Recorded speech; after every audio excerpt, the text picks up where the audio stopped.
What's good with it? What's good with it? What's good with it? Yes, third shift, honey.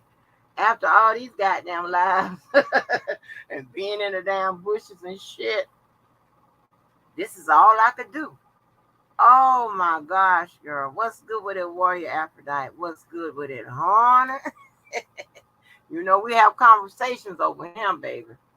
We have conversations over here.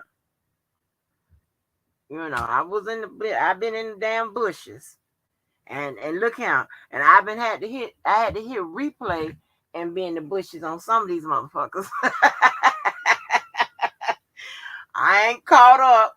I don't want to be caught up because it's too much. I don't get it. I don't know what the fuck is going on, but I know it's a bunch of bullshit that needs to, oh my God, cease as quick as possible. But yeah, I put the names in the goddamn title because I'm letting you know I've been talking about you motherfuckers. Not in a bad way though. Maybe one person in a bad way. Yes, honey. So look like we got a new name on the goddamn sector. So we're gonna start there with her. The goddamn Lion King. What the fuck is going on with this shit? Mm. What's up, Lady Tech? Yes, honey. I had to do a third shift after being out in all these goddamn bushes and shit. Hell, but I'm one of those goddamn proper bush people. When I had to use the restroom and get something to eat and whatever, I had to, get out the bushes and shit. Because most of the motherfucking animals that be in the bushes and shit, they do all what they got to do right there in the bushes. Sleep, eat, use the restroom and shit, wash their ass. I'm a different kind of bush motherfucker. But listen, I could not for the life of me get that clip of Larry explaining why he won't be going back and forth with motherfuckers. I needed that clip so goddamn bad. I tried to get it. I tried to get it. But he was talking to the person that called him Larry 6'9". And it was a perfect message. Why in the hell? And because we're human and we don't catch this shit until it's too late. But why in the hell would you ever go back and forth and get into question and answering and shit and motherfuckers fucking with your credentials with motherfuckers that can't even goddamn score above a 90 on the IQ test? Why? It's pointless. It's pointless. What the fuck? And the people that will never affect your motherfucking the real things that matter to you in life will never affect that bottom line of your life. So why even bother? I could not get that goddamn clip of Larry going. For some reason it kept getting stuck and whatever. But he explained it so perfectly. He was talking about,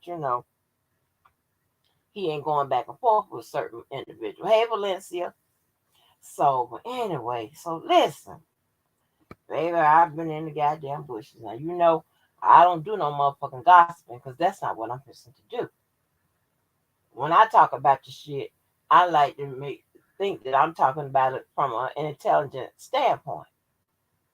But of course, a little bullshit will come in here and there. Baby, I done heard it motherfucking all. I'm so glad I was woke up late, honey. I done heard it all. But let's get to this motherfucking Lion King, okay? She gonna bring her ass in the R. Kelly jungle with the bullshit. Now I'm not on no side. I'm not, but I'm gonna call it like I motherfucking see it.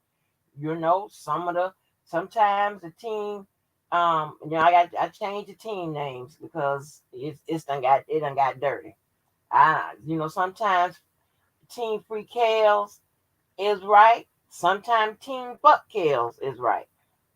It is what it is. Okay? It is motherfucking what it is. But this bullshit that the Lion King is coming in with, no ma'am, it won't be tolerated. Because here's the thing. I'm not one of the type of people that say, oh, You know, the newbies coming in and they can't report on the R. Kelly case and they got to pay homage to the motherfuckers that done been here and all that crazy ass bullshit. No, that's not me. But the one exception I have to this motherfucker coming in here is that you're coming in here straight up on an agenda. You're coming in here trying to streamline and push a motherfucking narrative. And that's not going to be tolerated, because if you're coming in here saying that, okay, you got these standards and these credentials as a motherfucking journalist, then you should be respected as a journalist. Your work should be worthy of respect. Your journalism should be tight. You shouldn't be coming in here trying to, you know, push a narrative, and then when you get motherfuckers on your goddamn channel, then you trying to streamline the motherfucker. Because I could tell just by the look on your motherfucking face that the Lion King was apparently watching the other goddamn jungle animals coming her motherfucking way when she was on there with Mr. Savage. Yeah, that pissed me off. I woke up, I was like, well, damn, is Tim Savage back on there with Wendy Williams? What the fuck is going on? I just heard it, and I was like, oh shit. So here comes the damn Lion King. She gonna tell him what the hell, like what he could talk about or whatever. No, this is how it works. Whatever y'all don't put out there, that's what the fuck he gets to address. And because, you know, and I would think you would have a little leeway and courtesy, and whatever else little side shit he want to add in, that should be allowed. I don't tell nobody what to do on their channels and shit like that. That's not what I do. I don't have to do that. But I'm just saying, you coming in here, you know, the Lion King coming in here, you can't tell nobody, you know, okay, we're gonna keep it to this and what, because that already tells me that you're part of an agenda and you got to push these motherfucking narratives. I told you in 2023, we gonna motherfucking talk about these goddamn narratives, call them out and point them out when they goddamn happen. And you can check what the fuck I say, my motherfucking work. Check it, see if I'm wrong. See if if I haven't told motherfuckers exactly what's going to happen, what they're going to do, and they did it. You know why? Because I know when you're dealing with limited motherfuckers, they only have a couple tricks, honey, and other than that, it's over with. So, and to hear her say, and to hear Larry say, "Oh yeah, I reached out to her, but she won't call me back." Well, goddamn, you got the subject of all this bullshit trying to get his motherfucking story told or whatever, and no, you won't call that motherfucker back, huh? And you seem to be excited every time. Let me drop this link. You seem to be excited every time, you know, your numbers go up or whatever. So that let me know that you're interested in the building process. Well, shit, if you got the subject of all this motherfucking bullshit that R. Kelly is talking about, the motherfucker, you don't have to call him, I don't have to call him by name, but we do know that they talking about Larry little motherfucking ass. Stay and shit. So why you won't let him on there? You know why? Because you trying to control the motherfucking narrative. You got an agenda. You got it. Well, y'all can take that. Yeah, shit, the motherfucking Lion King. Now you got nice enough. I'm trying to post this goddamn link. You got a goddamn agenda to motherfucking push. Because ain't no motherfucking way you won't let the subject of all this bullshit say something. What's up, Angelo Jackson? That's crazy. That's crazy as hell. No, it's either what you want to do. Either you want to be a junk journalist and just, hey, you know, I'm gonna put out whatever it is. Somebody want me to push a narrative, I'm here to do that. blah, blah, blah, blah, blah. Or you want to be a respected journalist. Pick your motherfucking shit. But don't come in like the Lion King and start no motherfucking bullshit. And keep, shit going. Like whether you intended to or not. Because you got, three, now four men. You got R. Kelly. you got you got Mr. Savage. Batman. You got goddamn Angelo Clary, and you got goddamn Larry. They trying to get their fucking stories told, cement their position in this motherfucking bullshit, and they arguing and going back and forth about whatever. And the thing about men, when they be arguing, they would used to be cool and they not cool and whatever. It's always usually because of some unrealistic expectations that they had of each other. And when you mix it in with other factors like people intervening in that shit, especially women, this is what you have. I don't like to see men, especially men that were friends, close enough to be, brothers and shit, going back and forth with each other. I just don't like that. But yeah, but hey, Lady Tech, but the motherfucking goddamn Lion King, she coming here facilitating that shit and sitting up here talking about, oh, my panel is for. No, your panel now is for bullshit. Because you trying to control, restrict what the fuck Mr. Goddamn Savage had to say. And then you won't let Larry say a motherfucking thing. Shit. The fuck? What the fuck is this about?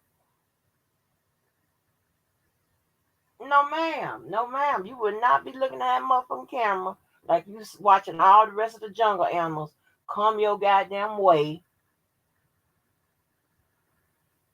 and control goddamn narratives around here with this shit. Because here's the thing, right? You got people calling people informants and shit like that. That's a dangerous motherfucking game. So y'all play too many games out here. Understand that. Y'all play family games and shit. All this bullshit. That's too much. Y'all want to give people labels and shit. You got people out here, like you can't label people pedophiles and thieves and this, that, and the third, whatever. And you got people with motherfucking businesses, licensed to do business and shit like that. You can't do that. Y'all play too many motherfucking games. Because see, that's cutting into somebody's livelihood. I ain't with calling nobody business and making false accusations and reports and all that type of shit. That's too far. That's too much. And I'm telling you, I only know that you do this bullshit because nobody have actively beat the fucking shit out your ass and showed you the motherfucking handle of a goddamn pistol. That's why you do it. Y'all weird as a motherfucker. I ain't gonna be able to do it.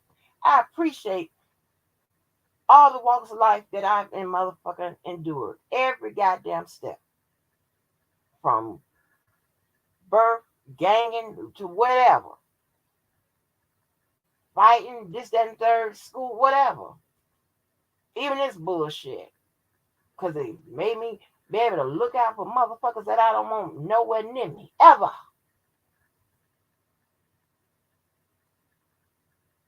This is crazy. And it's creepy as hell.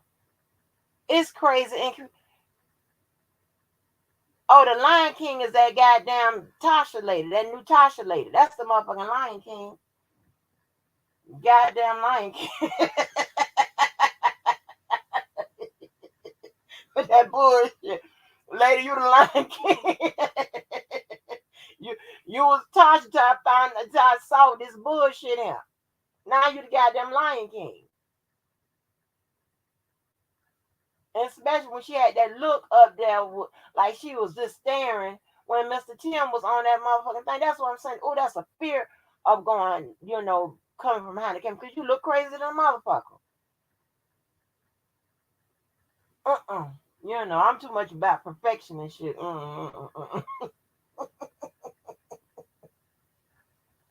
Yeah, she was staring. I was like, well, damn, is she seeing the other jungle animals coming her goddamn way? Why are you looking like that, girl? That motherfucking thing on top of your head. The fucking Lion King. You know, fashion is one thing, but god damn.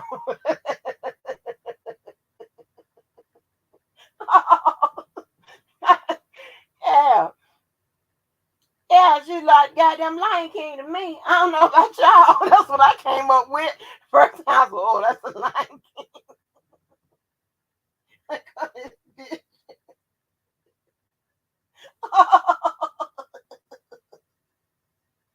Oh, and then you keep playing a little bits and pieces of this goddamn call and shit. I can't keep up with all this bullshit. The fuck? Yeah, she could be pretty, but she still is the Lion King with that goddamn hair. I ain't saying she anything other than that, just the goddamn Lion King. And she would have been Natasha if she went out here trying to control goddamn narrative. She can't do that. It's too much of that shit going on, especially one that's involved that at this magnitude. This shit is being have already been ruled on by the judge. I think they did, if I'm not mistaken. I think they did. I think he did tell the government, or the government maybe went ahead and volunteered to give that information, you know, about the investigation, about these emails and shit to the goddamn defense.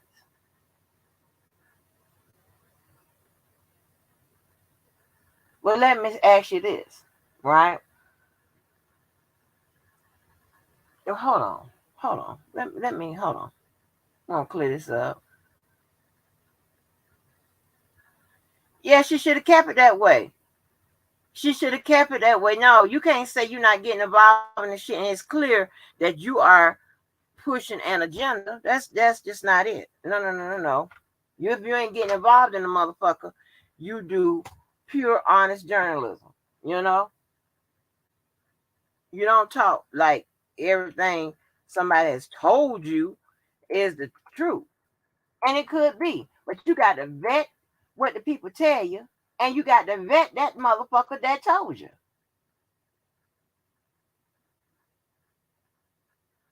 Hold on for a minute. I'm trying to see something.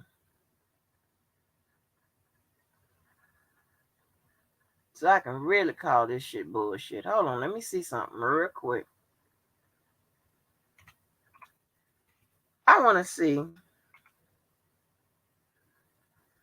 I don't remember if that motion to compel came out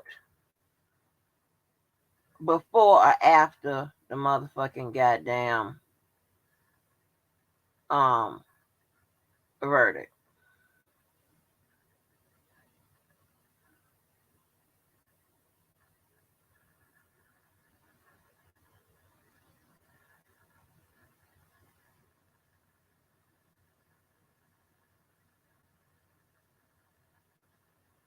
Yeah, but I didn't say nothing about that lady being ugly, so don't run with that. I said she's the Lion King because of her hair.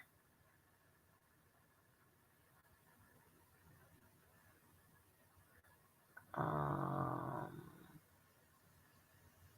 so your verdict.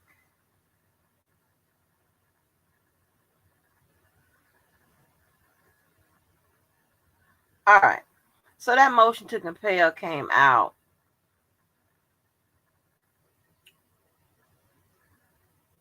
prior to the goddamn verdict. Okay.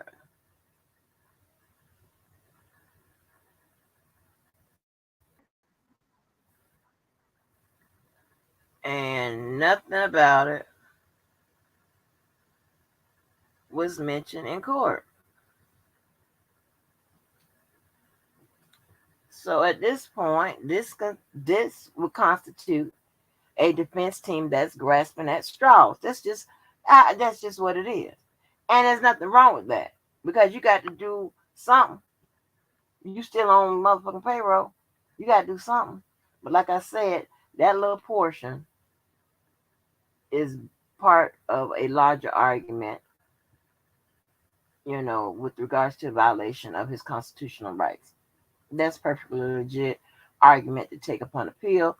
Those appeals, usually not I'll say this, those types of appeals usually get, looked at. I ain't say they get pulled to be heard.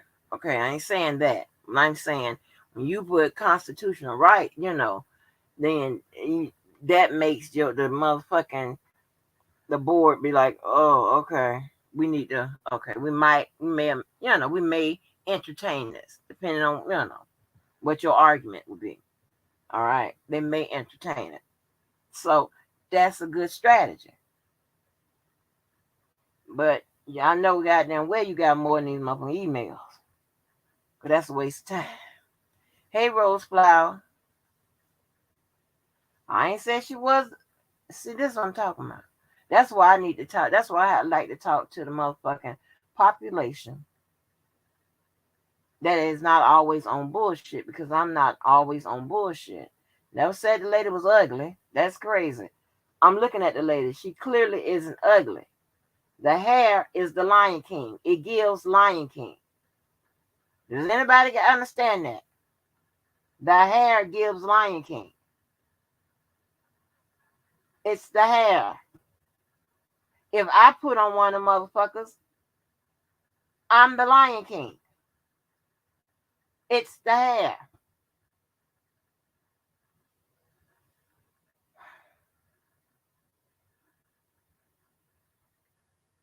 Lord have mercy.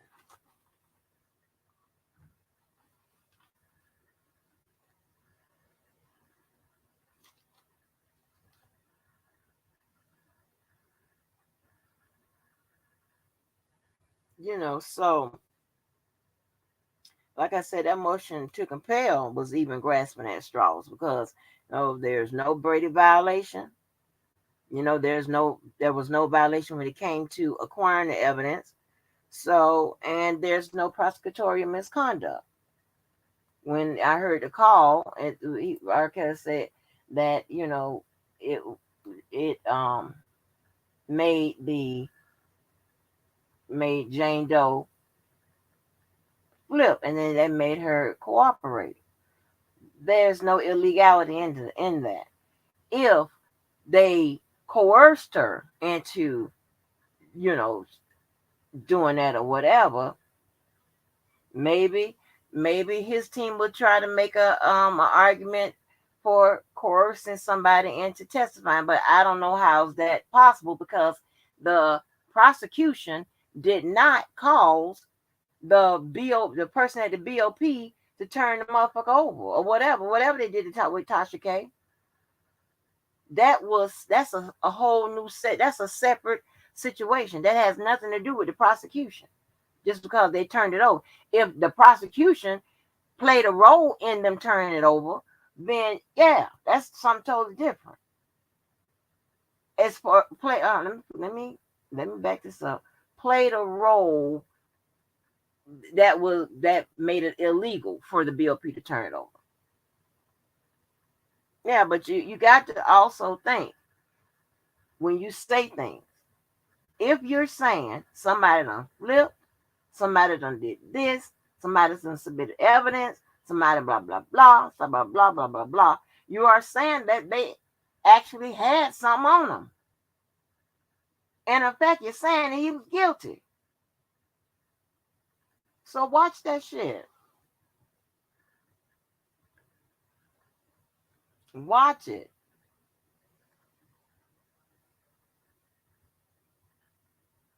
That's just crazy as hell.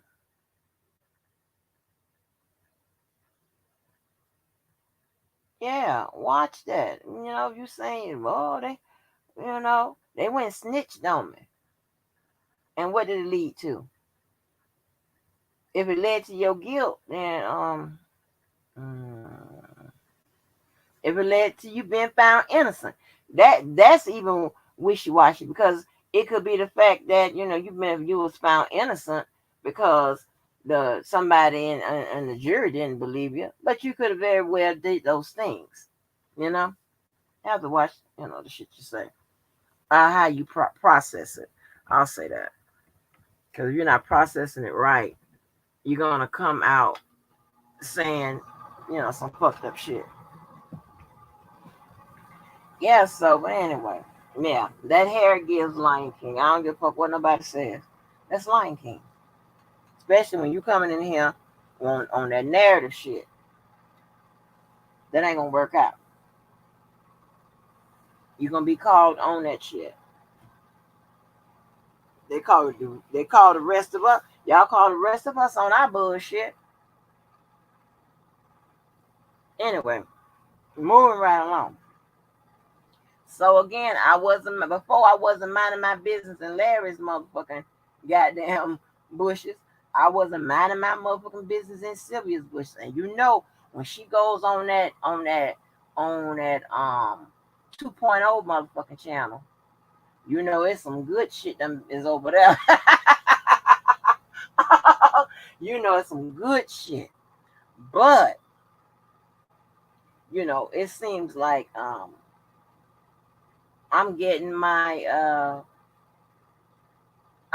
intended results with all of these YouTube versus YouTuber versus YouTube motherfucking goddamn cases and shit.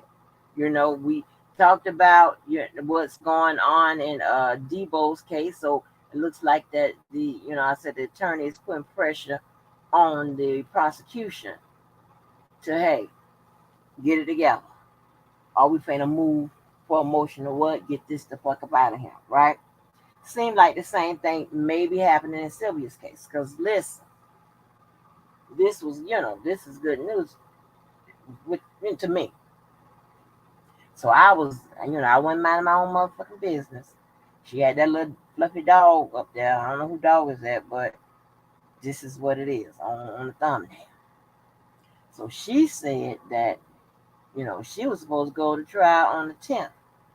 She said that the uh, um, accuser said that she didn't receive her the subpoena and she got a baby. I don't know if she got a baby or she is taking care of a baby or whatever, but there's a baby involved. So that's the reason why she may or may not be able to show up on the said court date. Yeah. So, but here's the motherfucking goddamn hit kicker country. Sylvia said she's not dropping it, right? Well, she can't drop it because she is the defendant, right? It has to be dropped against her. So if she, we got to always have some type of intellectual component to our conversations over here on our lives and shit, because if not, I just won't do it. But if, like, when Sylvia goes, right, goes to the court, and yeah, she should show up. She should show up. And she should show up with all the evidence that supports that this didn't happen. And all the evidence that supports what happened after this alleged incident, right? She goes to court.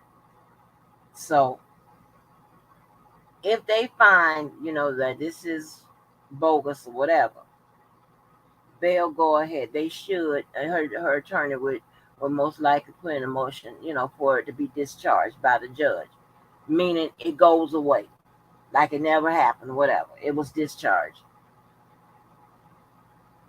If the attorney puts in a motion to dismiss, and most likely it's going to be with prejudice, it's just going to show that, hey, it was dismissed, and that means that Sylvia would be the victor in this, right? She would be the winner. Okay. So Here's where it gets crazy. So just say, and this has happened. This is in Chicago. Now I don't know if they pursued Jesse Smollett for his, you know, filing a false police report because of his stature. You know what I'm saying? Because of him being a celebrity. Or I don't know if that's something that, hey, they routinely do. They don't give a fuck if you're a celebrity or not. But filing a false police report is a felony. And in Chicago, it's a class 4 felony, right? And, you know, yeah, yeah. And that's just one of the charges they can get you with. They come up with some other shit. Like, there's some other shit they can come up with. But that's just the top tier. So, and don't worry, I did the work for you. Don't worry about it when I get to this part. So just say, for instance, that happens, right?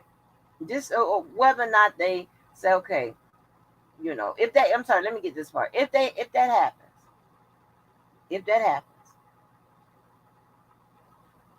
if she get charged for filing false police report, I'm not saying she did that. I'm just saying if that's the case, if she did it, that's a class 4 felony, among other charges. And you can also get I'm drawing a blank right now, I'm sorry. That's class 4 felony. Plus, of course, you can get arrested for that bullshit.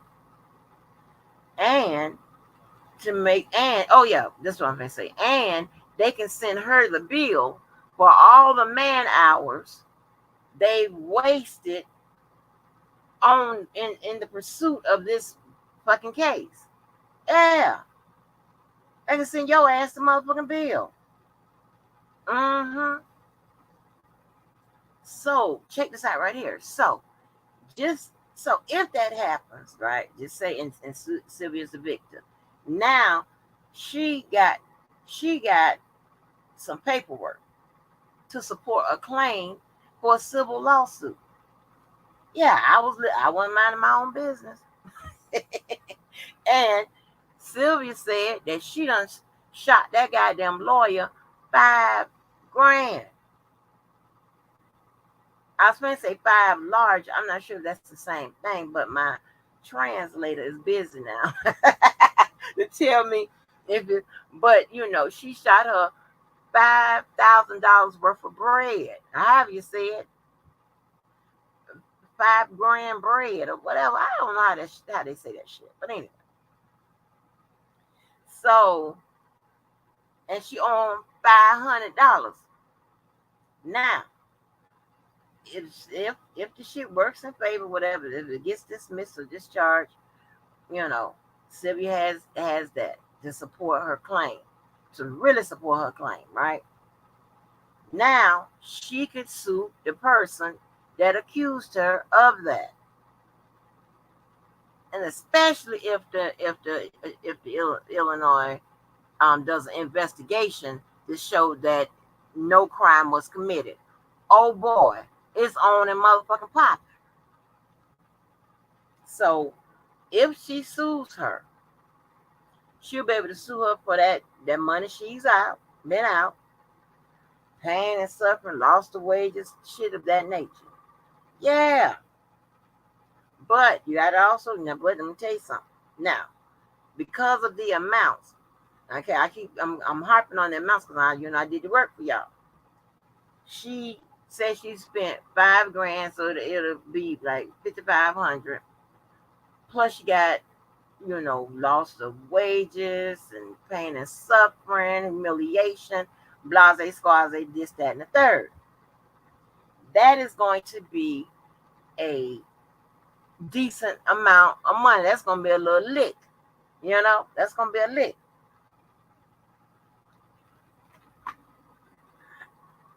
which is fine. But in every state, or just about every state, you can claim exempt from judgments, but it's only a certain amount. Okay? Every state is goddamn different.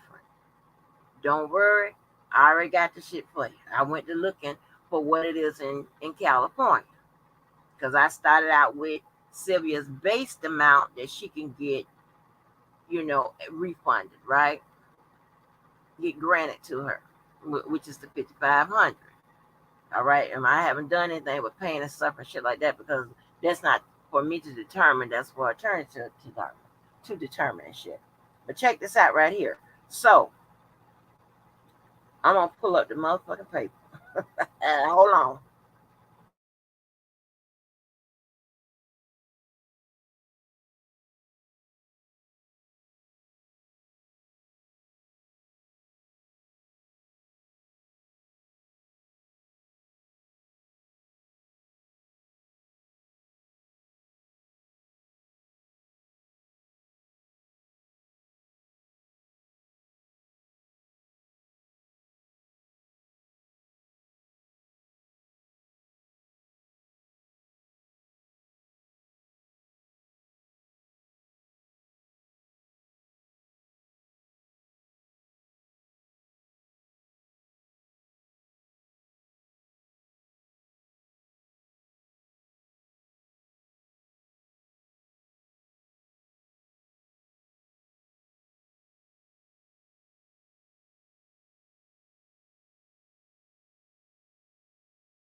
Okay,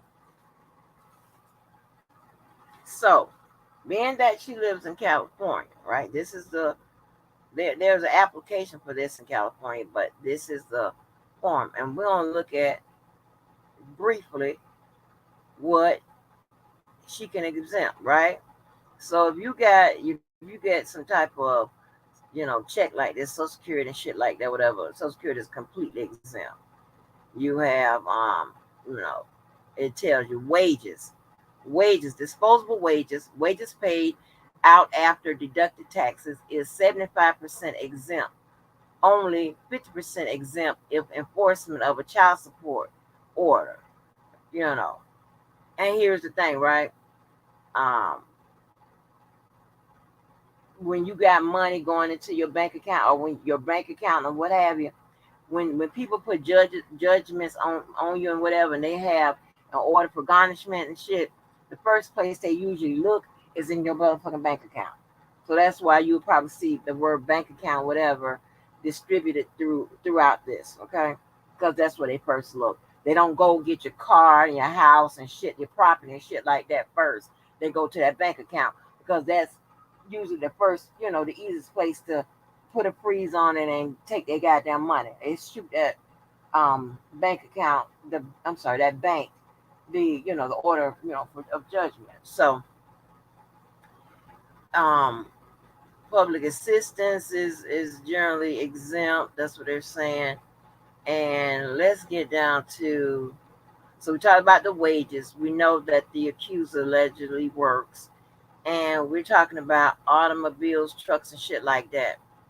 It says the aggregate equity value encumbrance equity in motor vehicles exemption is currently $3,325.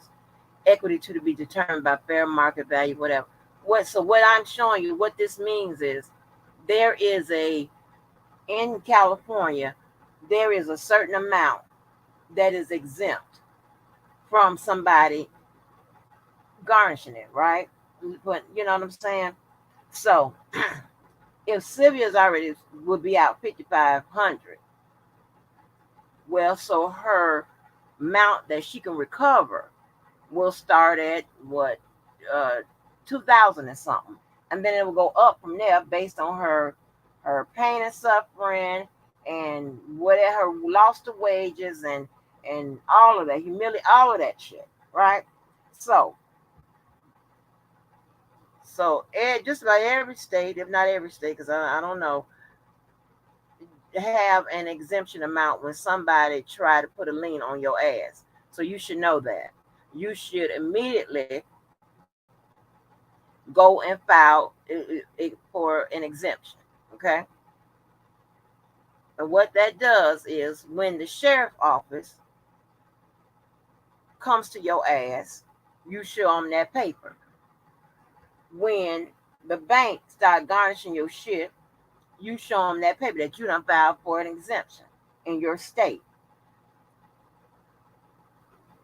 Also make sure you send that paperwork to the court that your ass, that got your ass, when they got you on lien, excuse me, a garnishment, and you send it to that person, and you send it to that person's attorney, you send it to the motherfucking sheriff's office, you send it, to your county, whatever. Just send that motherfucker, because so that way you can block them for garnishing and taking your shit, because they can do it if they attach their motherfucking judgment to your property. That means you're gonna have an open title. You can't do shit to it. You can't sell it or whatever. This and the third. Can't do that.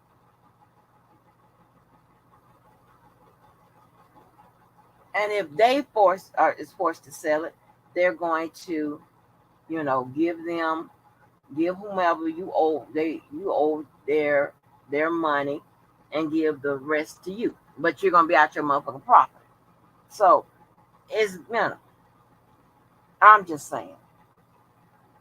So the bottom line is, outside of whatever she calculates California's exemption is, Sylvia will recover the rest of, whatever she puts down. You understand what I'm saying? And if she gets another lawyer to go after her civilly, then she'll recoup that lawyer's fee as well. So it'd be the money that she done already paid, minus, whatever the exempt is in that state, plus the new lawyer fee, plus the pain and suffering, plus the humiliation, plus the loss of wages. It's a bunch of bullshit that could have been avoided. Oh, shit. Y'all dangerous, baby. Crazy little motherfucker. Y'all weird. I can't. I don't know what the fuck is the problem. Oh my gosh. But yeah. Yes, honey. They can hit her with some charges for that false, police report, and some other shit. Hell. Mm-mm. They hit Justice Smollett with a felon for filing a false police report, then dropped those charges, then recharged him for disorderly conduct. And you know why they why they had to change the damn charges? Because of what? Double jeopardy. Okay, now I'm gonna change the charges. Pure and simple. But yes,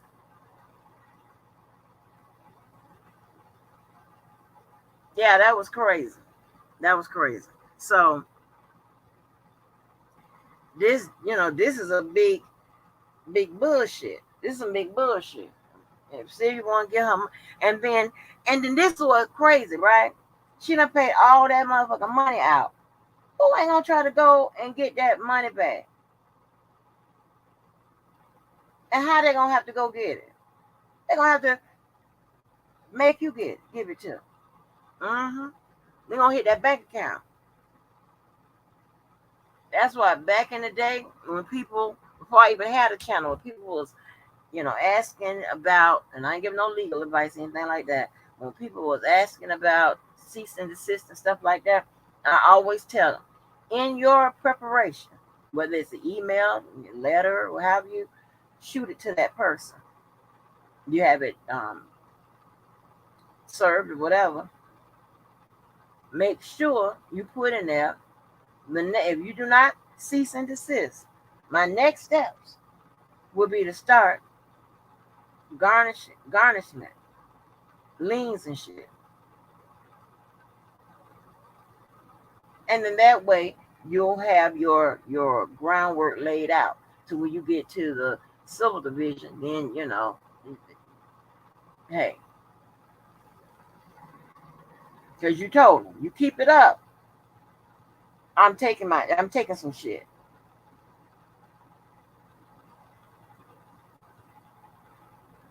So anyway, moving goddamn right along. Man, I peeked in on the shit that's going on between Tim and Angelo. Oh, so it's so hard. It's sad. Because here's the thing. I thought that when they was in on Dana's channel, wasn't Tim and Angelo on Dana's channel together or not? Or maybe they were saying what they were saying from afar. I don't know. I thought that they had done, squashed the shit or whatever. Mm-mm. They traded some goddamn low blows. Like I said, family and shit is off limit. And anybody that don't know that a daughter is a part of a family, I'm definitely not going back and forth with you. You can cut it out. That's just dumb as hell. For anybody that don't know, family is considered your children, no matter what age, your aunts, your uncles, your cousins, them motherfuckers. That's what that's, huh? I'm not doing it. Mm-mm. No. Go back and forth with somebody in your motherfucking goddamn education, goddamn range or common sense range. Cause it's not me. Nah. Shit. Get your outfits together. But anyway, so they going back and forth. And then I first started with Mr. Savage. I was like, well, what the fuck is going on? So I was listening to his Instagram videos. And honey, when I tell you that first one, when he started calling Tashke a bitch, bitch, I holler. I holler because this is what we are now, right? Now everybody's saying some inflammatory stuff that is slanderous, and we don't know if it's true or not. What they're saying is that they have the facts to support what they're saying. I mean, they want to make like that R. Kelly then had sex with everybody's mama. The fuck? Uh-huh. I don't believe no shit like that. You can't put out that somebody's having sex with somebody's wife and and shit like that. Hell, you see where the motherfucking courts asked for proof that he was having sex with somebody's daughters. Like, come on. It makes no motherfucking sense. That slander ass bullshit.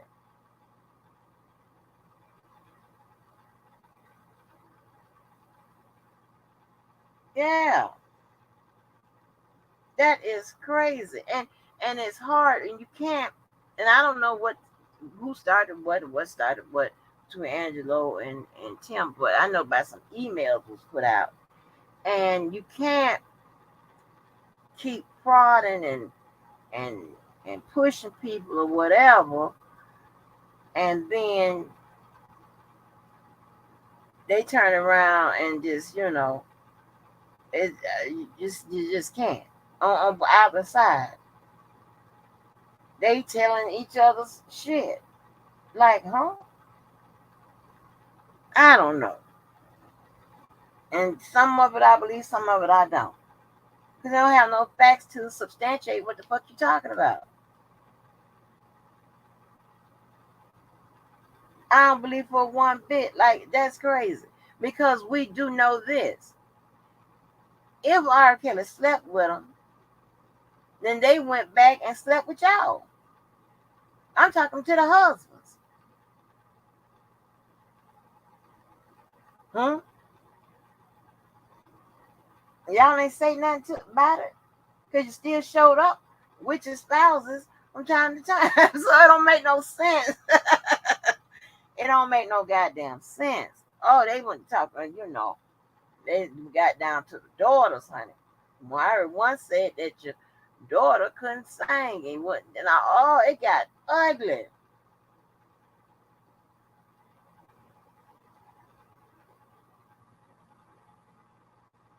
Ugly. I was like, oh man, y'all done ran around here in this thing together, you know, being involved in this shit or whatever for all this long time, and this is what it comes to. Mm-mm. I don't like shit like that. What's up, Larry, that Lion King, baby? That Lion King will not return your call.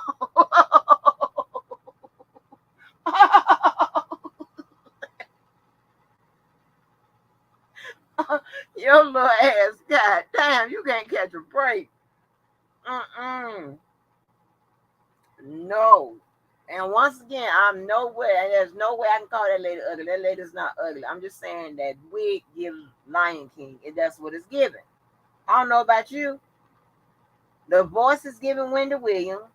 The hair is giving Lion King. The fuck? Yeah. That's crazy as hell. So, I mean, just I couldn't make no sense of, because I was in and out when Atlas was reading the emails and shit, but I can't make no sense out of what it supposed to had shown or whatever. But I think Mr. Savage said it shows where, Mr.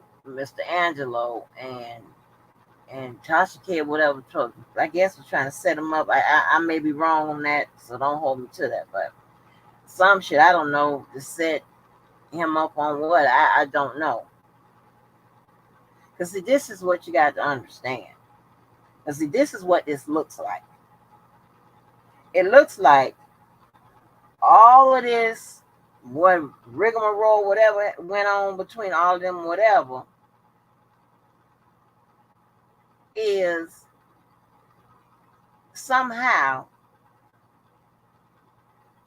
connected legally to R. Kelly. And I say that carefully because what is given is that whatever went on with them is going to free R. Kelly. Or whatever went on with them is going to say, fuck R. Kelly. And leave him where he is. And pile some more. And it's not going to do either of those things. Because the legal system is predicated solely on the motherfucking evidence.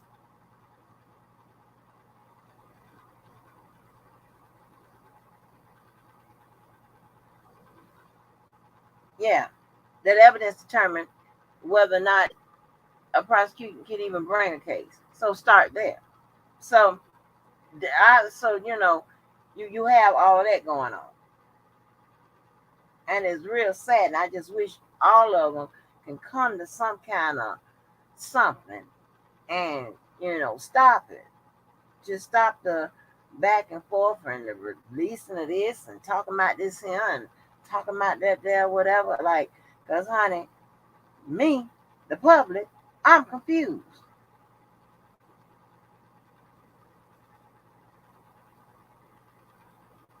You know, it's weird. It's weird to me. It might not be weird to y'all. It might be entertaining to y'all, but it's weird to me. I just don't like to see all these men arguing back and forth when they were once, you know, they were once together for a common goal or purpose or whatever. I don't like to see that. It don't matter what side you're on. I don't like. I just don't like seeing that. It's crazy. And then they go to slanging. I am about families and shit. I got a mafia mindset when it comes to families and shit. I don't go there. So, Skylar, what's good with it? What's good with it? Hey, let's shake it up. How you doing today? All right, girl. I woke up late and I woke up in everybody's bushes. I said, Did ooh. you? Yes, girl. I was going from bush to bush, girl. I was like, ooh. They kept going loud. I said, okay, bush to bush to bush, to the people that matters or whatever. I ain't gonna listen to no bullshit. But Yeah, I gotta start going to some of these different channels. Cause yeah, hey, chat. you gotta get in them bushes, girl. Get your goddamn food together and go and use the bathroom before time and get your shit together. And honey, yes. Cause I got some questions. Let me ask you some questions now. Okay, so look, I guess I don't want to go off from where you at. Now Tim kept saying that he was gonna call the police and the FBI. If they call him, he gonna tell. What is he telling though? Like, what do you have that has a legal ground to tell? I'm not okay.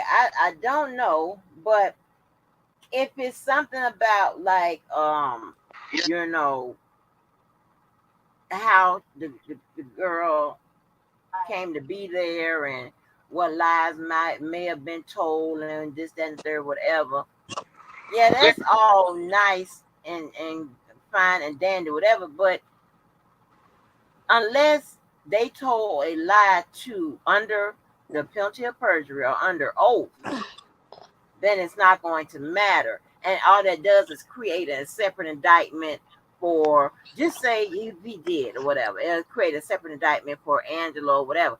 They don't have no bearings on R. Kelly. None of Okay, this, none, it would not help them. It would right. not help or hurt them. But what I don't, it just confused me when he kept saying if the FBI call me, I'm gonna send them the emails. I'm just so curious and I'm like, well, what even legal grounds do you have against Angelo? I don't know. I didn't sit for the emails. What's up, Miss Lady? I ain't sit for the emails because Hey you know, Angie, hey hey, Skylife. Hey, Girl, you mm-hmm, had me I ain't rolling sit. last night. Mm-hmm. hey, look, Tim had you rolling and Angelo had you rolling. Yes. Huh, and sometimes y'all be so bad. I be ducking. Ain't no and from what I'm in here by myself, I'm just be ducking like what the Hey, fuck? hey, Like hey, I'm finna hey, get hit. hey, don't It, run, Angie. it got I'm so talking goddamn about bad. hilarious. Yes, it's like Hilarious. you Man, are Tim had me crying laughing. But I mean, yes. they was getting their licks in. I ain't gonna lie, they was They going back was. and They forth now. was on it. They was talking some crazy some crazy goddamn shit. But so what y'all take on the damn Lion King? She coming to him with this bullshit. I'm trying to figure out. I mean, when I saw her interview with Tasha K, is she? I mean, because I mean, I had respect for her up until the point where Tasha just fronted her and said, "Well, I feel like you was wrong as a media person to state that I was wrong for leaking the emails," and she completely backed down. But if that's your stance, then you should have stood on it. Who, Tasha K? Yeah, it seemed like the girl was basically I didn't see her live or whatever, but Tasha K said, well, I wanted to talk to you because I felt that you were wrong to state that I was wrong for leaking the emails. And the girl backed down. She didn't stand on it. I just feel like if that's how you felt, then you should have let her know that. Mm-hmm. Yeah, but It, she don't know shit about this case, and she's only going by what she's told. And that lady's operating on an agenda, honey. You can tell. But Even when that's what I'm saying. What's her agenda? Like, is she for whatever R. Kelly or? I think she's for 'em. Ain't nothing wrong with that. I mean, you we for 'em against them. Or maybe she's not. Maybe she is coming in as like, okay, just trying to give people a voice. Well, if you're trying to give people a voice, then you need to give everybody a voice and let their story in its totality be told. Because mm, and that's why I sit up and let people talk. I don't tell people, well, we're gonna keep it to this, we're gonna keep it that. When she said that, when when I got woke up by myself, I said, "Is Tim back on Wendy Williams? Shit, I thought Wendy is somewhere crying and shit and trying to figure out what happened to her legs and shit. I thought that's what the situation with Wendy. Angie. I was like, Hey, Angie. oh no, Lion King, you got Tim up here. He can't tell this him. He can't talk about it. He can't You talk about keep that. calling this And woman then the I Lion heard Larry King. say, "Hell, she won't even call me back." And all this shit is about him. Wait, who won't call Larry back? The Lion King, she won't call him back. Oh, he tried to call her. What she say Well, I mean, about him? trying to reach out to try to tell his side of the goddamn story.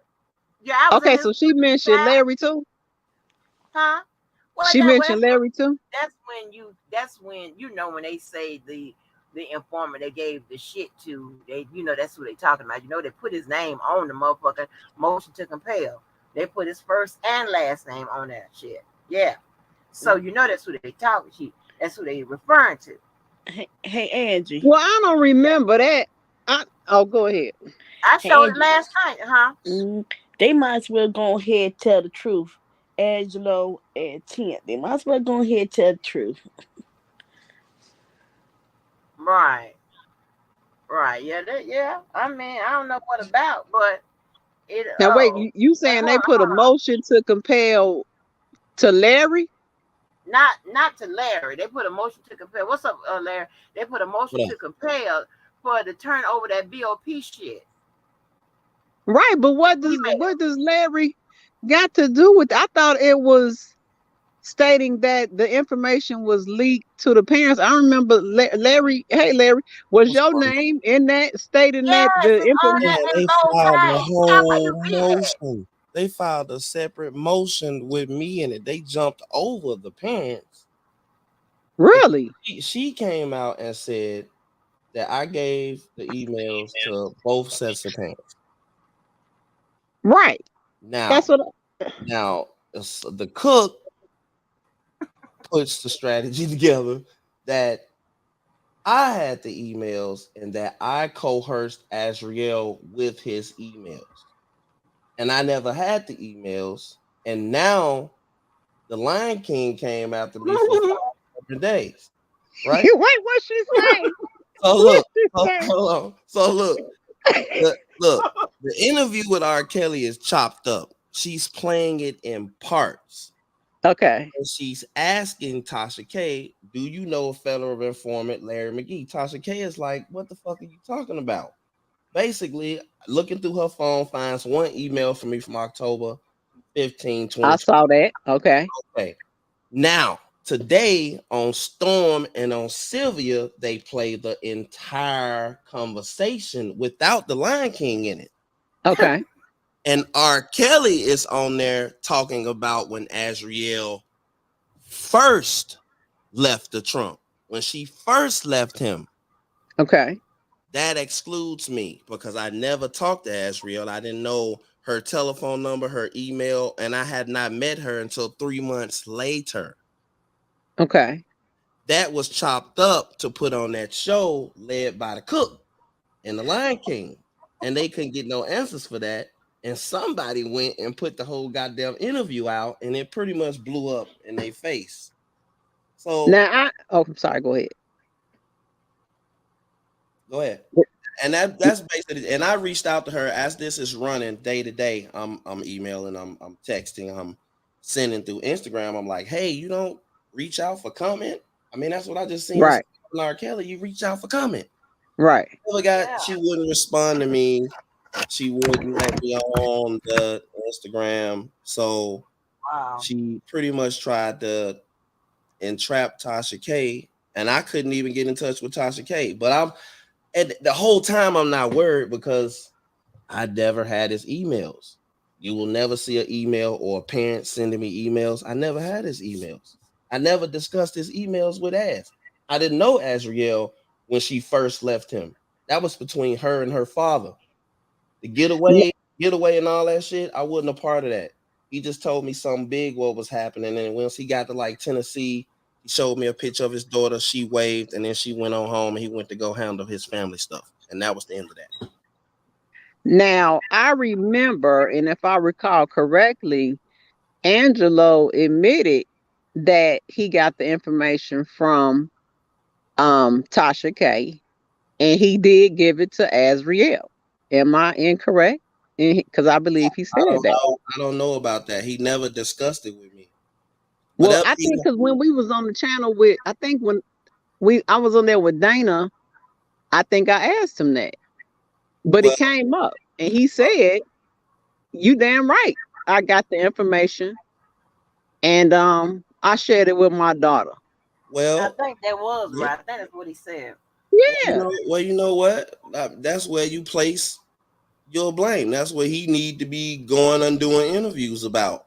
Because if you know anything about Mr. Clary, he close with you, but he keep a lot of things to his chest. And a lot of people that know him know that. He's just not out handing you out information when he get it. He holds things, he tells you what he wants you to know, this and that. But concerning that situation right there, I was not privy to those things. Maybe that's how he got her to leave. I don't know. At the time, I didn't even know she was coming home. I didn't even know he was up there. He was very limited in what he told me about that, but he was real excited. And then when he got down the road, I seen her for maybe 2 seconds, and then he went on home, and he was happy with his family. He was happy for him, and then, Hmm. he had to deal with life. After that, he had to deal with her on a daily basis and life and whatever else they had going on. Our relationship was really estranged around that time. We used to talk every day, all day, but once that happened, we was not conversating every day, all day because he actually had things in the real world to do. His daughter's home. Hmm. So it really wasn't a social media thing after that. It was like, okay, this is over. I got my daughter. I kept Hmm. my YouTube thing, and then he went to go deal with real life, and then that was it. But see, when you've been around, like we discuss this shit all the time, and we'll up late at night and we're discussing it. See, the cook is not up late at night. Hmm. So, but she has R. Kelly's ear. You see what I'm saying? So she's Okay. involved with his lawyers and his attorneys and the decisions that he make that's affecting his life. So this is another example of bad leadership and bad strategy. I Hmm. honestly believe that he got rid of his first attorneys at the behest of her because they wouldn't communicate with his strategists. And he put Nicole in position. And then when she failed, she attacked Nicole. I knew about Kanik being hired before anyone else because she was talking to me around that time during the Don Russell thing. And she told me that Nicole is going to be in position and Kanik is going to be hired. Oh And wow. that's exactly what fucking happened. And then when they both messed the case up, she attacked them. She went away for like 2 or 3 months, and then she became like the spokesperson for his new lawyer. And then when she didn't get him off, she attacked her. But it's a situation where she's always able to go back and get his ear. And I'm guessing now he might be having some issues, I don't know, with whoever, but she's the one that got him doing these interviews, and she does not have all the facts for him to be coming out saying these kind of things because it's more hurtful than harmful. Him attacking me, yeah, it's good for YouTube. Everybody gonna be like, fuck Larry, kill him. But when the whole conversation comes out and you understand that I wasn't even around or never talked to his daughter or anything around that time, what do you do now? Is everyone gonna come and give me an apology? Is the Lion King gonna call me up and say, hey, yo, bro, and Rick Party, is they gonna apologize to me? No, you So know. wait, what specifically did Kale say about you? Kel said that the emails from Tasha K was given to the parents and then passed on to me, and I used the emails to coerce his girlfriend to leave him because certain things that was said in his emails was said to by her or some shit like that in a letter or something with his lawyers or something, and I wouldn't nowhere around or had his emails around that time. I had no access to her or none of that shit or Well, none of the emails. I'm gonna try and go back because I don't know if Dana, if it's still on his channel, because that interview, I really believe and recall that he said he did get him and he did share with his daughter. I mean, and if I'm wrong, I'll come back and correct it, but I So think that's please, what was please said. do that. Please do that. I love transparency. Please do that. See, I didn't even Yeah, know that. I didn't even know that. When yeah. Let Dana did me an say interview that. about oh my God, when was that interview about 6 months ago? Yeah, Larry popped up there. But did you yeah, ever read the emails or whatever on your channel or anything like that? I did read the Okay. one, but it's the one that she had on her channel. It wasn't nothing exclusive that I had. It was nothing that I had that she didn't already put on her screen. Oh, okay. Because See, that was she I, couldn't I, I explain. yeah, I never received the email from him. I never received the email from her. I don't know nobody that work at the BOP, and I'm open to any questions and any investigations or any fucking thing that they got. If that's what he's thinking, I'm open to it. I don't want him to think that it was any kind of technicality involving me with his girlfriend leaves him, which leads her to be scorned, this and that, because I actually know what happened, the reason why she left, because I was told that. And it didn't have anything to do with that. He caused that situation on himself. So He when caused that situation. I'm sorry, so can you state what? So this okay? Now this is my understanding, and I could be wrong. I felt like the email that she possibly got, because she stated, "You lied to me, you lied to me," and I was assuming that she got the letter and saw that he was communicating with more than just her and Joy, and so she. I don't know. She kept saying you lied to me, So I thought that's maybe why she was saying you lied to me, and that's what made her flip. But okay, that could possibly be true. And I'm going to tell you why. I didn't have much information privy to what she went through until she talked to me. Did that Hmm. make sense? I didn't Yeah. have much information of what she went through at that house until she was at my house and talked to me, which was 3 months later. The reason why she left him, to my knowledge, was because she started hanging out and doing shit, and Joycelyn told on her, and he started playing with the money, and she called her fucking daddy and left. That's what to my understanding, that is what happened. And that's is really to the extent of what I was told.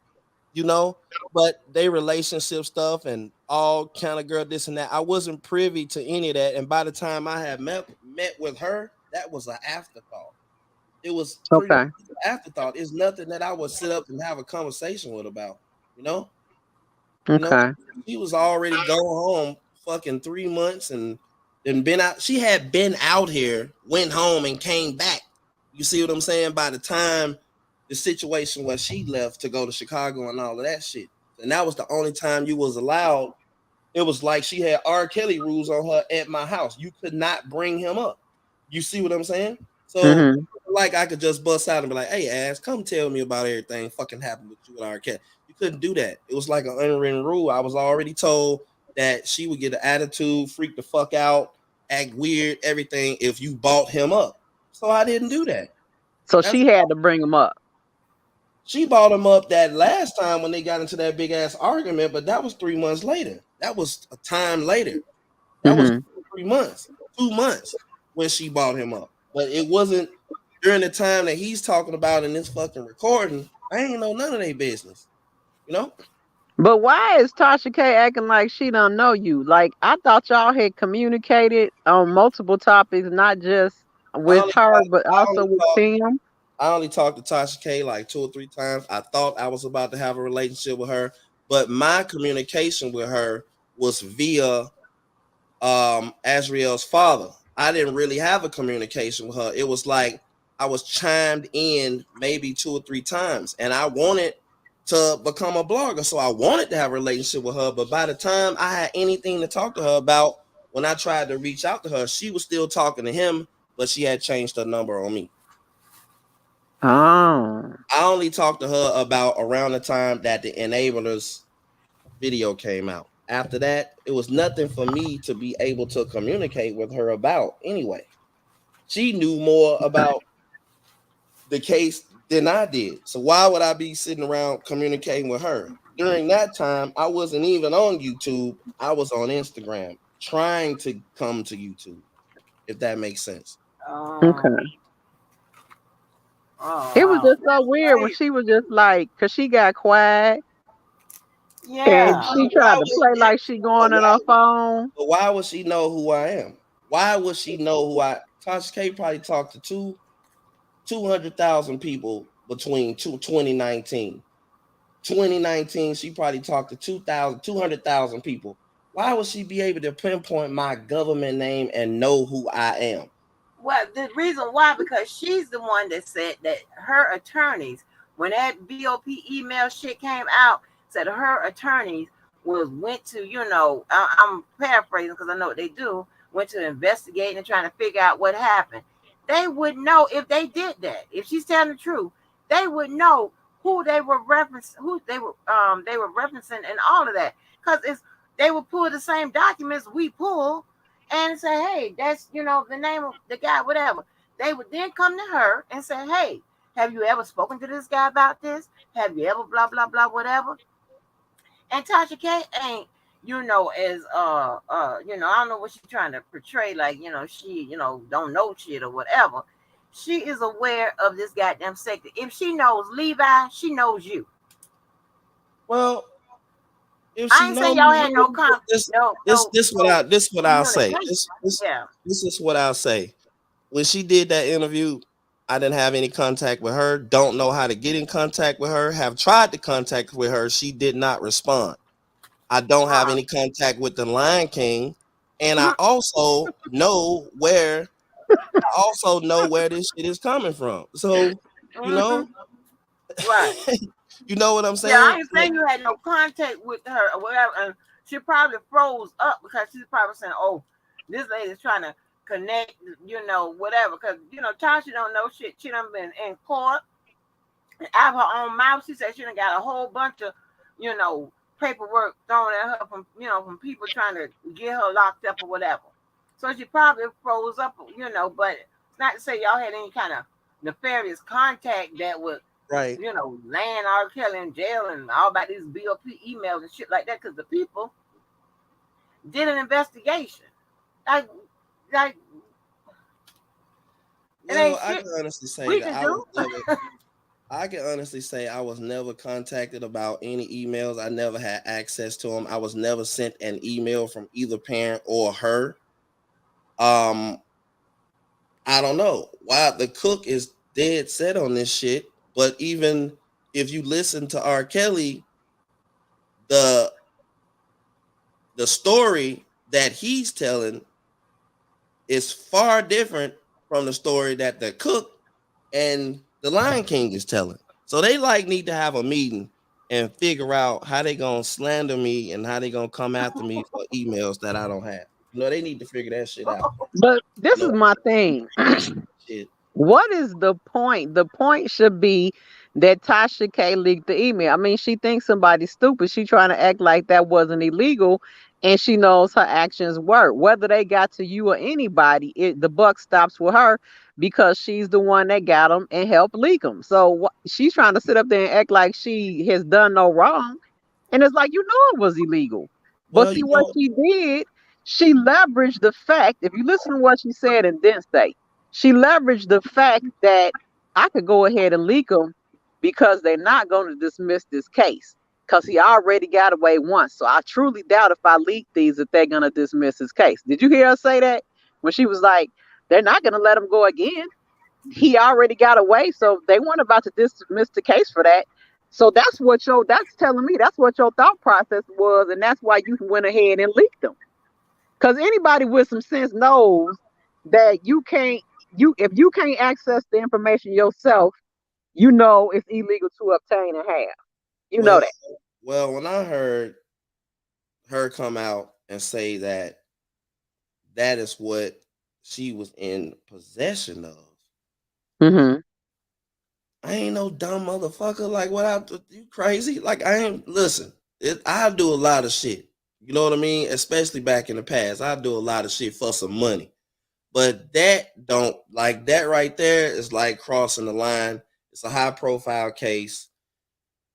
It's just too high profile, and it like what the fuck what are you gonna get from that? You have to understand. Tasha K don't read the transcripts either. Mm-hmm. I got more information and transcripts and motions to be able to go out here and say, oh, he did that shit than me having access to that stupid shit. I don't get it. You know what I mean? And I understand that they're trying to find some kind of technicality to get his either appeal or get her testimony through. I get that. I completely understand that. But all I'm telling them to do is like get your shit together if that's what you're gonna do. Because I ain't gonna continue to sit around and let publicly syndicated shows and rich people go and fuck with me now. Now, if that start happening, then I'm gonna have to start taking other measures. Now, in this little YouTube sector with 200 people watching you, all right, cool. You talk shit about me, hey, whatever. I know you're lying. Everybody know you're lying. I get it.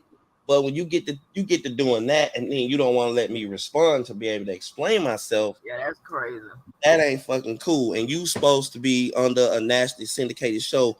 And I reached out to you through 3 different platforms on 3 different occasions, you know, and then you got to understand these people. Well, I can't say her, but Rick Party hates R. Kelly. If you go and watch the Drea interview with him, he's talking so much shit about him. You see what I'm saying? And then in that interview, he said that he don't even know R. Kelly. He ain't even never physically met him. But you have the cook coming on there saying that they've been friends and they talk to each other and they just been knowing each other. They got a great relationship. And I just was like, look, I understand what you're trying to accomplish, but come on, man. Like, But the connection is not with you. I mean, well, like you saying, they make that shit about they don't watch these interviews and they haven't been following this like we have, and it doesn't. I mean, it should stop at what the father said that he did, and he said it, now I and I have think a she question. said she gave it to the parents. Now I have a question. I have a question for you, Skylife, because you keep up with this, right? So, how many times has the cook used R. Kelly's attorneys for her personal battles? How many times has she done something that put him in a situation like, okay, I know y'all R. Kelly supporters, but you trying to tell me that this ain't make him look stupid now that they played the whole interview and the person they're trying to pinpoint this on for his girlfriends didn't even have no access to her? Or when you go to his lawyers and have her file a motion in a case that the victim is not even in that case. The victim is in New York, but you're filing it in Chicago because it has something with emails to put me in there. I had a problem with her. She went and took the lawyer that she got hired, that she made a video and say she got hired. She pretty much put that lawyer in a position to file this motion, you know, for them people to come out and tell them, like, he's not a government 3500 witness for us. He's not a fucking one of our witnesses. He's not even put in the evidence in an exhibit. What are you talking about?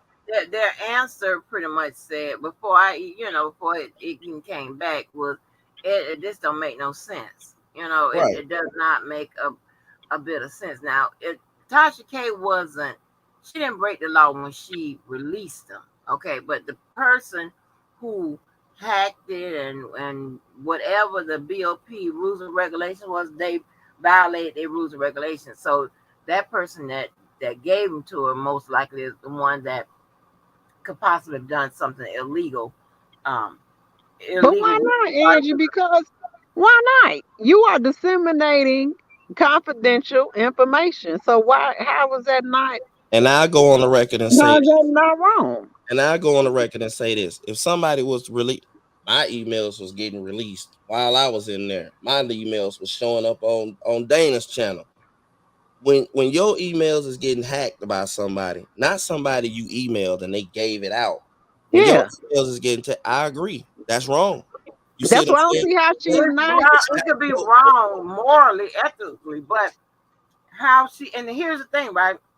If she put those emails out with the intent with some type of malicious, reason or whatever, then That she may shit was be malicious. tinkering, then she may be tinkering with the law. But other than that, the person who really did the bullshit that could have gotten in trouble is that goddamn the person who gave it to her, because we don't know how she ascertained them, and we don't know what the BOP rules and regulations with regards to releasing information. I'm pretty sure that you can't do that. So Now you can't do that. And she did it maliciously because what positive came from it? And she's on there bragging right now saying, who wouldn't want to know that the girl, Rashana Land, whatever she messed the name of, Lander, um, is still putting money on his books. Who wouldn't want to know that? You see what I'm saying? That's malicious intent. What positive do you have to get some information? And think about it. This is the government. This is Oh, a government y'all life, information,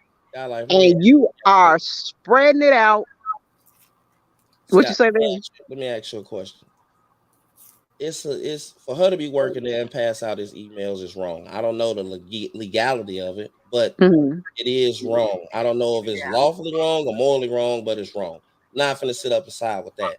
And that's not just because I didn't have them. It is wrong. If somebody went in the system and gave my emails out to use it to say that, or whatever malicious intent it was, it's wrong, right? yeah, Okay. Next question is, how can I flip ass if he didn't do anything wrong? Flipped ass for what? If he's innocent and he didn't do anything wrong, how can I flip her? right. If That's they what I've been had a trying to explain. exactly, if they had a relationship in lavish and luxury and she was being treated like a queen and he was dating her every day, how could I flip her? The next question I see in here is Miss Wimbush doesn't make any decisions. I wish people stop thinking bloggers have any say. Miss Wimbush has made a video to say that she got Greenberg fired, Kanik hired, and Bojing hired. So when you see these lawyers come and put a motion out on me and have a personal vendetta against me, and you see the King on the Lion King channel saying these different things that's not true, and she said that she got it from Miss Wimbush. Come on, Miss Elizabeth. I mean, these are things that came out of the Lion King's mouth, and these are things that came out of Miss Wimbush's mouth, not me. Well, let me see. Okay, well, the flip to me was personal. It was based on, to my understanding, I now I could be wrong. She assumed that he was only communicating with Joy and her. Those were the two only women that were on the deck that he was communicating with, talking to.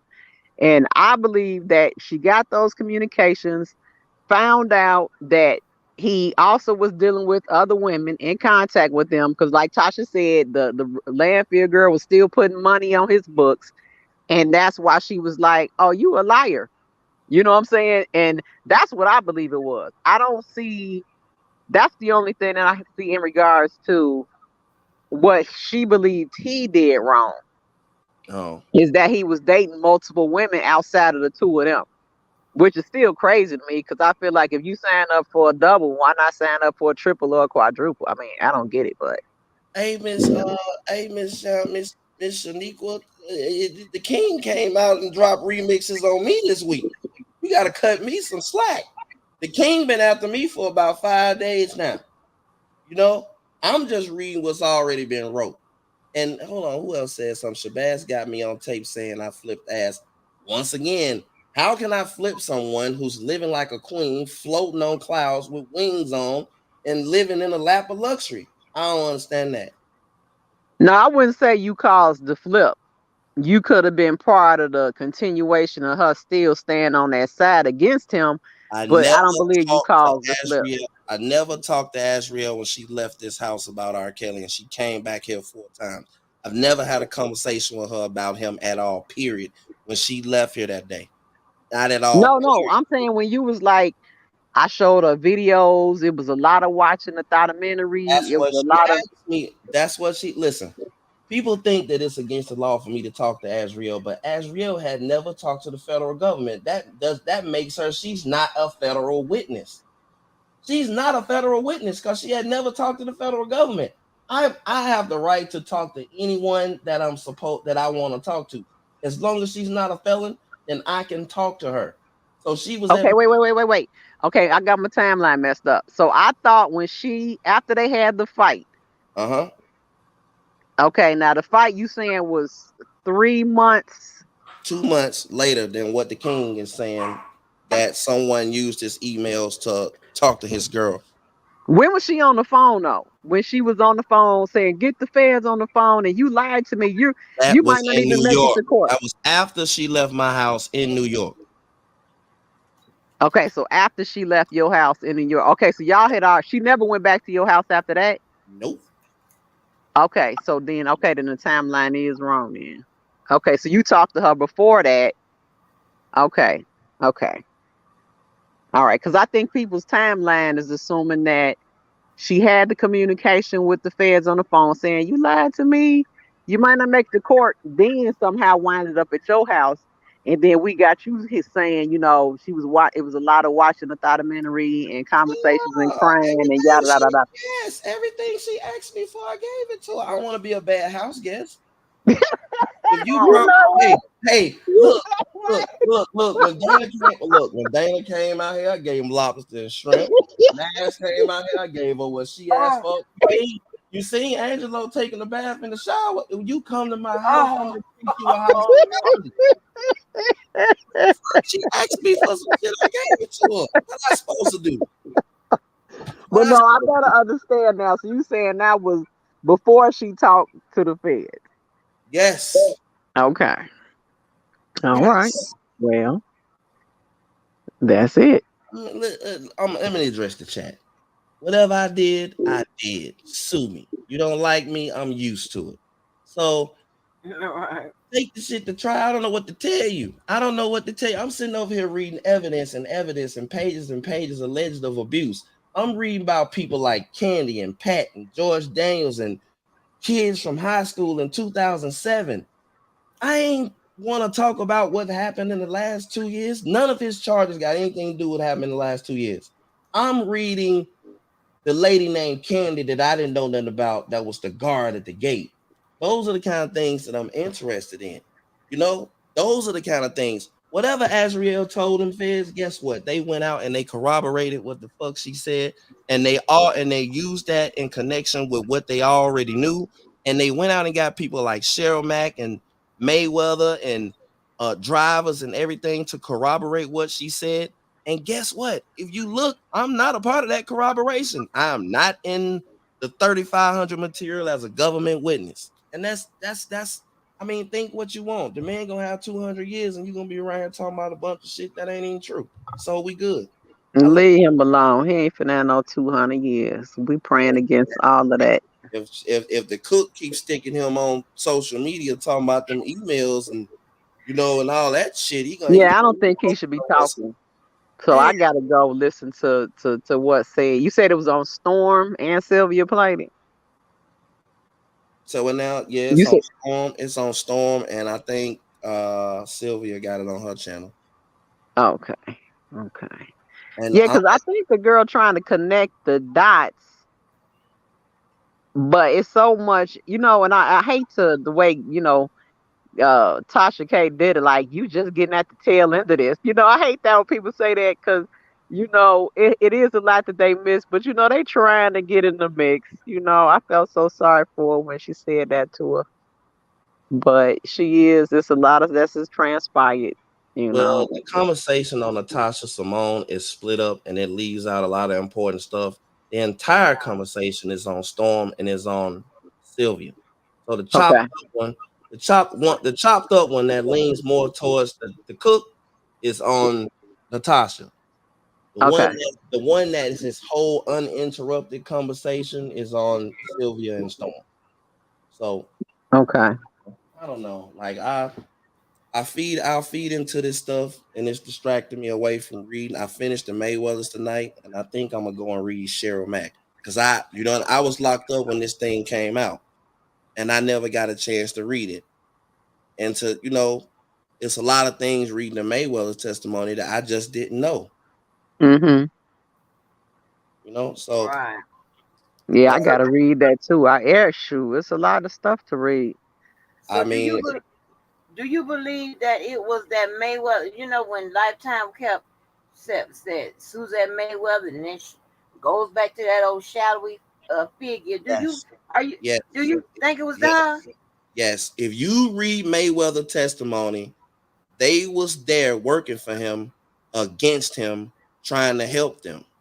They was giving Dominique phones. They was giving Azriel food. They was breaking rules. They was getting told on. They was getting fined. They was having to write letters. They witnessed the girls getting beat up. Girls was running them tween. He hit me. He just gave me spankings. They was doing all of this shit until they got fired. Wow, So I gave them a wow, pretty hard that's time after I read crazy. through. Yeah. So who was the Lifetime will Mayweather set your supposed to ass be? up. The overseer or something? Who was she supposed to be? Who? Mayweather. What role was It she was two playing? of them. It was Mayweather and Alizé Mayweather. They was hired to be personal assistants. They worked 2 weeks on, 2 weeks off. And how they was able to corroborate their testimony back before it was any indictments, they were texting each other. Like, girl, he just fucked her up. Or Mm, damn, she been in that room. right. She ain't been in there for 3 days. She ain't ate. When is he gonna let her eat? This is messed up and da da da I da know. da. So, and this was before any indictment. This was before any arrest in Chicago. So they used all of that with their physical and cellular um evidence against him in trial. Mm, I got to read that. That Yeah, sounds 'cause I juicy. was reading Okay. what was said back and forth between the Mayweathers and but it was called employee one and all of that. I think that's why they had it laid out. Yeah, and I was like, damn, Lifetime letting us know it's her behind this thing. I'm like, damn, you can't fuck with Lifetime. Your ass be put out. It's her Hey, behind this thing. Miss Queen, I don't have a jail or a court to put him in. I'm only reading. I'm just reading. And whether I agree with it or not is probably my personal preference. But I'm just reading the documents. I'm just doing something besides coming out telling a bunch of people what I think all day. I'm actually reading what he was convicted of. If you don't like what he was convicted of, then you can go and read it and you can poke holes in it. That's something that would actually help him because he needed to try to create reasonable doubt. But unfortunately, Right, the cook got rid of his lawyers 8 weeks before his trial, really before pretrial motions. You know how important that is, Miss Angie. He didn't have right. the right lawyers at pretrial motions and he had to give up a lot. So Yeah, wait, he she said I was actually there. He was Point. convicted of Mann Act and a whole bunch of other charges. It wasn't just Mann Act. Where were you at, Queen E? She said I was actually there. Is she talk? Are you talking about court? That's what she said. She was at court. Oh, she was at court. Okay. I was in prison, and if I would have been in prison, I wouldn't have went to New York and paid that high ass hotel fee for a whole month and a half. I mean, I care, but not that damn much. I just Oh, she worked for. Okay, if you work for the BOP, who? Okay, is access given to everybody in the BOP, or do you have to? Or do specific people have access to the BOP communications for inmates? Okay, it was illegal. it was illegal so for that so lady to do okay, that. Scott. Yeah. Scott, let me explain this right quick. I was in the BOP. I was in the Bureau of Prison. I was in a camp, and part of the thing that the overnight guard would do is he would look up the inmates that's in there. He would be bored. He would read their cases, and sometimes he would call you. Hey, You went out. McGee, come here. Hey, McGee, come here. Tell me how you did Wait, this. wait, wait, wait, wait. Start over. You went out for like 2 minutes. I said that You said I was in BOP. I was in the Okay. BOP and I was at the camp. Okay. The overnight guard had your inmate number because you was in the camp. He had your inmate number. Your ID is on file in the computer. Not only could they listen to all your conversations from in the office, I don't know about recording them and send them out, but they could pull up what you was in there for and read your case. And if you was had an interesting case like you stole a bunch of money, they would call you and ask you how the fuck you did this shit. If it was interesting enough, you know? Mm-hmm. And then I've seen other people call to the office, man, why the hell you do this? Tell me why you did this stupid shit. You gonna get out of here and fuck up when you get out of here? This was so stupid what you did. So I do know that they have access to look at your shit. I don't know about scanning it and all of that. I don't But know. that's internal for their use. You Yeah. can't disseminate that information to the goddamn public. I don't I'm care not who it is. I'm She not can't. Yeah, agreeing with she that. can't do I'm not that. agreeing with that shit. I'm not agreeing with that shit. I don't understand what the point of it was, you know? But For her to get a news, it was for her to get recognition, and she wanted to be the one to break the news that Lanfear was still in communication with him, along with whatever else she dug up. Because she said it. That's what well, she was bragging about last night. I'll say this right here. People will do anything to not read this man's paperwork.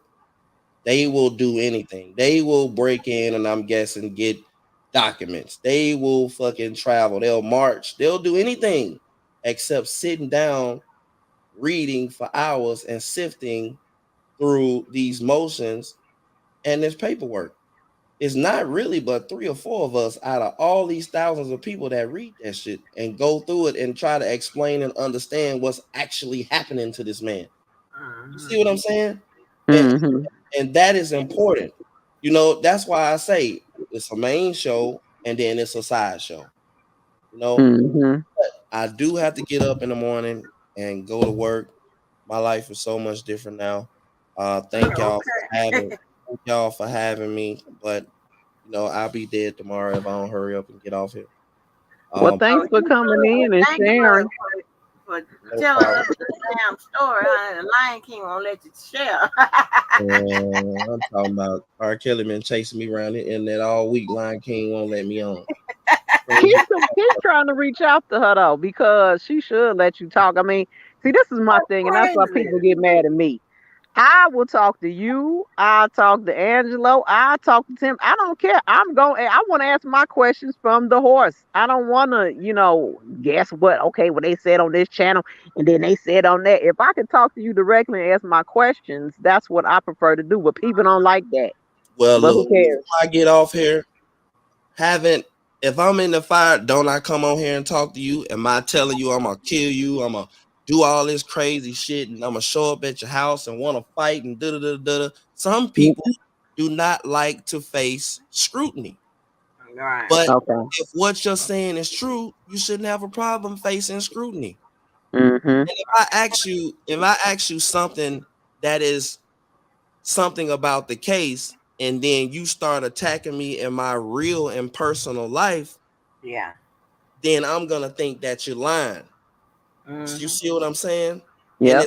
it's not fair that when it was when things is in your favor, man, we could attack anybody, we can question anybody, we can come on here all day long. But now, since questions being raised about you, it's I'm gonna kill you, I'm gonna kill your mama, I'm gonna get you.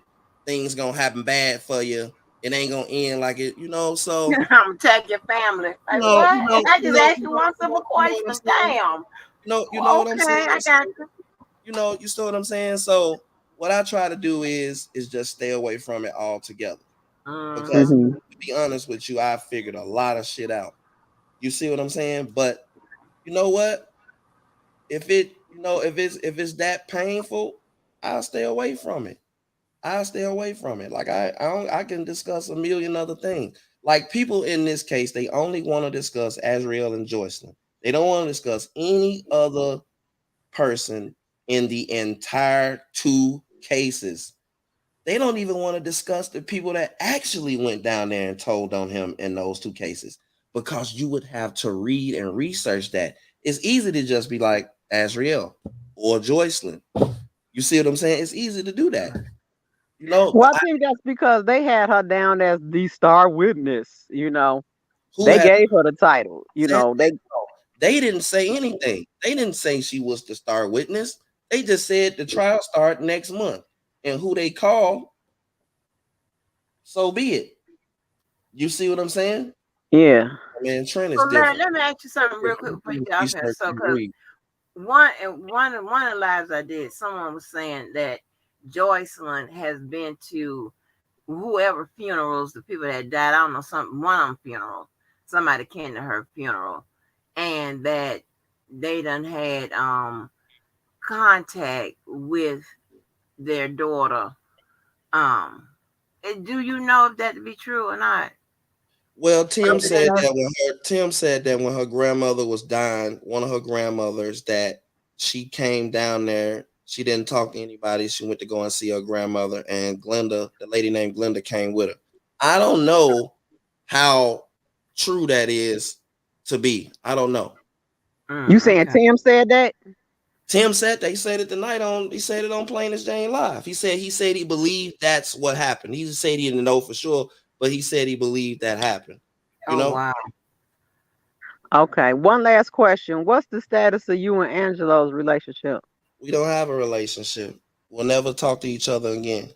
Oh, Oh Yeah, never, okay. All right. never. Well, thank you for coming. When his daughter, no. I'm saying when his daughter was in the worst position of her life, I was told I went 24 hours to help him. I would have did anything to help him get his daughter out. I talked about this shit all day. I did everything. When I was in jail, he attacked my wife. So, yeah. Oh, you know, Well, that's okay. it. So let me tell you, I spoke to Angelo a while ago, and that was the first time I ever spoke to him, and he said that y'all were like brothers and stuff like that. So I don't know what went wrong. well, it's kind of personal. I'll keep it. Yeah, He don't exactly speak on me. So yeah. it's hot these last 3 days, and questions came. You know Hot what I baby. mean? You know what I'm saying? Like, I don't hate him. I don't hate him. We did All have right. some good times. I do not hate him. We did have some good times, but Mhm. it's a lot of things that people don't like about me, and it's a lot of things people don't like about him. You know, Yeah. Maybe you know. one day.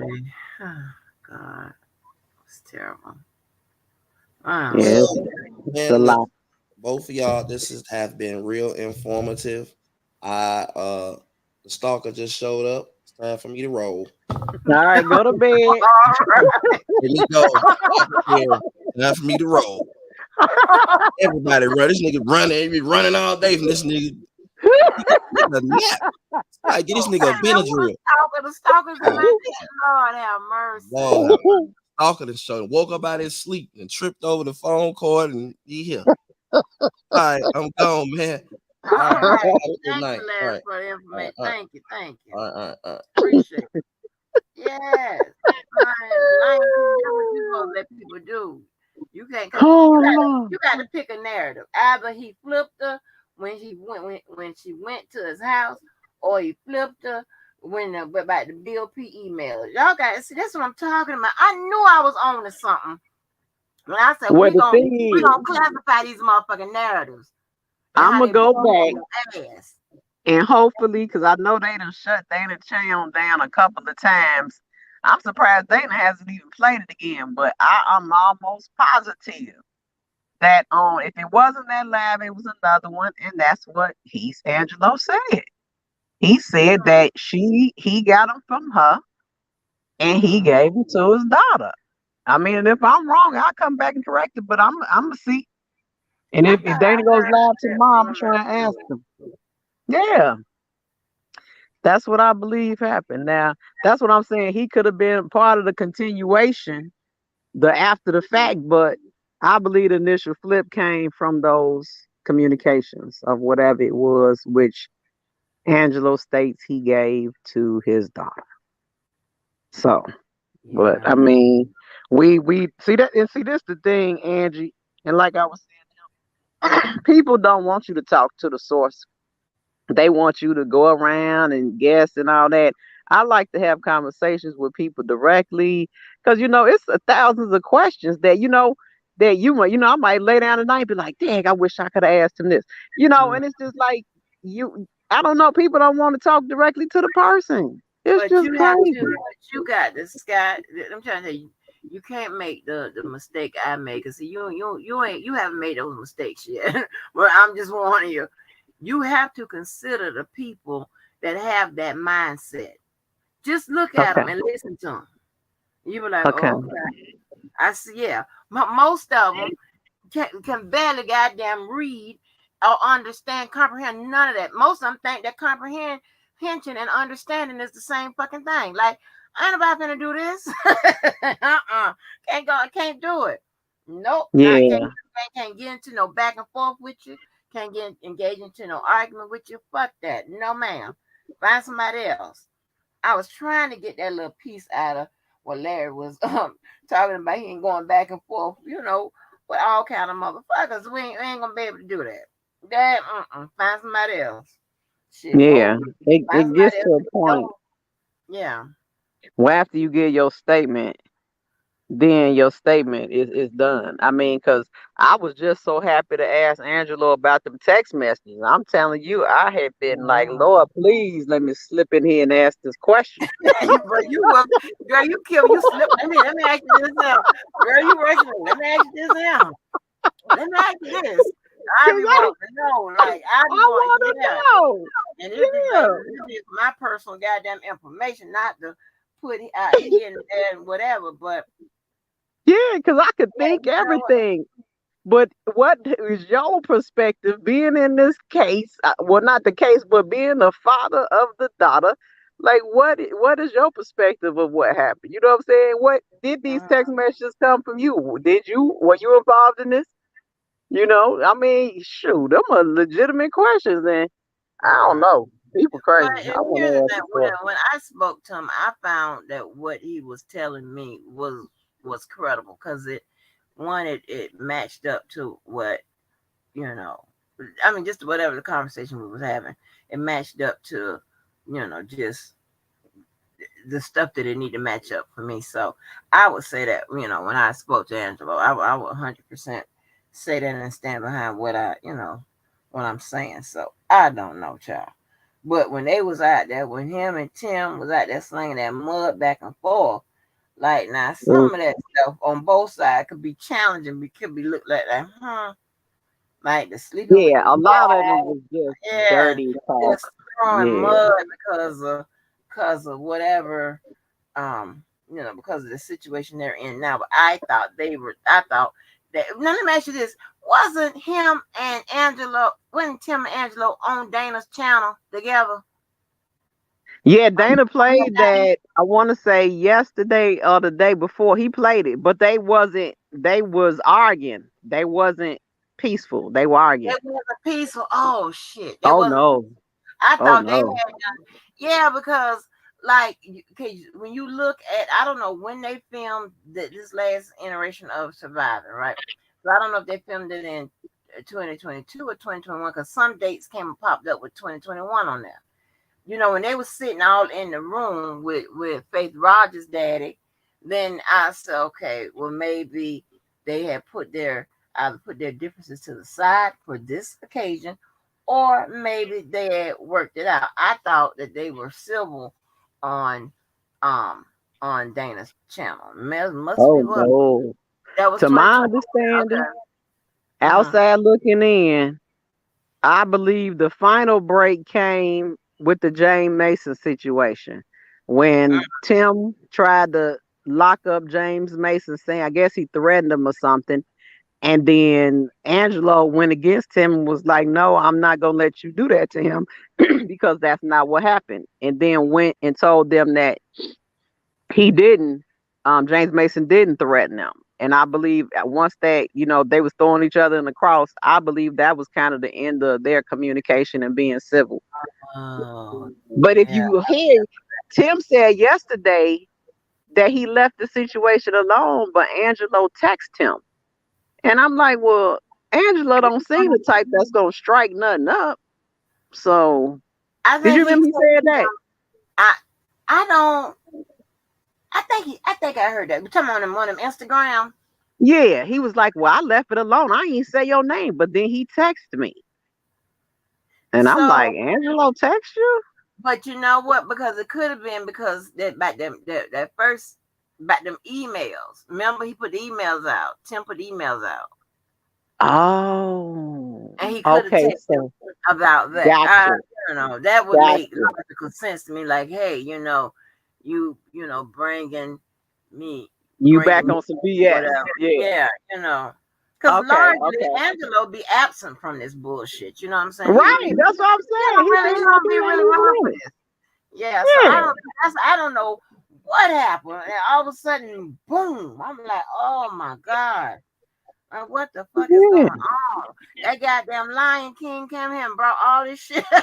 Oh, she done struck it up. Tim and Bro, Angelo struck it up. yeah, They done struck it up. damn.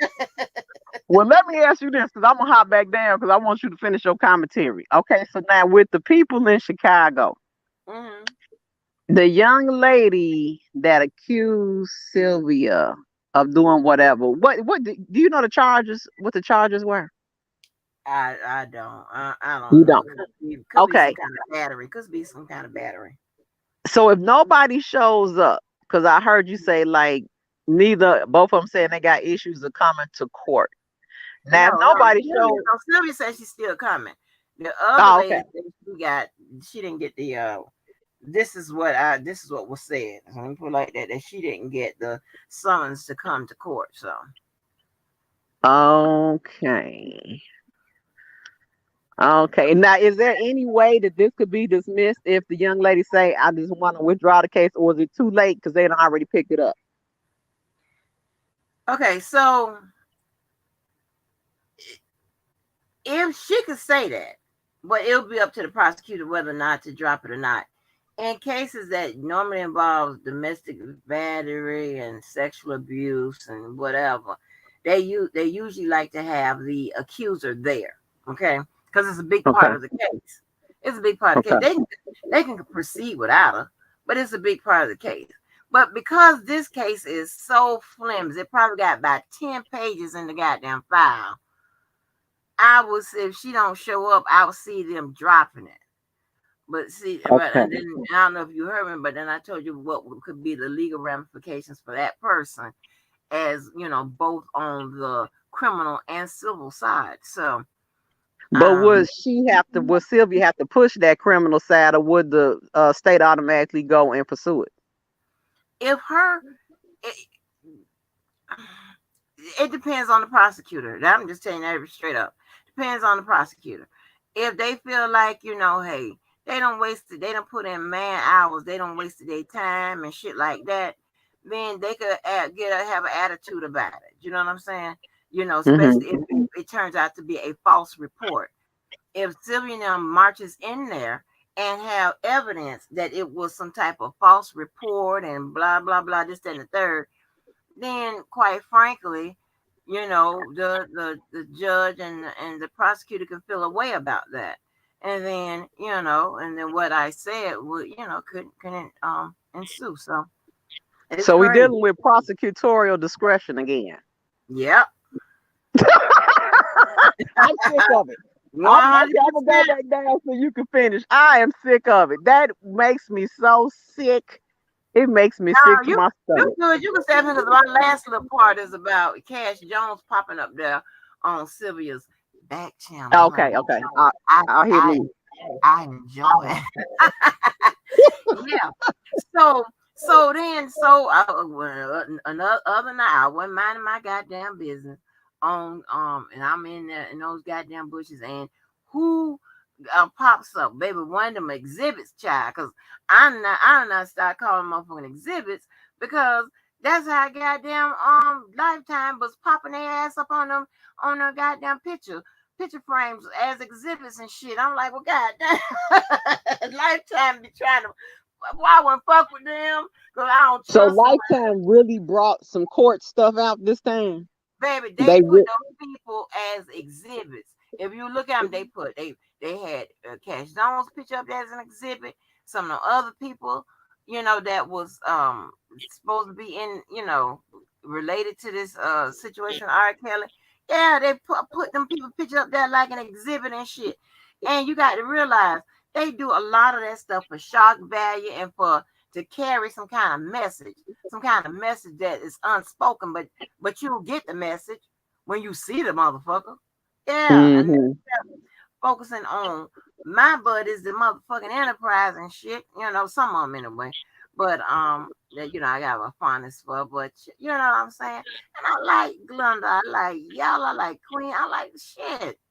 Like what the fuck? hmm And I love me some Jeff. Oh, sorry. But he apparently was, and I'm my question was, where the hell they get all that extra goddamn film and shit, them extra pictures? Like, did y'all know that them people's out there had them cameras rolling on your ass? Like, what the fuck is going on? That's what I was wondering too. Yeah, I don't trust that goddamn Lifetime child. They roll up on your ass and you don't even know. hmm They got that I kind of think that they equipment. got some personal pictures. I think people gave some personal footage because I'm like, I'm not about to be saying anything and I see a big old camera from a person I don't know on me.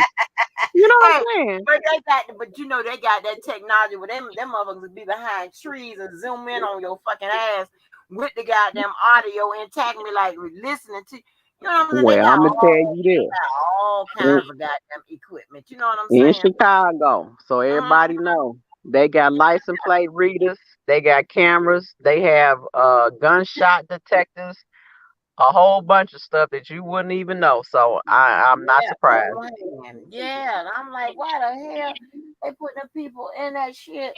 Like, if y'all don't stop, the Lifetime do too goddamn much. Like, But my thing is yeah, they this put with on the mixtape. Glenda lady. What's the crime? And like, how are you proving she's a handler and keeping this girl from the parents? Like, what proof do you have? It's just to me another story I mean, like, is she, even if you saw her with her, is she holding her? Like, does she got some type of physical arm on her? Like, don't move away from me. Like, I don't know. It's just weird. Yeah, Like, and why why is they it never illegal? why they ain't focus on that goddamn white lady that used to be running around with them? Remember, Uh-huh. she used to Yep. be right by their side when they was coming in court. Sure Everywhere they got was. them going. Who the hell is that? She Who gonna is find that? her. Yep. Who is that? Mm-hmm. Right. Like, go for who the hell was that white lady? We seen it. Mm-hmm. We seen it.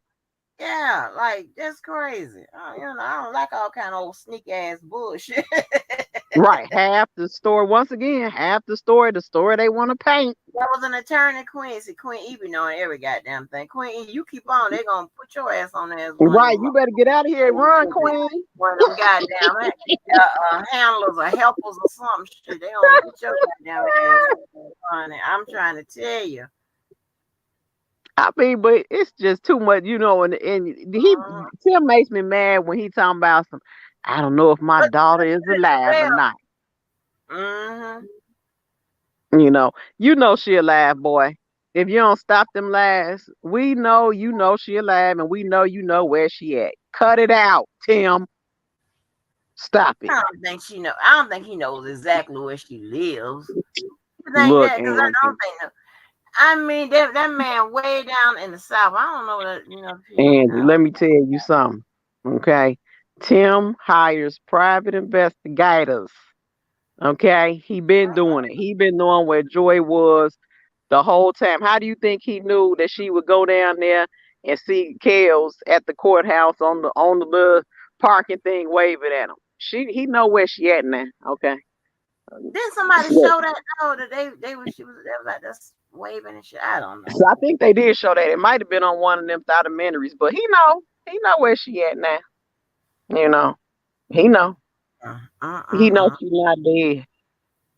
That's what I'm saying, boy. Don't try and strike it up to He get said, the "Miss Angela Hart, police going. when you better be careful, girl, cause yo shit, lifetime Might be doing a 4.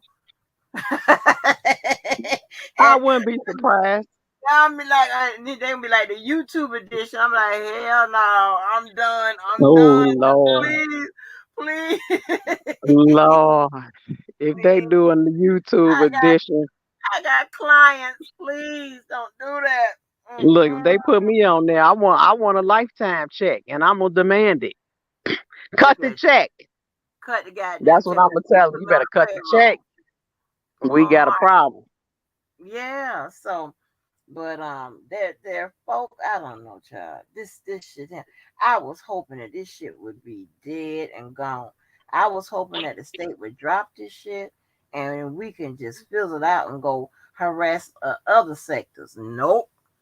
The state stringing us along. Appeals are still going. That's fine. We could address them when they hit. You know what I'm saying, here and there and whatever. But this shit, it just keeps going. Now they got Oh, wait, hold Kelly on. out here on the mic. Wait now, she Yeah, said, they gonna come to YouTube lawyer. I'm like, oh no. right. They're gonna They be gonna, like, she on not there gonna telling come. them what to do. Yeah. Wait. Queen said Joycelyn has papers on her parents. What papers do she got? That's what I want to know. What papers she got on her parents? No contact order. They said they were from. Hey, Trevin, is that Trevin? Because you Yeah. never know. That may not even be Trevin. Yeah, I know that'd be true. To answer your question, Angie Walker and Skylife, the reporter lied to us. Now, what reporter are you talking about? They said they were from news outlets. Oh, he's saying that they was out there. So y'all saw them filming, but they thought they were from news outlets. Okay. And they was from the Thought News. Oh. Oh, that's how Uh-huh. they got you. That's how they got you. Trevor, That's was how that they you got carrying you. the goddamn thing with the red shirt on? Trevor, was that you? That's how they That's got how they got 'em. That's how they they tricked tricking Glenda them. and Janet. Oh, No, oh, that's how they got Jamaican Janet. Damn. Oh, Joyce and Heart. Wow. oh. That's crazy. She said Joyce's not They hard. lied. Man, that's crazy. They dirty. That's dirty. I was wondering, I was like, how the fuck they get that? But we ain't never seen that. Right. He said I was hiding and they still got me. Yeah, Trevor. Trevor, that's what I be trying to tell people. Trevor trying to keep it low. Trevor trying to keep Right. it low. And He keep goddamn, it low. he be trying to keep it low. And goddamn, they get him. They got his They ass. I was got like, him. is that Oh my God. Trevor? On the So camera. Trevor, let me ask you this. Was the Savages standing there talking to Glenda when she got on the phone? Did they really say, "Are you talking to my daughter?" Or did they put that sound bite in there? Well, that's what I want to know. Were they standing there? Was she standing there talking to the Savages directly, or did they put a sound bite in there? Oh, Queen said yes. Because that was Tim's voice. So, Oh. yeah, Trevor telling her. Trevor, he lied. Oh. He still got his motherfucking ass. Okay, Tim you can tried to snatch her. Oh Lord. what? You talking about snatch Glenda or snatch Joy?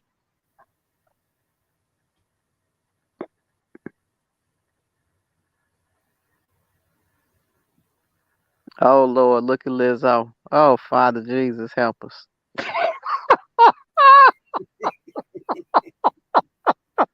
I'm telling you, boy, this R. Kelly case. I try and tell people, I'm like, y'all would never imagine the You want depths exactly. that I it don't has tell gone nobody to. that. Mm-mm. Mm-mm. Don't even enter the sector. Just Keep stay out. going. I'm telling you, gonna be like, huh? Go follow Shaquella. What is her name? Shaquella Robinson. Go follow that case. Don't Yeah. even follow this one. And she went alert.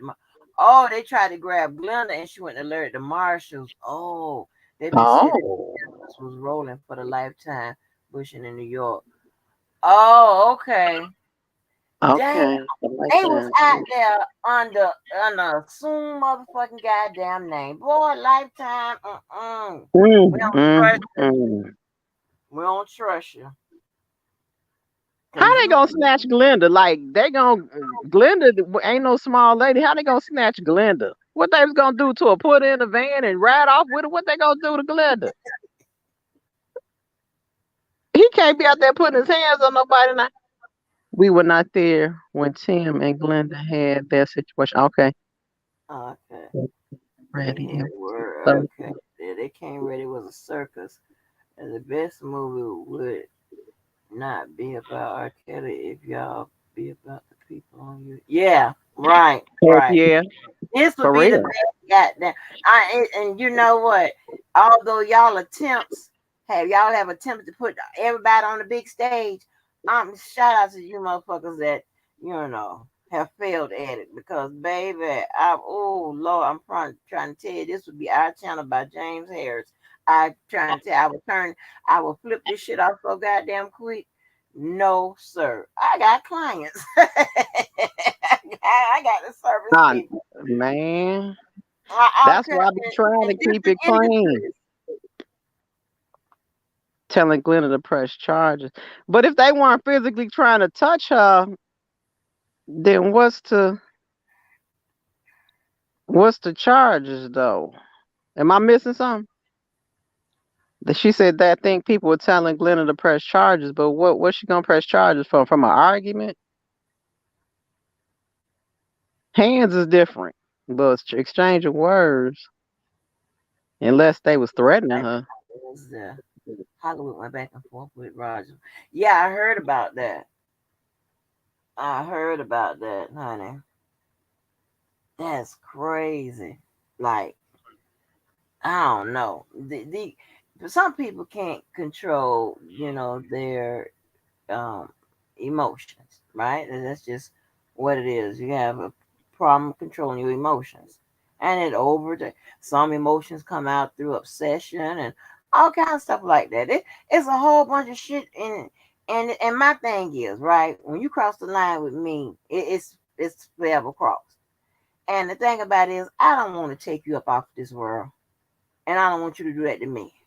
So the best thing you're not gonna get me to even go in that motherfucking goddamn area until it's time. But like it's just too much. I just cannot. Like, huh? All this, And all that's the thing. this crazy shit. It's You too right though. Cause I had slipped and got emotional yesterday on your channel. I had to apologize to the poor Jennifer girl. I had called her name, didn't even know it. I had to go back and apologize. I did not mean to do that. But it's like when you get this stuff gets you so agitated. So agitated. right, right. It does, cause and I see how bigger bloggers and bigger whatever they ignore the peasants and the peons and the motherfucking pawns and shit. Y'all listen, that's that teacher shit. They ignore those and they only really address the serious situations or whatever. And that's what I'm not trying to be no, I have a whole other platform that I pretty much neglected, but over here, I'm not gonna do it. Like, you have to ignore most of this shit and just go ahead and do whatever it is you're gonna do on your channel. If not, mm-mm. Mm-hmm. So I be sitting around, I be cracking up, I be getting blamed for shit I ain't got nothing to do with. Nothing. I'm like, how the fuck? Like, No. People, they sit up all day and make stories. That's it. yeah, make shit up to fit their goddamn narrative. Well, it had to happen because of this. No. What about this? You Yeah, it's set your multiple things. Yeah. you set your own self up. And it blew up in your face. So what the fuck I got to do with me? Anybody else? Like, get on, Right. get on with your life. And that's what it is. And I knew I came into this motherfucking year talking about them motherfucking narratives. We're gonna examine them. We're gonna show you just how they motherfucking do them, and just how they the blueprint to them, and how they motherfucking goddamn will blow up in your goddamn face. Queen, are you from Chicago or New York? Honey, who is she from everywhere? Queen E stand for a whole bunch of shit. Everywhere, Queen everybody, everywhere. Okay, everybody, everywhere. because she in New York, because she was like, you get arrested here for that.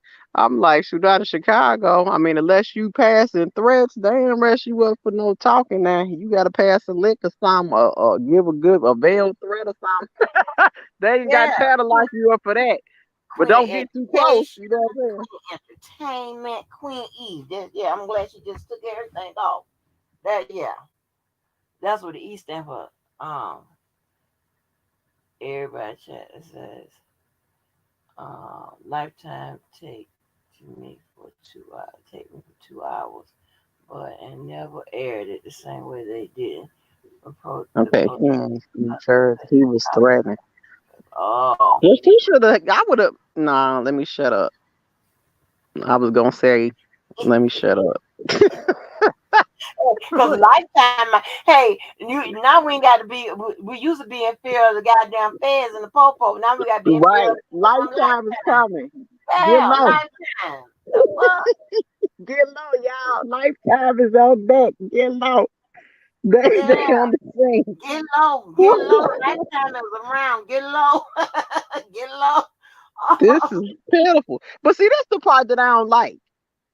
What does this have to do with R. Kelly case? Like y'all saying, this Yeah, ain't gonna free him, and it ain't gonna add an extension to the lockup. But yeah. why y'all putting that with the R. Kelly thing? And then they try to throw the Michael dude with burning up Angelo house and car. That ain't got nothing to do with R. Kelly. See, you out here people painting false narratives and trying to connect that to the case. That ain't part of his case. He didn't know that man, and he didn't say go burn up the boy's stuff. That was they had a separate beef. Now that's what I would love to ask Angela what that beef was, you know. But that wasn't no R. Kelly stuff. I'm sick of that.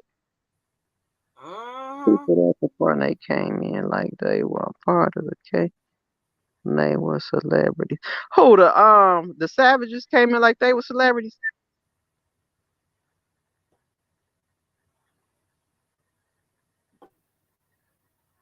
It's the crazy shit for me. Grown boy, you better take your ass to bed or either come up here and answer more questions. Oh His Lord, that ass girl still got work. He questions for lied to us. today. He She ain't got a sleep. book of questions. Look, he still woke. Goddamn, the Lion King ain't having it. That shit tripped me out. I was like, she was trying to tell Tim, like pretty much guide him on what to say or whatever. I was like, let Oh, me wait, sit wait, back wait. and She buy me a interviewed Tim? pocketbook. I was like, let me get me find me a pocketbook or some shit I can buy because this shit here done start making me break out. Like what the fuck? Wait a minute, Angie. She interviewed Tim too? The Yeah, Lion King?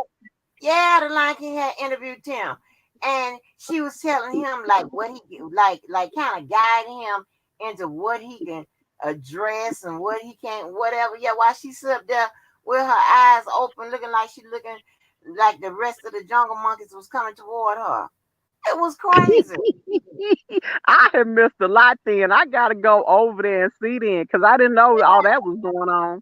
Yeah, I'm just gonna Okay. go over there for her. I think she do makeup tips or something. I'm gonna go over there for that. But rather that other that I mean, she sounds just like Wendy Williams. You know what I'm saying? Like, lady, you probably got a She gift or does sound like something. Wendy. Yeah, you got a gift or something. But if you want people, you want to be into junk journalism, or you want to be respected journalist. Make up your mind, because this ain't uh. I don't think she know because if she knew, I don't think she would. I mean, see, R. Kelly is a big topic, big views, but you two far on the back end of this. Like with every scenario, there's a thousand scenarios that could go with it. Like it's too deep. It's too deep. Too many players. Too many moving pieces. Now they ain't even on the case. They on the people outside the courtroom. That like you see what I'm saying? They all over the place. Yeah, Crazy. like, come on, baby. Like you got to, and first you got to, know your surroundings. Look at this setting and stuff like that. You should know, baby. You got to get all the as many sizes that want to take you to of the store, baby. You got to get it up there. Now, Queen, is this girl? Was she for Kels prior to this? Because, like, Larry was saying, the other guy probably didn't even like Kels. But I'm saying, was her commentary on Kels positive to this? Because I really don't know. I don't know what the lady's talking about.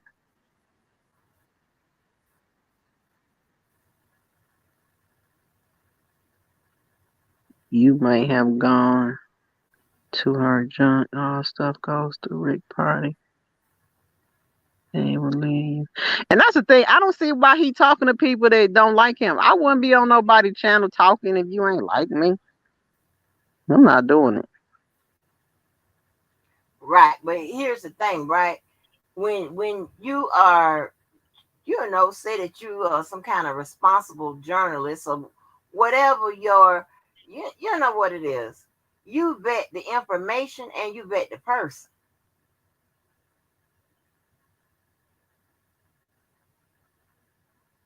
You vet the information and the person. And Yeah. so, and then you don't just okay. But how you And gonna vet me without talking to me? I don't get it. You gotta talk to me to vet me. You can't vet me from nobody else but me. right. And then if you want, and then you go from there, and then you start. Well, if you let this person talk, vet they motherfucking ass, vet their goddamn story or what have you. Hmm. Look for the consistencies and the inconsistencies. You can't There just you sit up go. there. Yeah, you just can't sit up there and be like, yeah, and this, put the shit out like it's facts. No, Hmm. it was a whole motion done on this, a whole investigation that was going on, a whole response to it. That's not how this works. I mean, it can work, but That's not the best approach. I agree. that's You not the talk to best the approach. person, then you challenge they interview and the stuff they said in the interview. That's how I would approach it. I'm gonna Right, have my list of questions that I want to ask you. Then you gonna speak, and then I'm gonna just go and vet that from there. That's gonna be the right. vetting. If you sit up there and tell me that it was an investigation with these BOP emails, whatever, first I'm gonna start writing down. I'm gonna take my legal mind out of it. I'm gonna start writing Hmm. down. I'm gonna start writing down. Okay, if there was an investigation, I want to know what was the results. When I say that, that's gonna lead me to the motherfucking motions and the response to it. That's where it's gonna lead me. Hmm. You right, Larry. I wouldn't even talk to her now. I'm not gonna beg you to talk to Right. you. 'Cause for her to even bring your name up, she should have been in the process of trying to contact you anyway. I mean, you don't bring nobody's name up. I wouldn't unless I'm actively trying to get an interview with them because I want the full story, but everybody's not me. Hmm. It's like, and if you put reporting on the story, report on the motherfucking story. Your comments about the story should be unbiased, and those who want to speak on their participation in this bullshit, you should let them. That way, you give the audience the motherfucking the chance to determine who's telling what makes sense or whatever. Because trust me, you're gonna get it. You're gonna hear the consistencies and the inconsistencies, and you're gonna figure out who's telling the You truth. sure are. You sure are. She said she was done with it last night. I know she is done. Girl, you better. You probably got blown up. When I tell you, y'all motherfuckers, like the beehives and the barbs and all that shit. Y'all motherfuckers like that. Y'all need to They get don't want to down. fool with the Kel sector, baby. Neither Yeah, side. We will yeah. get your legs Get your on goddamn both ass. sides. Yeah. Only thing I would do, I would let Kels to continue to use my platform to speak. I will ask him questions, and that's it. I'm not about to do no investigating after that. I'm staying up out of that now. But you can Mm. speak on my channel, and I might ask you a couple questions, and that's it. Oh yeah, let the people speak. Right. She don't really Hmm. have to go into investigation or whatever. But if you're No. gonna take opinions, state stuff as facts, now you got the responsibility to just make sure that what you say is the truth.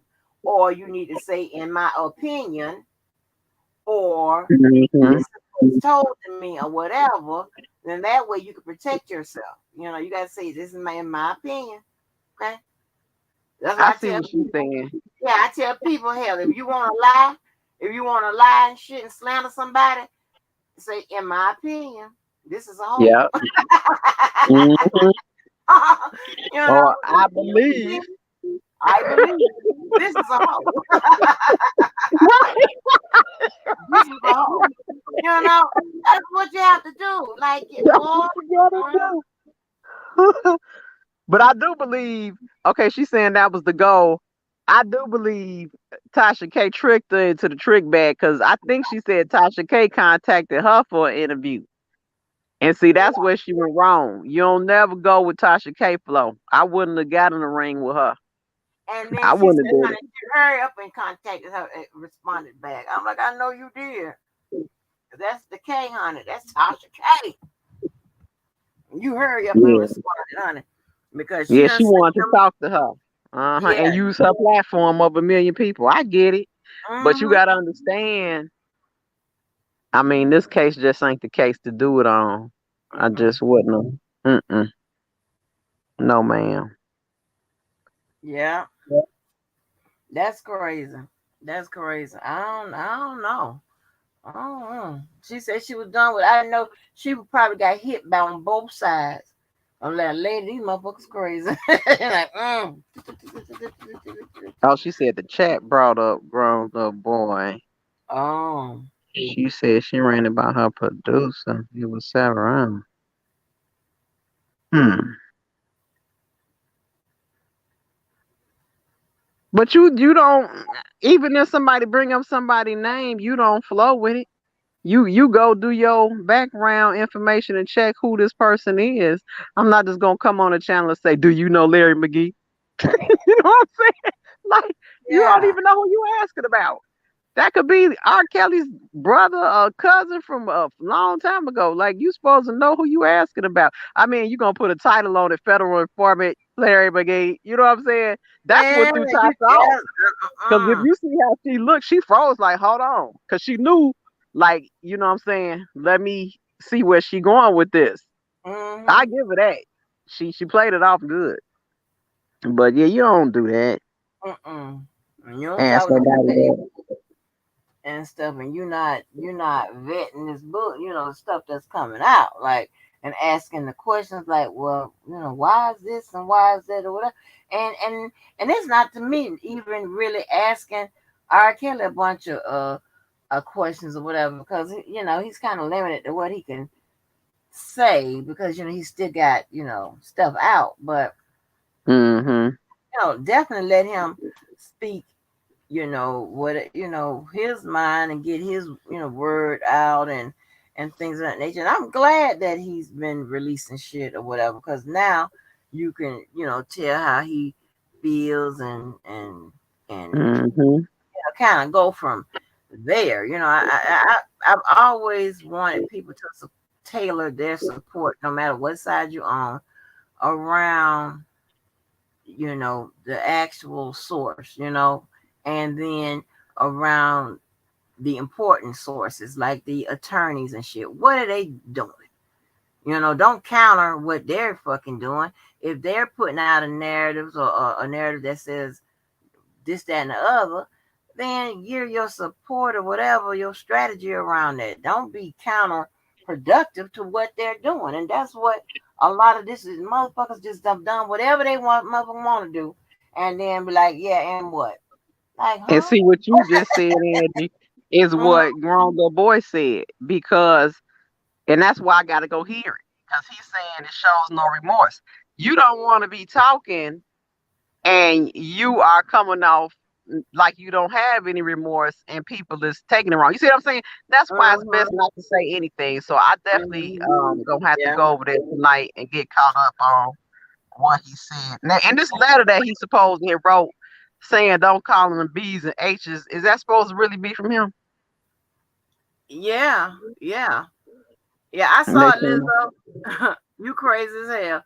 But yeah, yeah, it's supposed to really be from him. He's doing a lot of, writing and well, he's sending out a lot of emails and shit like that or whatever. So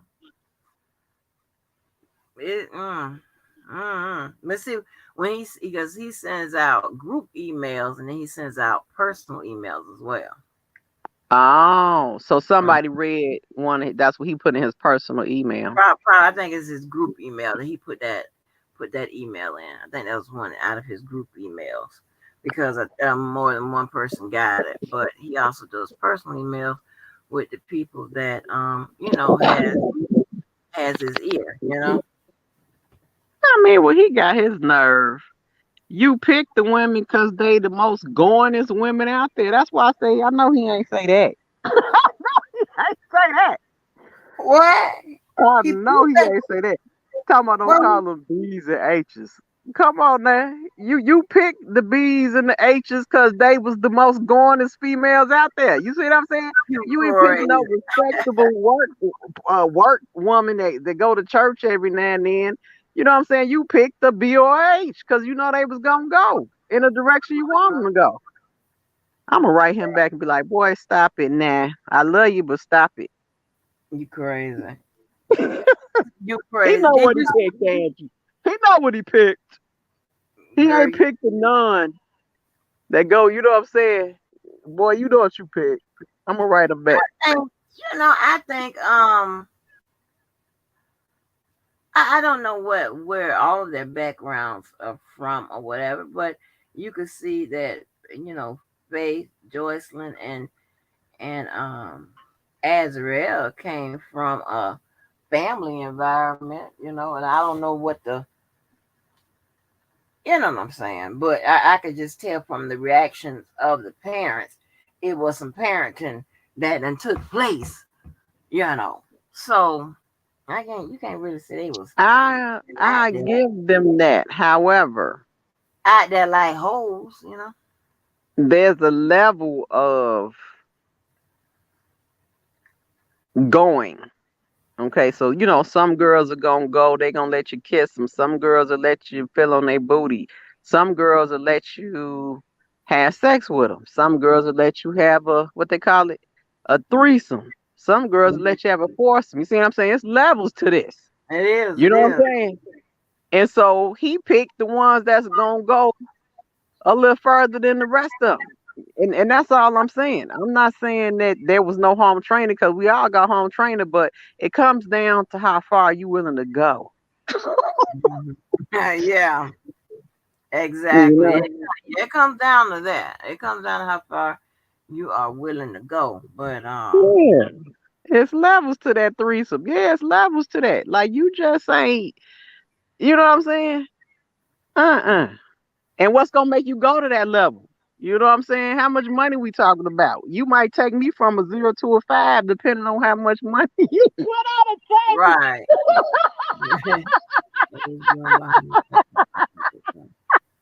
Let me quit playing. Because they'll Yeah, be all on internet. Skylight said, well, I meant it. Okay, now run and tell me. I meant it. crazy. Right, Queenie. I get it. I get it, but you know, it is what it is. It this turned out horrible for everybody. I can't imagine nobody being involved in no shit like this. Got new people. So what you thought about? Did I ask you? Lavelle, I meant that. I mean, am I lying, Lavelle? Am I lying? I mean, that's my whole thing. If I'm lying, tell me I'm lying. Cause I mean, it's and you date women. It's levels on how far they gonna go. I Mm-hmm. mean, point blank, that's it. And what's gonna make them go? You know, that's really it. I'm not saying they ain't had no home training or come from no good background, because it really has nothing to do with that. It just comes down to the level you willing to go. You Right. know, so we all had a time when Yeah, we was out there going. You know. I don't know about all that, but you can look Okay, he said I'm not lying. All right, Lavelle. and you know what? Those skylight long time ago. I don't know what the fuck I was thinking about. Long time ago, like if I was, dating somebody and we was in the beginning of a relationship, but it wasn't time for that time. I would sit up there and show him the merchandise and Yeah. expect him not to want to touch or nothing like that. Do you see what I'm I saying? flash his Cause ass. you ain't I ready to flash go then. his ass. Yeah, I flash Yeah. his ass and be like, huh? Oh my God, my boys got me. They said, boy, you be thinking of some crazy shit. I'm like, listen, are you stupid or something? Yeah, I was like, it's the merchandise, but you can't touch it. You got it? So I tell you, you can touch it. Like, huh? Yeah, it's Mm-mm. levels. Like you start off, hey, let's do a little kissing and take me out to Starbucks or something. Now I want lobster. Now I want some money, and now you might get a cookie. You know what I'm saying? It's like every female got their levels. That's all I'm saying. I'm not saying nothing bad about him. I'm just saying he picked some of the most gorgeous females, and he need to quit acting like he picked some old saints. Boy, stop it. Stop that. Look, Lavelle said, as a man, we want them that go, and keep going. Oh, that's a goddamn shame. Lavelle, something wrong with you. I promise you, something is wrong with you. I don't know what it is, though. I don't know what it is. Something But we wrong. can't be mad at Kels for picking them. But my thing is, don't act like you ain't going. That's my whole thing. And this is my thing right here. If we not able to decipher the women like that and the women who not like that, that means you disrespecting the women who are not like that. All women ain't the same, just like all men ain't the same. You can't categorize us all the same, and just like you can't do that with men. So I'm just saying, categorize everybody where they at. That's it. No harm, no See, fuss, you no must have bull. missed my live when I was talking about polyamory, and I got into like these different types of women. You know what I'm saying? That be with that.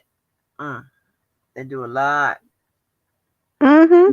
Like what killed me, and then you had these men run to them women that just lay it out for them or whatever. And then when they run to somebody like me, they think I'm the Tasmanian devil. They were like, you ain't gonna give me what I want. You ain't gonna do this. You ain't gonna say this, whatever. It's like, hell no. You're not gonna, especially the one. Well, let me change that, because no, when you come to me, you already know what you're gonna get. You have athletes, and this is what and I don't know. Is this true of Because I never really dated someone in a celebrity in the music industry, whatever. But this is what I know about athletes. Athletes want their ego stroked. That's not what I do. Right, I'm gonna tell you what right. it is. Like, listen, motherfucker, you missed that shot. Your form off. Sit your ass Yes, down. You missed that yes, shot. You missed yes, that shot. I'm trying to tell you, your form is split. Sit down. yep. You a lot like me. See, that has always been one of my failures in relationships. I'm not a good ego stroker.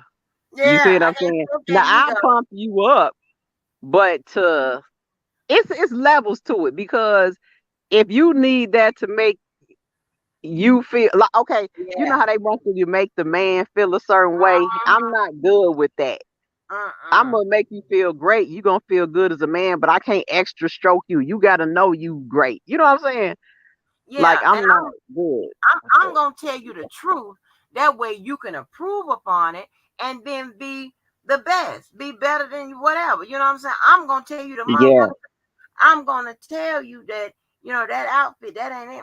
That ain't right. where, Right. where we going? Where we going? I'll stop right there. Like you ain't about Even to wear that. yeah, even during sex or whatever. I stopped faking and all that bullshit. When they ain't when it ain't right, hey.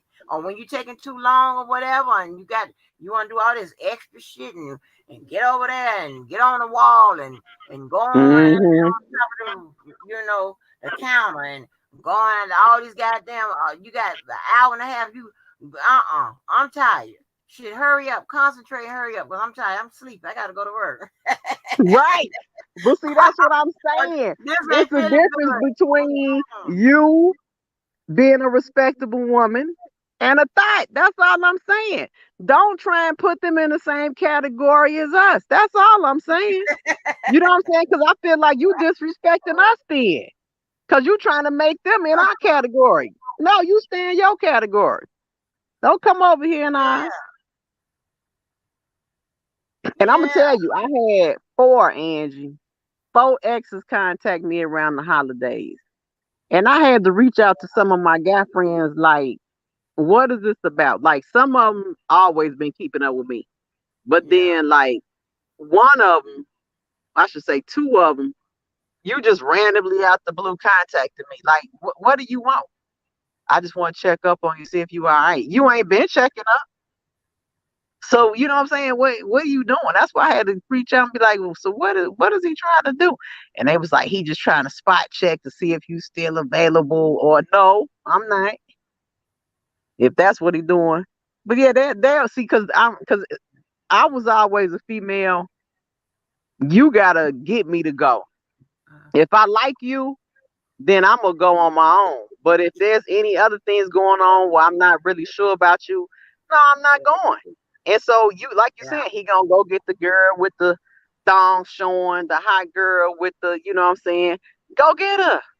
But Mm-hmm. guess what? I look good on paper and off paper. You see what I'm saying? And I got sustainability. And it shows because look, they still calling me. Yeah, exactly. You coming They back are to me, still around. not So them. I fuck what you think and what you say. They are still here. Yeah. It's like that's what I tell people. Ain't shit you can do to me on no motherfucking YouTube that's gonna affect me. Not one bit. I'm gonna sleep through it. Are you fucking Yeah. crazy? Yeah, you're not gonna affect the bottom line of my life, and you're gonna do shit to my motherfucking family and friends. Not a fucking thing. Why do they have to write letters for beating women, Uh-oh, allowing they women? arguing or something. They could have left. Yes, they could have left. They sure could have left. They could have shifted their left foot, then shifted the right foot. Chevrolet. They could have got up out of there. And you know what, grown man? This is the thing. It comes down to I feel like it was all this stuff is relationship. You there, you all are staying there over a long course of time. To me, it's a relationship. I don't know if it's a sexual relationship, but you all, everybody has some type of understanding that we doing this, and they all in agreement with it. And I think that's Girl, where you missed my line. Go ahead. what you say? What you say? No, I was talking about that polyamory shit, and I forgot what Miss Mo said that it polyamory because there's a difference between polyamory and living polyamorous lifestyle. Damn, we got to go back. I got to go back and listen to my live. It ended up being a second part. We started talking about it when Miss Mo got up there, but it's a couple of days ago. Yeah, we were talking about, and that you saying the same thing I said. I said, when I went to look, just for the meat for the live, I wanted to see what would make people agree to be in these type of relationships because that's not Thank you. something I would Thank ever you. agree to. And like Thank you. I've never been approached for no. I've never been approached for no threesome. I never had a one night stand. Like what the fuck is going on, right? So No, I did. I did. A guy came to me. and tried to get me to be. Well, I guess I would have been the fourth person. And I was just had to think. I talked to my friends. I'm like, do I look like I would do that? Because I'm like, why would he come Do I to me? look desperate? Like, Yeah, you start is my questioning shirt open? yourself. Like, And why you would know he what? come to me? I blame it on the goddamn thoughts because they've done it so much or whatever. They think all us be Yeah, they motherfucking don't know who. down But see, for that's it. what I'm saying, Angie. If people like us don't take a stand, they gonna allow these women to be in our category. They done already mucked it up, giving it up for $40 and messing up the whole game. I'm not letting them come over here. You gonna always be the thought over there. They ain't coming in my category, and I'm Come not. on, I don't care who don't like it. Kels can say right. B's and H's. I'm calling them T's and J's. Stops and jump off. Okay, well, Levi. I mean, grown man, we understand that it's illegal at 17, but the question still comes, why did they stay? We already know that that's the illegal part, but they stayed way after they were 17. I Way thought it was after. I thought it was due to like side chick mentalities and shit like that. You know what I mean? You have people just would volunteer to be the side chick. I don't know how that works. I don't either. You, I don't get it. oh. I'm not sharing nothing. I gotta be, and see, that's my ego. I gotta be main attraction. Like, Yeah, I can't. I can't be second to yeah. none. I would tell guys that, like, if You you ain't gonna got put the yes time, and yes and I'm looking for some kind of goddamn, when you start claiming me, I'm gonna claim your motherfucking ass. Other than that, hey, it is what it is. It's like I thought it was due to that. No, when I looked it up, they said these people agree to be in these type of relationships. It's consensual.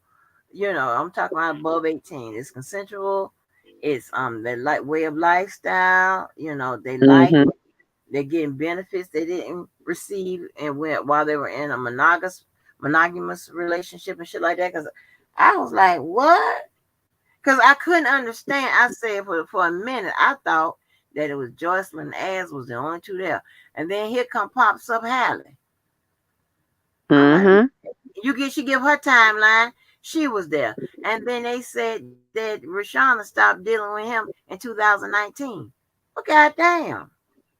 which Then you got turned out to be Dominique a there. lie Then you got because the Dominique girl, there. uh-huh. And then you got Tasha K talking about some, no, Rashana was still there because she was putting money on the books. You see what I'm saying? It's too many Uh-huh. contradicting stories.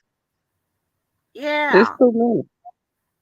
it's too much, and I'm like, I can understand the mental. I thought it was that mistress slash side chick mentality. Like, mm. I think it is because like I'm saying, you got to be willing to go for that. Because me and you and that, we'd have been looking like, boy, if you don't open Looking this door, crazy if you don't you get got your 10 ass around. seconds. And I'm talking about one right now. Get this door open. Uh, it's about to be problems in here. And these problems you don't want. Like, Yeah. it's just no way acceptable in no kind of way.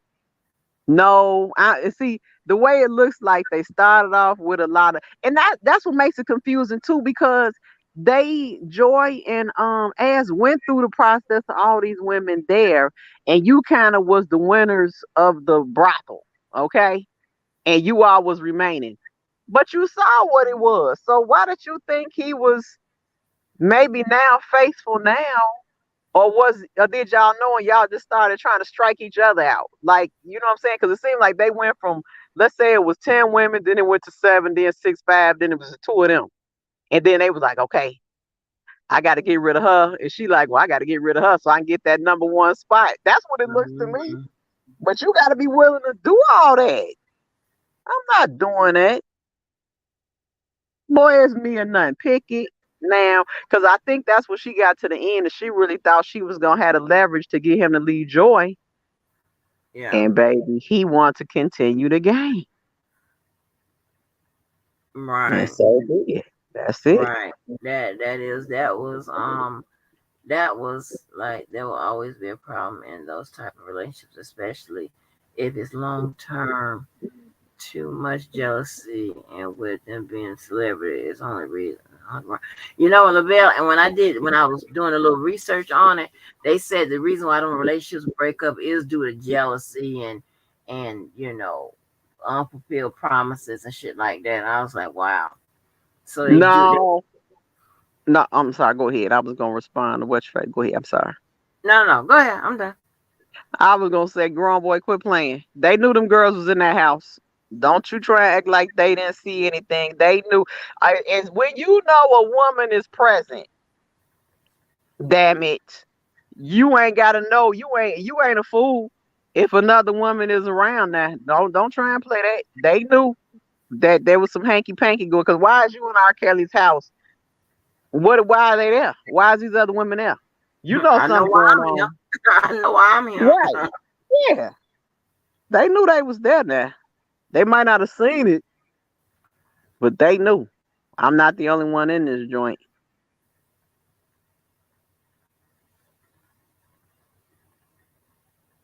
The person that introduced them spent a lot of time together along with Dominique. Yep. Dominique was the overseer, Mr. Officer, the overseer. He said, LeBron said it was more than 10 girls at the studio. Wow. But now, you know what? Now, what did you think about the white girl on the damn thing? What you thought about her? Now, we saw what unfolded in court, and, you know, Once I, again, if you ain't interested, that's why I asked you that question yesterday. If it's somebody you're not interested in, they not gonna get no tick. If somebody tells you to go up in a room, R. Kelly will be there in 30 days, and you wait, you want some. You see what I'm saying? Like people with this bullshit is pissing me off. If I'm here for an interview, why am I going to a hotel room? Ray and Chico from the block can't get you to meet him at a hotel room. So, but since it's R. Kelly, you see what I'm saying? You know well, you ain't here's the supposed to meet thing. nobody in the hotel. Listen, no, they do conduct some interviews at hotels, but it's usually in the lobby or it's In the usually in the lobby. little restaurant Yes. part or whatever. Thank Not you. nobody's motherfucking room. Yeah, once they said the room, I'd have been like, what? What? The room? Who in the room? Who gonna be in the room? Cause I ain't gonna be in the room. What you talking about? That's what I'm saying. It's bullshit. All of this is bullshit. And like Lavelle is saying, they know he's a celebrity. Who's not impressed by if it's a celebrity you like? Let me put it like that. Cause trust me, I done came across plenty of them that don't make me move. But if it's one you like, then yeah, you'll probably go do some extra stuff. It's normal, but don't make it a crime. And don't flip the script when the feds come. You was out there to get down and get dirty. You did it. Now don't try and be part of a case because he jumped off and you weren't part of the harem that get to stay in the mansion. That's why the white girl was mad. She probably didn't get a chance to stay in the mansion. She thought that was her indoctrination into the clan, and he booted her out. Girl, that was crazy. And then she stayed there all them days.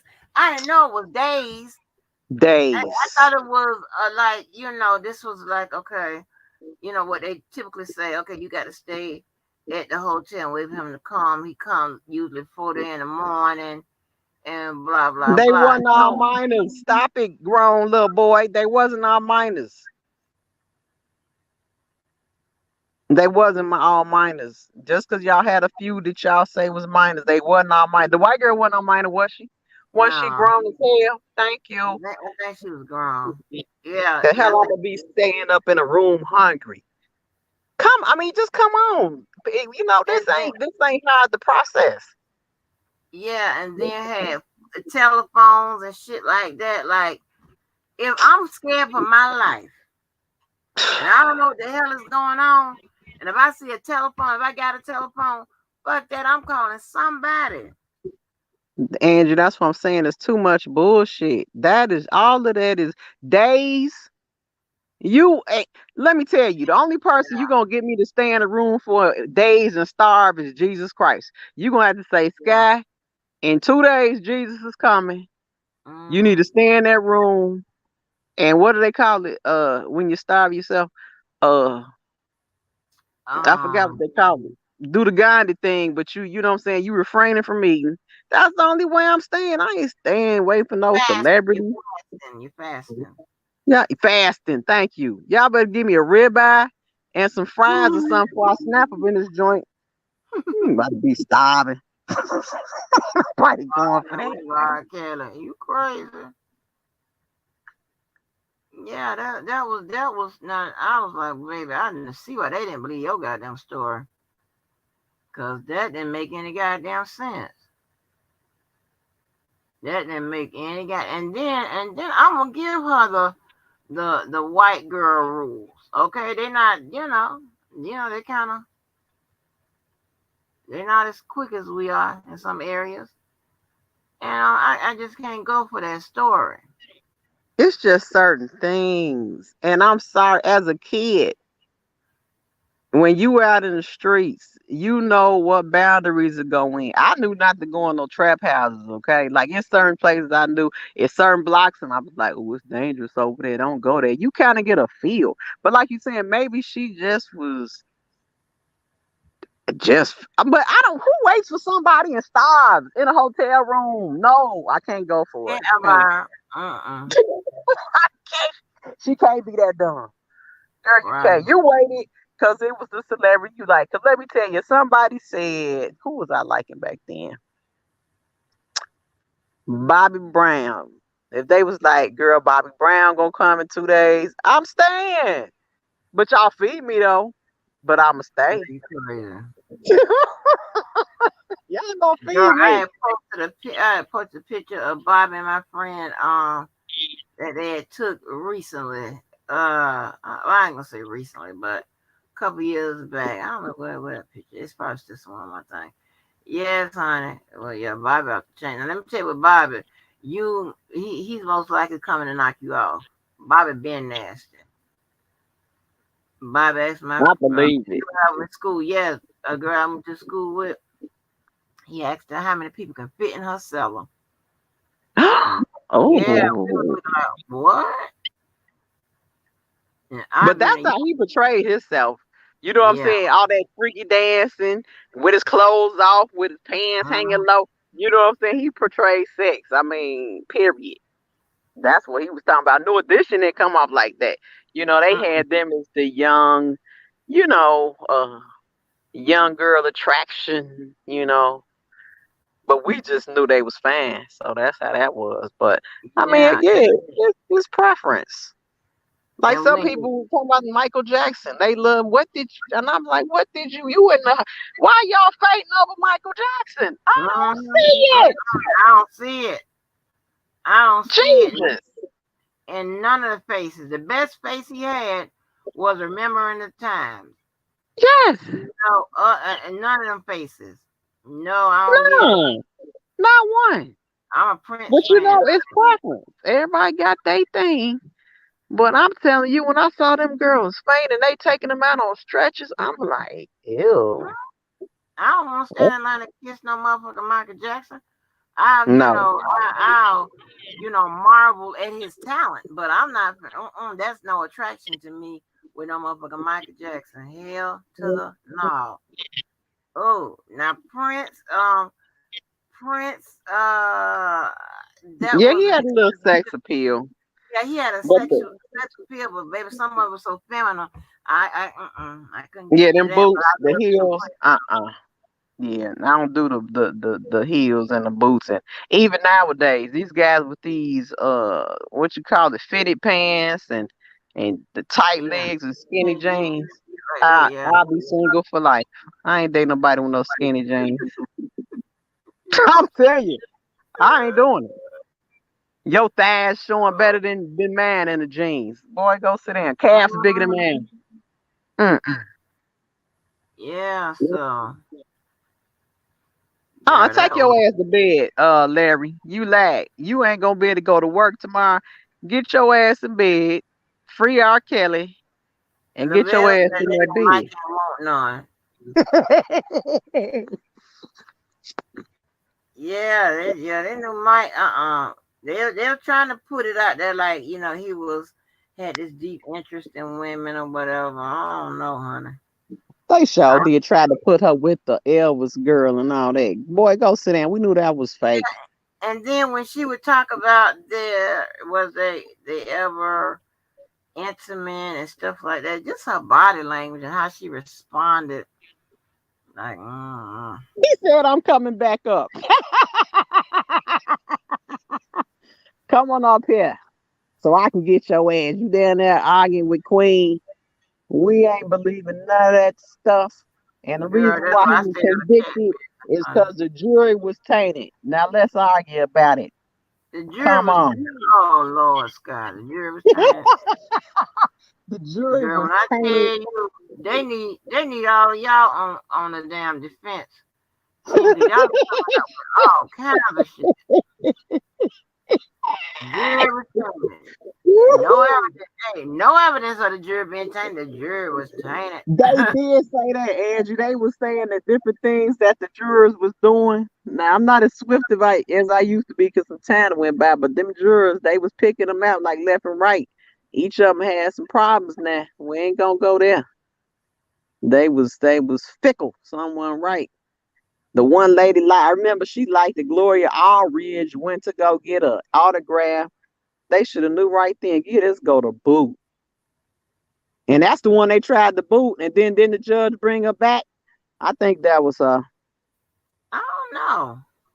I don't I know. think that was the one.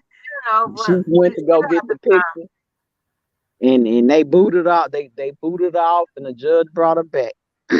You still got to follow the process. And when it comes to the law with certain rules and things of that nature, they have prongs, which be like maybe one prong, two prong, or whatever, and then they have tests.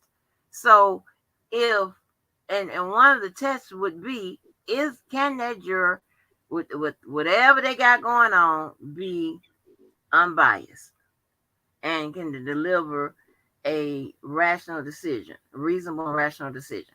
Can they do that? And the answer is yeah. Then that it is what it is. They remain. I ain't making this Yeah. up.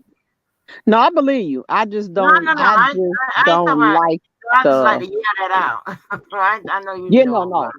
I know what you're saying, but I'm just saying I don't like the inference of belief. It's almost like you saying they do a test, and if you fail that test, then it's okay. Forget all reasonable reason and you know what I'm saying, all the factors of reason go out the window. It's like you saying, it's just that simple. They do this test. If they pass this test, they stay. You know what I'm Yeah, saying? Period. pass the test. Don't add to it. Hey, None of that. and just That's the part selective I memory. don't like. What selective memory? Wait a minute. What I select now? Lavelle He must be always. talking about the part with the juries being messed up. She know them juries was messed up. Them juries was tainted. How They they was was tainted. tainted. How they was tainted, girl. Don't worry, Lavelle. I'm gonna And go. then, I'm but gonna check get this back. out right here. And then, just you have to answer this question.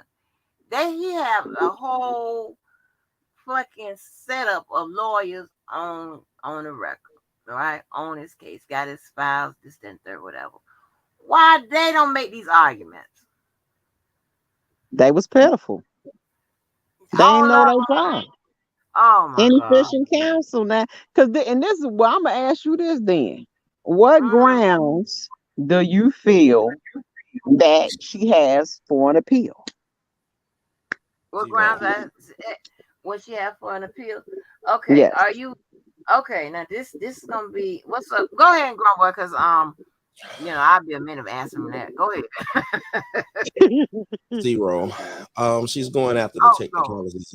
She's going after the technicalities of the case. She's going after Mm-hmm. the predicate acts in New York. I'm guessing she's going after the text messages and the age and the I don't know.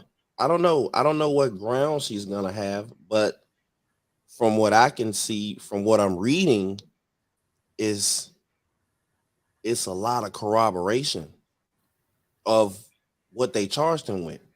I'm not talking about what I think. I'm telling you what I'm reading. So, give you an example. You know, look, I mean, everybody's talking Jane, this and that, yada yada yada. It's more. I'm gonna give you an example of something I found yesterday, 2 days ago. Okay, if you look at the letter, at least the one that was on TMZ, like somebody in the chat said it was a notarized letter entered in evidence. I didn't see that. But if you go by the letter that was handwritten, a couple of things. The date is in there like 7 times. But if you look at the Mayweather testimony, she said they showed her a Facebook post that she made. She said that she drove across the country. She went down the East Coast and she drove across the country and she went to California with the little girl in the car. And they asked her the date. They asked her the day she got there. The date says September the 25th. If you look at that letter, it was written September 21st. And then they went across the country and then she flew home and she went to Chicago to a Christmas photo shoot and they asked her the date. She said she didn't know. And then they referenced what day it was because of her Facebook post. She said when she got there, R. Kelly told her that what had happened in the past week that Azriel had came and told him that she was 18.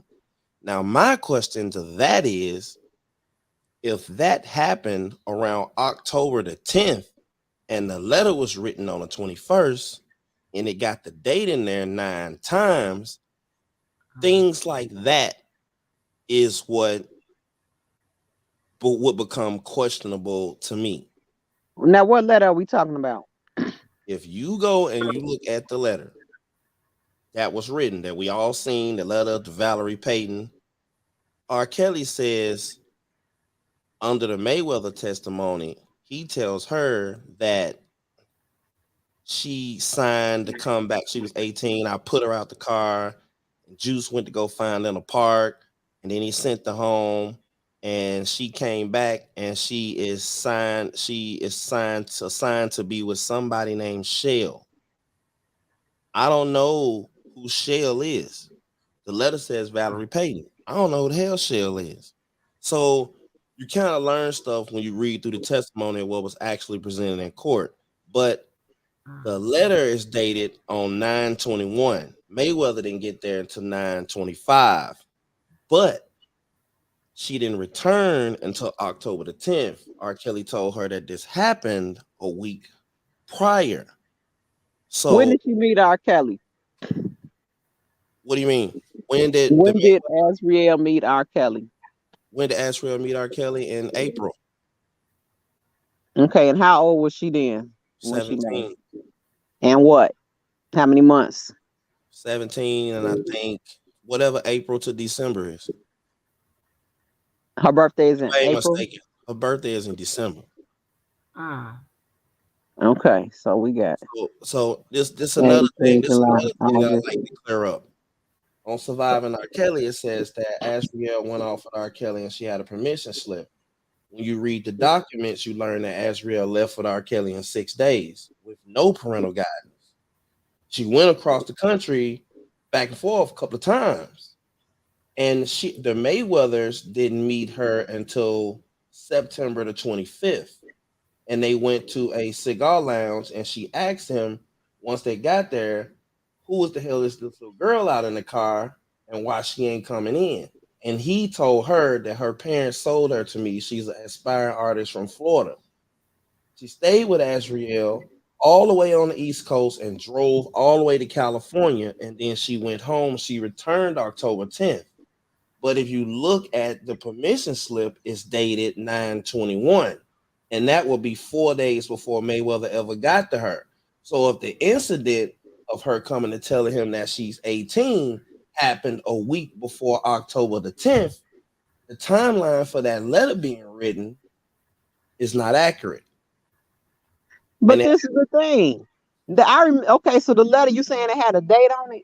The letter has the date in there 6 times, 6 or 7 times. Now I didn't see that letter. I think Yeah, I saw something else because the letter I saw looked like it was tore out of the notebook. that's the I letter don't I'm talking remember a about. date being That's on the it. letter I'm talking about. If you look at the letter, go look at it. But where's the signatures at? I don't remember no signatures being on it. That I'm not talking about the signatures. But I'm saying, Stalker saying I knew all that when I threatened Nick at night. The transcripts just came out, man. Stop. Go and charge your battery. Um, I don't know. I'm just reading this stuff. I'm just coming across. I'm not making any accusations on nothing. I'm talking about what doesn't look right to me, what doesn't fit the narrative to me. Because I'm right, not. I got you. I'm just saying the letter in general. Okay, now to me, it was okay. Let me give you my narrative. Whatever happened, R. Kelly sent her home. She goes back home. They make a fake letter to send her back because they want her to go back with him. They write this letter from what I remember. I might remember the date, but I don't remember no signature. I remember her supposed to be going to Valerie Payton. Okay. Okay. So let Where's me ask you. Valerie Payton at? Why she wasn't in trial? Hold on. That's what I'm getting at. Someone in the chat saying that it is another letter that's notarized. I haven't went through that testimony to where I've seen that, and I'll have to Oh go no, I back. gotta see that. I You gotta see, see that. you see what I'm saying? I haven't seen that. Queen, where's that? Which I asked her. She said she wasn't sure. Okay, because I swear I didn't see that. Because and where's Valerie Payton? Have you talked to Valerie Payton while she wasn't in court? I Who is haven't. I haven't. Valerie Payton? No. This is what I'm trying to tell you. When you read the Mayweather testimony, he doesn't tell her that she signed to come back to Valerie Payton. He says somebody named Shell. He doesn't even say Valerie Payton. That's why I'm telling you that letter's some BS. I But think they just put a fake name down but, there. but see, but To see, send- but see, you know what? You know what, Scott? That's where we mess up. Because if I go and I say, well, this is what I think, then that starts all kind of rumors and shit that ain't true. And it take the people that actually read this shit. But I'm saying who is produced Valerie Payton for me then? Producer. If Okay, you the producer, I would say it's a real person. But okay, if you okay, haven't produced her, you can't make me believe she exists. okay. Let me finish. Now, when you go on and you read the Mayweather testimony. It Hmm. was a party, and Juice came, Valerie came, and Juice invited some of her family members. At this party, he got mad because Juice bought a guy, and she was dancing on the guy, and Dominique was dancing on the guy. So he got mad at the party, and the next day he came in and he made Dominique go up the stairs, and all of the girls kicked her ass. He made all of the girls beat her up. That's under oath, and it was corroborated by 2 or 3 people that was there. They entered them in the evidence. Was this person there? Was this person there? Was this person there? What I'm getting at is they're not taking what a Mayweather said under oath without corroborating it, and they're not taking what a girl saying under oath. They're corroborating these things amongst all those people that you're seeing that's being put in as exhibits. Okay, but this is my thing. If they gonna present the letter, that to me would be significant to put Valerie Payton on this stand to say, was this letter? Did you know anything about this letter being written? Was she in your custody when she left? I And don't what think that. I you don't see what think I'm that. saying? See, You don't see think that's you weird talking. for them not to produce her? But I think you're talking about two different things. They presented the letter on surviving R. Kelly. I don't even think they presented that fucking letter at trial. Unless and they presented a notarized letter like Queen E is saying. Well, you know what? We're gonna I was find out talking when about it that. will. I think they did put that letter up there, that one on that notepad, if that's what y'all talking Yeah, about. the one on notepad was in there. Yeah. I don't remember seeing that. But if that's the case, then something ain't right because it conflicts with the dates that Mayweather said that she met them and she came back to Chicago, which was backed up by her Facebook post of her being in certain locations, which matched up with the dates. And if you go by what she testified to as when R. Kelly told her an incident happened, it doesn't add up with those dates of that letter. You understand what I'm saying? Or the name. And you saying Mm. He, he thought she was with somebody else. and he doesn't say it was with that name. He says under oath, she testified under oath that it was Shell, but the letter says Valerie Payton. And it wasn't a confusion of which two people it was, because later on in her testimony, she says that Valerie Payton was actually at a party. No, I wasn't there. I'm just reading the documents. What's wrong with reading? You don't like people who read? Y'all didn't like. Y'all hate people who read. Shit. I Mm-mm. just and we gonna have to go back and check that out because that letter to me, I've never understood Shell, why this lady wasn't produced in court. I I never don't know. understood it. I don't know. Okay, so Shell is Michelle Adams. So now what I'll do is I'll go to the glossary We and you don't get us on Lifetime. Shit. I'll Don't put get what what I'll do is I'll put Michelle Adams and see what she entered in as an exhibit. Because if they enter her in as an exhibit, 9 times out of 10, they interview her. So what if she corroborated that, yes, I'm the person that was in the letter that he was talking about? I don't know. Just gonna keep reading. You know But what? my question is this, okay? So let's say there is a Valerie Payton, or if it isn't, It why is would a the Valerie parents Payton. write? Okay, but why would they write a letter saying that if they haven't talked to Valerie to ensure that their daughter is going with this lady? Do you see what I'm saying? I It's more than I'm not just in that. disagreement. I'm not in disagreement with you at all. I told you I lie where the truth lies. Hmm. I'm not allies with any one person. I have learned over the course of this investigation that the closest people to the case is the motherfucker that you know what I mean? The Hell closest yeah. people is so we'll keep reading and wherever it take us. Yep, that's where we It's gotta already go. a conviction, but I still want to read it so I'll be able to understand what I spent all my fucking time talking about. right. Right. You know? Yeah. Yeah. Because that's the Yeah, thing, that's even though the crazy. case could be where it's at, but I still have questions. And that's one of them. Did they have a conversation with Valerie Payton? And, did she say, did she fly back with her?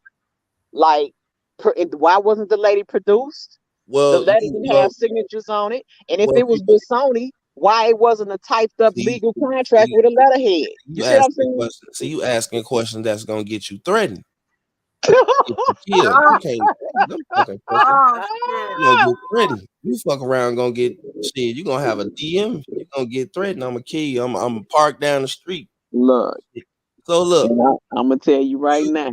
you ask you okay. If you talk to someone for Sony, then the person from Sony or whatever should have been called to trial, or they should prevent it. They should have had text message evidence between you and the person at Sony. No, it should be a legal document on letterhead stating that this person is representative of Sony, and they, you know what I'm saying? It would be a legitimate letter, not some God, torn off a this is some goddamn nigga. This notebook. is some nigga shit. This ain't no Yeah. letterhead. No, this some nigga Then shit. to me, it's not official. Do you see what I'm saying? That's the point. Either it's He official wasn't. or it ain't. He wasn't convicted on it. Listen, first of all, she left in 6 days without any goddamn letter and was gone for months. The Yep. letter didn't come into play until she told him that I'm in Right. fact Absolutely. 17. Absolutely. Yep. So I don't I mean everyone's afraid to talk about this. At least I hadn't seen this on at least since I've been out.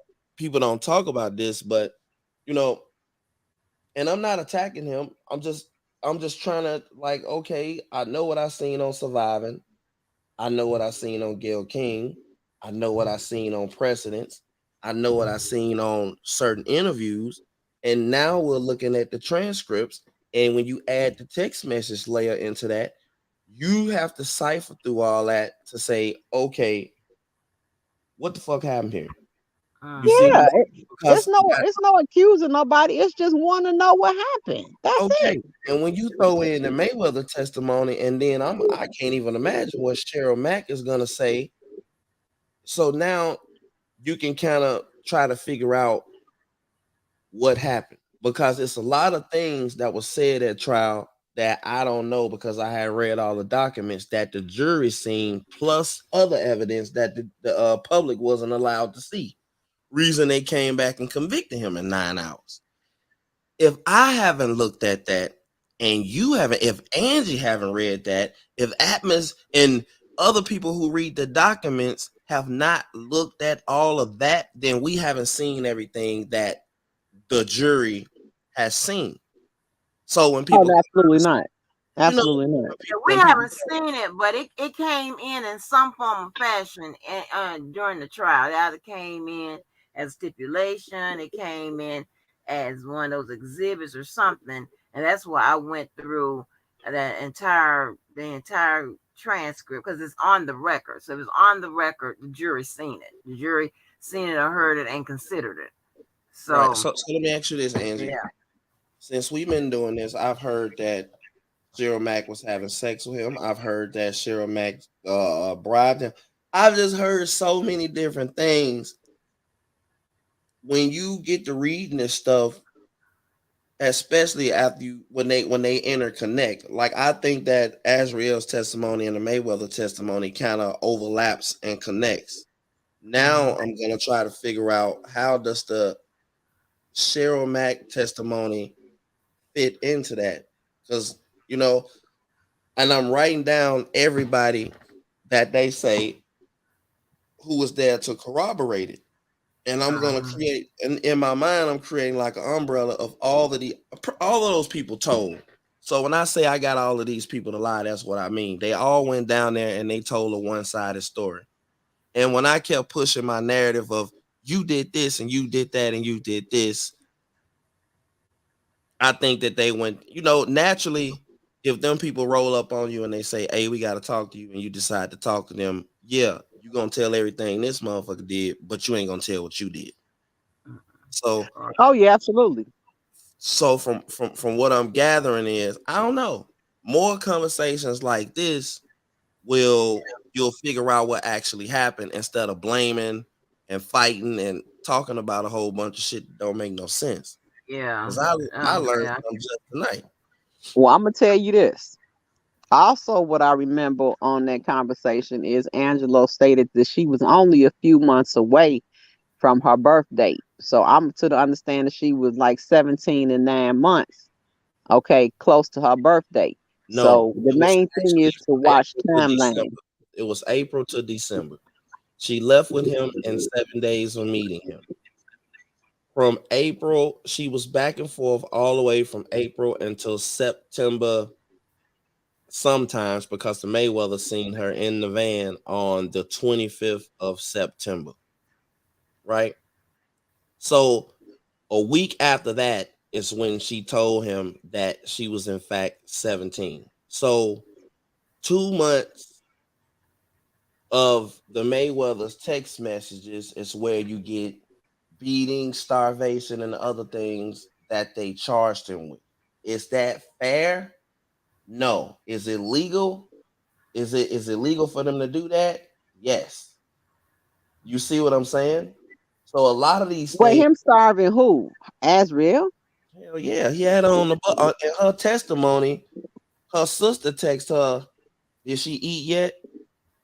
And her sister texts her back, "No, he won't let me feed her." And he was like, "Well, how many? It's been 3 fucking days. She ain't ate." And she was like, "No, it been 2 days." Then her sister takes her back and said, "It's been three." He said, "Have you checked on her? Has she moved? Has she gotten up? Has she left out the room?" He used to keep her in this little fucking room. You know what I mean? And and they're talking back and forth to each other in the text messages in a time when he wasn't indicted, when he didn't have no pressure. You Okay, I see see what what you're I'm saying? saying. Okay. So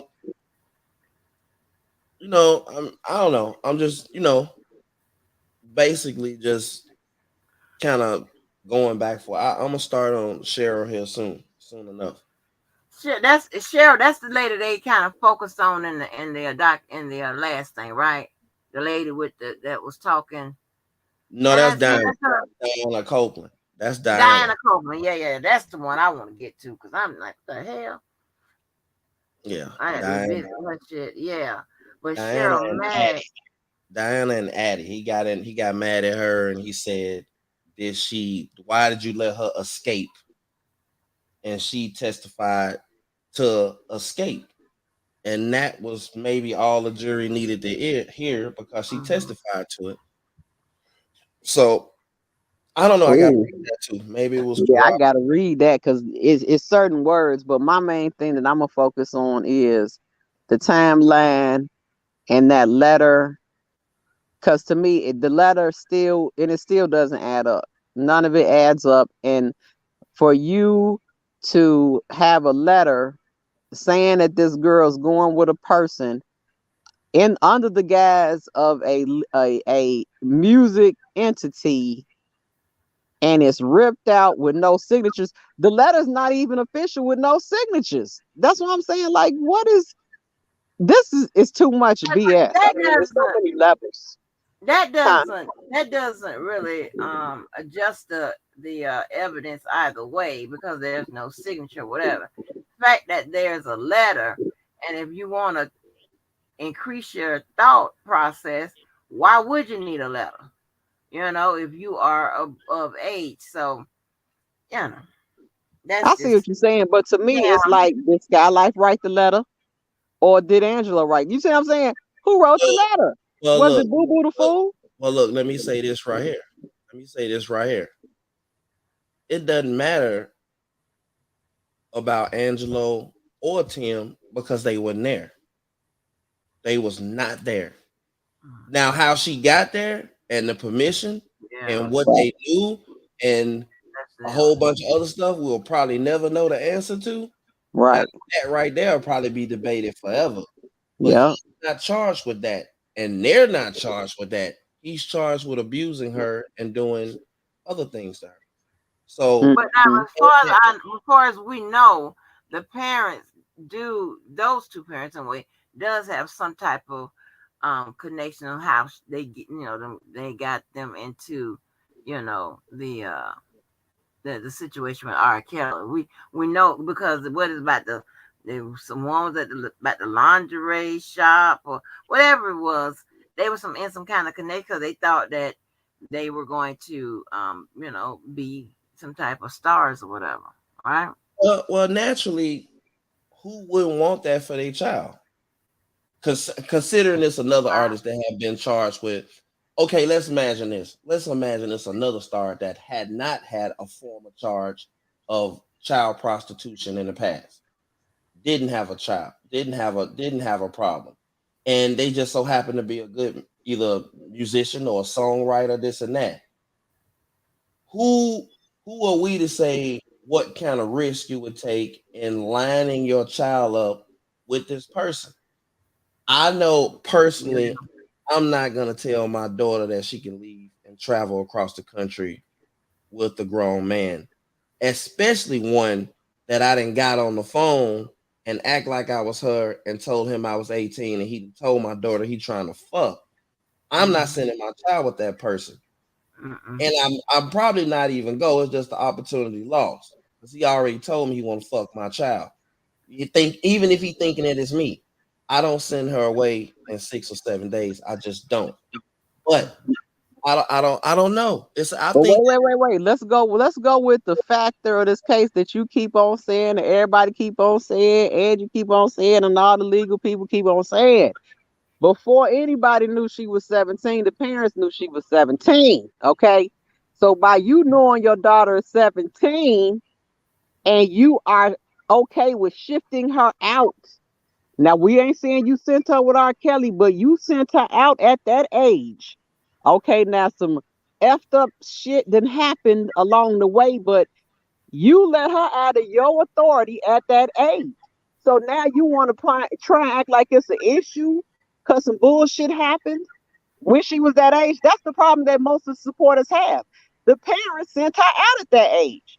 Like you saying, you should have not have did it at all. waited till she was of age, then sent her out. How you gonna send her out? Then some bullshit happened, then you want to put it on somebody else. That's Okay, the problem okay. we Stop have. right there. Stop right there. But on the same token, you're saying that he is not a pedophile. He's not a You pedophile. can have it both ways. If it's A such, pedophile. wait a minute, hold on, Hold hold on. on, hold on, Hold on. hold on.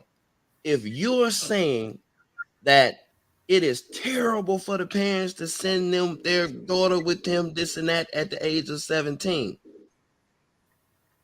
if he's not a pedophile, I'm then not saying it's wait a terrible for them minute, to send them. I'm saying if wait a you minute, are let me having a finish. problem with Let me her finish. age Let me later finish. on, Let you talk. have the problem with her age now. I You let see you what I'm saying? hold on. I let you talk. When she left to go with him, it's under the presumption that she's going to work on music. It doesn't matter. You I mean, missing my point. you keep cutting me off. I can't make my Hold on, point. guy. Hold on, You hold on. okay, go ahead. She's leaving with the presumption of stage presence and music. And after her age comes out, and whatever her parents did, they did it before she went to the Dolphin Hotel concerning them talking to him. She went with him. She already told you when she engaged in sex with him. She tells him that she's 17. He continues to abuse her, and they corroborate that with the Mayweather's testimony. That's what I'm telling you. You can't have it both ways. You Okay, can't can I talk now? let me finish. You cannot say that she's 17 and her parents shouldn't have let her go, but then on the back end you find out that he abused her. You cannot have it both ways. This is what you all can't have it. This is you too far down the line. Okay, you're not getting what I'm saying. I'm saying if the issue is my daughter is a minor, okay, let's stop right there. My daughter is a minor at the age of 17. Okay, that means I am so concerned that she's a minor.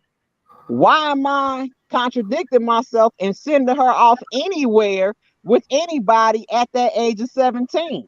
I Okay, do agree you with understand you. what I'm Now what? saying? I agree with you. I 100. Okay then. I So agree.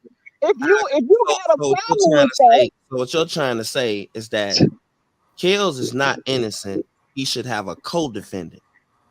no, That's what you're saying. I'm saying this. If there is an issue with her being 17, it started with the parents knowing she was 17, but they didn't care. See, the thing is, they wanted to care when it went bad. They So didn't what? care when she had the opportunity for fame So and what? to be with a celebrity. So what you're It's a saying is no. Wait, let me so. finish. You ain't let me finish now. Okay. Okay. So if she's a minor and you concerned with it, that should have been your concern, and you wouldn't have let her go nowhere. I'm So saying so don't send her off then say so so when hold it on. go bad. Wait, let So me hold on. finish. So go ahead. Let me finish. Go I'm ahead. saying don't send her off and then say, oh, she's a minor now. You know what I'm Okay. saying? Okay. And So Kels did something to her. But wait, let me finish. Let me finish. Then you say the word pedophile. Okay, now we got to get our glossary. Okay, pedophile is a person who is interested in people, and I should say children who are prepubescent. Okay, prior to them having puberty. That's normally around 11 and 12 years old. These women they way into puberty. Okay, so just by the definition, he's not a pedophile. You all like to use well, that word to the incite government called. knowledge. Hold on. The government called him a pedophile and a predator on more than one occasion. I'm just Okay, quoting. but we already know he's not a predator, and we Oh, know he's not a pedophile. That's okay. by If definition. But you all listen, can say what you want. But go that's ahead. a okay. That's a personal preference. Now let me ask you this. Let's assume I give you what you want. The parents sent off at 17 times 18. Okay, you groomed your daughter. Okay, look, I'm charged them. It doesn't get him out of the fact that when he found out she was 17, he still man act trafficked her. He abused her and he had sex with her. He doesn't get out of any charges. What he has is a co-defendant. How do Doesn't you get out of man any that traffic your girlfriend at that point? How do you listen, it was a listen, listen. relationship A that you all girlfriend. failed to Okay, agree listen, to. listen. She might You have been wait, let me go. You answer the hold question. on. Let me finish because you're going into something else. Now, is girlfriend a term with the United States federal government? No, it's minor and adult. Girlfriend is not a term. Okay, It's so not a okay, term. so A okay, so girlfriend is how you feel. Your boyfriend relationship is all that is a feeling. We're talking about minor and adult. okay, That's law. Minor and adult, not girlfriend relationship. Oh, they really liked each other, so he shouldn't go to jail. Oh, he was his girlfriend. Oh, they was in a relationship. That shit ain't coming up in court. They're talking about how old she was, how old he was, and what was the date, and what was the corroboration to the date, and what is the nature of the abuse, and what he's charged, and what he's indicted on. okay. So she was 17. The parents sent her off, knowing she was 17. They saying it was a sexual act. She was only a few months away from her 18th birthday. So now That's you all account to me from 18 to when she stayed with him till she was what, 23. Because don't see, you all like to stretch the narrative and act like she was 18 the whole time. Okay. And so at that point, once she turned 18, she's an adult. We're gonna use your words. How was you man that sex trafficking her and doing all this stuff to her when she's an adult? The relationship carried on way past the age of 17. What is okay. the charges up under the Mann Act for her? I think that the charge was that, first of all, the Mann Act, that's transporting somebody across state lines for an immoral sex act, right? That's one. And two, I think they put them herpes up under the Mann Act. I don't know if I think they one of did the too. elements was her being up under 18. I I think it don't know. was the herpes and the Pulling up no indictment. Yeah, but go we ahead. I'm gonna look at that. We gotta look at that. But that's what I'm trying to get you to understand. If if she was 17 and there was a problem, Larry, her parents shouldn't have went let her go nowhere. You don't send off, then when shit don't go your way and you don't get the deals you want, now she's a minor and I want to take legal action. That's bullshit. I'm not Okay. disagreeing with. Yeah, I'm not disagreeing with any of that. Any of But it. like you saying, if he got his hand caught in the cookie jar, but she also lied to him too now. Let's not take these great factors off the table. She lied to him. Now, once he told her, I'm sorry, once she told him she was 18, and I had this question with Angie the other day, he should have stopped. I agree with that. I agree that at that point he should have stopped and officially waited till she was I'm sorry, until she yeah, once she turned 18, he should have officially waited till she was 18 to continue. Because once you was lied to, had you stopped, there wouldn't be all this other bullshit going on. You know what I'm saying? It might have came out looking better. But he was lied to. I mean, let's not act like that's not a factor when it is. Yeah, She basically tricked him off the street. Okay. Hold on, I'm trying to find this document. yeah, that's what I'm looking for too. Trying to find the indictment, see what the elements She was. said the former letter is 476A. Exhibit 475A and Just 476A, as entered into. page Hold on, 867. Let hold me on, write hold on. I got it right here. that. Let me read it. Turning our attention to government exhibit 476A. Is this the image that is reflected in the partial forensic analysis report? Yes. Directing your attention to 475. Okay, that's just going. They're going over all of them. Hold on one second.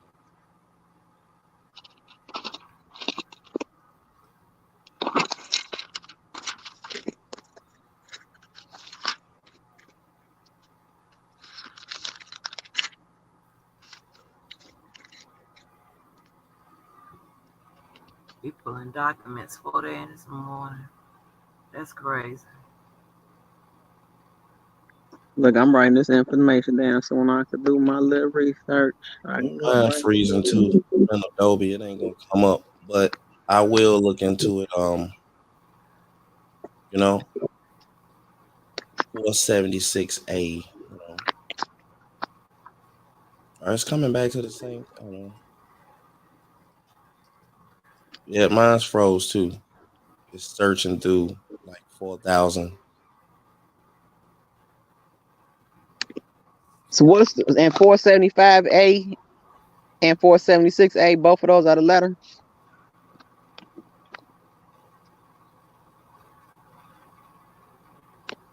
Yeah, that's what she They're looking said. at that transcript. Okay. It was notarized. Okay. I gotta see that. And let Yeah, me I send this remember it message. Let being me, notarized. I remember being notarized. Um, so let me put this out there for the people that do not want me looking Oh, into this 475. information and talking about it. The question is why, and I'm gonna do it any damn way.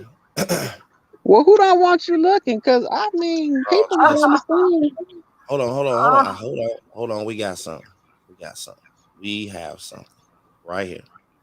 It says on page, if you go to page 867, that's what Okay. page it's on. Okay, hold on. And this is 476A. Okay. And Official. who, if anyone, signed that letter? Hold on. Let's go back. Let's go back. Why is it two letters too? Queen, do you know why it's two I'm letters? trying to figure that out. Okay. And I like to publish to the jury without reading the names, and to yours and anyone else's. You can read it shown in 475A. It says, "We, the parents of me, give consent for me to stay with another person, yes, until 12/30/2015, December 30, 2015. At that time, she will be under her care." Who, if anyone, signed that letter? My mother. And what happened on December 30th, 2015?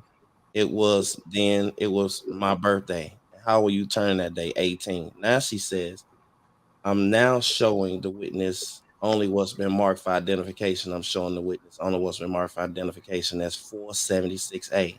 Do you recognize what's been shown in government exhibit 476A? Yes, I do. What is that? This is a proper former letter of what the previous letter was, the one that you just read in 475A. And were you present for any of this letter when it was made? Yes, I was. It had to be notarized. And you were, where was it notarized? The Orange County clerk in Florida. Yes. And were you present for that? Yes, I was. And then they offered 476A and they put it into evidence. And then now in both 475A and 476A, there's an individual listed who will be caring for you. Who is that? Yes. Do you know the individual's daughter? Yes, I do. And who was the individual's daughter? Juice, the one that was introduced to you in Las Vegas. What, if anything, did you do with the documents shown in 475 and 476A? The defendant needed them for his attorneys. How did you know that? He had expressed it to me that he needed. So what did you do? I given them to him when I had returned back to Chicago. So did you in fact then return back to Chicago? Yes. And did you get back to Chicago? His assistant booked my travel. And who paid for that? The defendant. Now, do you return? Do you remember, by the way, approximately when you went to Chicago? I do not. And you testified earlier that you told the defendant, in fact, you were 17 because you had to get back for your senior year. Is that right? Yes. And when did your senior year begin? I don't remember the exact months because I had already late because I stayed in Chicago. However, I did attend school for a week before I was pulled out of school.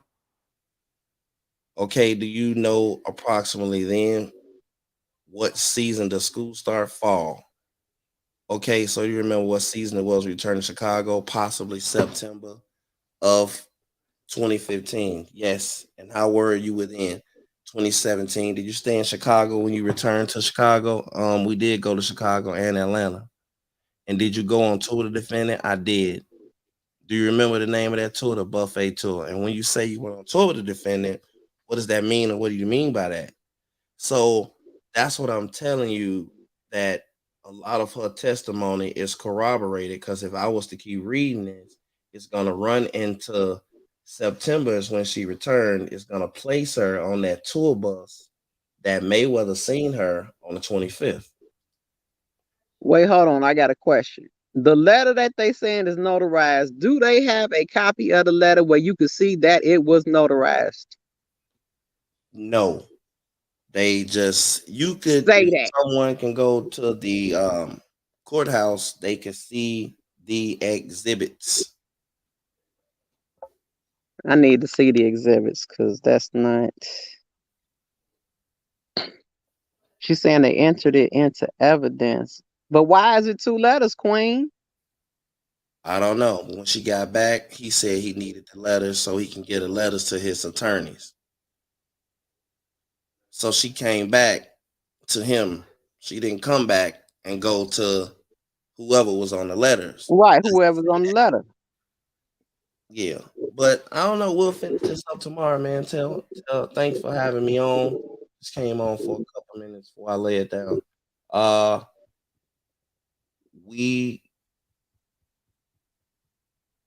I may have it. You needed to be notarized. Queen says she may have it. Diva in the building. What's up, Diva? How you doing? Yeah, if you have it, please email it to me because I want to see it because I don't understand why it's two letters. I just don't get it. Well, But yeah, we'll do the timeline. But yeah, thank you for coming up and sharing. oh And man. Angie said she'll be back, All and right. I'll tell her that you said goodbye. I think I'm being loud. I don't woke my wife up. Oh Let me Lord. get off here. All right. Okay. All right. All right. To make it legally binding. Oh no, I know what notarized means, but my thing is why. Okay, so is it the same document? Then they just signed it, or was it a new letter created and then they notarized it? And when was the first letter submitted? You see what I'm saying? Because why who writes a letter and doesn't sign it anyway? Do you see what I'm saying? Even if I'm writing a letter, I don't care if it's torn out. They're gonna say Sky has authority to take her niece to get medical treatment in the hospital. If I walk in there with that letter, even if it's torn out and wrote out, and there's no signature of the parents, they're gonna be like, if you don't get up out of here. I'm just confused. I'm just confused. That's all. I can go down to the court. Girl, I don't need you to do all that, but if you do, look, send it to me. Look, I want to see it. If it's not a big deal for you, please, I would love to see exhibit. You said 475A and 476A. Because I'm telling you, I still never understood this part. Okay, you say you believe you have it. Okay. They may be needed to change some wording. That's what I'm saying. I doubt that if that first letter was officially notarized and submitted. Because I mean, that first one was just, it was pitiful. Absolutely pitiful.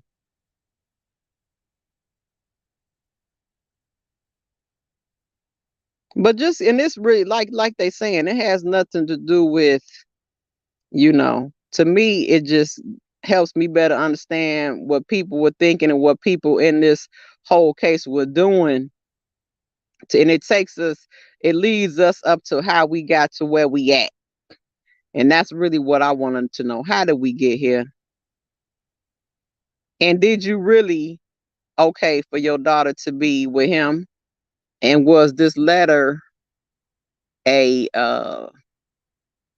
a smoke screen for the public and for anybody else who might have came across it later on in life? You see what I'm saying? That's how I think. She said she was pregnant, but no proof. Pregnant? Oh, she gonna, yeah. I already told people about that. If you want to bust out with a pregnancy, you gonna have to holler at Dana and show me some paperwork, show me some DNA, show me a placenta sac. You better show me something. Will a real baby stand up? I ain't going for none of that, okay? Without paperwork, official paperwork. babies and Let me see the day you went to the abortion clinic. I ain't going for none of that. None of it. Yeah, this case is it's interesting. It's really interesting. But I'm glad you told me that there's a notarized letter. I sure didn't know that.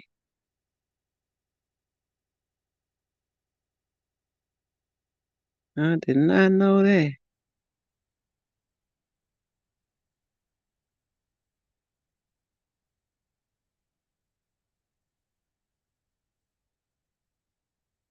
Orange County clerk.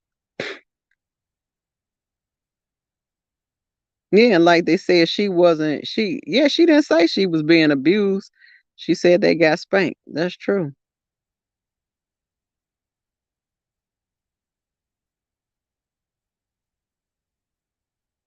And I want to know too, when is everybody trying to say that when did the situation turn into a relationship? I just want to know people's timeline because in between the time when she was quote unquote 17 and 23, I want to know when people decided that it was an official relationship. When did it, to me, that makes a difference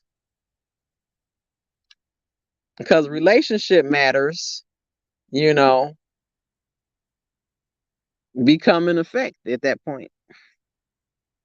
So when did the relationship start? Are we acknowledging that it is even a relationship between the two? All right, y'all. Sorry about that, honey. Thank y'all for holding it down, baby. I had to go find me something to feed my what face. I Yeah, know. Larry said he had yeah. to go to work, but he said thank you for letting him up. Child, I don't know why he being all formal, thank you. Thank you for letting me out. I'm like, what the? And all JoJo be doing that. You do that from time to time. Like, what the fuck? Look, I know we hiding out and shit. For these motherfucking stalkers. I'm Acting like telling we, you. acting like We we over here could. sneaking talking like, okay, so did Yeah, you we got to find this sneak and out? talk. And did you find it out? Okay, well you go and find this and then let me know. Like, what the hell? Yeah. They We don't are. know. As much time as we have all spent, damn it, I want to know what, when, where, how, and why. I want to know it all. I don't care. I want to know. Hell is going on. Yeah, but back to that man stuff. Like, so when I looked at the indictment before I went to run this goddamn kitchen. Um, so the man act is on there because of her age, right? So they were able to charge her because the man act, as you know, deal with transportation, for As a sex minor immoral, yeah, for across state immoral line. acts, right? Immoral acts. You could Okay. translate to, sex that's not consensual. All right, so Okay. that's how they were able to hit him with that Hit him because with of the man. the alleged Okay. age and Okay. because of the herpes and shit like that. Okay. And they threw the Right? herbs. Yeah, yeah. Okay. So that's when they was able to get hit him with that, and then back to that question about the appeals. What you know, that she can only bring appeals for the three most common reasons. Is one, like there is a issue of law, issue of fact, and judicial discretion, misconduct, and something like that. Something the judge did. She Okay. overstepped her. She did too much. You know what I'm saying? Pretty much, right? And the issue with the law is, did she apply the law correctly? Did Okay. she follow what is considered mandatory law? You know, and all of that, right? Did she apply the law when it came to a courtroom? With those Okay. with the different rulings and things of that nature. Did she do that? And then the issue with Okay. the facts was, did the um did the court, like did the trier of fact, which would be the jury in this case, did they understand the the evidence? Right? Was the evidence sufficient? Mm-hmm. Right? I'm pretty sure that so there could be more of I don't know what she would be like the judicial discretion, misuse, abuse of power, something like that. I don't know what she'll fall put up under those two, but she could definitely have a argument for insufficient evidence, as we have seen it played out through the motions that they filed, as well as whereas the law applied correctly, because you can always bring into an appeals court a whole bunch of case law and things like that to support your argument. Also, was there error? You know, was there error? Okay. Yeah, and is there something new that could have affected, if known, could that have affected the outcome of the um of the trial? So it's several different reasons. Let me ask you this. Uh-huh. Would the insufficient counsel be, you think that would be brought up in an appeal? She can bring it up. You would ask me to stuff my mouth. Wait a minute. She can Hey, bring it up. Elvira. I'm sorry, go ahead. She can bring it up. And she can bring up mostly all those things that she brought up during the post conviction motion phase, right? Here's the problem. The judge, once she answered those post conviction motions, she gave Mm-hmm. a detailed report of why she just made a ruling on, whatever she made a ruling on, right? Mm-hmm. Why she decided, how she decided. She gave complete details. Mm-hmm. Once an appellate court sees that, and the judge answered like, "Hey, I did this because of this, that, whatever." Excuse me. They are so that they're most likely unlikely to reverse that judge's decision. Okay. Hmm. Because she challenged the RICO, the charge of the RICO,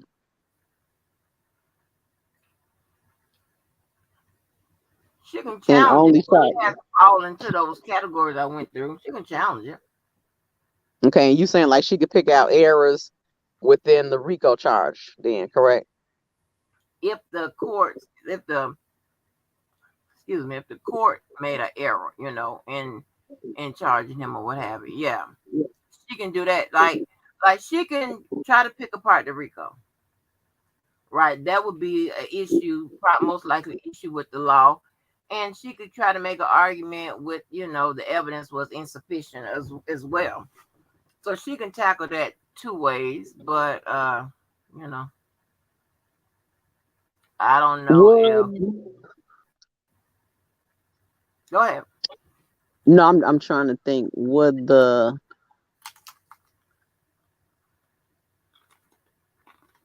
jury, would she be? I guess that would fall under errors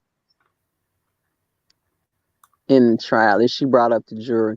I'm just going off of stuff that I know that she responded to in her motions and stuff and gave rebuttals to. And I remember she spoke on the jury, different things. Um, I can't think of what else she brought up. Like it was a couple things, but Mhm. oh, dang, I had it, I forgot it. Oh, are we gonna be privy to the transcripts that happened in the appeal and during the appeal? Yeah, that stuff is gonna hit. It's gonna hit Pacer. At the time or after the fact? I believe it's going to do it like the same way they've been doing. I believe, I ain't never been on an appeals case, that I believe that you'll be able to buy the transcripts, how we was paying for it or whatever, and then they will hit Pacer at some point for free. It'll be the redacted version or whatever. Okay. Yeah. Okay, so you saying after the fact they redact some of the stuff? If there's information that need to be redacted, yeah. But I'm saying if I go right now, if I'm missing transcripts from the trial, they'll be the same ones that were current during the trial. They'll just be available for free. The same ones. Yeah, they're on there now, if I'm not mistaken. Some of them are on there now. Girl, you better quit Yeah. playing. I got me Yeah, some some reading of to them do. got the transcript, yeah, on there now. Because after a certain Okay. amount of time, it hits the system and they're free. Oh, snooky, snooky. Hmm. Okay. I got, ooh, there's so much to do. Okay, she said ineffective counsel will be moot. Entertainer is not an organized crime family. And you know what, Queen? I never understood. I mean, I guess that's what they had to do to survive, to I guess suffice the RICO. I just don't understand him being the only one charged. You know, I'll never understand it. Well, of course, that goes according to what the prosecution, who they want to, charge. If they have some people there that, hey, I'll tell you as much as you want to hear. They helping them secure who they really want. Yeah. I That think that's dirty too. I think she gonna bring that up. How everybody got immunity and you had a one man enterprise and didn't identify nobody else. She got to bring that up. I think the win is to attack the RICO because that's what the weight is. she could bring. Wouldn't I you attack the RICO?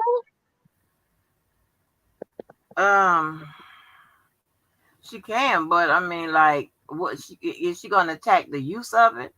See, when you in the appeals court, you have a little leeway because one, you're gonna submit a brief that lays out your argument, and you get to challenge a lot of stuff. You get to talk about. You get to challenge the things that was on the record. Okay. When it comes to habeas corpus, which goes back to the trial court, you get to talk about things that was on and off the record. So, with the RICO, like I said, it can fall into categories. Are you saying that they made an error when it came to, like, the evidence? The judge allowed evidence that should have been excluded, or are you gonna say they misapplied? The law was Yeah, they misapplied. just misapplied it. They manufactured it and doctored it up to fit some shit. He's not a criminal. The whatever they had going on wasn't no criminal enterprise. And just the way that they doctored the whole thing up, I would hope she would challenge that. Hey, look, Larry, if you don't take your behind to sleep, this boy is back. Oh Lord! But see, you got to think about it. These laws are broad. Laws are broad, and Yeah. for that reason, you can um encapsulate a whole bunch of shit, and it just because it maybe started out geared for mobsters or whatever, that doesn't mean that it can't fit like a person like you and I. And that's my thing. If they get away with this, everybody's in jeopardy. Everybody. Oh You yeah. could you could you could pamper it up to fit my behind. Mm-hmm. You Exactly. see what I'm saying? I mean, Especially they if it's changing the whole scope of a RICO. Cause let's put YSL up against R. Kelly's RICO. Now let's argue about it. It's 1,000 differences, even in the charges, even in the time. These guys got murders, kidnappings, possession of guns and drugs, and they letting them walk with 5 year charges, a 5 year, a 10 year, way less time than what Kels got. You see what I'm saying? The shit is just crazy. It's you're right. crazy. You're right. But it's the state though. I'm sorry, y'all, if I'm smacking y'all ear, but it's the state. It's a little Rico acting with the state. So Yeah, we gonna you're right. Larry, we gonna definitely chop it up. You keep reading, and we all gonna keep reading, and we gonna figure this stuff out. I don't Yeah, care these what conversations I nobody like. don't like. Anybody is welcome to participate in these conversations, even if I don't fuck with you. Anybody is welcome. Yeah, Because we having a we want. conversation. Yeah, we want to hear what's going on. Yeah, and I like to hear different people's viewpoint of Perspective. what's Yeah, going on. yeah. Yeah, Because I like when he said we looking at 17 and 18, and that's fine. And my question to them is, what date do you all consider it being a relationship, or do you even consider it being a relationship at some point? You know what I'm saying? Because to me, that changes the scope of everything. But if you don't think that it was ever a relationship, then you probably wouldn't see it how I see it. You know what I'm saying? Because somewhere right. along the line, they went from jump off to we together. When was that Now, point? whether or Because not they were in a relationship or not, now that's not a legal argument. right, but I'm saying to me, it changes the scope of we are now engaging in a relationship, and we could say it's domestic violence abuse. I'm sorry, domestic violence versus sex trafficking abuse across state lines. You see what I'm saying? To me, it's a different tone. It might not be legally, but to me, a relationship issue of domestic violence is different than I've sex trafficked you, I done beat your behind, I done starved you, and I done did whatever else they said you did. Do you see Well, what I'm saying? right, I understand, but there's so many statutes and codes. See, you can put domestic abuse into sexual abuse, but you can't put sexual abuse into domestic abuse. That's just how the law is written. Wait, say that So again. Say that again. I'm you slow. you can you can put um like domestic battery, Mm-hmm. into sexual abuse, but you can't put sexual Okay. abuse into domestic battery. You could put different things under in sexual abuse, whether you know it or not. You know what I'm saying? But Okay. you can't. But you it can't uh be the vice can't be vice versa. You know what I'm saying? Just like when you say human trafficking, right? A lot of people didn't know that human trafficking also means the harvesting of organs, taking these people organs and shit. That's a part of human Uh-huh. trafficking. So, Oh, okay. yeah, Okay. yeah. So, these laws are Okay. written broad like that so they can Mm-hmm. catch people under a RICO that you wouldn't normally consider to be a RICO type charge or RICO type act at least. Gotcha. Mm. Gotcha. Okay. Okay. Yeah, this I'm saying that law is interesting. I tell people all the time, when what we think it should be Yep, it ain't. ain't got shit to what it is. It ain't right. Okay, that's like, Completely yeah, we break the law and not even know it. So not many even know it. times, yeah, so many Yeah. times a day, not even knowing it, because it changes Yeah. all the time. And who can keep up with that shit? You got to Yeah. be, even if you active, an active lawyer, you can't keep up with that. I mean, attorney, you can't keep up with that shit. Mm-hmm. And I see Mhm. what you're saying. So relationship is not a legal term, but it It seems doesn't so have loose a legal because effect. It doesn't have a legal effect on on a particular crime, whether or not you're in a relationship or not. They can make a good but doesn't argument. it have a human factor? Because Yeah, but my normally when I talk, I'm talking in regards to what I would think a juror would think. Because the juror not they gonna be like me, like what Angie, this you see what I'm saying? They yeah, don't know this legal stuff no more than I do. But I right, understand they was in a relationship and it started off. You see what I'm saying? And they was together 5 years, so it wasn't just a situation where there was money exchange. He was taking care of her. They had good times too. You see what I'm saying? So it wasn't all sex traffic all bad times, beating up, starving her every single day. You see what I'm saying? To me, Right. that changes the mindset of a juror. And when Yeah, you put the and I'm glad relationship you said factor, that. Go ahead. that adds the love to the situation. If I'm gonna covet you and put you in a relationship, that adds the love to the situation. Because without that, if you take that away, it could be all negative like that. It's just I abused her, I locked up. You know what I'm saying?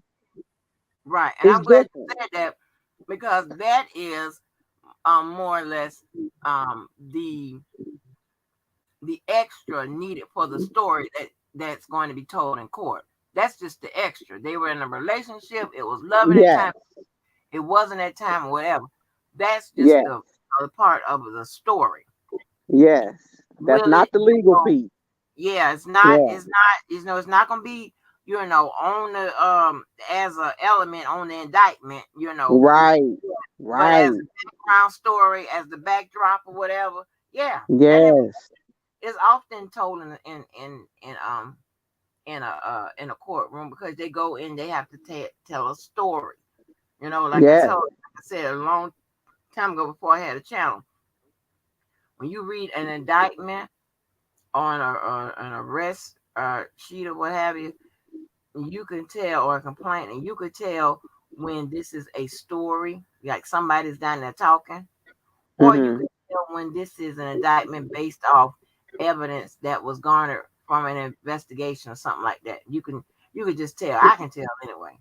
So, but when you get in the courtroom, the prosecution and the defense, depending on how the defense approaches it, but prosecution about 90% of the time is going to lay out a story. Mm-hmm. Okay, so that information most likely will be included. Yeah, they was in a relationship, and Mm-hmm. you know, and this, Because how else do you fight this case? And see, that's why it's like I totally get that there's a legal aspect and that this case has to be fought legally, but you can't, what are you bringing? You have to fight it with a human narrative and yeah, a story, because what else you gonna fight it with? You have to yeah, get these jurors to understand that no, he wasn't sex trafficking them. They was in a relationship. They might have fought like normal people in a relationship and blah blah blah blah blah. You see what I'm saying? How else yeah. you gonna fight the case? I I don't don't know. know. It was sex trafficking on the indictment. I think they said something like with Jerron, it was some, wasn't it, was some with child pornography, and I Some thought it I said just something pulled about it up. But trafficking. here's the thing: he could most definitely have been doing that, but not knowing that he did that. Okay. However, in some of the charges listed on in his indictment, he was hit with knowingly and the knowingly and willfully and all of that. And Hmm. certain charges, he was hit with that. Like Hmm. he knew, knowing And that and legal term, like you said, predator, like Larry said, he the P word and the predator. And he's only a predator because of the legal term. Like whenever you say whenever it's a minor, you right, automatically get hit right. with inducing, enticing, and boo Come boo. on through. But Come on through. but in reality, we know that's not the case. But like I can't argue with him on the legal side, but I can argue him on that narrative human side. Yeah. Mhm. But when, like you said, when it comes down to the case, no, they gonna hit you with all that. And then you said it was something else they hit you with once they get you with the enticing the minor. It was something else they get you too. Um, I guess they could throw the man acting there on your behind. I mean, they can get you, just stack you up. Yep. Stack it up against your ass. And it is what it is. But see, it doesn't mean. And here's the thing, right? Sorry, for people that does sex trafficking,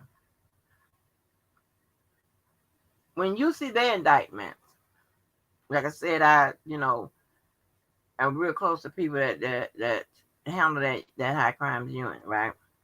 When you see their indictment, it's almost Now, see, always the here language come of this lady. We weren't even doing all this. We was having a peaceful, nice conversation, and here she come. Go ahead, Angie. I'm sorry. I'm okay. sorry. So when you damn it, I don't throw me off. So when you see the people that's out there sex trafficking, Hmm. almost always in their indictments it says, because they're speaking to the intent. And it says knowingly and willfully, and any type of language that express that this person meant to sex traffic this person.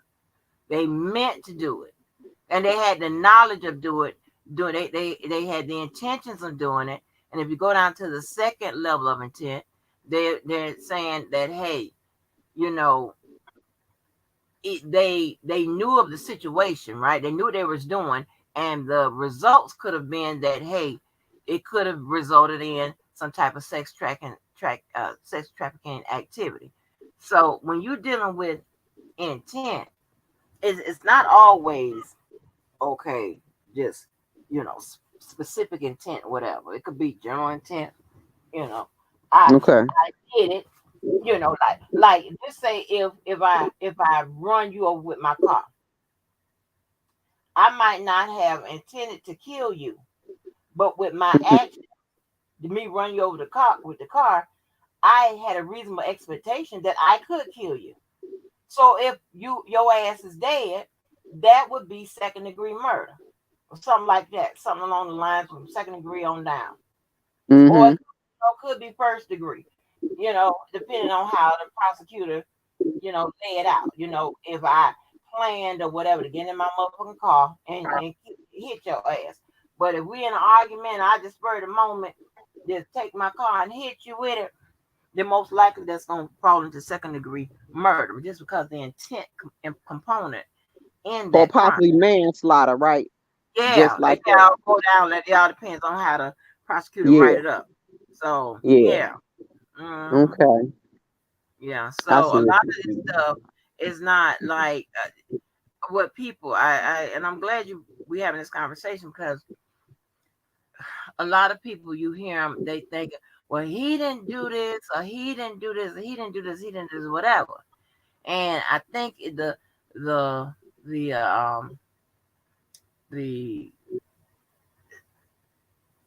don't know what I'm gonna use, but the thing is that he might not, set out to do this. I'm just saying allegedly set out to do this and set out to do these things and whatever. But the fact of the matter is that they were done, whether he meant to Right. do it or not. And see, I think that's what a lot of people get caught up on. It was done, whether he meant to do it or not. If he didn't, and the law is supposed to be structured based on his intent, right? His mens rea. So Hmm. not then, and what they can prove, right? So they prove Yeah. that he knew and he did it anyway, just like with the herpes thing. The reason why he was able to get hit with knowingly and willfully with that, because he knew he had it, allegedly, right? Hmm. So he knew he had it. He ain't tell nobody. They was able easily to put that in an element, and the prosecutor could lay it out, because That's what it was. That's what the yeah, other one was. Because remember, my argument was you don't know if they already had it. And you was like, it doesn't matter. hmm They are charging him with not disclosing. It's all on him. Basically, it don't matter yeah, if they that had he it. had it. They Yeah, could have had it, but that's not the legal factor here. And that's yeah, the part, once again, I'm coming in with my human, trying to get the jury to understand. They reports say this girl already had it. You know what I'm saying? This other one also supposed to have had it too.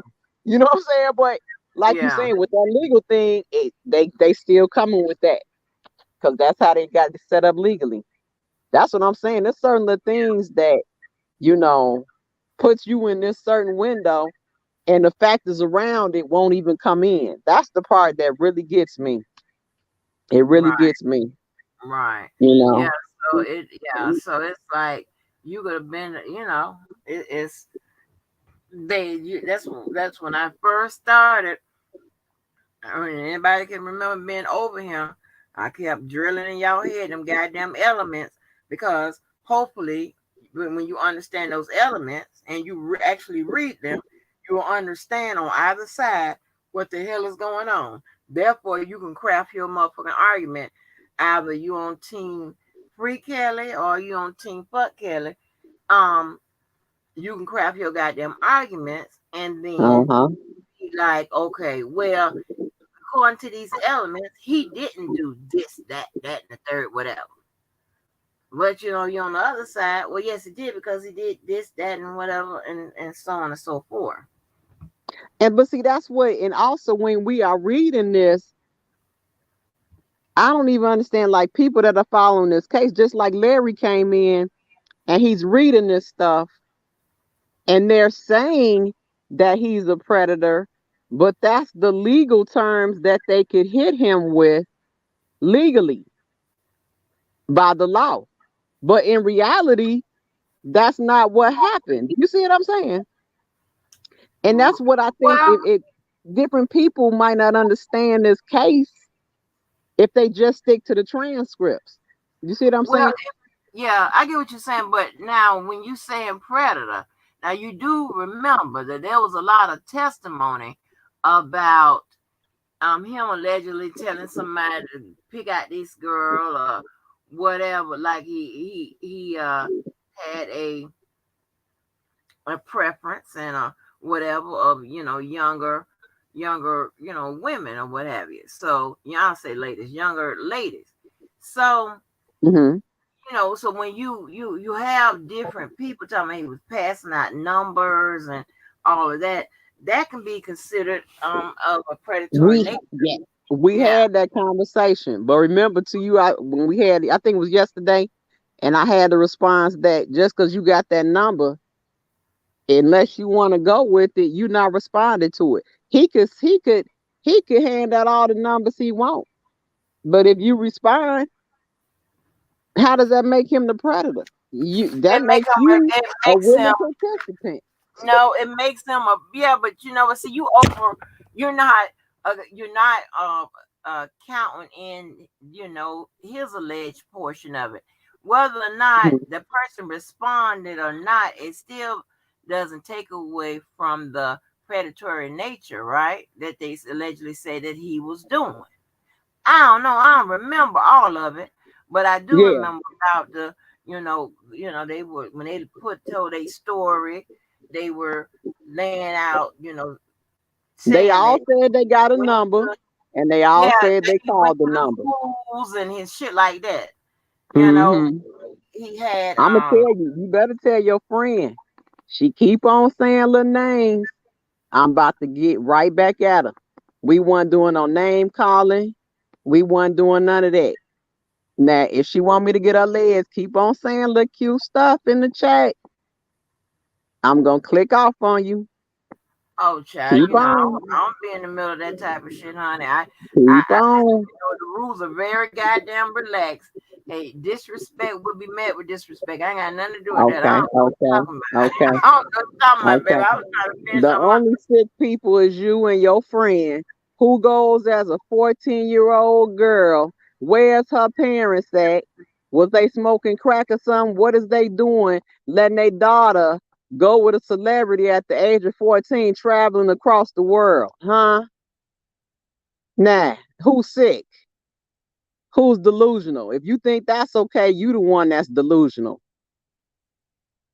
I never heard of such a thing as a 14-year-old being able to travel with a celebrity group and do some goddamn music and be a dancer for a celebrity at 14. What type of ghetto shit is that? You want to come in here and calling some names and you fit the name you calling out. Stupid. Ain't you got some work to do? Don't you got some trash to throw out or something like that? A dog to pet?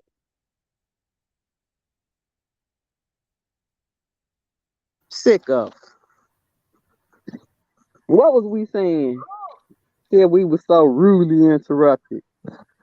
I don't remember now. um, what else? But I'm just saying, it's just so. And I see what you're saying with the. I don't even see how that's predatory though. He's handed his number out. You see what I'm saying? He's a Yeah, celebrity. He's saying what girls he like. He handed the number out. How was that predatory? Did he but say what he happens? specifically wanted underage? Did he say that? I But here, specifically want him underage. but you can be predatory. You can be predatory and not it doesn't have to be age related too. You also You know. approve of a 14-year-old being in the proximity of R. Kelly. Is that what you're saying?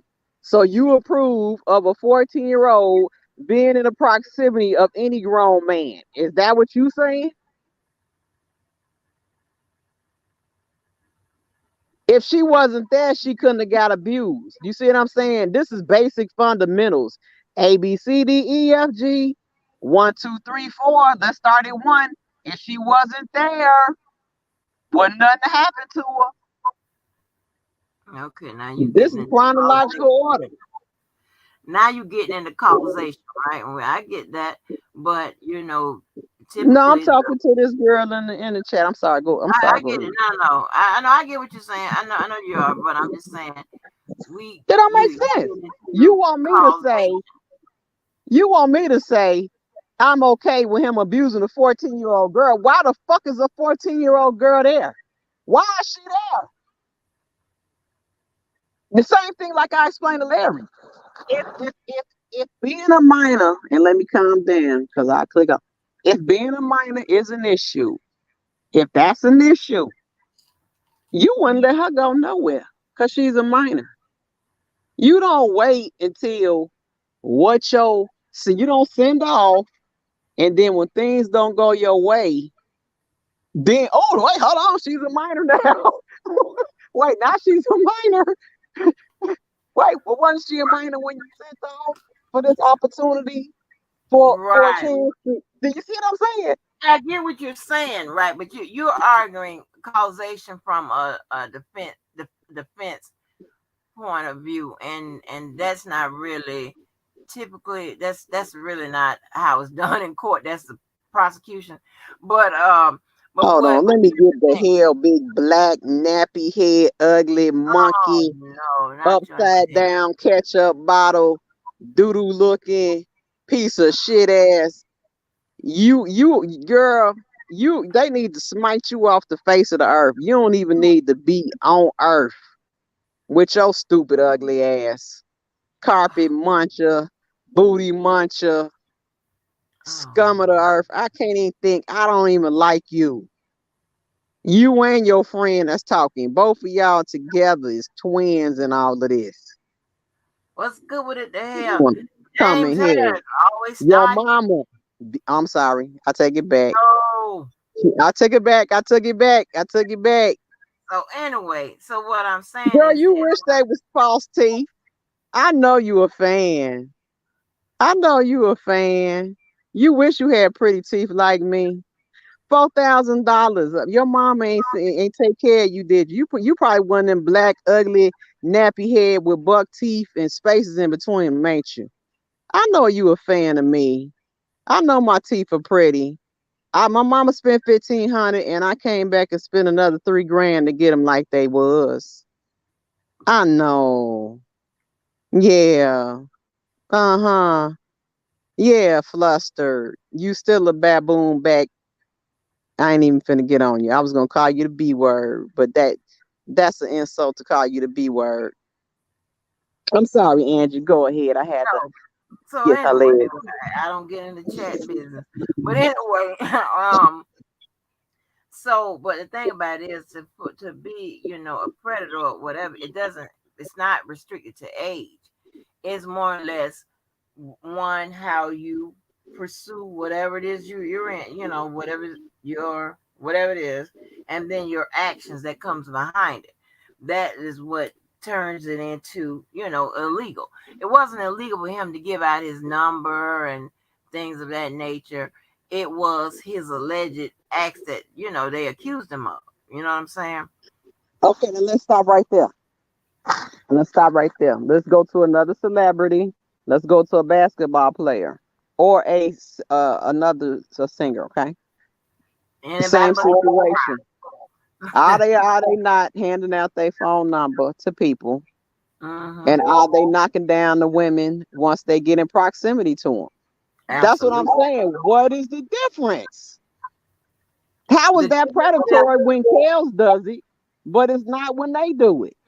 the difference is the act, is the illegal acts. If anything went on that was illegal, then that is when it turns into something like a crime. Is what is that in the background? I don't have nothing. I hit the mute button. Go ahead. Yeah. Oh no, you good. You good. I was done. So No, I thought you yes, said you heard something in the background. yeah, it's an echo going on. I wanna let me see. You want me to go out and come back in? No, you ain't got nothing on the background. No, Uh-uh. the fan. Hold on, I got a fan on. I'm gonna turn it off. No, the fan I think is fine. It's something. I guess something you did, or maybe I That did. Is it What still about? doing it? Hold on. Let me cut. Let me see if I cut up mine. Let me see if I cut that off. Girl, you sexually frustrated. Don't nobody want to touch you, not even a dead dog. You wish. Girl, you came on here because you a fan. You saw Skylife was on here. You came in tossing insults. I know you miss me. I know. I know you want to be me. I know. It's frustrating. I know. Everybody can't be me. You got to stand in the line that the Lord put you in, and you get to work with the gifts that God gave you. Yes, God gave me some beautiful teeth. I know. Well, I shouldn't say that. He ain't give me no beautiful teeth. I had to pay to get them. I had to pay to get them done. I know. I know. I know you miss me. I have to say hi to my fans, Angie. I know they miss me. Lord, Hey, y'all, it's been a minute since I've been over here and had to show my behind to some folks. y'all crazy as hell. And I said I wasn't gonna do it with some, but that scumbag every time I see her. And you see that I see most of them I blocked, but them two right there, oh no. Uh. Got the finger on the go pad. I ain't never blocking them. Whatever you got to say, I got something to say back. Yes, baby. Yes. It's something wrong with y'all ass. There's something wrong with all y'all. Lord have mercy. Girl, 4 you in wish the my morning. body Something was wrong with tore y'all. up. Your uncle want it. Your daddy want it. Your everything want it. Okay? You call me the B word. You ain't the first and you ain't gonna be the last. Okay? But mine got respect on it. I always understand that. Okay? Mm. Got respect on my name. But anyway, back to your Scumbag. your Yes. causation defense, your but for.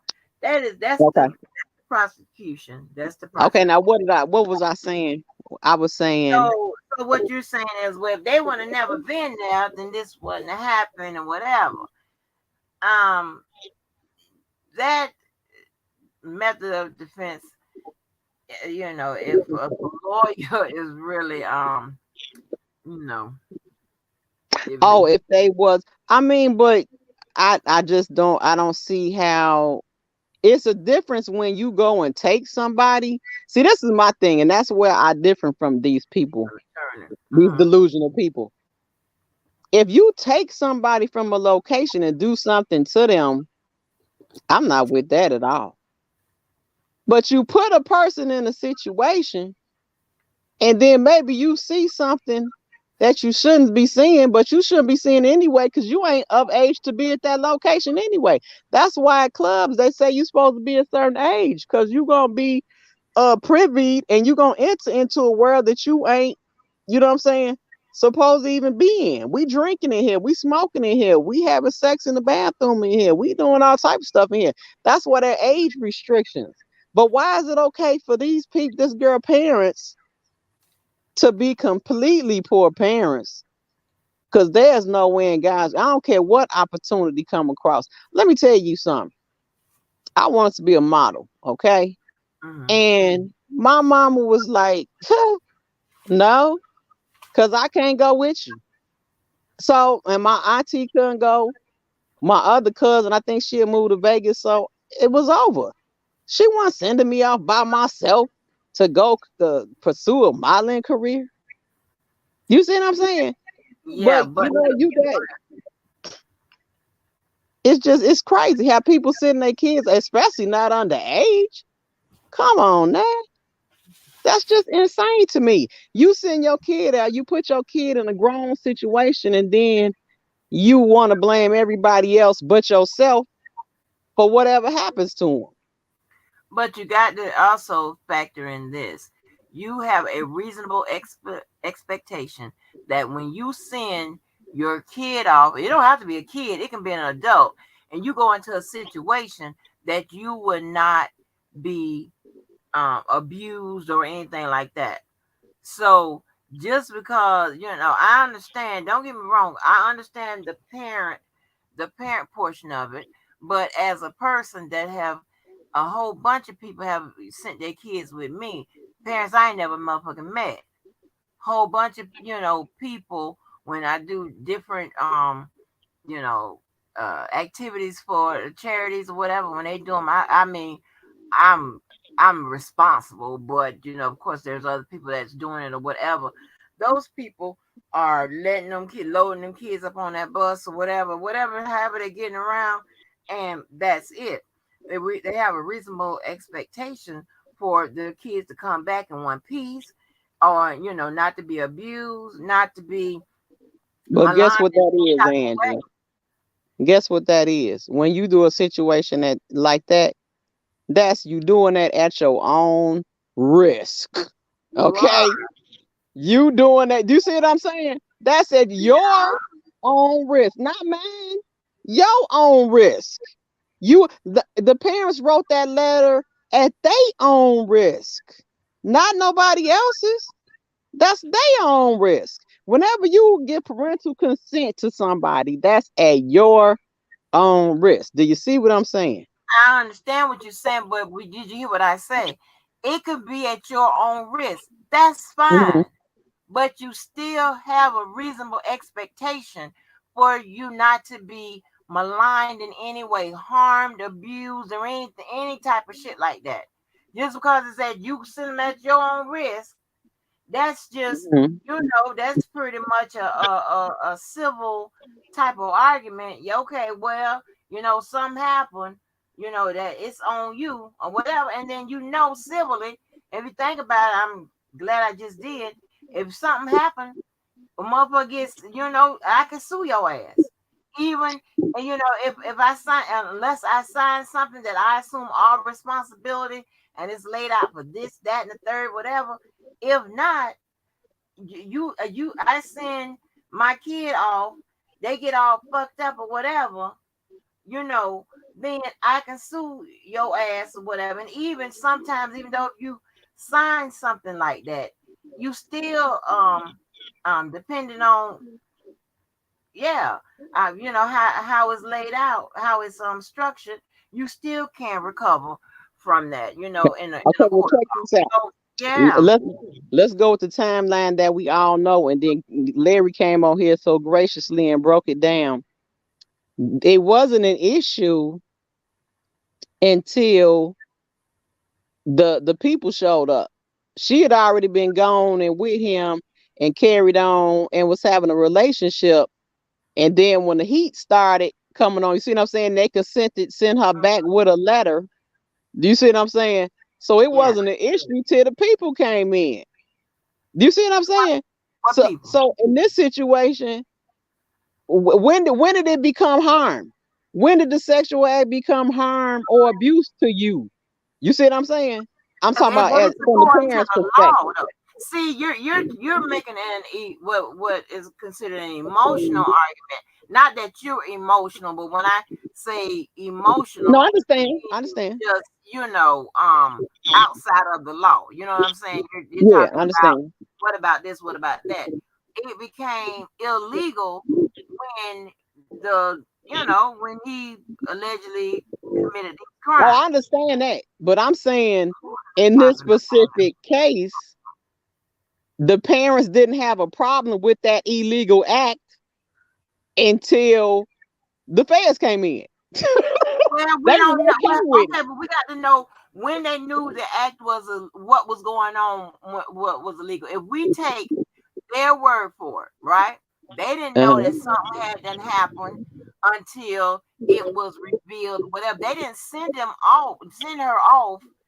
And I'm just using them, what the parents say. They didn't send the kids off thinking that they was gonna get in some type of relationship and fall in love and all this other stuff and Hey, hold contract. on now, Angie. I'm Hold saying on what now. the parents say. That's why I'm using the air No, quotes. no, they Back they they ain't say that. Cause think about it. If they knew at that hotel there was a sexual act early in the game, okay, then you telling me later on when he sent her home, they sent her back. That and I Larry, already knew okay, that was Larry can help sexual with act. the timeline. Larry, okay, Larry, when she came back, did they know? The parents didn't know that she had no sexual relationship, right? Um, if they did knew, it would have been turned over in exculpatory. Okay, now remember they Right. Yes, stated sir. that Yes, come on through, baby, with the conversation. Come on through, yes. didn't didn't they know because they stated that they had sex at that first hotel, correct? They yeah, at court, but In court. Yep. if it would have been in any text messages, if it would have been any transmissions or anybody could have testified that they knew, it would have been in exculpatory. Yep. It been in evidence.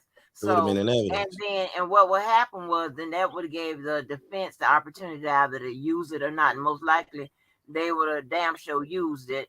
Well, I don't No, know. but they knew when they Say sent it that. You back. can't say that after the revelations of the Other other stuff. text We can't say that. messages. You Never mind. can't Right. That's what I'm Sky, saying. Y'all Sky, quit playing with me. Sky, Please. Sky, Stop it. Sky, Hold on. Let me say something to this Sky, big because I hadn't said that. baboon real Uh, quick. uh, Hold uh, on. uh, Hold uh, on, uh, Larry. Is Sky, you on Molly's or something, or is you on crack, dummy? I hold on, said 1,500 hold for on, my hold on, teeth, hold and on, my Sky, mama paid another 3. Sky, You stupid. You at Sky, home smoking crack with your mom and your daddy, huh? Stop I'm calling sorry. my people mamas and daddy. Go ahead, Okay, I'm Sky, sorry. Larry. Sky. I Her haven't, uncle. I haven't said this a lot since I've been back, since I've been home. I've been in like 6 months, but I came back on here to tell you that it's gonna be okay. It's gonna be all right. I hate to say I told you so, but I What you did. talking about? It's gonna be all right. It's gonna be okay. The Oh, case we is know over. that. The case over. It's Boy, over. this case ain't over. Man, this shit is I over. know y'all want it to be that, but the case Over. ain't over till it's This over, shit, it's Larry. over. It's We over. It's over. solid. We solid over here. It's We over. solid over here. All Over. we doing right now is putting the bits and pieces together, It's over. seeing what happened, You and had that's it. 4 years to put the pieces together. No, You don't. we don't. It's This still is questions to ask. We okay. still asking about a Okay. letter. Okay. Let me ask you this: it's 5 people testified on behalf of R. Kelly, and he wouldn't testify for himself. And it's 45 people testify against him that he did all of this shit, including herpes, doctors, friends, and then the number of exhibits of people that they entered into evidence, like drivers and cooks and different things, this and that. Do you think he's going to get an appeal? And he had no one to testify on his behalf, and he didn't testify on behalf of himself. Okay, now let me Do ask you you this. honestly believe that? I do. And I'm gonna tell you, let me ask you this. Would you have testified in the case where you had other cases following behind this one case? Let Yes or me no? answer that. Let me answer that question. And I'm Yes. gonna reference Darren McDavid. If there's not, if I'm looking at this evidence and everything is not crystal clear, yes, I'm gonna testify and I'm gonna create my own narrative. And I'm gonna hope that my narrative is better than your narrative. You gotta understand you at trial. You either gonna get found innocent or guilty. I'm gonna take the stand on behalf of myself. I'm I'm not. just gonna I am. I'm not Yeah. finna sit there. I'm Well, not well, finna sit here's if I know I ain't got nobody testifying on my behalf, I'm not But finna sit there and listen understand to a this. but When police you officer do if he that, would get across the head. they if gonna he would have take your taken that, testament. I'm sorry, go ahead, Ange. now, if he would have taken that stand, the you would have seen the prosecutors on the sideline doing the motherfucking goddamn Pokey pokey. bus stop, the Doing hustle, the hokey warming pokey. up, saying, "Hell yeah, this is what I'm talking about, doing cartwheels, flips." Yeah. Yeah, they would have torn him to pieces when they. I'm Yes. oh, they'd have been so motherfucking ready. They wouldn't even had to use no notes. They'd have been He like, wasn't "What?" gonna tell you to commit suicide. You want us Okay, to tell you to I'm commit gonna give you suicide? okay, okay, Come okay. Let on, me give man, y'all Barry. let me give y'all an example. I watched R. Kelly walk up in a Whitney Houston funeral and everybody hated him. And he turned that motherfucker out. He been performing his whole life. And this was the biggest performance of his life. And he didn't grab the mic. This was But the biggest Larry, performance of his life, performing right? all over the world. He But Larry, shouldn't do he you think he would have had something to counter every accusation those people that got up on there and testified against him? Do you think he would have had something to counter that? What he was saying now no, but that it's better than sitting down in the corner bobbing your head to your music while Nicole get up here and fuck you up. You know what I yeah, mean? well, No, you it's know not. You now ain't that being fair now. No, it's and not. You would have remained silent. I'm sorry. Go yeah, ahead, Andy. that's your phone. But you Man, know what? look, That's your I'm gonna tell y'all something. I'd have took the stand the second day. As soon as she got up there talking about ladies and gentlemen, I'd have been like, man, hold on, fuck this shit, fuck all that. but I'm just saying, and then he has to also be on the lookout for his appeal. You know what I'm saying? It's a lot go into that, whatever they and his attorney went through the cause and effects of him taking that goddamn stand. And I'm pretty sure they probably said, "Nigga, if you take that stand, we quit." I'm telling you now, they are warming up on the sideline like Drew Bledsoe. Ain't that a quarterback? Yep. What other quarterback? William, Drew Bledsoe. William. Yeah, Mhm. whatever that goddamn one of them goddamn quarterbacks. Let Don't me get let me understand. ask let me ask you a question, and I ain't trying to drag you into nothing, but I was having a side discussion probably for the past hour with Queen E in the chat. Uh, And I was, and the main thing that stick out for me in this whole entire New York case is not about any of the victims and what they said and what they corroborated, any of that. That'll get worked out, and that's ultimately up to the jury. What sticks out to me, and I keep saying this, is the decisions that he made in the last 3 months concerning his attorneys. Who caused that to happen? What conversations happened? What caused him to fire his attorneys? What happened?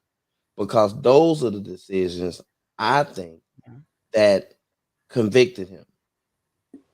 I don't think they wanted Nicole as a lawyer. I think that they knew she was compromised. They didn't think that she was equipped. She showed she wasn't equipped.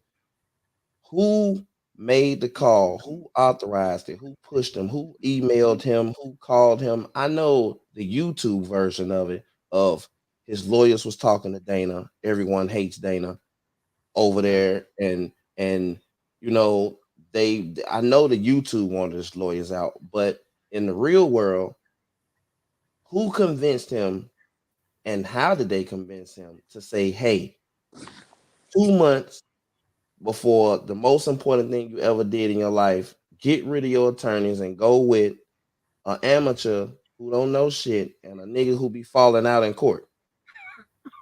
You know what I mean? You know, no. I'm keeping it a buck though. I'm keeping it a buck because that blame right there, ultimately, I know who I blame it on. I ain't even gonna say it, but that blame right there is ultimately what decided his fate.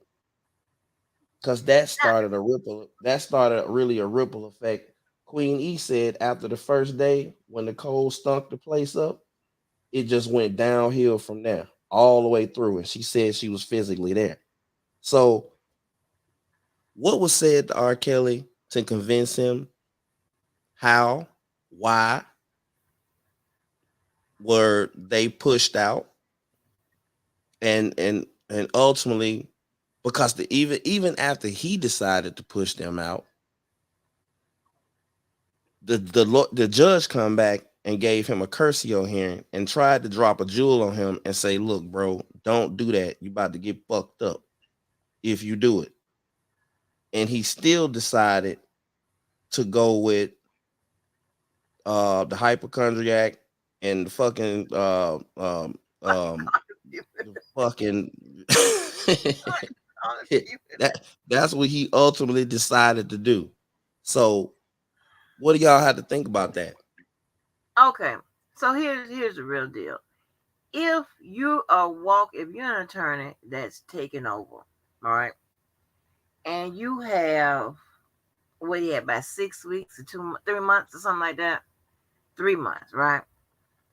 Now, if the house that you're walking into is set up correctly, meaning everybody is sharing their notes, everything they have with regard to the evidence, their investigations, and all of that, what they think the defense should be, what they think they have as a smoking gun to counter whatever. If all of that is in place and they are acting as a team, they can relay this over to somebody that's coming in.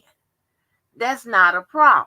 If it's set up correctly, which we now know that it wasn't. Everybody was bickering and had their own agenda and all of that. Now, if R. Kelly, knowing that his house was all fucked up like that, and then hired somebody else that can come in, you know, and just however, whatever, Hold on, then because before that, them go well, ahead. before that happened, they made Nicole lead. She was lead attorney. Mm. Before Kenny came in, they made her lead attorney. So he gets rid of his two main trial lawyers. He got the hypochondriac with the license problem, and they make her lead. He's headed into trial before Kenny gets there with her as the lead. I just want to know, like, you know, did He he had make a lot of people you getting it. He know? had a lot of people in his ear, pulling him Right. different ways. That was one issue. He had a lot of people in his ears and stuff, pulling him different goddamn ways. Now, the one credit I do give the Canic, not because we came up with something similar as far as defense, 'cause I came up with it first, but because he did come up with the only one of the only defenses that would explain the evidence, which is an exculpatory defense, which is either justification or excuse. Okay, that because you can't have a winnable defense and say, hey, okay, we're gonna just like Jose Baez do, Attorney Baez do, and I love him to death or whatever. That's the one who got Casey Anthony off.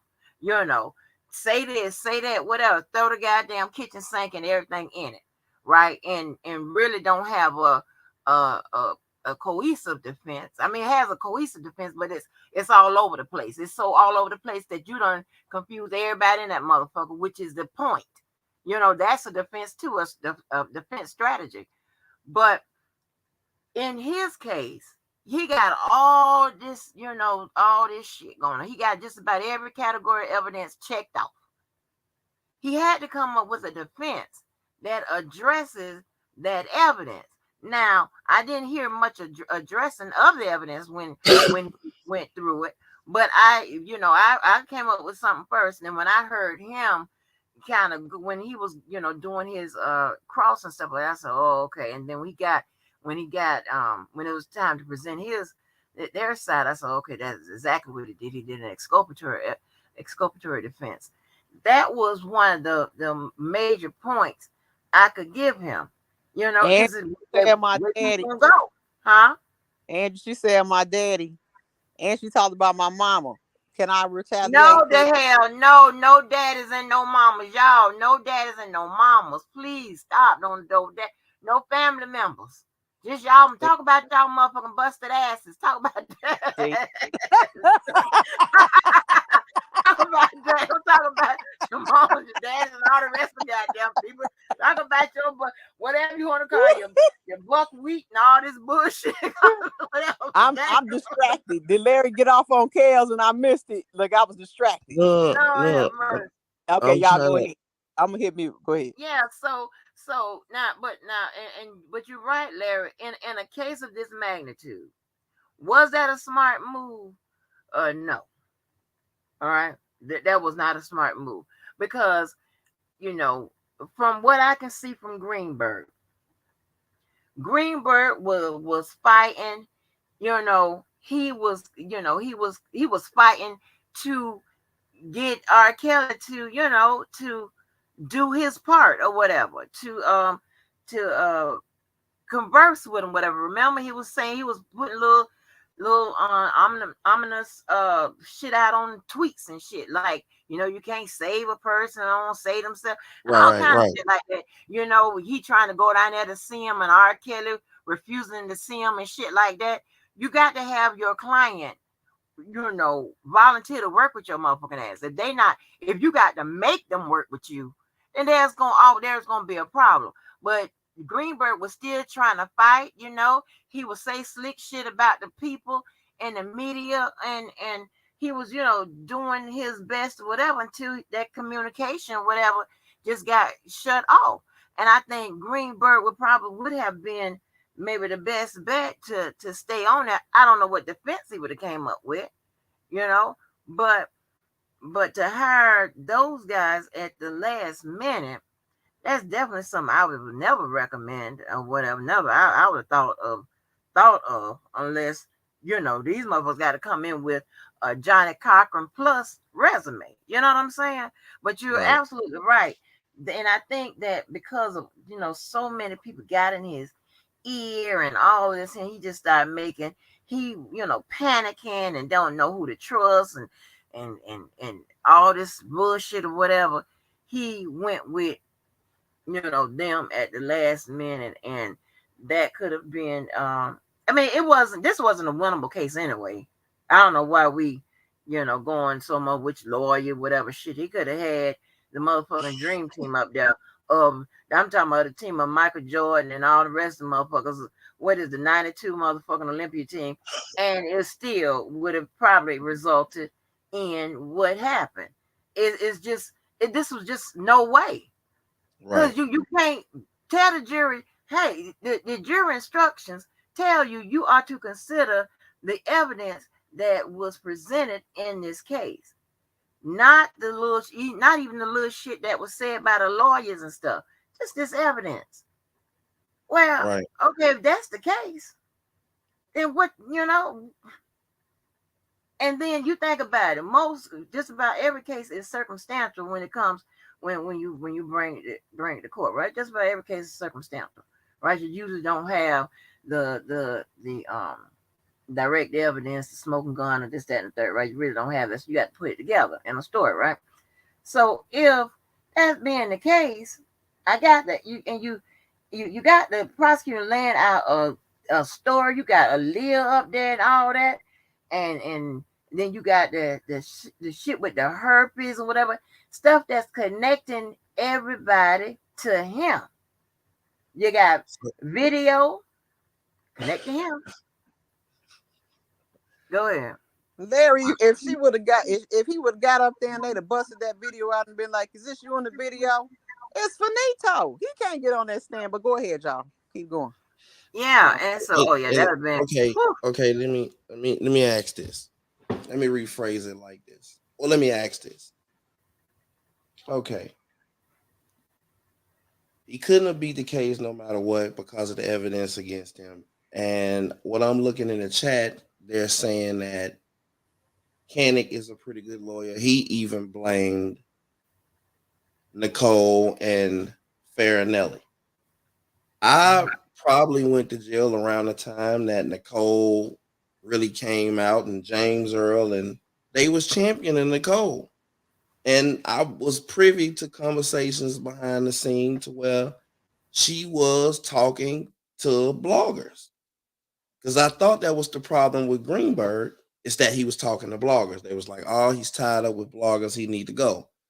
But before Kanik was even hired, I knew he was going to be hired a month privy because I was talking to the cook, and the cook told me, look, Nicole's in charge, she's the lead attorney. I've pretty much cut off James Earl and everybody else talking to her. She's not accepting money. She's only talking to me, and and she didn't say Kanik. It's a black attorney that's gonna be coming in about a month. So I was told that, but it wasn't pretrial motions. I was like, well, I'm thinking she's lying because I'm like, well, I know he's not stupid enough to get rid of his attorneys before he go to pretrial motions. That part, Larry. That part. But he did. That part. And he lost. This was right before I went in. He lost every battle in pretrial motions. He lost every single one. And I think that's when they was able to put out. Remember, they did some special in this case where they was able to pull out girls that he wasn't charged with, and it was like 30 or 40 of them. Uncharged acts, yeah. Uncharged acts. When I seen that, I was like, okay, it's over. If the jury is gonna see that, it's over. So not only do we have these people that's gonna be taking a stand, but he got 30 uncharged acts sitting over here. So, well, wait, let me he needed Jesus dressed up as Johnny Cochran. That's straight up. And I hate to say it like that or whatever, to the people think they ain't have no case, ain't have no evidence, whatever. But you have to call it like I see it. I'm not gonna sugarcoat it. There was no way. I ain't speaking to nobody innocence or guilt. But you can take R. Kelly out the motherfucking equation and put somebody else in. If my ass was sitting over there in that seat and I had all that, I'm going down too. So let me ask this. Wait. Let me say real quick. Anybody with some sense, okay, knows you do not take I don't care if it's a job, if it's court, attorney, whatever. You don't take your long-term. Good morning, sis. Go ahead. Sorry. Your SME and take them off of your situation or take them off the job without having somebody transition. You never do that. I knew when they was trying to get rid of Greenberg, I said, okay, this ain't right. All his old attorneys, all of them. Okay. So I understand him. I understand him getting rid of Greenberg from a blogger's perspective, because he kind of got intertwined with them with the Dollar for the King and all that other stuff. But Mike Leonard, from what I know, is a pretty good attorney. Like, he was the lawyer for Tim in the Sweetie Pies case. He was the lead in that case. Yes. Mike Leonard was the lead attorney in the Tim, and she paid him millions. She paid him $1 million. She paid him. He got paid. He was the attorney in that case. So when I seen that, I was like, well, you said Tim. How did he fuck this up? Right, Queenie. You know what? Queenie was right. She was saying that there was more Anton. I remember Greenberg just having a little bit of, contact here and that, whatever. But when you heard him even talking about the Dollar for the King, he was like, nobody shouldn't be taking on money and whatever. He seemed like he was going by the rules. He screwed that up when he went down in that basement. Yeah, that was later on. Don't give the money. You know, when he went down in that basement and said, "Don't get the money here, give it to the sisters," it was over. Yeah, That's when he stuck his fork in the ground of whose side he yeah, was on, and the other side came for his ass. But see, yeah, Greenberg is where the bodies is buried. You see what I'm saying? You don't never get rid of that person who he's been with you through all of this time. I don't care if he's not your front seat. He should have been on the team. I'm sorry. I'll never agree to yeah, yeah. When after I look at everything and I look at how hard he was fighting and still with a goddamn, with the pink slip looming over his head and stuff, he's still going on these interviews, still, trying to plead the case and stuff like that. I was like, you have to reward that type of dedication and stuff because shit, you. for him, he was dealing with a difficult client, and then you had all these X factors and these external elements and Yeah. shit that was, interfering with his case and stuff like that. You know what I'm saying? He had a lot going on. Yep. Hey Trevor, he did good in Tim case. You got to understand, Tim had 4 people with wires on. They had all of his text messages. Oh, They had the payments, the bank records, the checks. They had everything, and he still did a pretty good job in that case. You see what I'm saying? Even though he lost, I mean, he was gonna lose. They had all of that, but the fact that out of all of the lawyers, his mother is rich. She been on television. She worth a couple $1,000,000. So out of all of the lawyers that he could have got, they went and hired R. Kelly's Mike Leonard, and he basically had him on a law team 2 months before trial. That's what mm. I'm saying. To go with Nicole, you to go with Tricky Nikki, goddamn it. I ain't going to but trial but with Tricky Nikki. but I'm Nick, but not gonna do Nikki, it. yeah, but Nikki, I think Nikki's resume was in that sexual. I think wasn't it in that sex crimes and shit like that. Man, I looked that shit up. I could have made that page, and I could make that page that her page was on in Yeah. about 20 minutes. I could Oh. have made that internet page and activated it, everything in 20 minutes. She was No. just on one page on the internet. You couldn't find no other information. I'm thinking I'm finna find on YouTube. She in court getting niggas off, sending predators home. It was one page. Which That's is all ridiculous. with that same one picture. That's pitiful. And He that's he knew that man that I talked to y'all about that was in California who got off that guy. Oh Lord. What's good with it? What's good with it? The goddamn man that's oh gonna Lord, lock we done us woke all Levi up is up. We Nick done woke him up. Oh The man. man that's gonna lock us We all done up woke between Levi him and up. lifetime. We're gonna be gone, gone, gone. What's What to up? do, boss? Hey, what's up? How you guys doing? Hopefully there's not a lot of noise. Oh, you If it is, yeah. How you doing, Sky? Hey, Levi. Yeah, I thought Sky had put me down. I said, "Where's Sky at?" How No, you doing? I said hi to you in Dana's chat. I know, baby. I don't be watching the chat Okay, because I learned that it's very distracting it is. with the terrorists and shit. You know what I'm saying? So I just Yeah. don't even watch the chat. It takes you kind of off of your point. Um, I'm more or less listening right now to you guys, and I didn't. It's kind of like a double dutch. You know what I'm saying? I'm gonna jump in, but I don't want to uh, get away from the theme of what you guys are discussing. I kind of get the gist of it, but I'll say this and I'll be quiet and let you guys respond. For one, I was listening to Larry last night on Plain as Jane, and there was a segment when he got off the first time. He basically voiced his dissatisfaction with my cousin, and I speak with Larry, and I know just about uh, when he's upset, and I could just kind of gauge him, just like y'all can gauge me. And he says, "Fuck R. Kelly," and I'm like, "Oh my God."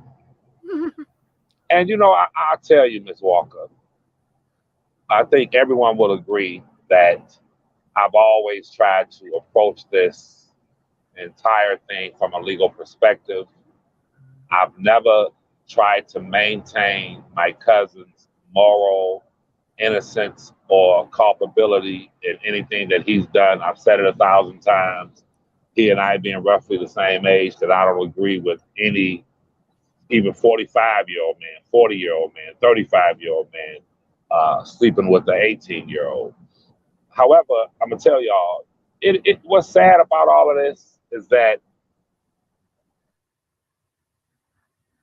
and I want to know if he agree with me or not. Then I'll come back in when I'm in a better, where it's not as much noise. Um, a lot of the hatred and vitriol and those sentiments that are expressed towards Robert, I saw it. We all saw it in the beginning, where yes, there were those on one side who felt that R. Kelly was guilty, on the other side who felt that he was innocent or being railroaded.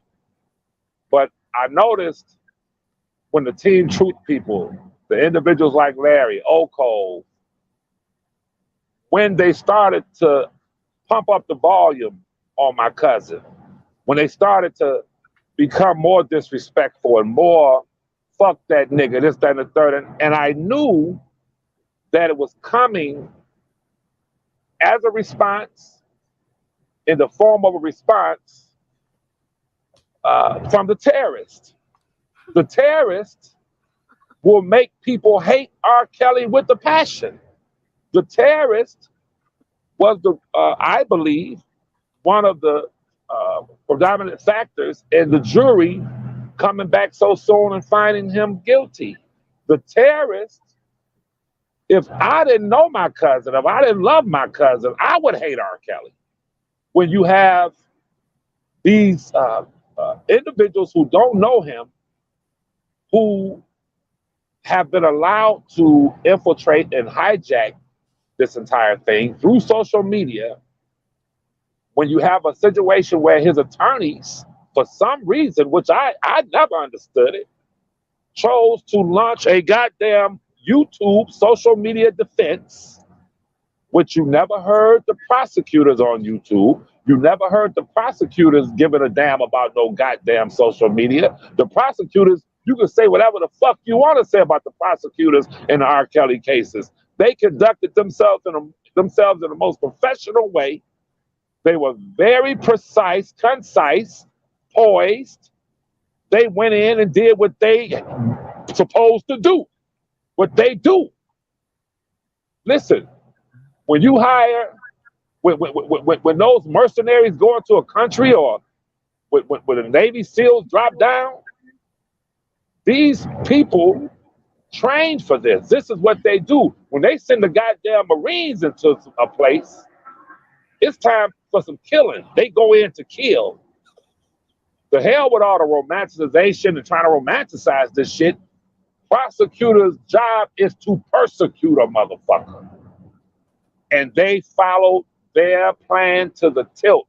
However, R. Kelly's attorneys, for some reason, felt that if we can convince the people on social media that R. Kelly's innocent, then we will prevail. That's the craziest shit ever. However, when the terrorists took to social media, starting to berate, harass, intimidate, call names, attack, docs, Larry said that the girl, Ebony, that was on a Lifetime docuseries, before the third one could air, they had attacked her goddamn businesses. They had attacked her and made calls, and yeah, and all, there you go. They started to attack them. So when you can, yeah, just give me 30 more seconds, and I'm gonna listen to y'all. You good. When we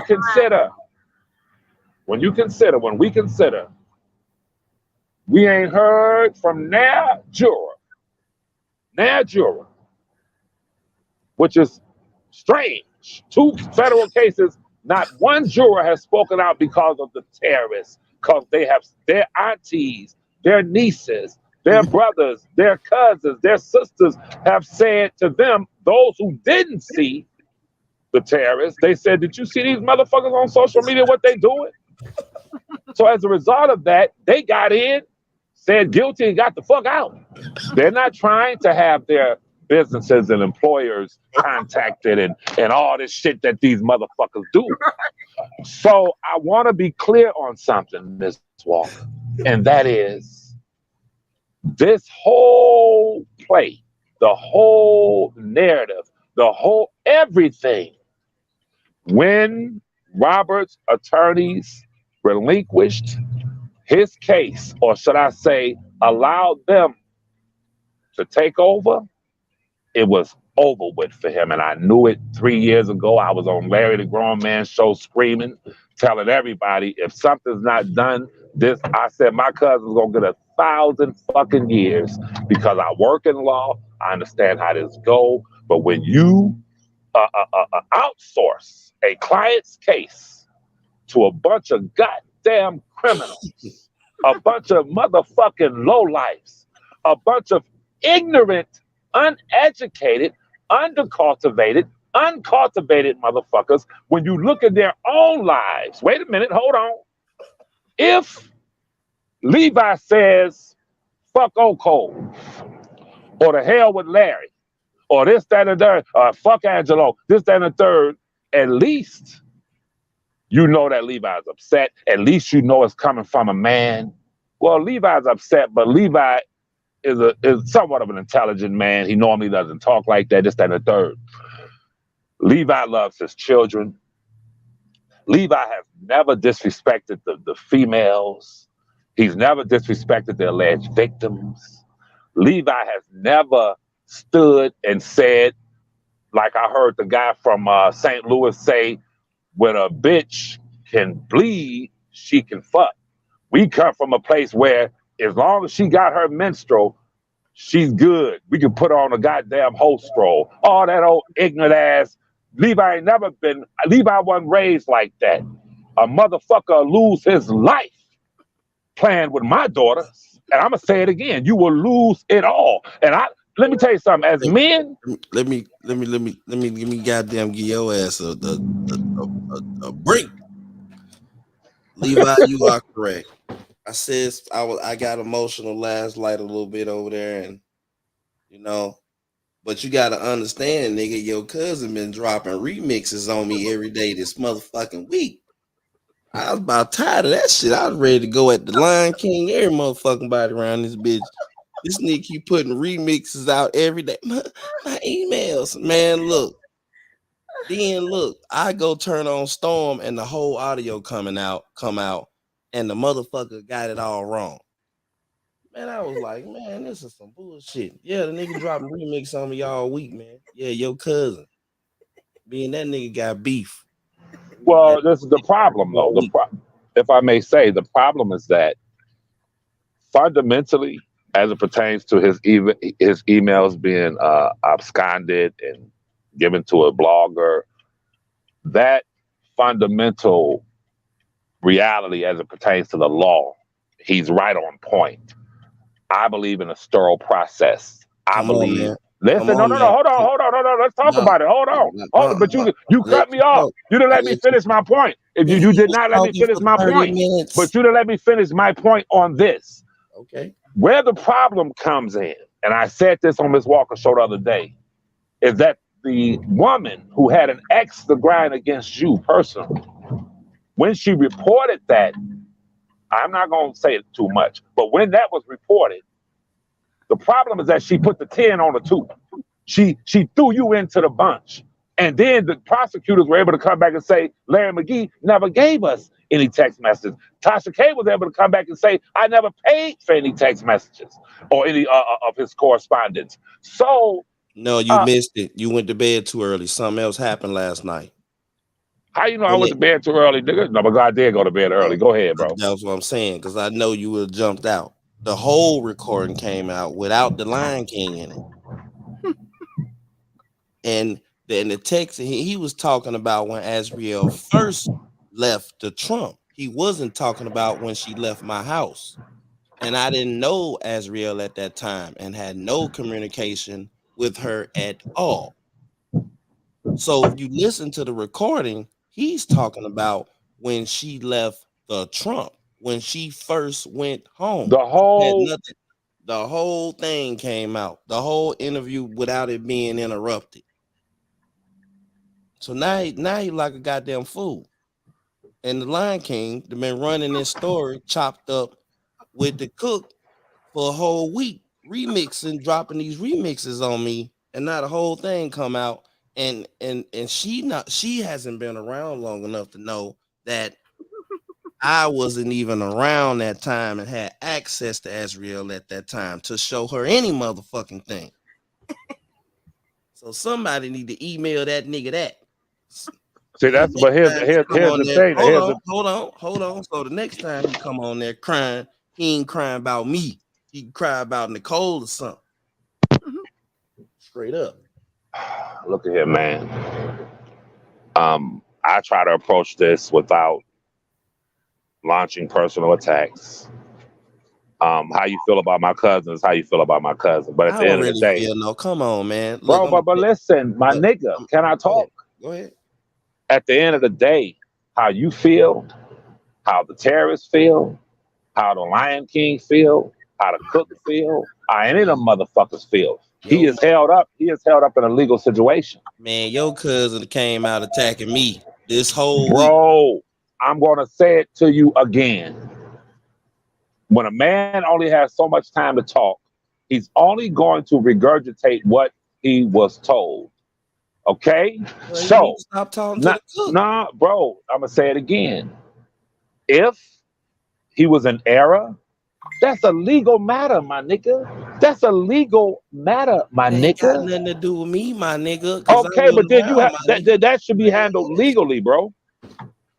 I get it. I get it. I get what you're putting. I feel what you're putting down. I feel what you're putting down. I feel what you're putting down.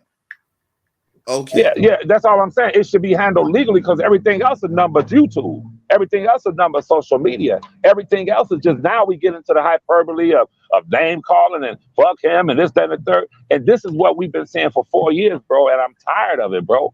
I'm tired of trying to be the voice of reason and to bring that kind of calm over this situation where people can think. Now, if he has legal standing, and Ms. Walker will tell you this as it pertains to the text messages in the appellate court or whatever, then we'll see. But as far as I'll say it again, I'm transparent. So by you saying that, let me ask you a question. Like, what are you gonna do about your cousin being driven off the cliff by the cook? Well, as it pertains to um, my conversations with my cousin, let me put it to you like this. I think this is the best way I can put it.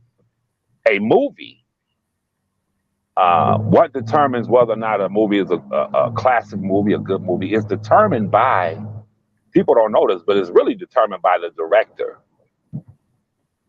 The actors are just being led by the directors and the writers. Okay, let me explain this to you now. I think the Sopranos is one of the best series ever in the history of cinema. But James Gandolfini said something in an interview. He said, "What people think is us, but it's really the writers, and it is David Chase, and it's the director. They are the So ones who really put it together." So you can't fault him if he's being given misinformation. But when I say misinformation, yes, the text messages was a violation. I feel that it has some constitutional bearing. But at the same time, to answer your question, um, it's the so direction. hold on, I'm trying to understand. So who is the director and who is the which one is the cook? Bro, see, Miss Walker, you see what he's trying to do? Miss Walker, he's trying to bring me into what they do, what the terrorists do. No, I'm not. No. Listen, Miss Walker. He's trying to bring me into a YouTube fucking beef. No, And I'm and not. a, and a YouTube beef is not going to benefit my cousin. And you No, know I'm me, not. Miss Walker, you know me.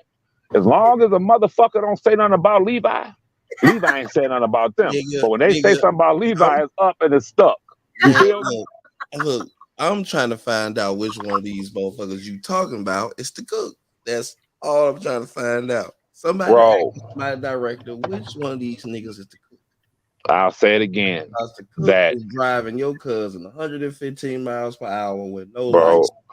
it's a legal situation, bro. And if you feel that if there's something defaming or where your name was mentioned and you were not culpable in anything, all that should be is addressed. That should only be addressed legally. What's I up, don't fit. Ernest? Go ahead. No, no, no. Go ahead. I'm I sorry. don't believe in playing on this stage with that the terrorists and others have created. Okay, What, okay, Levi. you Now, know, I now, don't believe hold in on, that. hold on. Now, that's not fair. For 5 days, the remix to the emails has been coming out every day at about 7 o'clock, and the Lion King been over there ignoring my emails, texts, DMs, everything. Me trying to get on her live, everything, and she's asking everybody and their mama about me, and I'm reaching out to her saying that, hey, I want to talk to you. Like, you're talking about me, you're asking people about me. You can talk to me, and she don't respond.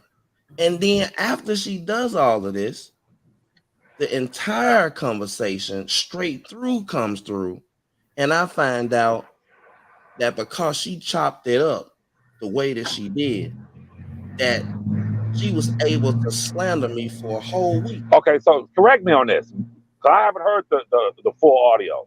Okay, Tell me how it differs, your and I'll. cousin is in there talking about money that was stolen out of the Trump when Azriel left. How did the conversations between a letter she took to his lawyer or some shit match up with what was in his email between his girlfriends? And I wasn't around. I wasn't around. I had no access. You know what I mean? I had no access. I had no access. Was he speaking in the context as if you did? Was he speaking in In the the context context of as if you did, as if you he were was complicit in around that time? he was assuming that I was around. Okay, whose fault is that? No, no, no, no. What I'm saying is, okay, I know he's the actor. He's been given a script by the That's director, right. but they gave him the wrong script and they chopped it up so that part wouldn't be on the Lion King show because I would have been able to identify it. So I, Whose fault is that? well, it's the director fault. Okay, so in my case, that the plaintiff Jane and every other nigga on YouTube for 4 goddamn years have been berating me, lying on me, saying I'm not his cousin, this, that, and the third. You don't see me trying to get on a show to explain some shit to a motherfucker. Excuse me for swearing. I ain't trying to explain something to some people who were given misinformation and who are that goddamn low down that they just run with the false narrative. No, I do what I do. And that's what I'm telling you. You should do what you do. It's not about trying to get on someone's show to explain a motherfucking thing. I don't explain stuff to people, bro. You see that? You see me move. I never try to explain stuff to people. Niggas was talking about that ain't his cousin when I was on the phone with the nigga. A lot of times I'd be on your show and I have to get off because I'm talking to this nigga.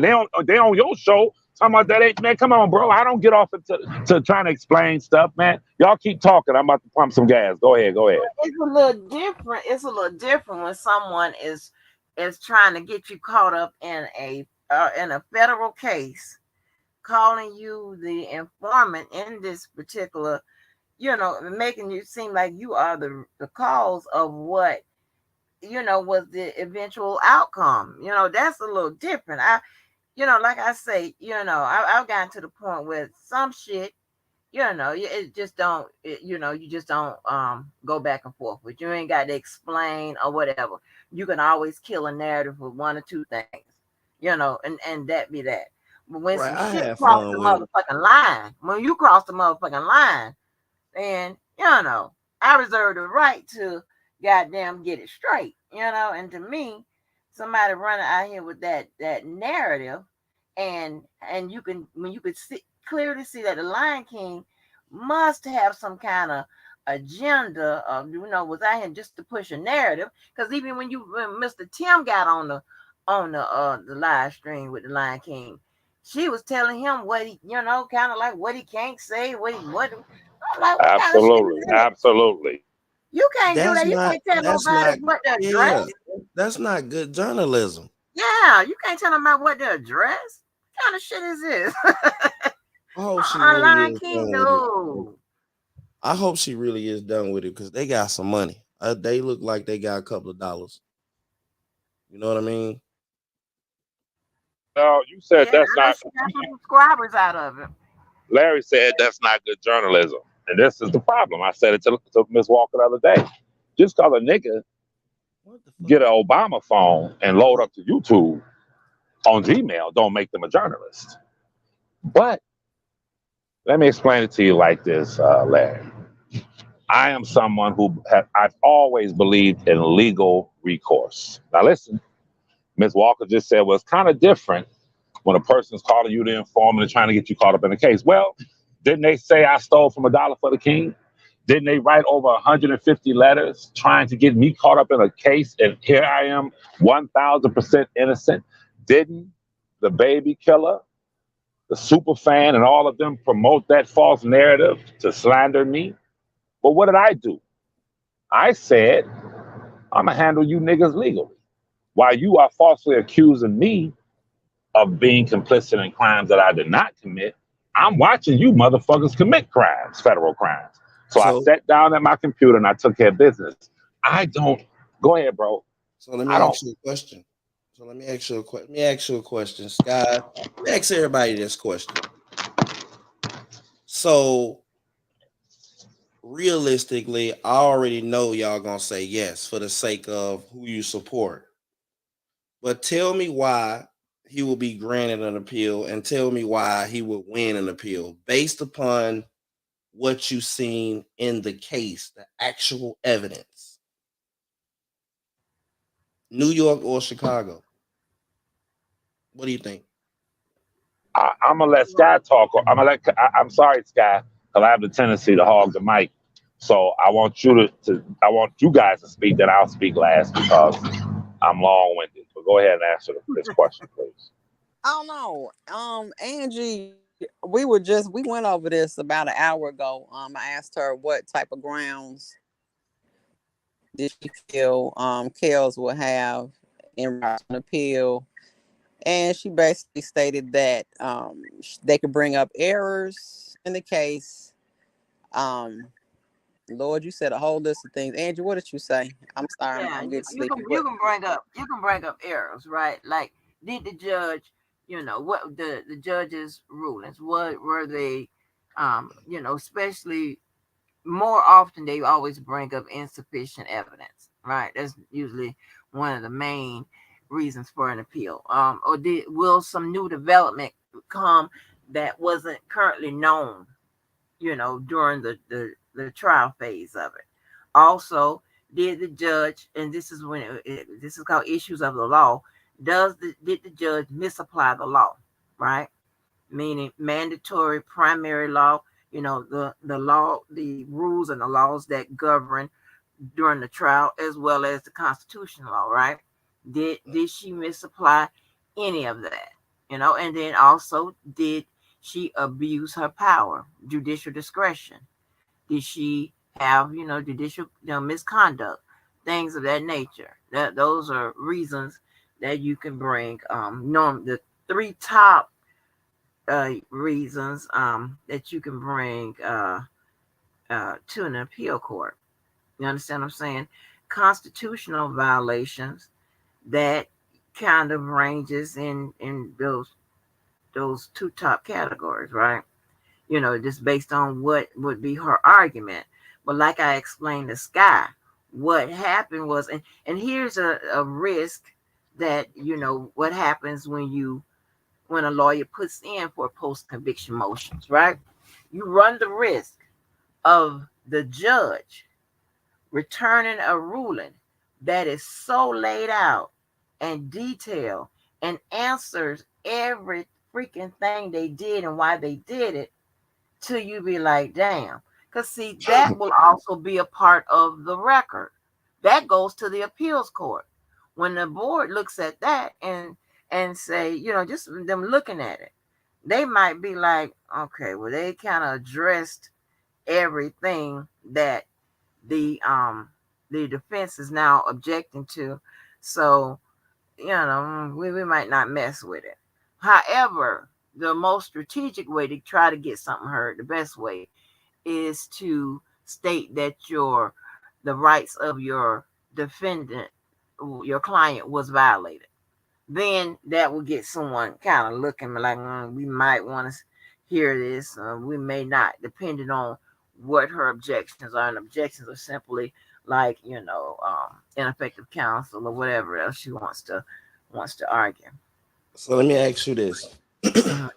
Queenie, you probably be able to answer this too.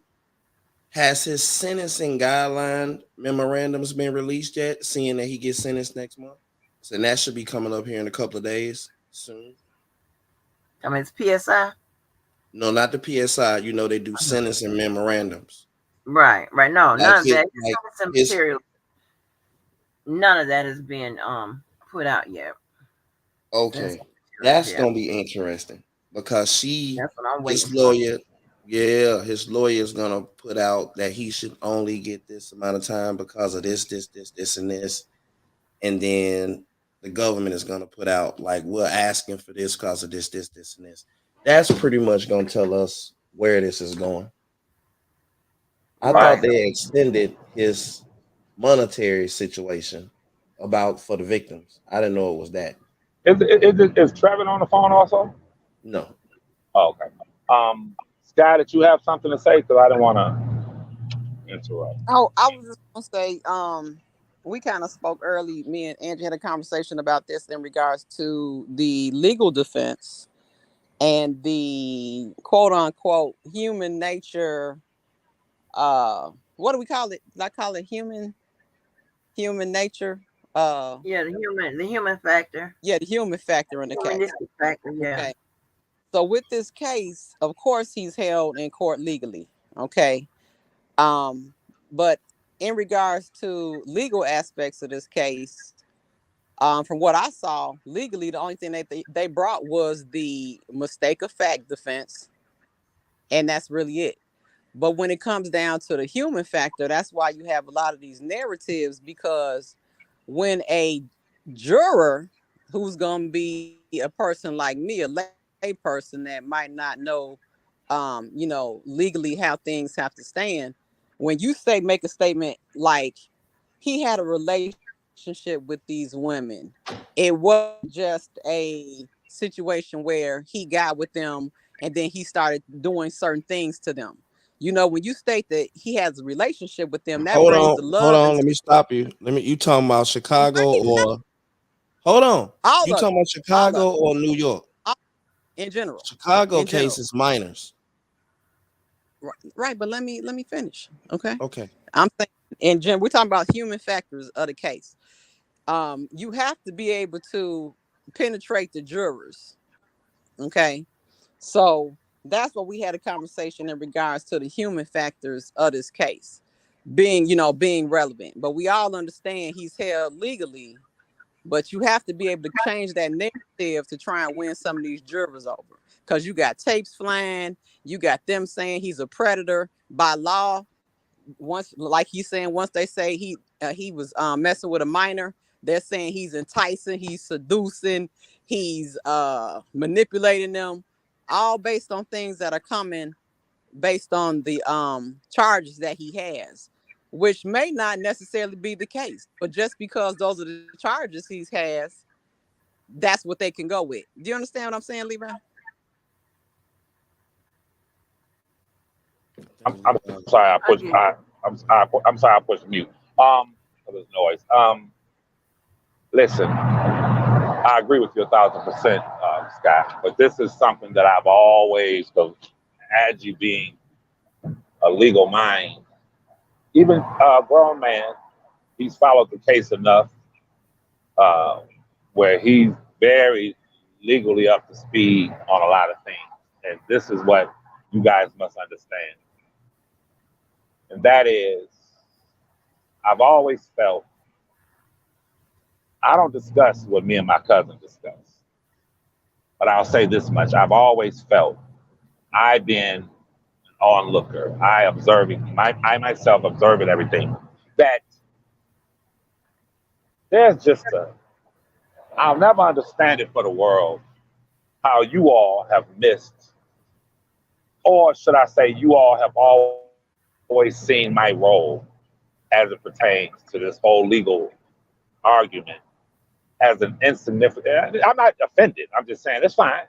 But you all have looked at it as an insignificant role. You all have looked at my arguments. I've had several conversations with grown men, and you all seem to be somewhat dismissive of the legal arguments that I've raised as it pertains to the terrorists. Now, Angie would tell you, I think she would agree that this whole judicial process is like a vehicle, truck, or car coming off an assembly line. When it comes to appeals, appeals are like automobile recalls, where if there is there's a defect, then it is up to the appellate court to go back and look at the defect and say, okay, yeah, that part of the vehicle is messed up because the line broke down, this, that, and the third. Now, in the case with Robert, everybody wants to get ahead and talk about those things that took place after the process started. I'm looking at those significant things that may appear to be insignificant, like what the prosecutors alleged in his cases. Let me make it clear. I gotta make this clear. I don't discuss what he and I discuss. I'm not gonna show my hand, but I'll say this much. When one of these decisions come back from one of these I'm not gonna even name how many they are, but when that judiciary body who is charged with the responsibility of overseeing how attorneys conduct themselves, when those decisions come back and those bodies render a decision saying, yes, R. Kelly's cases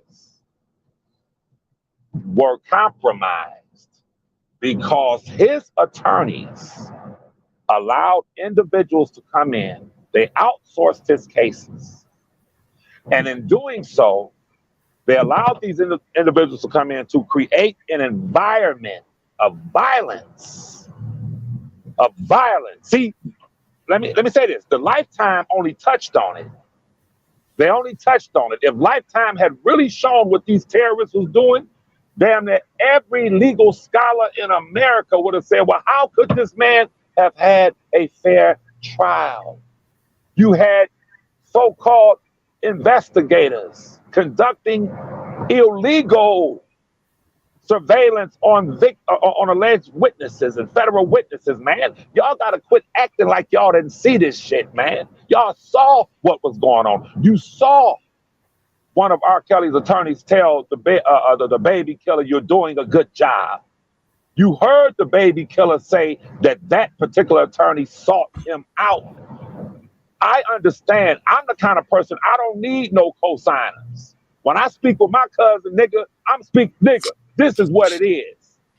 So when it comes to this appellate and this, that, and the third, I'm only concerned with Judge Ann Donnelly, the appeals court, being 1,000% aware that his cases, especially in New York, was infected by his attorneys. When you talk about how they allowed this to occur, when you talk about what the prosecutors used, what they used in order to get an anonymous jury. Ms. Walker and I touched on it 8 or 9 months ago, but she doesn't seem to really, she finds it insignificant when prosecutors can say to a court the defendant has a group of individuals out here attempting to intimidate the witnesses in Well, his case. well, Levi. That's a crime, nigga. Well, Hold on, Levi. hold on, Is Levi. that Hold on, hold on. a crime or not? Wait a minute, Larry. Let Hold me on. Let's I have to bust Levi's ass from time to time. Okay. You said I find it insignificant, right? Yes, Okay. ma'am. Did it move forward in the court? So don't just blame it on me. They found it insignificant as well. Go ahead, Larry. Okay. Can I say something? Okay. Go Go ahead. Go ahead. Hey, those Virgos nasty as hell. Go ahead, Yeah, Larry. we get down to it. Go ahead. Go ahead, Larry. Think that your Okay. argument is significant. I Okay. agree with what you're saying in regards to those things happening, which caused him, like you're saying, having an anonymous juror and also not getting bond. So I don't know. I think you threw me in there, but no, I agree with you when you make those. Absolutely. And the bond. I'm sorry, you're right. And the bond. But go ahead. So Go ahead, Larry. So I have no doubt that you're probably giving your cousin extraordinarily great information about how to proceed legally in this case. And it's probably other people, a couple of people that might be doing the same thing. But the cook is probably sending titty pics, and that's who the fuck he's listening to.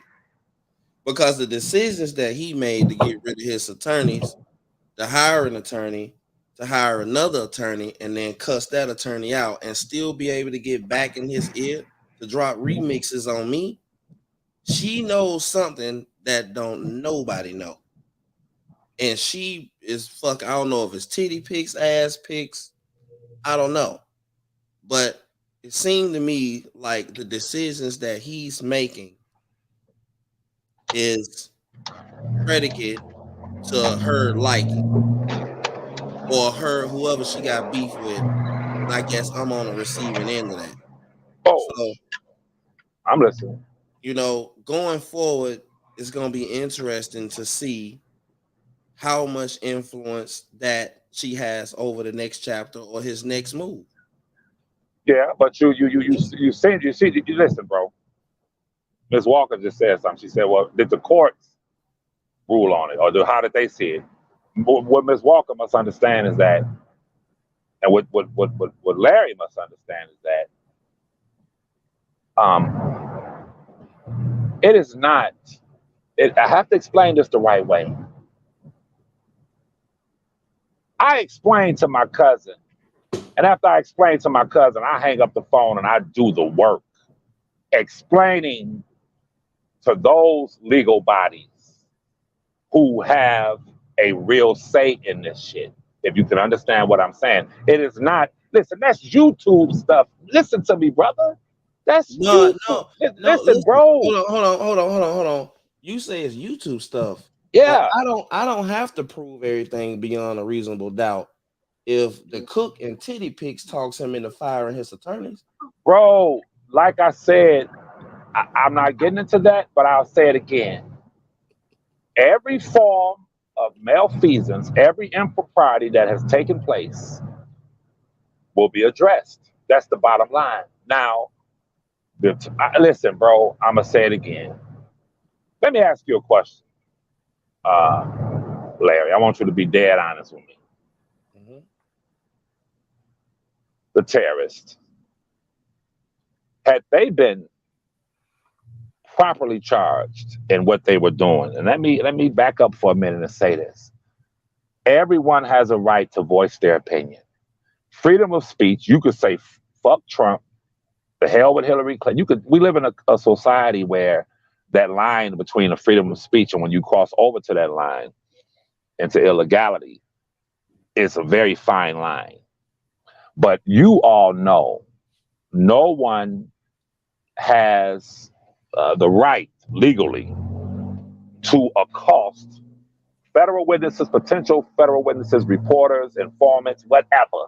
You cannot just run willy-nilly and just do whatever the hell you want to do in these cases. And the terrorists presence in the court documents confirmed that the federal authorities were aware of what they were doing. Well, that's a double entendre. That helps your cousin by locking him up.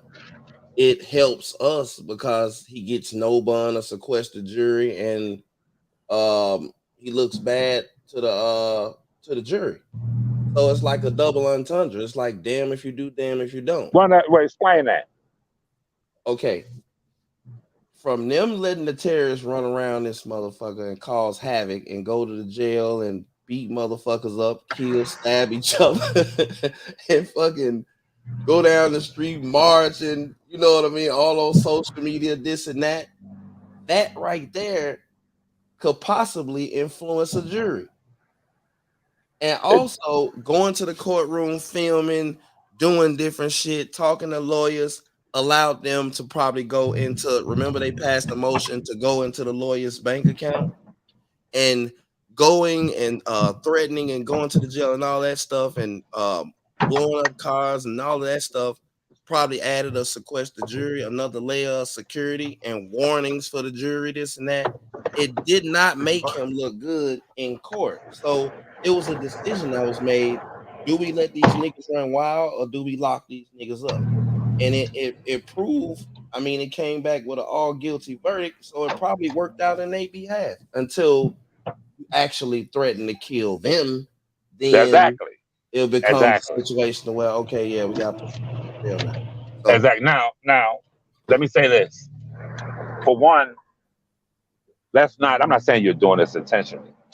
Let's not downplay this network, this terrorist network. Let's not downplay it. We know they had secret meetings. You know they were operating in sync, lockstep with one another. We know for a fact that they conducted 3 of them, at least 3 of them, and I have it documented. I have it recorded. 3 of them claim to have close ties to law enforcement. see, now you trying to have me in a beef all day. No, I gotta keep it a buck. No, hold on. Argue with them niggas all day today. Let them niggas. Hey man, listen, it's simple. It's simple. This man's life is at stake. 3 of them have openly said. One of them said he has connections. His life was at stake when he was dropping them remixes. Bro, you're missing. This is what Larry does. I'm getting down to Angie's your question, and that is what is ultimately going to come. See, y'all looking at the beginning of the fireworks. You know how it pop, pop, pop, pop. The beginning. You're talking about the informant told Azriel. That's the beginning. That ain't shit. I don't bring frivolous stuff to my cousin. I deal with the real shit. Now, goddamn cook. We know that at least 3 of them have openly said, and sometimes privately said to me, in one case, that they are closely connected with law enforcement. They targeted the witnesses in federal cases. They conducted illegal doxing and surveillance. Listen to me, y'all. They use navigation tools to pinpoint people. They actually, you have one who claimed to work for the DOJ, the grease-faced woman in the goddamn Carolinas. I have it on tape. No, hold on. She said, hold on. I have to cut you off here because you assume that they don't know all of this. Okay, but here's the problem. You just got to the heart of the matter. The problem is this. Yes, they know all of it, but they knew if we had locked these motherfuckers up, yes, it would be a bunch of terrorists locked up. But once the world and the courts are made aware of the fact that his attorneys had been involved with these people, now there's going to be a big giant cloud over the R. Kelly case or cases where people, the legal pundits at CNN, the law professors all over the goddamn country are going to say, well, wait a minute. If these people were committing these kinds of crimes and his attorneys were either directing them or somehow involved with them, how could Robert Kelly have had a fair trial or trials? Do you understand the words that are coming out of my mouth? Do you understand how unprecedented this is? Do you understand that this has never happened? And when it comes to federal prosecutions, that people, a ragtag group of goddamn criminals come together, attack Faith, call Faith Rogers' father in the middle of the night. We coming up to your church. We killing you and the first lady. We're gonna these listen, man. These people were committing death threats, real crimes. That man showed up to Javante Cunningham's job for a goddamn reason. He was in a rent-a-car. Why do you need to go to an auto parts store and you just got in a goddamn brand new rent-a-car, man? He was there to intimidate, to harass. And then you have his attorney being joint at the hip with that goddamn baby killer. Y'all, you know what I respect about Jim DeRogatis? I gotta say this. Even though he targeted my cousin, even though he engaged in a propaganda style attack against my cousin, that man was fucking consistent. When the national news media, the world news media brushed him off to the side, he was consistent, he was persistent, and he kept going. That's the kind of nigga I am. When no one was listening to Jim DeRogatis, he still kept going. I don't care who listens to me. I know what I saw. I know what I read when the prosecutors pointed the terrorists out. And then when Greenberg and I believe Mike Leonard filed a response to what they said and said, you cannot put what these people are doing and connect them to our client. To the defendant has nothing to do with this. I implore... Listen, hold on. I implore this court to make the prosecutors tell or confirm the connection between what these people are doing and what the defendant is doing. And guess what?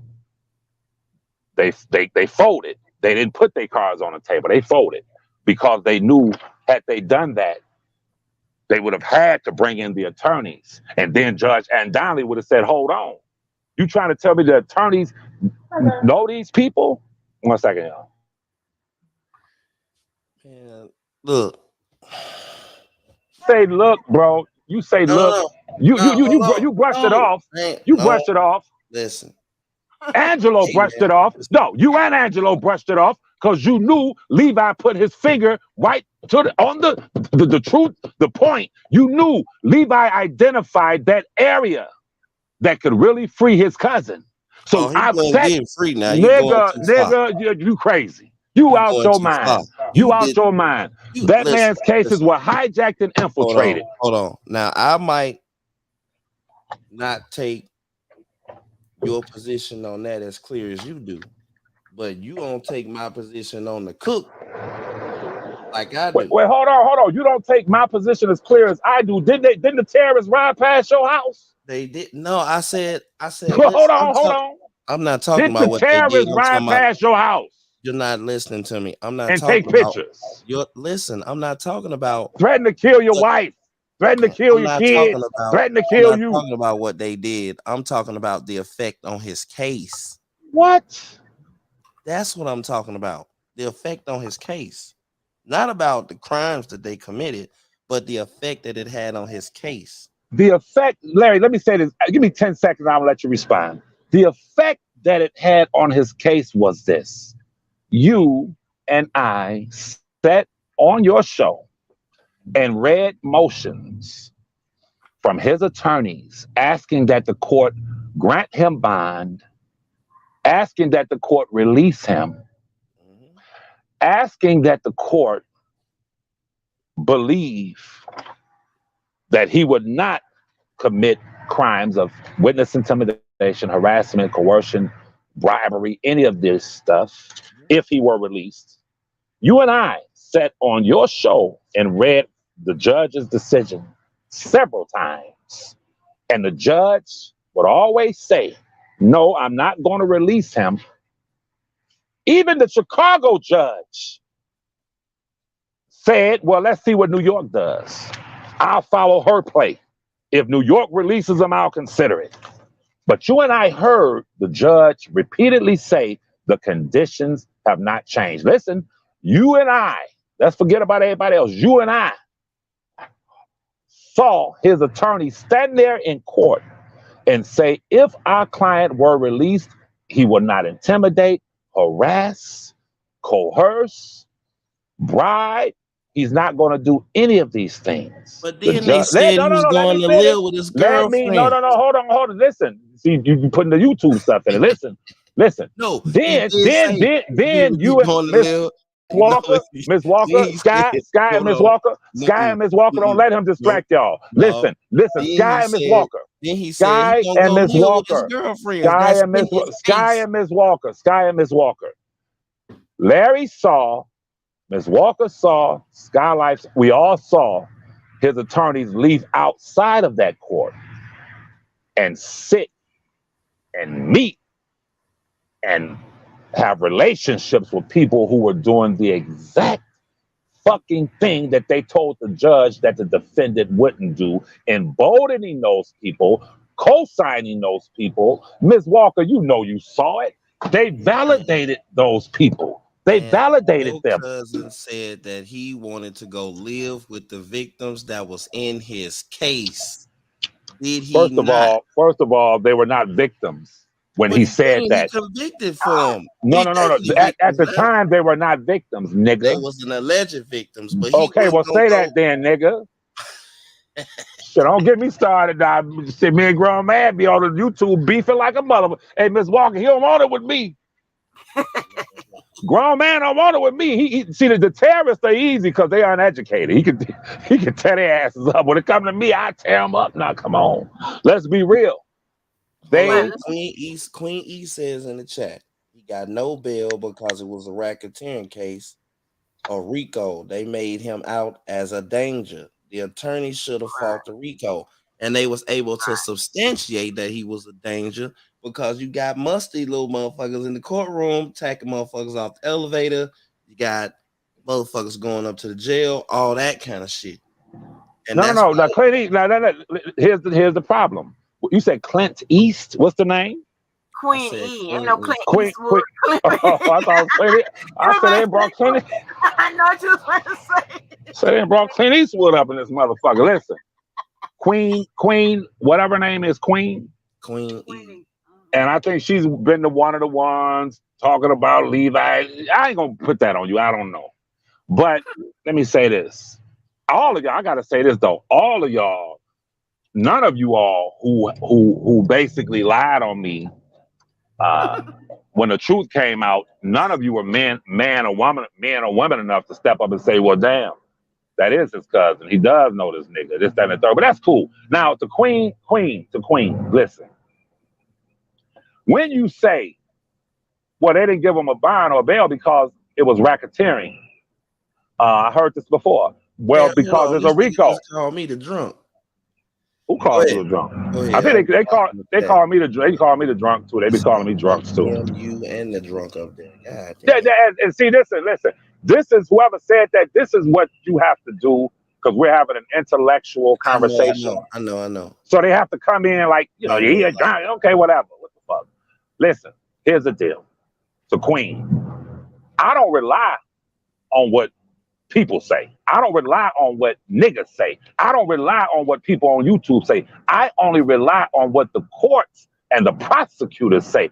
You will not find one document where the prosecutors said to the courts, wait a minute, you can't release him on bond because this is a RICO, because this is racketeering. No, they said you cannot release him on bond because he will do this to the witnesses if he were released. And the attorneys were in bed with people who were doing just that. Let's deal with the facts. That's Hold all on, I'm doing. man, hold on. Atlas up here. Let me before Atlas says something. Let me jump in. Okay, Levi. Once an indictment and the filler for the indictments are written, it doesn't have to actually say, Okay, well, you can't be released because of RICO, this, that, and the third. A lot of things and some things in law is just rules that are unspoken, right? So if someone, and she's absolutely right, if they write, if the indictment is written up and if you got a RICO for obstruction, that's another reason that you can't get a bond. See, some things, some charges, the judge has an option to give you a bond or not. That's one of the charges. If something with obstruction, you have an option not to give you a bond. Something that's dealing with minors, you have an option not to give you a bond. And then when they write in the filler part of it, the story part of it, that he is a sadomasochistic, however you pronounce that word, when you translate that from psychological to legal terms, it means that you are a danger and should not be on the streets. They don't have to express it like because anybody in the legal field, whatever, we already know what you're saying. We know that. It doesn't have to be that transparent to the regular everyday reader. We I know what it means. They know what it means. It means that your ass shouldn't be, they're saying your ass shouldn't be on the streets. Yes, So ma'am. they are supporting their argument for not giving you a bond. Go ahead, Atlas. Yes, go ahead. Go ahead, Agnes. I'm sorry. Good morning, everybody. Hey, morning. Good morning, Miss Angie. Thanks for letting me come up here. Grown Good man, morning, brother. Good morning, brother. Levi, Skylife. Let me start this off the right way. Skylife, can you hear me? Yes, I'm here.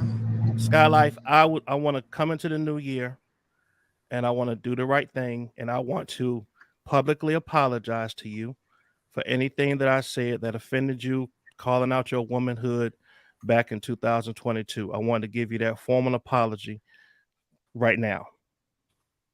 Thank you. I appreciate that. Yes, ma'am. Thank you. Yes, ma'am.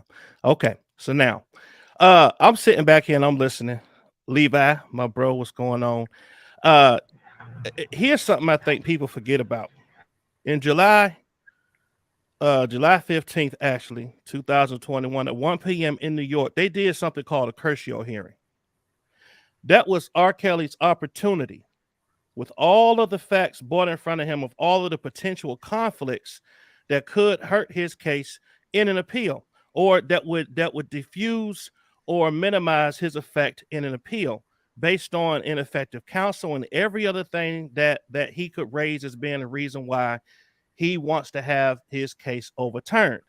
Now, if you want to go with me, if you can, is on page 47, right where the judge asked, is there anything else that you need to have explained to you that you need to consult with Mrs. Haramati about? R. Kelly said no.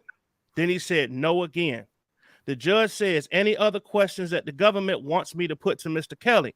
Ms. Cruz Melendez says nothing, Your Honor.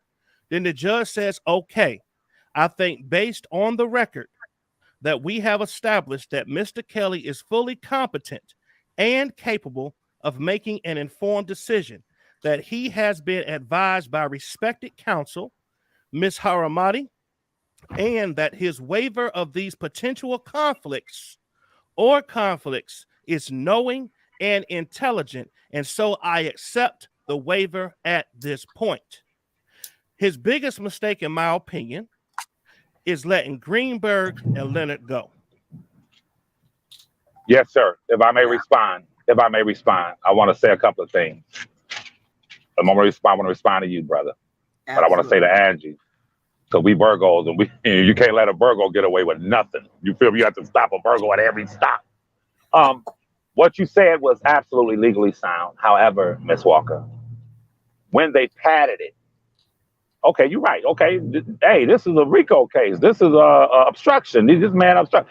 But when you broaden that scope and you pad it by saying that the defendant has people out here that's doing his bidding, now you have just tried to justify your argument, and that is the problem with me. Now, to Brother Atlas, you said something also. You said basically during that Corso hearing, everything was put on the table.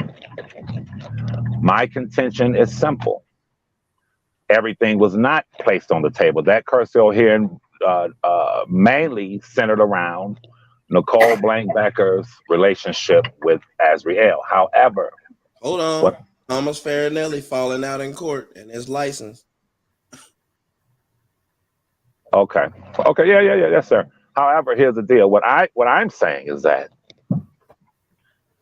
had Judge Ann Donnelly been made aware through these judicial bodies that I'm talking about of certain members of R. Kelly's legal team being connected to individuals who are out here committing domestic terrorist acts, it wouldn't have been no Curcio hearing. It would have been no Curcio hearing. She would have said, you know what? Hey, wait a minute. Hold on. This is a judge who went crazy because an attorney was tweeting in the courtroom. She was absolutely unaware of the fact that his attorneys were actually connected to and dealing with people. Hold on, Levi. Hold on. Time out. Greenberg and whatchamacallit was already out of the picture, and Doug Anton got fired in 2020. The Curcio hearing was about Nicole's relationship with Azriel, while was relationship with Azriel between the time he was arrested and between the time of the Curcio hearing, if I'm not mistaken. Yes, sir. Yes, sir. And what I'm saying to you is that, because I've seen you guys do this a lot, everything that takes place from the time a defendant is charged and prosecuted, everything that takes place in that judicial assembly line, if you can show that there were defects, improprieties, gross improprieties at the beginning all the way to the end, you cannot say, well, the attorney's not there no more. So the fact that this attorney was basically encouraging people to terrorize the witnesses, that has no bearing on the case. Everything from beginning to end has a bearing on the case, if you understand what I'm saying. But to Brother Atmos, the Curcio hearing, I'm well aware of that. I understand what took place. What I'm trying to get Brother Atmos to see, and I think I can reason with Brother Atmos, because he's a Christian, good Christian man. Listen to me, brother. Listen, no, he's a fair man. What I'm trying to get Brother Atmos not to do is get amnesia as it pertains to the baby killer going up to Javante Cunningham's job, as it pertains to the people on your side, Miss Rogers and them. Man, these attacks, see, y'all may have amnesia, but I don't. Oh, no. I remember these people were attacking them damn witnesses and their families, putting Angelo's business, called a Better Business Bureau. They did this openly. Bro, anytime Azriel had a business venture, any company, remember they would say, call them. Remember that, Admis? I remember. They would say, oh, she's trying to do a lipstick commercial. Y'all called them and say she got herpes, and everybody called them. Yeah. You follow me? I do. Now, if that will not cause a witness or potential witness, listen, y'all, I have to say this real quick. They want to champion Joy right now. Notice something. The terrorists and their followers and the so-called R. Kelly people, they want to champion Joy. Joy, we love Joy. But when they thought that a social media post was true, they turned on Joy's ass. Didn't they, Atmos? They did. They called every bitch and hoe in the book. So right now, if Joy even said, I'm having second thoughts, they'll attack Joy. They'll try to they'll kill her. She ain't shit. They put death threats on Azriel Clary. That happened. Kill Azriel Clary. They called it a bomb threat to the MCC. These were domestic terrorist acts, y'all. So I just don't want Brother Atmos to get amnesia. These things affected the outcome of my cousin's cases. And I'm on that. But see, wait a minute, Levi. So this is where the disconnect comes in, because you're thinking that we don't forget, we forgot it, or we're minimizing these things or whatever, and that's not the case. We're well aware of what happened or what have you, but it still has to be processed in the court of law. Yes, and ma'am. When the judge at a trial at a trial court level, judges at appellate court level, the end question they always want to know, and that's a part of their decision, is how can you got okay, fine, whatever, Well, what does that have to do with all that evidence that they, they submitted? What Yes, does that have ma'am. to do with, Yeah, yes, ma'am. the different rulings that had taken place in the courtroom? I know you're saying that, you're pretty much stating an ineffective claim or whatever, and again, it's in stages, because how things happen, what stage of the case is in, that determines Yes, how judge handles it, whether it's pre, during, or after, right? But yes. you have to look at that. The only thing that damn, I forgot this goddamn defense. Oh Lord, the only thing that I can see that may, you know, that may breathe some light to what you're saying is that, okay, oh, here it is. So just say this, right? Just say, and this is gonna be kind of legal, so y'all bear with me. All right. Just say that, all this stuff happened. Everything that happened, right? And it was not known at the time. So therefore it wasn't in discovery. It wasn't discoverable. Okay, that's what that means. All right. Now the trial is ended. We're beyond the post conviction phase of it. All right. The only ways that she can get that in is to say, hey, this is new to us. At the time, we didn't know things happen. And again, they have to prove that, the action, but did it really intimidate a witness or whatever the case is. But that meant that the defense attorneys couldn't have used it during the trial. So with that being said, then the appellate court looks at it, right? They're gonna still ask the question. Okay, they may see, okay, all right, it's a lot of whatever went on. Okay, and it may rise to the level of a possible constitutional violation. When they still look at it, they still gonna ask the question: would it have affected the results of the trial? Would it Yes, have ma'am. affected it? So one way she can ease in your argument is through that vehicle I just laid out. She can ease in your argument to the appellate court through that, but it's Yes, still ma'am. gonna be dead end when it asks that question. Yes, Okay, ma'am. okay, hold All on. Let this me I'm say happened. sorry. one. I'm Let me sorry. Let me say one. jump in. Let Hold me on. jump in real Let quick. me say one thing. Hold on, real Say quick. one thing. Hold on. Miss, hold I on. have to say this before I forget. I gotta One roll. thing. Okay, go ahead, Amos. You All gotta right, roll. I'll talk to y'all later. Thank you, Miss Angie. Okay, No. Go brother. ahead. All right, brother. I think he was just saying goodbye. Okay. Listen. I do think Levi is right, just not to the extent. I think that all of the terroristic acts that they did before he went to trial caused him to have a sequestered jury and not get a bond. I think once he went to trial, they cussed out the prosecutors every morning on the way to court. And it probably pissed them prosecutors off. Don't forget the anonymous jury. Anonymous jury. They did give an anonymous jury before he went to trial. They did that. And out the prosecutors and call them bitches, was focused on their job. Somebody cussing you out, calling you bitches and hoes, and the chalk and the music and all that shit didn't help. It probably made them more focused. But I think that the cook had more effects than any of that. Understand this. Most people think Levi has an extra ground against the terrorists. That's fine, but who thinks legally? And here's the deal: terrorists. I want you all to always remain cognizant of the fact that it is the fact that his edge is that, and I want Ms. Walker, because I should have said this earlier. What I'm alleging is that they commissioned them. That's the word. See, every word matters. You things I make sure I'll pace the floor for 20 minutes to come up with the right word. They commissioned them. Now that brings it into a different light. They were commissioned. They were commissioned by them.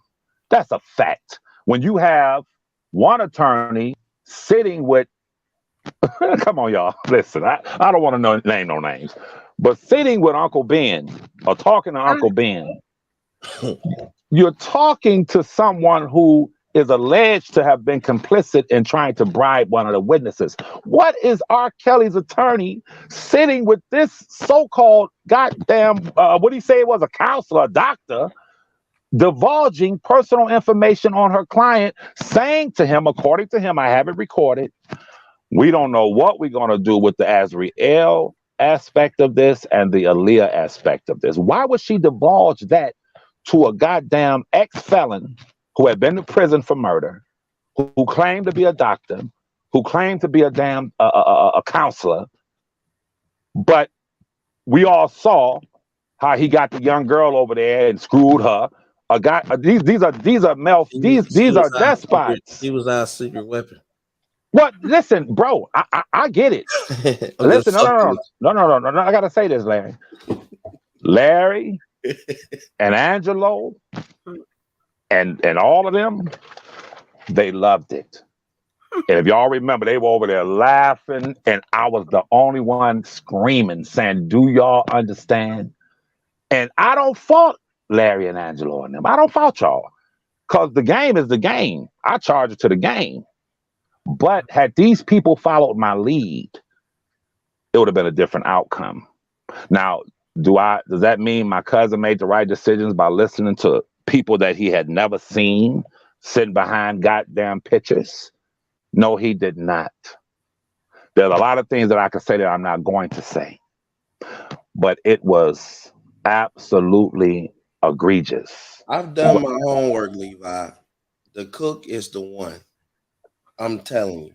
Wait, let me say something real quick. He keeps talking Go about ahead. what Levi's saying is correct. Okay, the court was aware because they brought the terrorists up. Okay, and they used that to deny the bond, and also to give. The New York, was it a sequestered or anonymous jury? Partially sequestered, yeah, but anonymous. Okay. But the problem is with this R. Kelly, by all means necessary, it was leaked. I have a question, Miss Walker, and I want you to listen to me, Miss Walker. When I go to celebrity, when Young Thug was first arrested, there were so many attacks on the prosecutor. They even released the name of those who they felt were going to testify against Young Thug as informants. They attacked the sheriff that arrested him in that county. And the prosecutors got in front of it and said, hold on. Go Google it. 3 or 4 people were arrested. They understand who may not understand when they're breaking the fucking anyone trying to interfere. Young Thug's attorney, who is I want the fans, victims, witnesses, that's deep. He said you're tampering with meaning what? Your action was the decision of the jurors to see my client as being a thug. Now, it's the same thing. It applies in the R. Kelly cases. At the end of the day, and I'm going to say this and I'm going to be quiet. When Mr. Rogers, when Miss Walker asked the question, what bearing did it have on the case? And I understand, I have to make the connection. I get it. When Mr. Rogers stood during his impact statement and said to my cousin, I want you to look me in your eyes as a man. Listen, he didn't say, you took my daughter and had unprotected sex with her and gave her an STD. He didn't talk about that. No, what he said was, my family has suffered because of you. My family has been the object of death threats because of you. And my cousin sat there and I spoke with him. The first time he recognized what I've been telling him for over a year, he said, I'm sorry. This is what he said to me. He said, I'm sorry. Out of his name, that was the first time he realized about how his family and his church and all his wife was threatened in a congregation, and I didn't have nothing to do with that. But guess what, Miss Walker? The people who were doing it, his attorneys sat and met. Simple question. Made aware of the fact that R. Kelly's attorneys were connected to people who were committing federal crimes. When I say federal crimes, witness intimidation towards federal witnesses is a crime. Attempted. And answering the question. No, I'm asking her. Attempted. No. Attempted. According to them, they were attempting to threaten and intimidate the federal witnesses. That's a crime. Now, here's the question. Ms. Walker, did they have a judicial responsibility of letting the judge know, the court know specifically, these are the individuals, And R. Kelly's attorneys met with them on this date, went on a show on this date, was talking. They formed relationships with these people. That's a simple question, Ms. Walker. Did Miss Yeah, if they they Miss knew Angie, it, have hold a if on. they knew judicial it, Miss responsibility? Angie, will you explain to Levi who the Federal Bureau of Investigations is? They're not the police, Levi. I said the prosecutors, sir. The I didn't say yeah, that. I Levi, said, did the prosecutors have a responsibility, sir? the Levi, if they prosecutor. knew about it, yeah, if they knew about it, they had a responsibility to, do more than report it, to To do address it. what? And to do what, Miss Angie? Investigate. No, Right? Yeah, no, sir. What are you talking? Listen, Larry, what are you talking about, my nigga? Listen, when you report something, What are they're you not. talking Let about? me finish. I'll tell you. When something is reported, and I mean, trust me, it's been done to us. So okay, we know it's accurate. They still have to go and investigate it. And when them people investigate something, they subpoena stuff. What And are you they talking about? Did they investigate when they mentioned the attorney being on the baby killer show? They put that in the court records. They talked that was about a the date. motion. It wasn't Bro, an listen, indictment. emotion. Listen, bro, what are you talking about? I'm going to say it again. When they mentioned them, they knew they were standing on legal, solid ground. They said he has a group of individuals via social media. They talked about the terrorist network. There's no. Are you trying to tell me they didn't investigate that? Go ahead, So Ms. Walker. so I'm so sorry. so do you know? So do you know that they? How do you know that they're not indicted and it's just under seal? If they are indicted, it's too goddamn late for my cousin. They should have been indicted.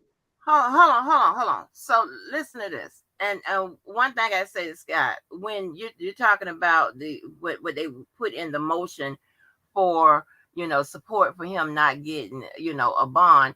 Remember, he was already granted not to have a bond. He was already just, they already made that ruling for him not to have a bond. This was just another bond request, and they used that information to say, okay, this is further reasons why he should not have a bond. So he was already given no bond. This was just a bond request, which is, so I roll that into what I'm saying. That was a simple. So when you're talking about motions, right? Anytime a motion is put in, that is a persuading argument. That's what they're called, persuading argument. That doesn't mean that everything in there has been investigated. That doesn't mean that everything is necessary is the truth. It's just what they feel is the truth. Now you don't supposed to lie. Okay. I'm not saying they lying. But what I'm saying is that and you don't have to believe me. You can go back and check when Bonjean and McDavid's attorney was going back and forth. They were both. He's put in his response to her motion that she is saying things that has not been investigated or deemed to be true or accurate.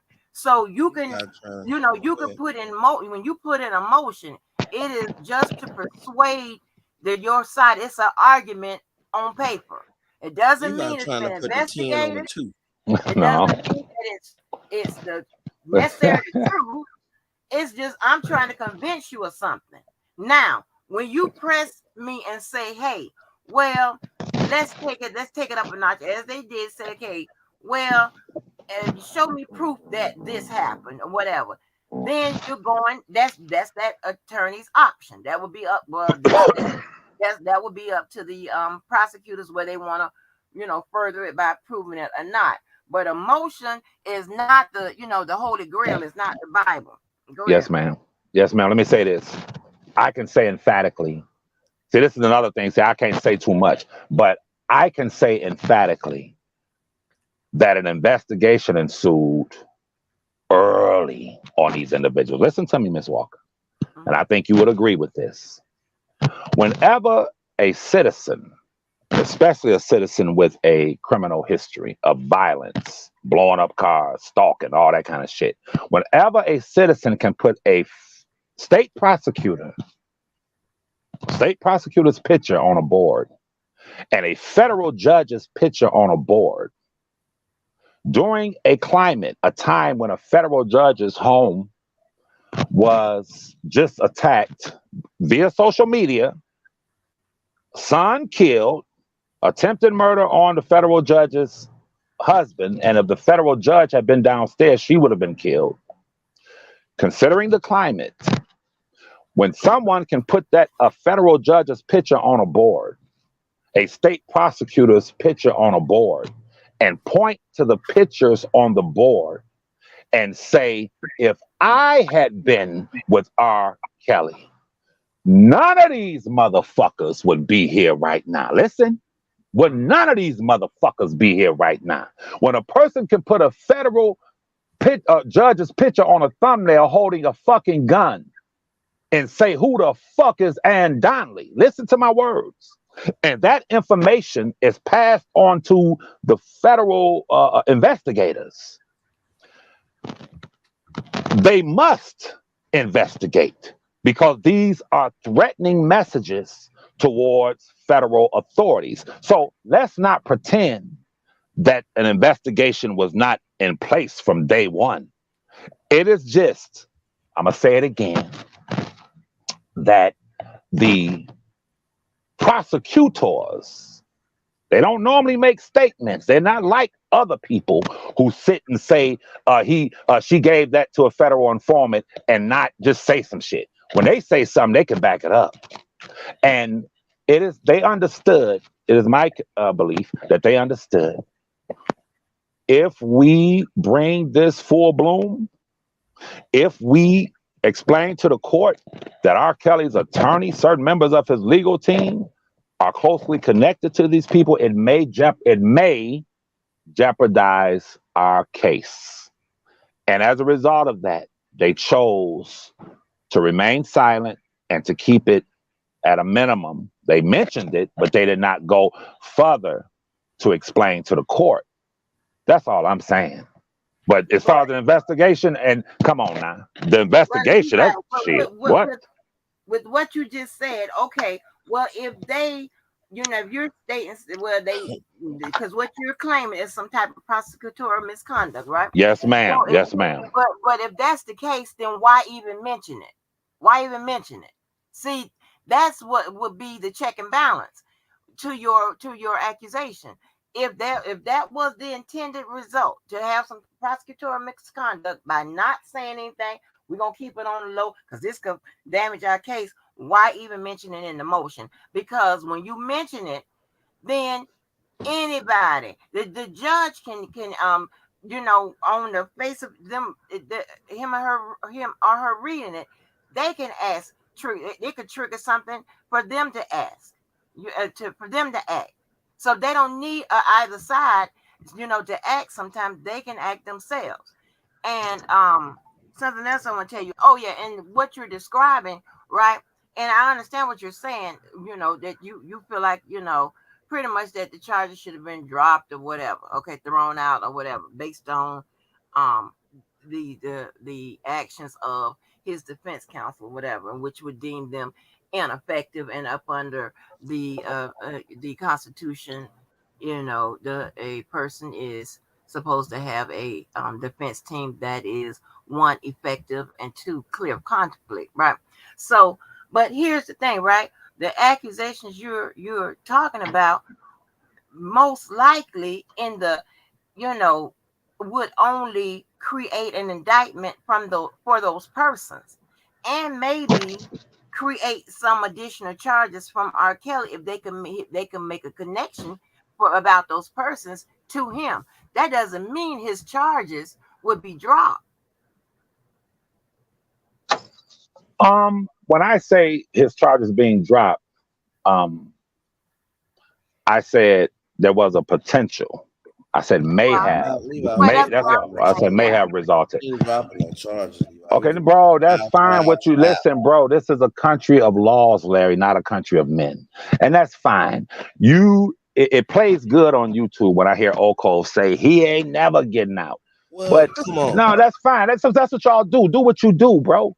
But at the end of the day, this is a country of laws, not a country of men. And I'm telling you something, Larry.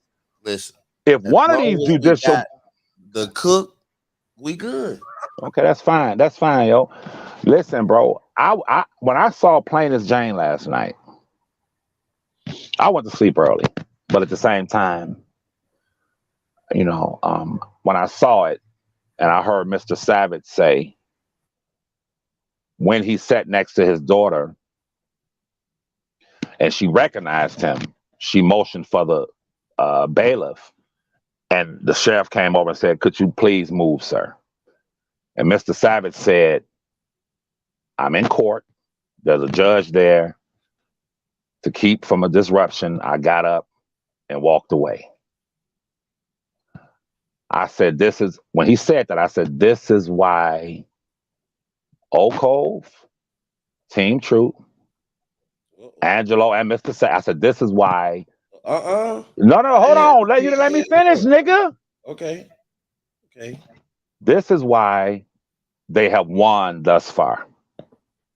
Because they understand in order to win this, there must be a level of civility. Now, heck, Mr. Savage could have said, told the bailiff, "Fuck you, this is my daughter." No, but he had enough sense to say, "Let me move."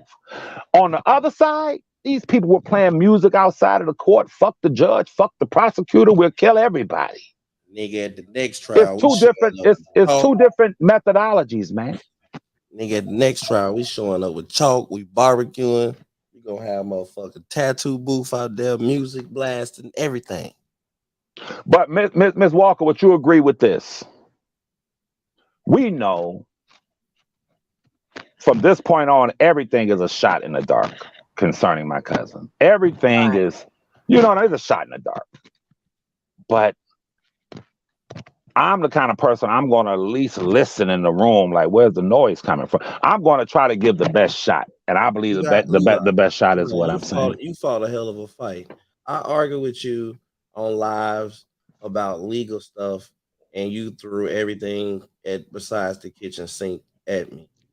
When I battle, I'm not going to say battle, but when I'm talking legal with Miss Angie, we going over legal strategies and everything, a lot of things, a lot of stuff I don't know. I'm not that privy. I'm learning, but I'm not that privy. So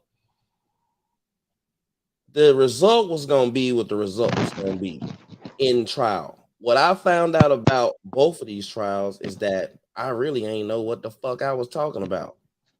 And I can say that, but anyone from the other side, they can't come out and say that the decisions that I made, attacking people, putting out what they used to say, the setup is real and all of that shit.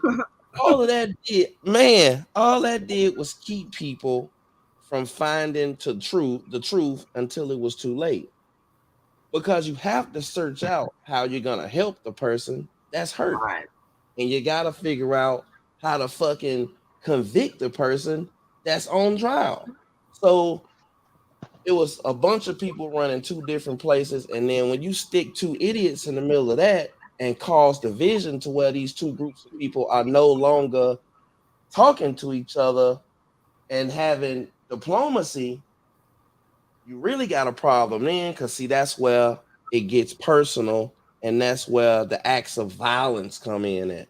And yes, sir. And then that's what the police is. I have a question for you, Larry. Go ahead. When you all on the OCO side, on the Team Truth side, were launching attacks and counterattacks, I want you to be dead honest with me. I want you to be honest now. Okay. Be honest now. I said attacks and counterattacks. What if it were discovered today, right now, it came out in the New York Times, that in all of the major newspapers, that you, Angelo, members of Team Truth, listen, bro. Every time I mention Angelo's name, nigga, you get irritated. Hey, I'm just telling you, I'm speaking when y'all were together, bro. Don't get irritated. Listen. Well, I done forgot all this shit. Okay, bro, that's your personal thing. You got what y'all got going on. Listen, what if it came out today in the national press that the prosecutors in the R. Kelly cases were meeting in secret with y'all? How would that bear on his case? Be honest. What? I'm asking you. Listen, I asked you a hypothetical question, bro. Okay. Okay, it's a hypothetical. I don't What know. if? I don't No, look. bro. Can you answer? Calm down. Listen. What Look, if it were discovered that they were having secret meetings and directing and commissioning y'all? How would that have, or would it have any bearing on that verdict? Yes or no? we would never do no stupid shit like No, you that can't answer the question. because If I they can't I were, picture said, myself doing nothing that stupid. Miss Walker, could you answer if that question, okay, please? yeah, okay. So if they were meeting with the prosecutors or whatever, there's not a crime against that. It's a crime again. The crime would be in like if there was some falsified evidence and things of that nature, some type of prosecutorial misconduct or what have you. It is okay to talk to somebody. It is okay to talk to somebody that's got a violent streak and doing all kinds of shit. However, you can't when you start talking to people that is how can I say this without confusing everybody? Okay, if you are directing someone to do something, that's a crime. That's doing something with regards to the case, like directing them to like Go up in courtrooms and film witnesses and shit. well, more or less threatening, like you Yeah, directing somebody to threaten somebody. yeah. That's more of a crime. That Okay, if you directing them to threaten them or intimidate them in some hmm, kind of way. That could okay, be the filming thing. If they depending on what they're saying, they all up in the face or whatever. That could be intimidation, things of that nature. If you're yes, ma'am. directing them to commit a crime, then yeah. But them sitting there, talking and forming Okay, relationships, whatever. okay, Optic wise, it doesn't okay, look good. Legal wise, it's not a crime. okay. Now let's go past the optics because you're talking to someone who you should know that. I'm quite sure Ms. Walker understands this about me. You know, I'm not a I person of wouldn't talk to symbolism. you if you wasn't talkable. Yes, yes, ma'am. But let's go You weren't past the on the level. optics.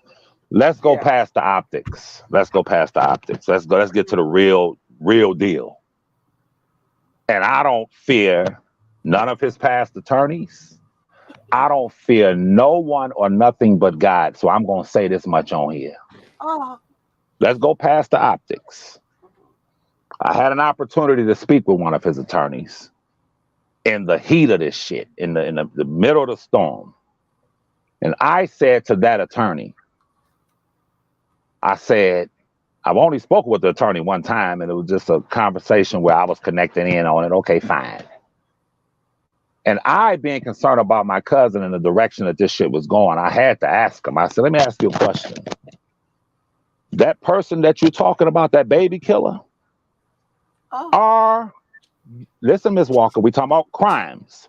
Mm. Are you aware of the fact that he spends 24/7 berating, harassing, and attempting to, or intimidating, if she's watching it, one of the witnesses in my cousin's case? Are you aware of that? Are you aware of this?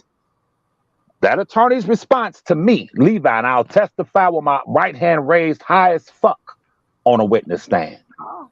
His response to me was, do I know what he's doing? Yeah, I know. But do I give a damn about the Clarys? No, I don't. Do I agree with it? No. But do I know? Yeah, I know. But I don't give a fuck. Meaning, listen, meaning what? He's talking to a guy who was raised Muslim. He's talking to a guy who, as a child, I was taught and trained how to recognize the goddamn devil, and I was taught and trained the history of these motherfuckers. I took what he was saying to me. Do I give a fuck about a little bitty nigga bitch named Azrael Clary? Do I give a fuck? Do I give a damn about some niggas attacking young black girls? Hell no. But if it were my niece, if it were my sister, if it was somebody, a white child, and I say child, even though she was 20 at the time, 21, I don't know, I would have a problem with it. But this is what y'all niggas do. So am I aware of it? Yes, I'm aware of it. But do I give a damn? No, I do not. And someone else was on that conversation, and I know they have it recorded, but they will try to give a revisionist, try to revise history and say it didn't happen. But I know what the fuck I heard, and I know what the fuck I have. It happened.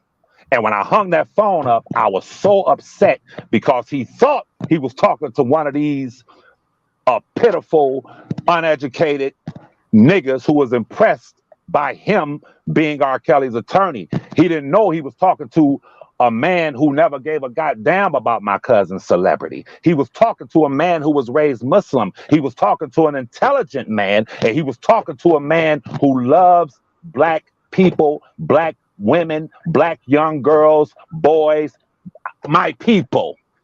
And what he said to me, had he said it in my face, it may have some shit might have went down. Because you as an attorney can never tell me you don't have a problem with a 50-year-old man and a 40-year-old man with a history of stalking and blowing up cars and shit, attacking young black girls. But they didn't give a damn.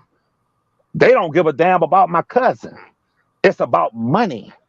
They don't give a damn about him, but I do. So when you talk about optics, yes, you're right. That's one thing. But when an officer of the court says to me, yeah, I'm aware of what he's doing, that's criminal. So you're aware that he's attempting to, well, he's actually intimidating and harassing your clients, potential federal witnesses and witnesses. So if you were aware of that, were you aware of the fact that he went up into the courtroom illegally filming, asking for her to send a message to her? Were you aware of the fact that he went up to Javante Cunningham's motherfucking job, nigga? This is my cousin's life, man. Larry trivializes this shit, and that's fine because he's winning. They winning. When you winning, you can walk out on the court laughing. Yeah, nigga, we 20 points up. Fuck you, motherfucker. You feel me? I am walking like Michael Jordan. Long as you know it. You know how Michael Jordan walked? That's how I'm walking. Exactly. All day. So look. It ain't over, nigga. I'm going to get off here. I have to get my life in order. My wife gonna be cussing me out here in about an hour. I don't know, man. I don't know. And I know they're gonna send us to that attorney. All I can say, serve me with a cease and desist. And I'm taking that shit along with what I have straight to CNN. Sir, please serve me with a cease and desist, or please sue me. Because everything I just said, I have it, nigga. And it's true, and it happened. I'm not one of these Uncle Tom ass pitiful. Remember when Greenberg left, it was riding past the protesters? How they ran? Hey, Greenberg, oh my God. I touched his hand. Man, I don't look up to none of them motherfuckers. I don't see them as, listen, bro. Attorneys are like used car salesmen to me. That's to me. Go to school, work. You understand? I don't Got your key? Respect people because of your position. No, do your goddamn job. Do your job. And when you see someone is attempting to intimidate the witnesses in your client's case, you're supposed to cut ties with that individual and report that individual to the federal authorities. They didn't do that. No. Let me rephrase something. Wait, I ain't say that. I don't want to gloat. It is a man life on the line. It's just that some of these people make my ass itch, and they bring out the worst in me when I'm talking about your cousin. I wish that he could get professional help, work it out with Tim so that he can see his daughter. And then maybe the focus can be on what happened to him, and a lot of people could work on healing together. Because torturing your cousin, what I've learned over the past 4 years, it doesn't make victims of the actual victims, it doesn't make them feel better from torturing him, and it doesn't make me feel better from torturing him either. It's the people, the uninformed people that don't really know what he did or didn't do that caused the most havoc in this case. But we've never had a chance to examine him as a person and why he's doing these crazy ass things, because we spend 90% of our time getting attacked. That's why um man, I done left the sideshow. I done left it. Like listen, no, I'm gonna tell you why. I'm gonna tell you why. These people have done so many fucked up things to me. They've done everything to me that they could possibly do, and I've told it all. So if the ball is in their court, the ball is in their court. They have it all. So I can't spend any more time and energy focused on them. I've given it everything. You know. Now what I'm gonna do is go back and make and try to. I'm gonna really understand how I spent the last 4 years. I want to really understand what happened because I talked about it every day for 4 years. Now I want to understand it. That makes sense. Well, let, That let makes me let me make a comment real quick. okay. Well, if you all want to understand Kels's actions and inactions, okay, or whatever you say his problems are, I have for the longest time been trying to get people to address and even admit that he was sexually abused at a young age. But people take that and they throw that to the side like he was the first victim in all of this. But they act like that's a non-factor. We Then you might have can't. an issue. We Wait. You Let might her have speak. Let her a, speak, nigga. of Go a ahead. mental health issue. Shit. You all throw that to the side. So you all don't want to really talk about the truth issues that could possibly be there in regards to his actions. You we just like will I'm saying now, you try to we will never have a conversation about it as long as Timothy Savage's daughter is not home. no. Bro. Hold Never. on. Hold on. You Shit. all want the abuse of the victims to be so profound, but what about the abuse of R. Kelly? Why is that great? He's 54. We But don't Got her at he 19. has been sexually abused. Why is that not Sky factor? Life. Yep. Sky Life. Let me Well, listen when to she me. turned 54, Sky we'll Life. talk about it. Sky Life, listen to me. I've debated and dealt with these people on the other side for years, and their number one strategy is to bring the narrative where now we're speaking from a position of weakness, not a position of strength. And that Correct. is this. I want to be clear You on think something. you had a position See, of weakness? listen, I'm getting the Because terrorist I out the ain't way. say that. Listen, I'm getting the terrorist out the way first. Then I'm going to deal with y'all. Understand something for one. On my live, we going to do a whole series on y'all. I wanted to say this to Brother Atmos earlier, and that is Damn. this. Further, no, when you said we're not going to discuss what happened to our listen, man, Sky Life will agree with me. We don't give a fuck about how y'all feel about R. Kelly. For one, let's be clear on that. Yeah, y'all Exactly. do. No, hold on. We don't give a fuck Yeah, you how do. y'all. We don't No, need we don't. y'all to co-sign shit. For There's one, Right. probably somebody. for There's two, probably somebody I wanted to. outside driving by my For house right two, I know Brother Atmos is listening to this, and I wanted to say this to Brother Atmos now. Right. and to Larry, Okob, all of y'all. Where you all make the mistake, and the reason why I say we don't give a fuck is this: you sit and you speak to Sister Skylife, and you continue to push this narrative that everything those women said about him is true. Yep. When you listen, hold on. When you and Okob and Atmos start to critique what they said, when they said it, and how they said it, and quit doing what the other side, the terrorists, have done when they say R. Kelly is pure as the driven snow. That's what they do. Y'all over here say the victims and what was done to them as if they're pure No, as the driven. No, no, hold no, no, on. no. This is what y'all Me, do. no, The hold on. victims Cause Yes, and me this, and that, and the the yes, 12, third. me and You the understand 12 what I'm saying, disciples, I Sky? mean jury, yes. me and all 12 of They them, act like Well, it's the we same. agree. before the We guilty agree. verdict, We agreed before in the 9 hours that he before guilty before two times or before he the resigned. before the uninformed jurors. Okay, Uninformed yeah, I'm jury. gonna say it again. Before those jurors who were victims of a propaganda-led fucking Propaganda. campaign, before they even decided on the case, you all were Victims saying the same propaganda. thing. So let's not try to say that he's convicted now. So you were calling them The victims. You whole were not saying hold on. So alleged hold on, no. from So the let me beginning. so hold on. So let me try to understand this. It's Wait, 24 whoa, let me jurors. Hold on. It's 24 uninformed jurors that was You led damn right. propaganda,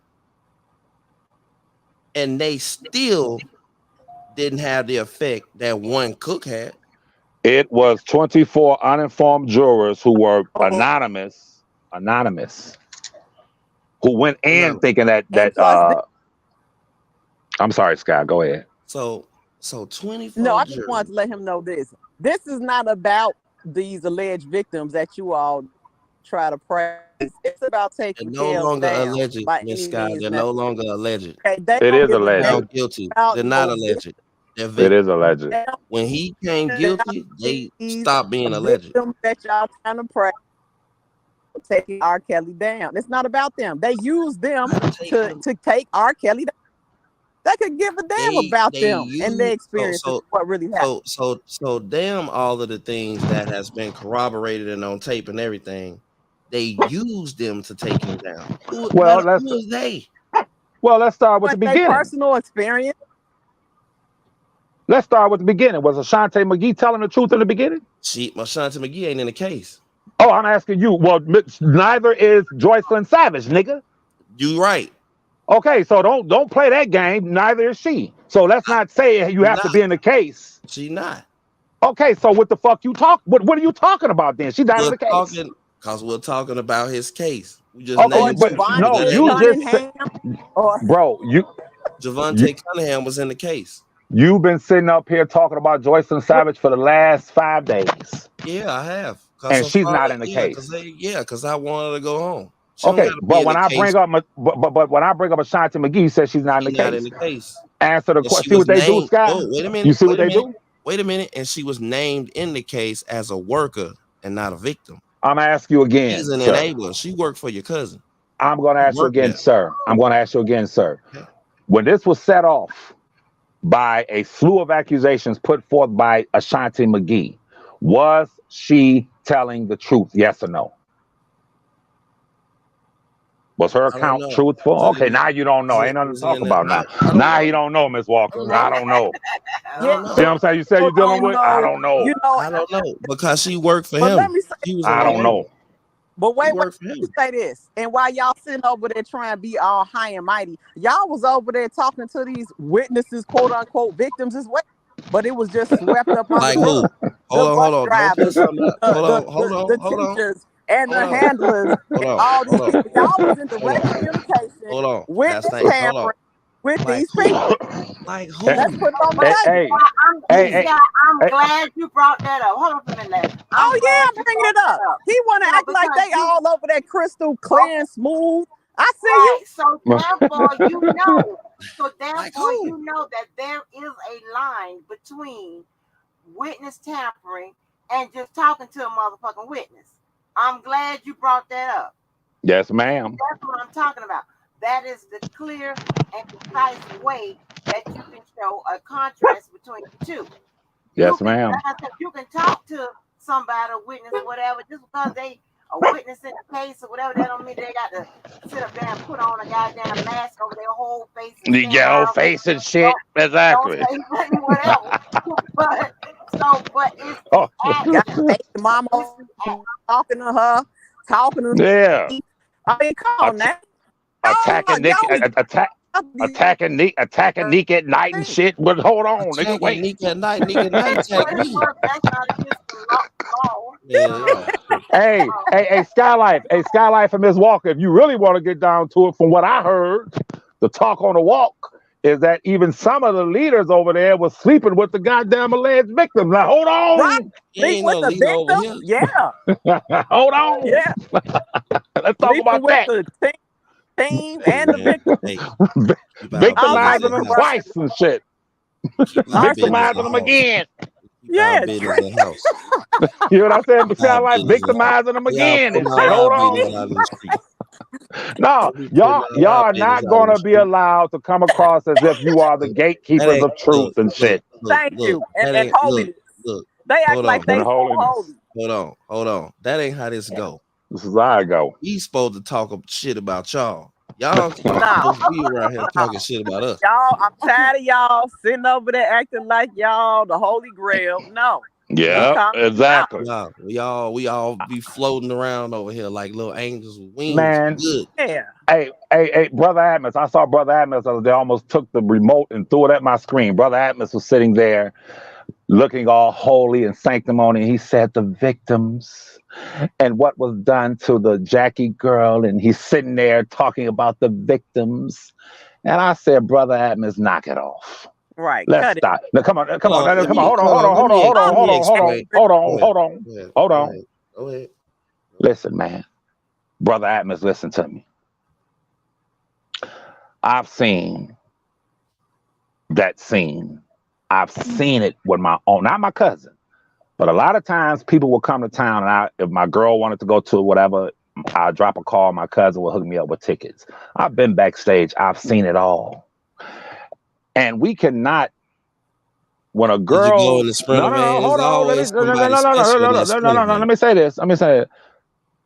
We cannot eliminate the hot asses from the equation. Uh-oh. Just some hot asses trying to screw a goddamn celebrity now. Uh-oh. Let's put that in the equation. Some hot asses, Miss Walker. Uh-oh. I'm gonna use the hot ass defense. Uh-oh. A bunch of hot asses now. Now we can't call them B's and Bunch H's. of hot asses. Yeah, we Yeah, can your call cousin walk around with a pocket full of candy too. Some hot asses involved in this now. And a pink fucking My Little Pony book bag. Yeah. Nah. No.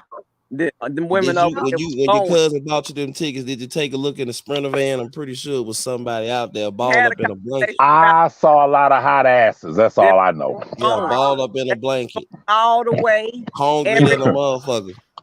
They were hungry as hell. Hey, one of the girls say she was underage. I think she said she was underage and flew from her house. This is what she said. I don't believe it happened. She got on a plane by herself, told her brother, don't tell mama where I'm going, and got on a plane to go see my cousin. Now, you think she was going to play checkers or watch television? Thank you. I don't know. If what she's saying is true, hold on. Listen. But the one motherfucker who wanted her to come, I bet you it was his idea. Listen. What is the legal argument behind this? Because I think what gets lost sometimes, especially with the kind of on both sides sometimes, depending on what y'all talking about, is that what's the legal argument? What is going to the legal argument? What you're talking about? How does that bear on the case as far as yes, ma'am. As far as keeping them where yes, ma'am. Yes, ma'am. Miss Walker. No, let's talk about the big flaming hot burning dildo going in your cousin. Here we go. Miss Walker, Miss Walker. Talk about that. Miss Walker, please allow me to answer your question, Miss Walker. No, I don't want to answer. I want to ask you a question. Miss Walker, my question. I have been trying to approach this with a legal argument for years. Listen. Hold on, Miss Walker. Let me answer Miss Walker's question, bro. Let me answer Miss Walker's question. When I talk about the legalities and try to explain it legally, they don't listen. Nope. When I talk, hey, Miss Walker, when I bring up them hot asses now, hey, Skylight, when you start talking about them hot asses, hold on. Now they want to listen. The last thing got to be coming out of your mouth is some hot asses. No. You don't need to be saying hot and asses together. Nothing concerning this nigga. Hey, listen, bro. I'ma say it again, bro. I've seen it. I've seen it, not with him, but You I've seen it. seen. Oh, you seen it. You seen what? I'ma say it again, not concerning him, but I've been backstage. I've seen how it go, You and have? all I know is there's some lot when it comes to these celebrities. They just did a skit on Saturday Night Live about all the women Drake then screwed. These Hey man, we on listen, two different listen, topics. listen to me. Listen to me. If my We got daughter, no. Hold on, do let that. hold, Don't tell a story. I got a question for you before you tell that story. I was reading Jerron's book last week, and she said that your cousin should lay down his back. Did you believe that and stick his feet to the sky? no sir, You don't believe that, hell no. Just even because somebody said in a book, though other, huh? just because somebody said in a book. I mean, no, she said it on the oath too. I think they said it on the oath. Okay, let me say this Okay. All about the let me gay say about niggas the on young the lady. gay Let me say dudes this on the about oath. that young lady. Let me say this about the young No. lady. I ain't talking about her. I'm talking about Lewis. You said this. Listen, She didn't I, say it on the oath. She said I'm it in the going to book, say this. but Lewis said it on the oath. I'm going to say this openly. I thought about it the other day. When that young lady, I'm talking about Lewis. listen, bro, you just said, didn't you just say Geronda's book, nigga? Okay, let me address this. When she saw my cousin outside of that court in 2008, there's no way possible that she should have ended up at his residence. Let me start off by saying that. But even with that, now you see how I talk? I'm Hold being on. fair. Listen, I, no, nigga, you let know me what? You finish, right. You know nigga. what? You know what? You right. But Okay, Levi, there's no way in the look, world she should have end up in any close proximity of him. But he I will say this: you can never eliminate in that equation a hot ass. Thank you. Why was she okay. like Time out. Time out. first That's a second? hot ass that he wanted there. That's Okay, but what you be it was missing. hot.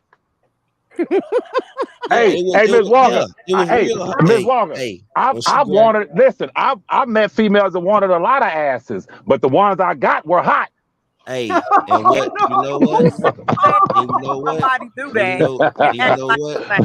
And you They know want to what? call them When the same. you know You what? gonna sit It up got there and real watch hot. somebody It do got that? real hot when And Geronda you pulled that case from under the bed and pulled that big ass dildo out. That's when it got hot. That's what you call hot ass. Man, look at here, bro. You cannot separate the hot asses from this can, equation, you Hey can. right? man, Sky listen, Life, man.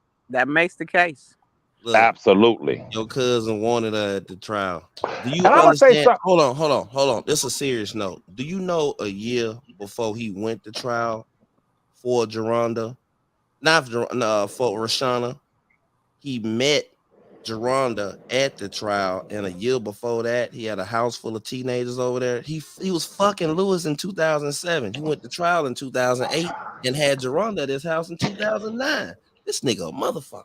It sounds good for YouTube. It sounds good for the No, for the that's for in the the for court the. documents. It That's sounds not on A good. YouTube. good That's It lifetime. not sounds YouTube. good. It sounds good, Not Larry. But I'm gonna tell you not something. YouTube. Sky Life, listen to me. We grew up in the hood. I'm gonna say it like this. It's not YouTube. The difference between the young ladies in the hood when we grew up, the ones who was fucking did not have that parental oversight over them. The parents who knew the potential of their 17, 16, 18-year-old child being somewhere fucking, they made sure it didn't happen. Because guess what?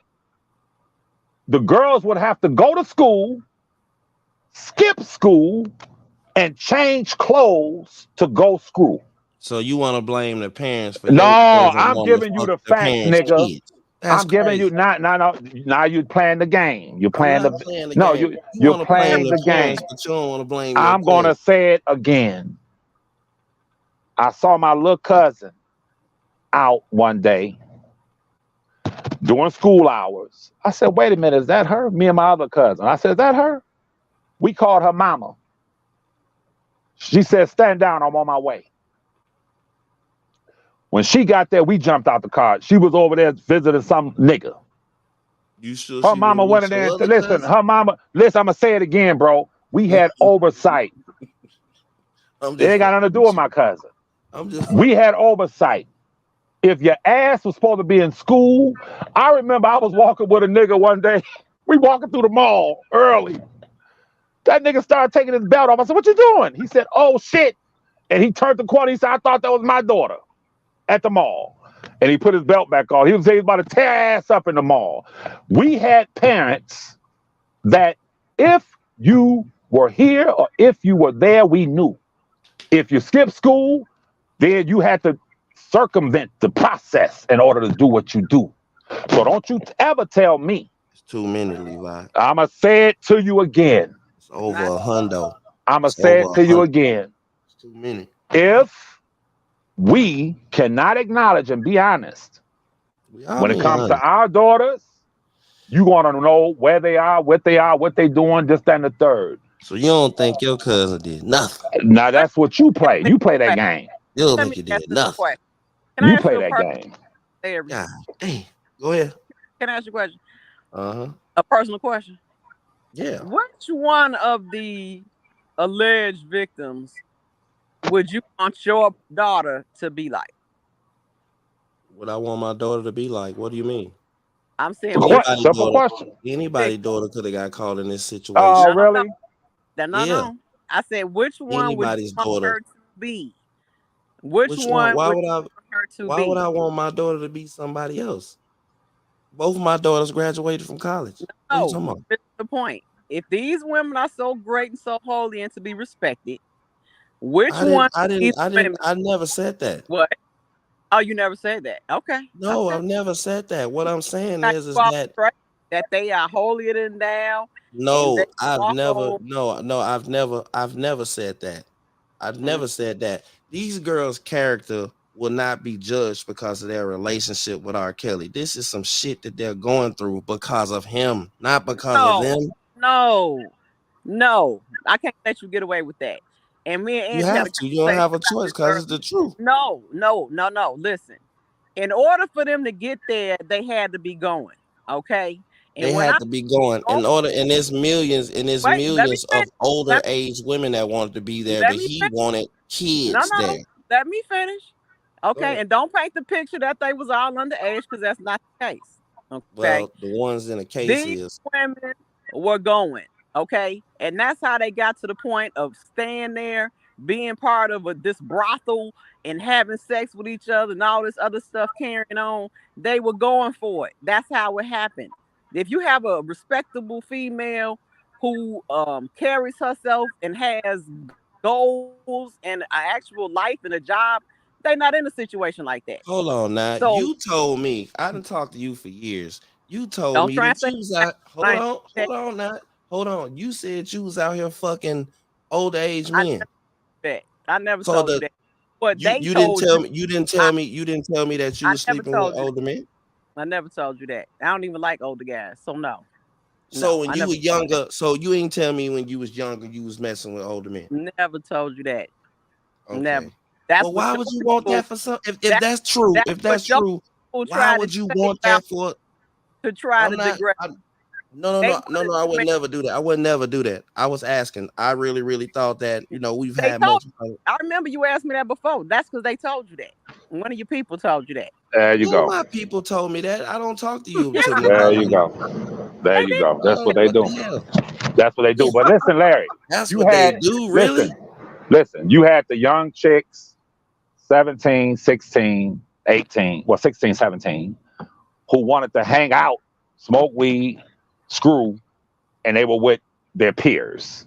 Y'all Then got you a had hell of an listen, bro, no, imagination. bro, listen, nigga. First, see, this is the problem with Okob, you, Atmos, and all of y'all. We You don't try let to, you talk for fucking no, 45 minutes at a time. no. You try to pretend that there's no such thing as hot ass young girls. Yep. Absolutely. Okay, that's the problem. Okay, Now, I'm gonna say it again. hold on. Let me say this on this channel. It is a Damn. such thing as hot ass young girls. Okay. But guess what? When your grown ass cousin rolled through in his McDonald bus, that don't mean that he can fuck them because they hot ass girls. They're underage kids to us. So So I'm now gonna ask you like I asked you two and a half years ago. When Ronald Three, fucking McDonald come three, through, that don't mean he can just three, fuck all the kids. three That's what I'm years. telling 3 years ago, I asked you something. you. Go ahead. would you say he could? And you agree with him if all of them had just turned 18, one day over 18? Can he roll You through and fuck them? hypothetically to me No, today. you I no, don't because know. 3 years Okay. 3 years ago you said I you don't hell know. no. You said to me 3 years ago Well, if they hell were no all then. listen, Whatever I bro. said then, Okay, you that's what I'm said he saying should now. still be locked up. He should still be locked up. Okay, so that means you have a problem with older men having sex with younger When they females. fucking 50 years old, No, you okay. goddamn right. So I tell you If what, they 30 I have years old, y'all it need to ain't right. start another campaign. I ain't gotta Hopefold. start another shit. We winning. No, Y'all you need need to to start another you need to campaign. change the laws. I don't need to Okay, change shit. We winning. you Hell, need to And, change the laws. and I'm everything perfect Hey, from where the Mo, how fuck you I'm doing? sitting. supporting that poor behavior, those women acting in the character, the means in which they were acting, is pitiful. Well, Okay, how and that's working out for you? How's other, it working? How's it going? it's Ain't We you not have a get going ain't you good get because you all get the women in the disappointed? world are seen as bees and apes. How's it working out for you? Because we have people like you How's supporting it those going type, for you? and How's it's it not working going for you? good. It's not going How's we it ha- good working for you? we because have I'm someone not else on the gonna follow panel. that. I'm not No, no, supporting no, no, no, no, no. The strategy that you got, how's it working out for you? It How's it didn't going? work out for us, the No, true it ain't. supporters. Yeah, Listen, yeah, it it ain't gonna didn't. work It out for did not work out for the true supporters of my cousin because of the judicial malfeasance, the propaganda, the Atlases of the world, the Larrys of the world, who continue to promote you. this Not the evidence, idea. all that other shit. No, no, no, no, no, no. The Not evidence. the beatings and the starvings and the No, fucking torture no. and the We got The fucking. Mo up here. We evidence. got Mo up here. I'm sorry, ma'am. Go ahead, Miss Mo. Good morning, everyone. Cuss Jumping Larry's in. ass out, Miss Mo. Cuss his Uh, ass out. Go ahead. I'm not. No, no, no, none of that. Y'all know I always come in peace, and this time I have to get in and get out. I almost didn't even click the link because I only have about 30 minutes before I have to go into a meeting. But I'm gonna go to just say something, so just give me a little bit of time here. Yes, I ma'am. am here to say that the concept of, as y'all are calling them, hot, you said hot asses or what have you. I'm quoting you, that's not my words. The concept of fast girls, all of that sort of thing, actually does not exist clinically at all. And let me explain how. There's only one thing that exists, and that's pubescent humans. All humans go through puberty. And during that time, there are hormones, there's arousal, all of that is occurring at the same time, at the same rate for both men and women. We cannot, try to sit here and quite frankly, we try to sully the reputation of young girls who are going through natural biological and physiological changes, and the males are doing the exact same thing. Let's be very clear. As well as in adulthood, we also have arousal that takes place. We have hormones. We All of those things happen regardless, and it's across the lifespan. Now, where we get into an issue is when someone then takes advantage of someone who we know to be struggling to kind of figure out where they are hormonally, or being kind of influenced by what puberty is doing to their body, which means to possibly have them to be aroused, that sort of thing. We know as a society that we should not be taking advantage of that time, because there's so much going on physiologically at that time that certainly someone who now though has gone through and completed puberty, they should absolutely have a better hold or grasp on their ability or their interest in pursuing arousal and activity. I'm trying to keep it clean because it's not even lunchtime. Okay, so Wow. we know that to be the case. Now, I will say, to kind of give a counterpoint here, that I do believe, from what I know about R. Kelly, is that he had a lot of conflicting things in his own self, in his own body, his own traumas, his own, things that happened, that I don't think that he was processing that possibly like the rest of the quote general public. I do think that, but that doesn't make it right.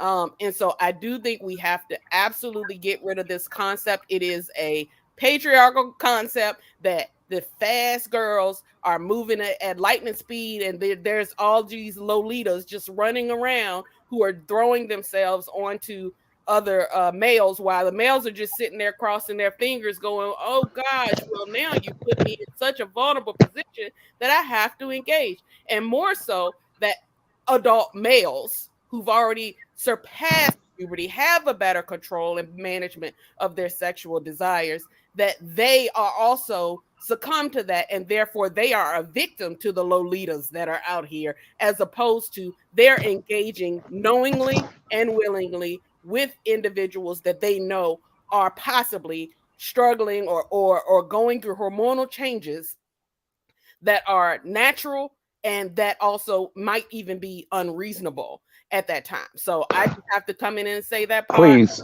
I don't mean to set anybody else off. Yes, ma'am. Absolutely no such thing. That is a societal construct that has been created, quite frankly, to make it seem as if the females who are sexual or sexualized are for some reason worse or inappropriate, or that they are, again, subject to whatever it is that comes to them, because they should be able to control their fast selves. I know. Be able to do that. Yes, ma'am. That is absolutely not true. I want to challenge your clinical argument. I want to challenge it, and this is what I tell. This is when the clinical psychologists try to override what black people, our grandmothers, and all. Listen, hold on. All the black people. Listen, hold on now. All the black people in the South. They had it right, but the clinical psychologists come along. The same people that you are citing will tell you that you shouldn't whoop a child's ass.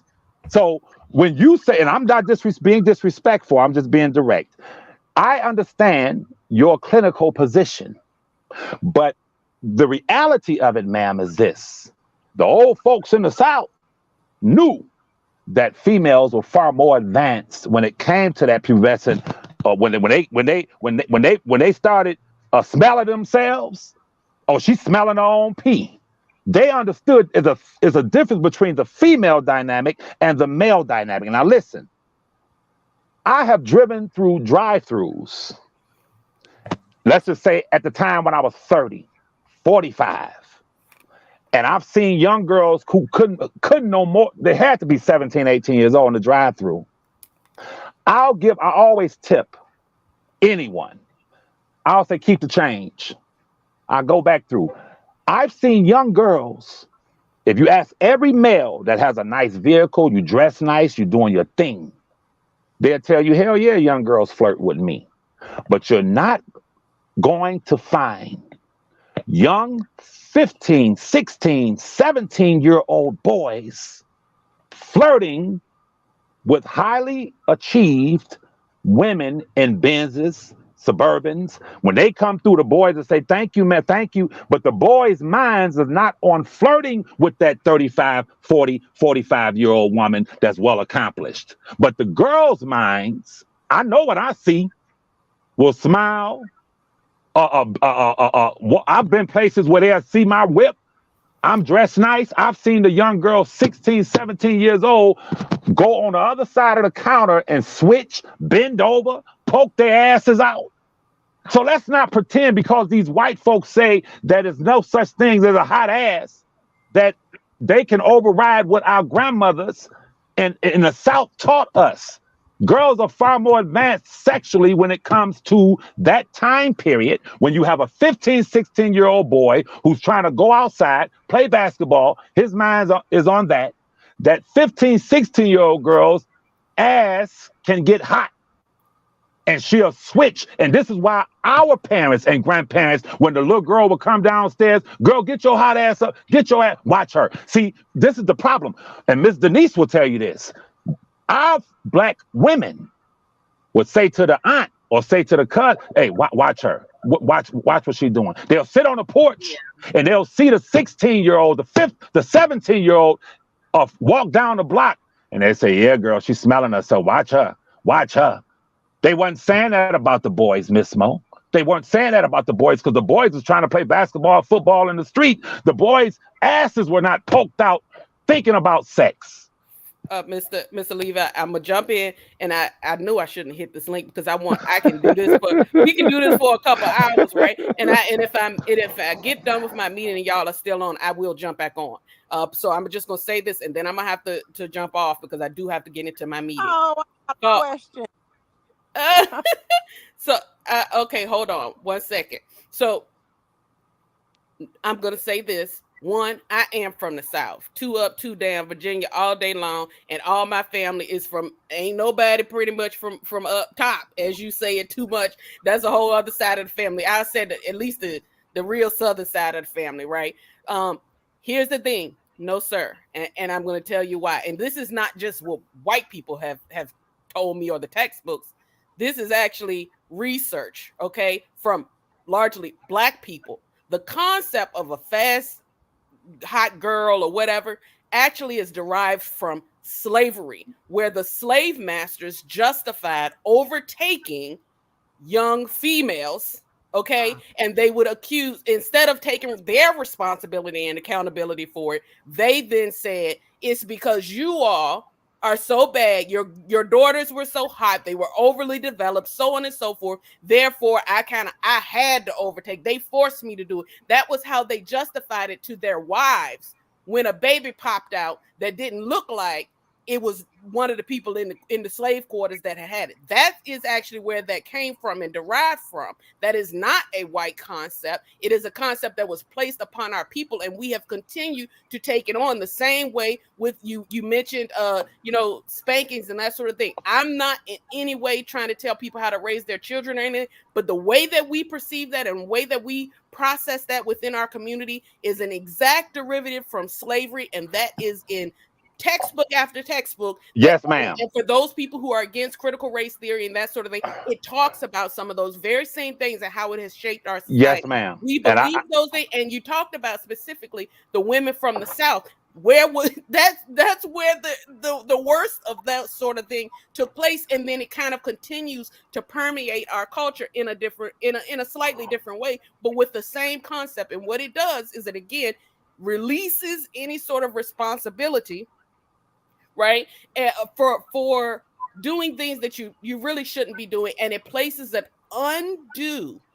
absolutely undue and inaccurate responsibility on the young girls for doing things that are physiologically taking place in all. Also down south, yeah, they say girls are hot or what have you, but they also say men are fresh. Okay, they say the boys are fresh. That boy, he fresh. He getting fresh now. And that means that he's doing the same thing. That means that when he's waking up, he's oftentimes seeing a physiological response. And that mother is not just walking in that door in the morning to say, get up and go to school. She going to tap on it first and just say it through the door, right? Because we know there are physiological things that are taking place. Also, to assume that men or males are only sitting around playing video games and eating Hot Pockets, you know what I'm saying, while the females are all out here ripping and running the streets, the concept of being a cougar or a cougar chaser is also derived out of the fact that males are absolutely attracted to older women. What are they looking at when they're looking at Playboy? They're not looking at Michael Jordan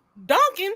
They're hiding it under their mattress because they're also attracted. We're all having these sexual and physiological responses. One is not more responsible than the other, but where it does come in is when there's a power dynamic or an authority space. And that's what we have in this particular case, is that we had someone who was an adult, who was of age, who, as you all say, allegedly, for us, who believe, that now that this has happened, that it is factually that person then did not acknowledge and step away and say, we all are having physiological responses. We're all having attractions. We're all having those things. However, I'm not going to act on it because this is a person who, one, cannot consent, and two, I know to be going through hormonal changes in which I should not take advantage of them. So, yes, and I know you're late for your. I don't want to dismissing. I'm not gonna sit here and just say that we're just dismissing and I'm siding with the white man or with the textbooks here. I am siding with the textbooks that also say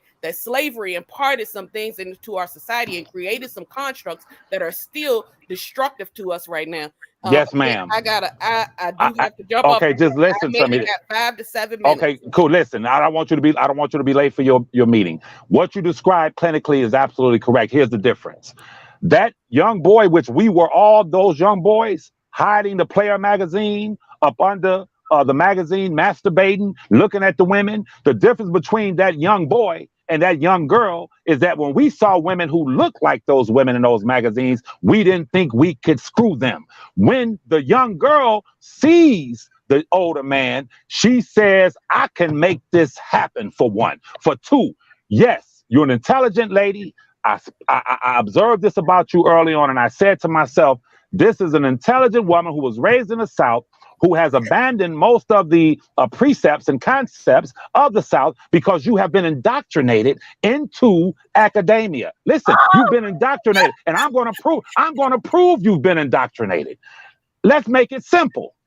Do you believe in corporate punishment? Do you believe that a child is supposed to have his ass whipped? Yes or no? Are you asking me for my personal life? Or No, are you I'm asking you universally for? I see how they do, Ms. Walker. No, the I'm same. being serious because here's the I'm thing. It's a whole lot asking of things you in textbooks that clinically. I'm not going to do You at came home, on or I will clinically. do at home. You came in clinically. Stay clinically. Do you Okay, believe? if you want me Do to, you that's believe cool. a black child should have his ass whipped? Clinically, I don't think any child should be abused. Now that's abuse. See how she said abuse, Skylife? But the Bible says you spare the rod, you spoil the child. That's who the old people in the South was listening to. But these women, with all due respect, who have been indoctrinated, who are educated, who are products of academia, they'll come and say, no, I don't believe that. But guess what? The same white people that go into those textbooks, that create those textbooks, construct those textbooks, will tell black people you shouldn't whoop your child. But time that child turns 13, 14, 15, and he bucks up against a police officer, they'll beat him down in the street, blow their goddamn brains out. When I was faced with the challenge of selling crack, when I was faced with the challenge of robbing people, a nigga told me when I was 17, he said, nigga, we can hit a lick. Do you want $10,000? I'm 17 years old. He's telling me to lay out. We about to go in here. All you got to do is watch. I thought about them ass whippings. I said, no, I'm good. Because I knew my mama would tear my ass up from the time I was a child, even when I became an adult, 40 years old. My mother she would tell me, I'd get on a chair and take a broom and tear your ass up.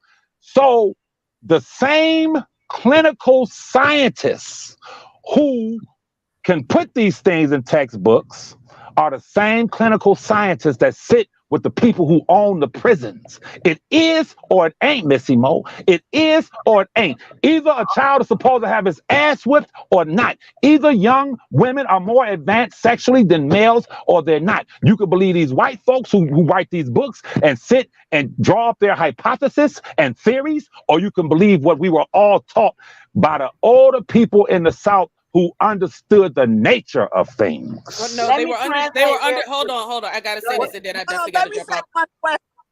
Okay, Please let me ask one question. Okay, just one. Yeah. What age are these hormonal changes taking place in these young ladies? Puberty begins for all humans. Usually somewhere it can start kind of as early as 10 or 11, quite frankly, for some people, and then it quite frankly can go, through usually around 18ish is when things start to settle back down. But it can go a little longer. It just depends on when the onset is or was. Okay, one question. Mm-hmm. What age are these women? I should say, what age are the guys that these women are going through these hormonal sexual experiences with? Can you say that again? I'm not understanding your question. At what age? You said that they're experiencing their sexuality with individuals. So what age are these guys or women or whoever that they're exploring themselves with? What age are you saying that they're doing this with? What age are they starting to have sex and exploring sexuality? And you say that they're exploring themselves and they're having sex and they're exploring their sexuality.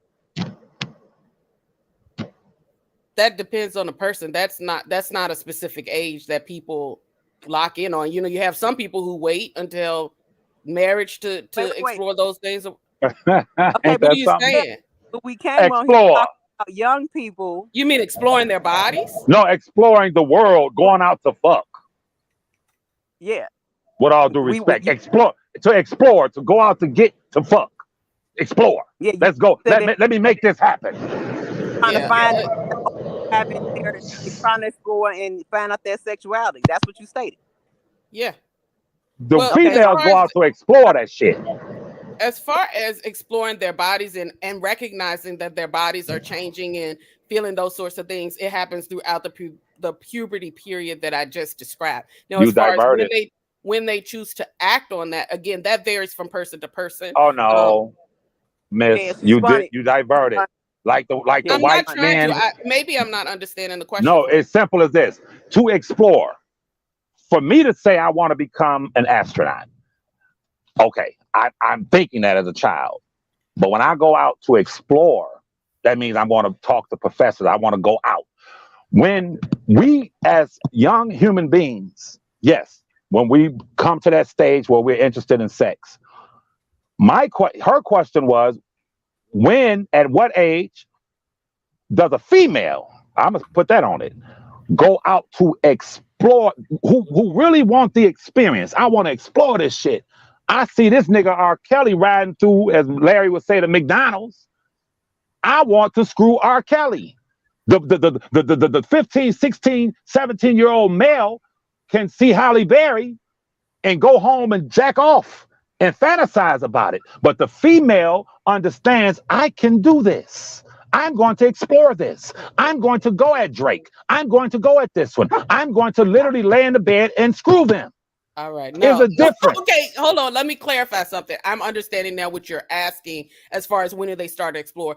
Humans in American society, traditionally around middle school is when people start expressing actual physiological attractions to each other. Because, of course, you have little kids in elementary school and stuff, but they like each other for very different reasons as far as physiological attractions, kissing, that sort of thing. Usually around that middle school age is when that starts happening again in both genders. It is not specific to females or males.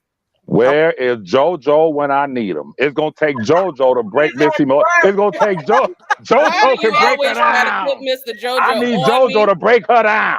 No. And again, I do have to run. So I just want to say one quick thing. And I truly hope that y'all both, especially Sky, every time Sky gets on, we end up having to leave one of the two of us, and I want us to be able to chop it up a lot more. But I do want to just, again, I got to address what Mr. Levi was saying before. I mean, again, the insinuation that, you asked me about, disciplining of children and that sort of thing. And the reason why I asked for clarification is because what I believe and what some of the textbooks say are different. But in the same way, again, the literature that's written from Black people, the way we as African Americans or Black people view disciplining a child, the research is clear that it is oftentimes much more severe. Even the fact that we talk about beating somebody's ass and all this, that sort of thing for a child, that's what I don't agree with. Now, it's different, if you're popping a child or you're doing sort of things, but the things that you're talking about, people with extension cords and all that stuff, and belts and all that kind of stuff like that, it is more significant in our community. Why? Again, it's a natural derivative from slavery, where if I had to beat you so severely that the slave master did not think, okay, I need to follow up and go even worse, because they're going to go even worse. You even talked about that concept when you talked about mass incarceration. My challenge to that, Mr. Levi, and again, I hope that I could get back because this is getting good. Yeah, we'll do it later. We'll do it later. Go ahead. Yeah, absolutely. I'm actually throw my information up in the private chat, and y'all can hit me up and we can coordinate something if we need to. But, yes. You talked about the incarceration pieces and how it is such a benefit to us. If that's the case, why then are we still disproportionately harmed more by the police? And I don't want to use the K word, but terminally, right? Why are we harmed more? Why are we still in prison more? If all of those beatings worked, if they were so successful in keeping so much of us away, it's not. It's because that's a systemic thing. Again, it's all there systemically with slavery, institutional racism, all of that. Yes, we're doing these things, but doing that alone is not actually thwarting the behavior that we're looking for. It's not effective. If it was, then we would be the least people in jail right now. That doesn't work that way, because we're working off of derivatives from slavery that, quite frankly, were made to further increase maladaptive behaviors, as we call them in psychology or in counseling. It's maladaptive. Why? Because all you're doing is you're beating the child, right? Thinking that you're giving them discipline. You're doing that much more severely. You're creating trauma by doing that severely. My God. And then hold on, I'm just telling you what it is. Here, you create that trauma, and then you have situations like your cousin where they are unable to unravel all of that in appropriate ways, and therefore get themselves in a bind and truly believe, and I do say this, I believe that he did not understand fully that he was causing the amount of damage that he is, for you, alleged to have caused. Why? Because there were traumas and things that had not been resolved. There had been all kinds of other things in the picture and in the equation here. Again, derivatives of slavery that have been negative and damaging to us as a people. I love y'all. I can't wait to jump back on and talk to y'all. I absolutely have to go, but I will throw something in the private chat so we can talk about it. Okay, have a wonderful meeting. Yeah, and you better find Mr. JoJo too and tell him I'm ready. Yeah. Hey, have a wonderful meeting. All right, I'm about to talk about you now. Go on. I'm about to talk about you. Hey, I'm about to talk about you now. Go ahead. Listen, Skylife. Listen to me, Skylife. Do you notice when she just clinically diagnosed my cousin or gave, listen, Miss Skylife, do you notice something? Why don't they ever talk about the home life and diagnose and clinically assess the so-called victims' home lives? How were you raised? You feel me? Were you abused? What are the signs from those who claim to be victims of their goddamn upbringing? Yes. And this they don't want to do that. No, they don't want. They don't want to do that, but it's also a factor of being in denial. And this is the problem that I have with the whole situation. It is a fact that women sell their cookie for personal gain. Okay, Yep. For drugs, whether it's for fame. I wasn't even putting Kales in the situation in the direction I was going in. But that's what they do. I'm not gonna let anybody state that that's not happening. Okay, and that's what was happening with these women in this case. They were trying to leverage their box to have some sort of personal gain. Okay, and now, whether it was for fame, whether it was for a record deal, whether it was for alleged sexual act, whether it was for money, we'll never know. Okay, but it does happen. To act like those women don't exist in this world, I can't let it stand, because when you let that stand, like I was telling Angelo earlier, you put them in the category of women like me, who wake up in the morning, who have a job, who take care of themselves. We're not trying to go out. We took time to have a education. Okay, we put in the game. We have homes. You see what I'm saying? We have an agenda, and it's not to go and get what we can off a celebrity, and have him take care of us and create a life for us. I can't let them be put in the same category with me. I cannot do it. I don't care what nobody say, but I can't let it stand. You just touched on something that I didn't think about. We'll have this conversation later. But here's the deal. Skylight just touched on the main thing, and that is this. The 14, 15-year-old male child is not being told by his uncles and fathers and male cousins, boy, you handsome. Shit, you can get out there and screw them all. They're going to give you some money for that D. But the 14, 15, 16-year-old, what I say, a child that is going to be beautiful, a dime piece, when she's young, not in all cases, but the mothers, the aunts, the female cousins, girl, get you a nigga with some money. You are fine. You're going to be fine. You're going to be strapped. You're going to be, and she's been inundated with those messages. So by the time she's 16, 17, she feels that her JJ is worth something. I can get something for this. And I can definitely, if I find the right celebrity, shit, I can get him. You will be surprised how many 16, 17-year-olds right now are on Instagram on Twitter in their minds thinking that they could really get Drake. Yeah. Who really in their mind say shit. And I'm gonna tell you another thing, Sky Life. You don't see the young boys on Instagram showing their dick print Thank you. to dismiss and refute what the sister just said clinically.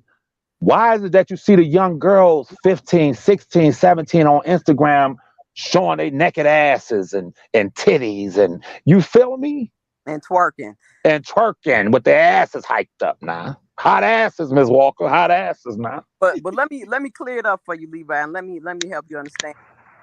We learned the power of key at a young age. That's right. We know the leverage of it, what it leverages, and we know the power of it in the streets. Okay, at a young age, we already know because Right. when the guys are approaching us, they're not coming to shake our hand. They coming for that. Okay, Absolutely. directly to it. So we know that if we say, okay, well, can't you buy me a Coke? Or can't you take me to the store? Or can we get some whatever we want at the time, or 3-5, he's gonna give it to us because he wants that. So we clearly understand the power of it. It's just that some women use it to their advantage throughout their whole life. And they use it more than others. You know, they know exactly. Absolutely. Absolutely. And it's always it's some see another thing, Sky, is that let me tell you what's sad is that the perception of a lot of young black girls is that the older men want to screw them. Some of the older men, like myself, see them as their daughters, see them as their nieces. So there was a time when I would see a young girl, let's just say 12 years old, 13 years old, inside the store. I would want to say, dang, buy this child the dial she wanted, buy this child the game she wanted. But I turn to my assistant now and say, go over there and buy that child something. I can't do it because I can understand it's disrespectful and it can be perceived as I have some kind of sexual attraction to a damn 14, 15-year-old. But at the same time, I'm not going to see a 14, 15, 16-year-old and she needs something and I have it. I'm going to treat her like my daughter and say, here, pay this, pay for her. The young girls, like I said, that work jobs, especially during the pandemic. When I would see these young girls my daughter's age, when I would see young girls 16, 17 out working during the pandemic, I would give them a tip, a big tip, like, wow, she's out here during the pandemic. Here you go, baby, or keep the change, baby. Some of them, looking at how I was dressed, looking at my whip, looking at, me, would think that that's, damn, he just gave me $18. He told me keep the change. The coffee only cost $2. I just gave her $18. I saw where at least one of them thought I was being flirtatious. And that child's mind, who was a child, thought, well, shit, this nigga's in a suburban. So she started to kind of flirt with me. Some men would have been like, shit, 17 is cool. What the fuck? What's the deal? And what those are not, I want to say men.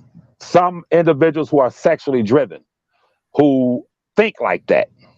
Me personally, ain't nothing a 17, 18, 19-year-old child can do for me but show me where they mama or auntie live with them thick thighs and stretch marks and shit. You feel me? You got to show me where the auntie show. Your auntie. So I want some stretch marks and shit. You heard? Like where your auntie live. Shit, you heard me?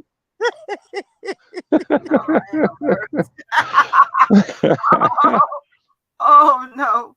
I really wanted to talk to her in regards to. Did you understand my question when because she said that they were exploring? Yes. What age of these guys are they exploring with? Then she came and said, Absolutely. "Oh, it depends on the age of the person." But no, you came on strong saying that clinically they come on and their hormones are changing and physiological things are going on and they're in the process of exploring.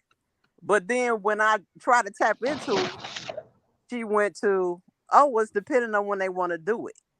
We already know that it's happening at a young age. Okay, we know that's occurring, and we know that it's occurring normally around the age of, like she's saying, in between anywhere from 10 all the way up until 18.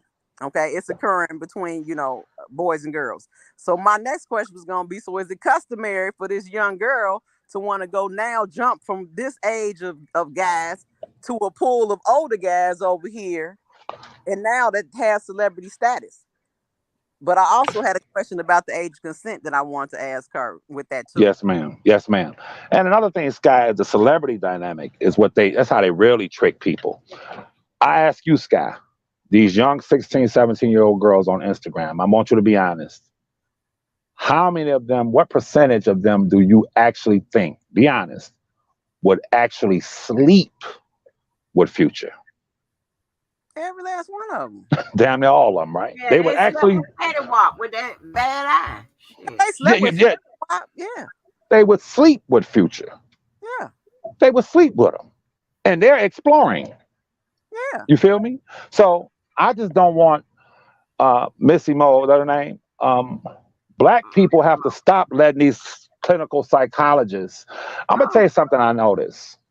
You notice how they brought out the body experts with my cousin? Oh, they had body experts when he was interviewing with Gail King. Oh, when he put his head back, you could tell he was lying. Oh, stop it right there. They never brought out body experts for the so-called victims.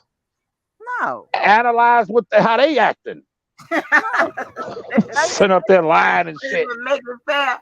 Yeah, But they didn't. you know what? I mean, although science is made to be challenged, but there is a certain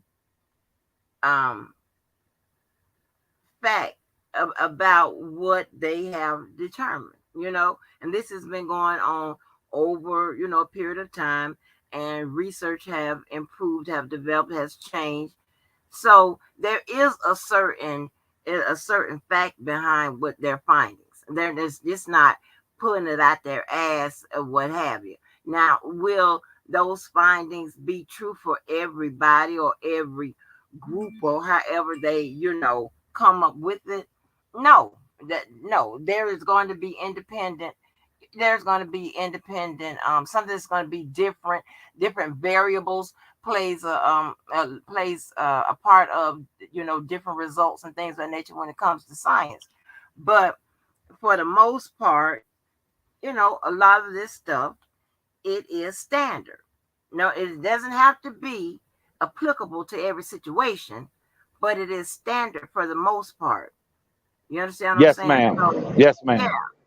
yeah. I have a So question for you, Ms. Walker. uh-huh. To cut through the Now don't chase. ask me no Miss Mo question. Keep it Oh, legal. simple question. Simple question. You have to wait till she come back. I'm just filling in a little bit. The simple question. Do you believe a 15-year-old female is more advanced than a 15-year-old male? In most cases, yeah. Thank you. That just shot down everything she was saying. See, No, but it shot but down everything she was saying. Wait, no, what was but the question? Missed it. I asked her, do you believe that a 15-year-old female is more advanced than a 15-year-old male?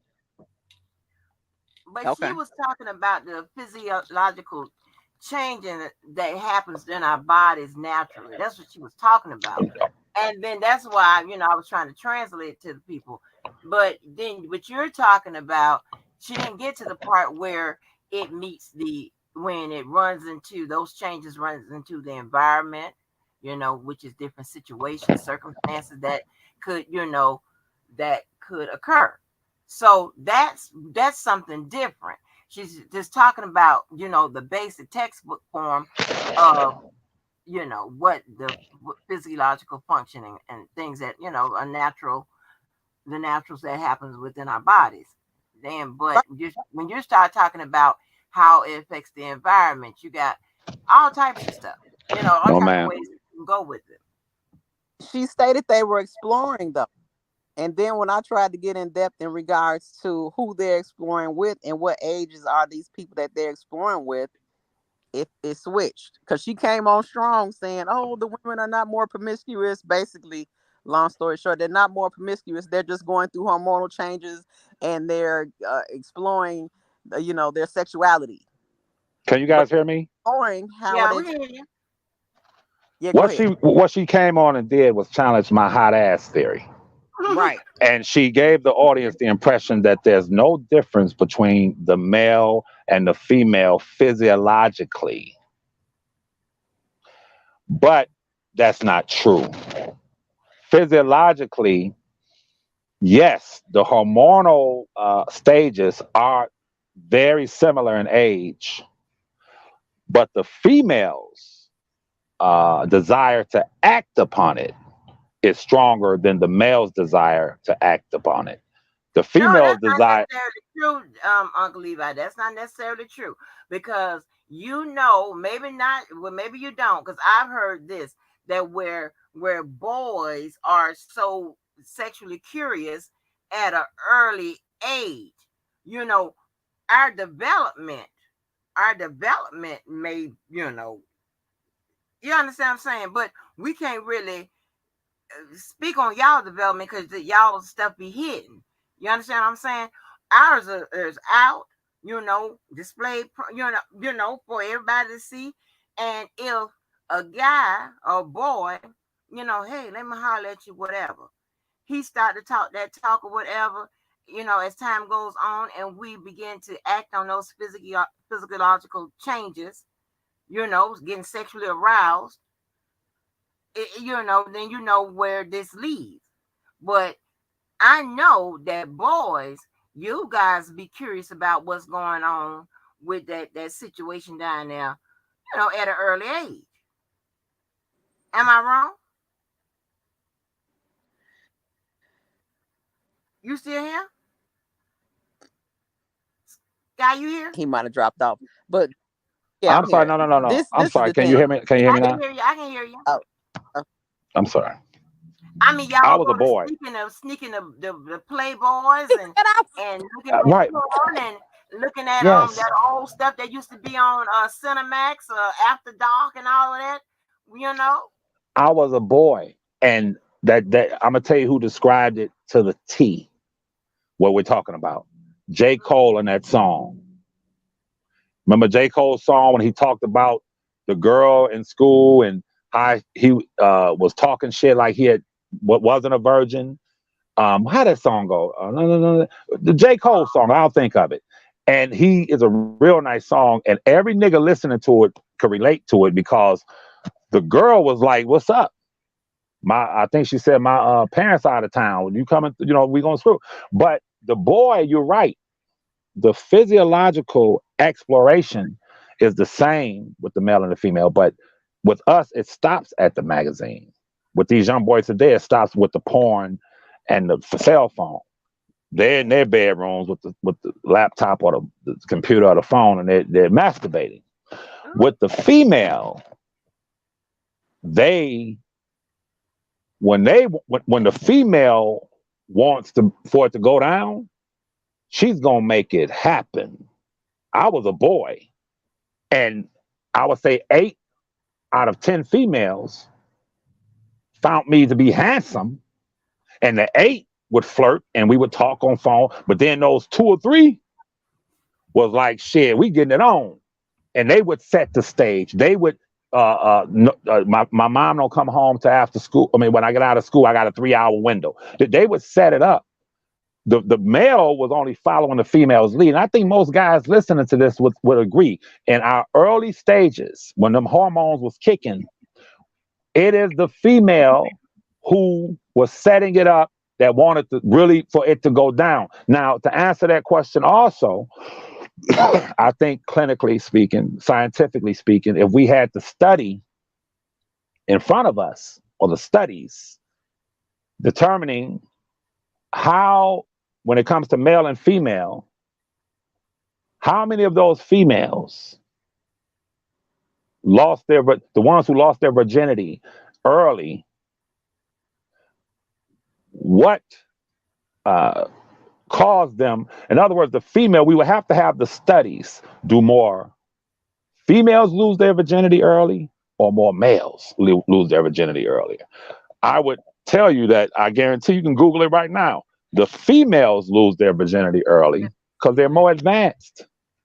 But but you also in the scenario that you gave, you also are talking about when the physiological changes meet up with environment and opportunity. You're talking about Yes. the girls, set it up and in the environment you're going by what you see, what you heard, who they could be running with older girls and you know what I'm saying, that's already Yeah. out there. You know how you get, that's why your parents tell you don't run them old girl hoes or whatever. Right. They gonna teach you the wrong things. But yeah. So it's a lot of variables that goes into it. She I was agree. giving you the bare bone textbook portion of it. I absolutely agree, but I still think that she was basically saying it's equal. And the same people who promote this will tell you that young girls can play football. Same scientists that girls should be firemen, police. It's all the same. It's an equal gender, LBGT kind of mindset where there's no difference between the sexes. I don't know about you, but if I ain't gonna say us, but if someone was on the ground in a goddamn fire and the floor was about to collapse and there's a firewoman standing there, she can't carry my big ass out no building. But a fireman can pick my big ass up, put me over his shoulder, let's go. You understand? So let's not pretend that there's no difference with the genders. That's all I'm saying. God made it that way. It's a stark, significant difference with the male and the female. And I think God put that in females more because in order to progenerate, that the female had to be kind of the aggressor in order to populate the planet. I believe that the females are more I'm gonna give you another example across all ranges. If a male goes to work and has a woman that he likes, he's married or he has a woman, but he's attracted to this woman at work, he's going to gauge it. He's going to maybe ask her, "Do you want to go to lunch?" Or he's trying to see. If a woman is married or has a boyfriend or fiance at home, and she goes to work and likes a nigga on that job, and she puts in her mind, "I want to screw him," that woman gonna screw that nigga. 95% of the time, if she got her sights on a nigga, she gonna get the job done. And y'all got to agree with that. Once that woman spots a nigga, if he's about it, it's going down. Would you agree with that? Yeah. But you know what? And to answer your question, I googled it and it says men loses their virginity around 16.9 years old, and women around 17.2. So it's real close. But you know what? But the thing about it is, Levi, um, you may be speaking from experience, right? Yes. Where I am, and my friends and stuff like that, I didn't really hang around no fast tail ass. Lord, I'm using the word fast. No girls like that. no girls like that, or no women like that, or no whores like that. You understand what I'm saying? I Mm-hmm. don't. I be looking at you real crazy when you be on that flirtation shit. When you overly whatever. I be cutting my eye like, bitch, stop it. Okay, because you're gonna have this man thinking we all like that, and that's not what it is. Right. Like advancing on to do whatever. Maybe Levi, in your experience, maybe all these women be hitting on you and be taking advantage of you and shit. Well, Maybe that's your situation. I agree with that. I I, absolutely agree with that. yeah, I would find that strange behavior. I'm looking like, that wouldn't happen. You pretty much have to tell me with my slow ass or whatever, hey, lady, I'm trying to holler at you. Because if not, I'm not thinking nothing about you. Okay, let's go to lunch or whatever. I don't know about if you get into like a conversation where it's getting personal. I'll be like, wait a minute. But you got to pretty much spell it out to me, write it down for me to get it, because I'm not gonna Right. presume anything. I'm not gonna presume anything, and I'm definitely not gonna act upon it. Let me make a comment in regards to the stats that you just quoted. Okay. Mm-hmm. In regards to the ages being close, they have to be close, because if she came on clinically to state that you have hormones that are blazing and they're experiencing and exploring, they're doing it with each other. So the ages have to be close. Mm-hmm. I Go ahead who are on, the Sky guys Girl. exploring Add, with, and add who are those the some women? shit in it. Go ahead on, girl. This is what I'm I talking about. This mean, but conversation. so you know what I'm saying? It's not like they exploring with each other. But the True. point is the age. So now you know I gotta say it. So why do we then have an age of consent that is criminalizing the behavior? And we are stating, when we know by stats and by life experience and nature that these hormone changes are occurring, and we're going through puberty and we're exploring our sexuality. But we only because have to get into that. I just had to put that on the table. because of what I've stated over here several times. Our legal rights is based on our human rights and our natural rights. So they have to, and because we will be a lawless land, we will be running amok. You have to put these preset controls in place, Yeah. and that's what they are. It's law is preset control. So I mean, it I go is with what that. it is. I like how you stated that, and you've grown because you stated that way different than normally would have stated that. I like that. Yeah, Absolutely. I know. And it's cultural. It's cultural. Yeah, thank you. I appreciate y'all. Thank you so much. Thank you. Y'all so funny. Oh my goodness, y'all It's so funny. cultural. It's cultural. It's Uh-huh. cultural. I was dating a Lebanese woman for a minute. God damn, where you get a Lebanese woman And from? as we started dating and talking, she started explaining, man, look, she told me something that blew me away. She said that most of her relatives, the females and the males, was having sex with and even marrying their own cousins. Oh God. Ugh. I said, what you know? She said, oh yeah, they're cousins. So she said that is, it's prevalent in their culture. And then Mm-hmm. she started to explain to me about the villages and stuff in Lebanon. Like she was like, well, it's small villages, and so it's acceptable, is what I'm saying. It is acceptable for them to sleep with and marry their cousins. In our culture, it's not acceptable. In biblical Hello. culture, I'm sorry. In biblical culture, when you look at the Bible, even from Islamic, or I'm about to go, but from a Christian perspective, Okay. Islamic perspective, when you Google how old was Hagar when she slept with Abraham, when you talk about Prophet Muhammad, peace be upon him, and Aisha, Google Aisha and Prophet Muhammad ibn Abdullah, Prophet Muhammad, who is the prophet of Islam. Google how old Aisha was. She was a child, and she was one of his concubines. When the Bible talks about concubines, so in our culture, I find it morally unacceptable for a 30, 40, 50-year-old man to be sleeping with a 17, 16, 18-year-old. But that's our culture. But the problem is that they painted my cousin as someone who that's all he did. They don't talk about he just dealt with a lot of women.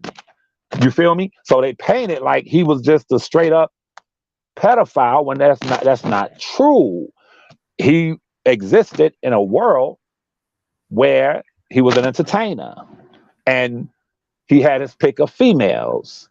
And some of those females were 17, 18. They said, okay, the tape and all of that. We'll get into that later. I don't want to, because that's a 2-hour discussion.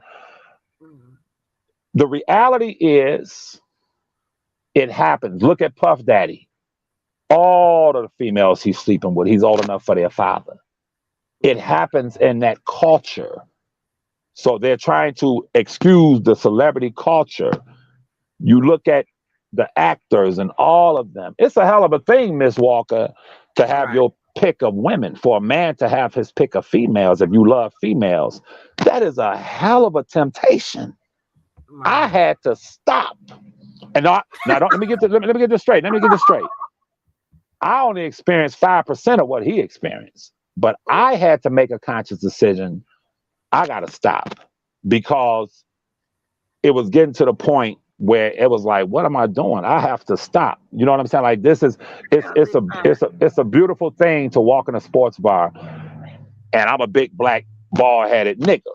I am, and I knew when I walked in. I used to always say, "Is a certain percentage of women in here that love big back, bald headed, nice looking nigga." So I would know going in, there's a certain percentage in here I can hit, and I was hitting them.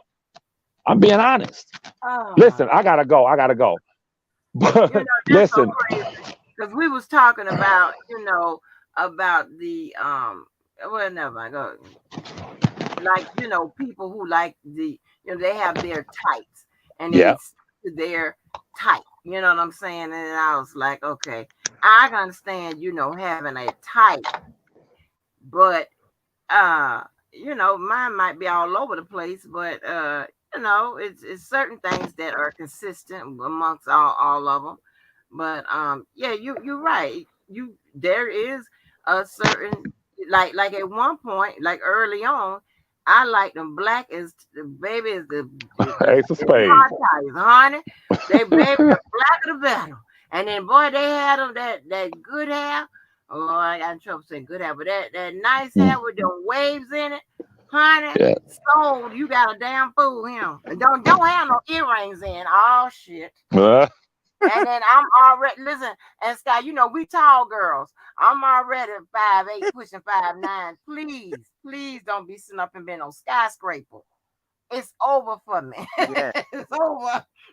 Hey, I'm gonna put the plan in motion. As Levi said, we got a plan. I'm gonna put the plan in motion. I'm gonna Yeah. just walk Absolutely. out. I'm gonna Absolutely. walk out. Absolutely. And see if he biting. I'm gonna walk by and see if his ass biting. And so that's Absolutely. crazy. Yeah, that's But crazy. but you'll find yourself, just sleeping with a lot of women. And Yeah. I wasn't raised like that. I don't like it, to be honest with you, bro. The time when you're younger, that shit is fun as hell. Like it's like a different planet, going to a different planet, meeting different women, sleeping with them, this, that, and the third. But I tell you, what turned me, what changed me, where I stopped, and I told my niggas the next day, like, I got, this is crazy. I stopped because it was a chick, I swear, it's got my right hand to the Most High God. She looked like Holly Berry. I met her at the club. She meet me at the crib afterwards. It's about to go down. And you all know how I talk. I've always been a conversationalist. So we sitting in my truck and we talking. And as we're talking, the sun started to kind of come up. It was getting early. Like, damn, let's go to breakfast. So we're sitting, we went to breakfast and we're talking about life. We're talking about so many things. And we got back to the crib. She was like, her girl kept calling her. She was like, no, girl, something. But however, she told me, she said, damn, you are cool. You are you remind me of my cousins. And I'm like, you are a real down to earth person. I thought in the club that you was this whole ass nigga, like this whore, like this nigga who was like a player type nigga. But you are talking to me about religion and life. And she was like, I got to tell you. And she started crying right in front of the crib. She's crying. She was like, we could still do it, but I'm not going to lie to you. I have herpes. She pulled out the medication. She told me how she got herpes. She told me to be careful. She said, I saw all of the females in the club, a lot of them females looking at you, but be careful. And it literally changed me because she was so fine that it was about to go down. I wasn't thinking about no goddamn condoms. That's how fine she was. I'm being honest. Listen, no. I wasn't thinking about no condoms. She was that fine. I'm being honest with you. And it scared me straight. It scared me straight. And she told me the medications to look for. And she told me, she said, I would recommend you go on a girl's cabinet. If you see these medications, that's what, you feel me? And I'm like, damn. I came that close, you feel me? And it kind of scared me straight. And even now, with the AIDS medications, a lot of people think, well, that's good. They got medication, which is good. They're prolonging the lives of people with HIV. But what it did was it makes people look normal who's carrying the virus. You feel me? So a lot of these guys out here, they going downtown, uptown, they don't give a fuck. You feel me? And what with me, I've always been health conscious. I've always been safety. I've always been like that. But if a woman has some beautiful eyes, Miss Walker, a type, like if she had certain eyes and a certain complexion, as God is my witness, I had a bad habit of being at the bar, at the sports bar, at the club, and we'll be talking, the music will be loud, and she get close, we talking, and I would be tongue kissing women that I ain't even fucking knew right there in the spot, just tongue kissing. Oh, I would do that was like a thing with me. Listen, these are strange women. We'll be talking, she'll get between my legs, whispering in my ear, talking. The music is loud.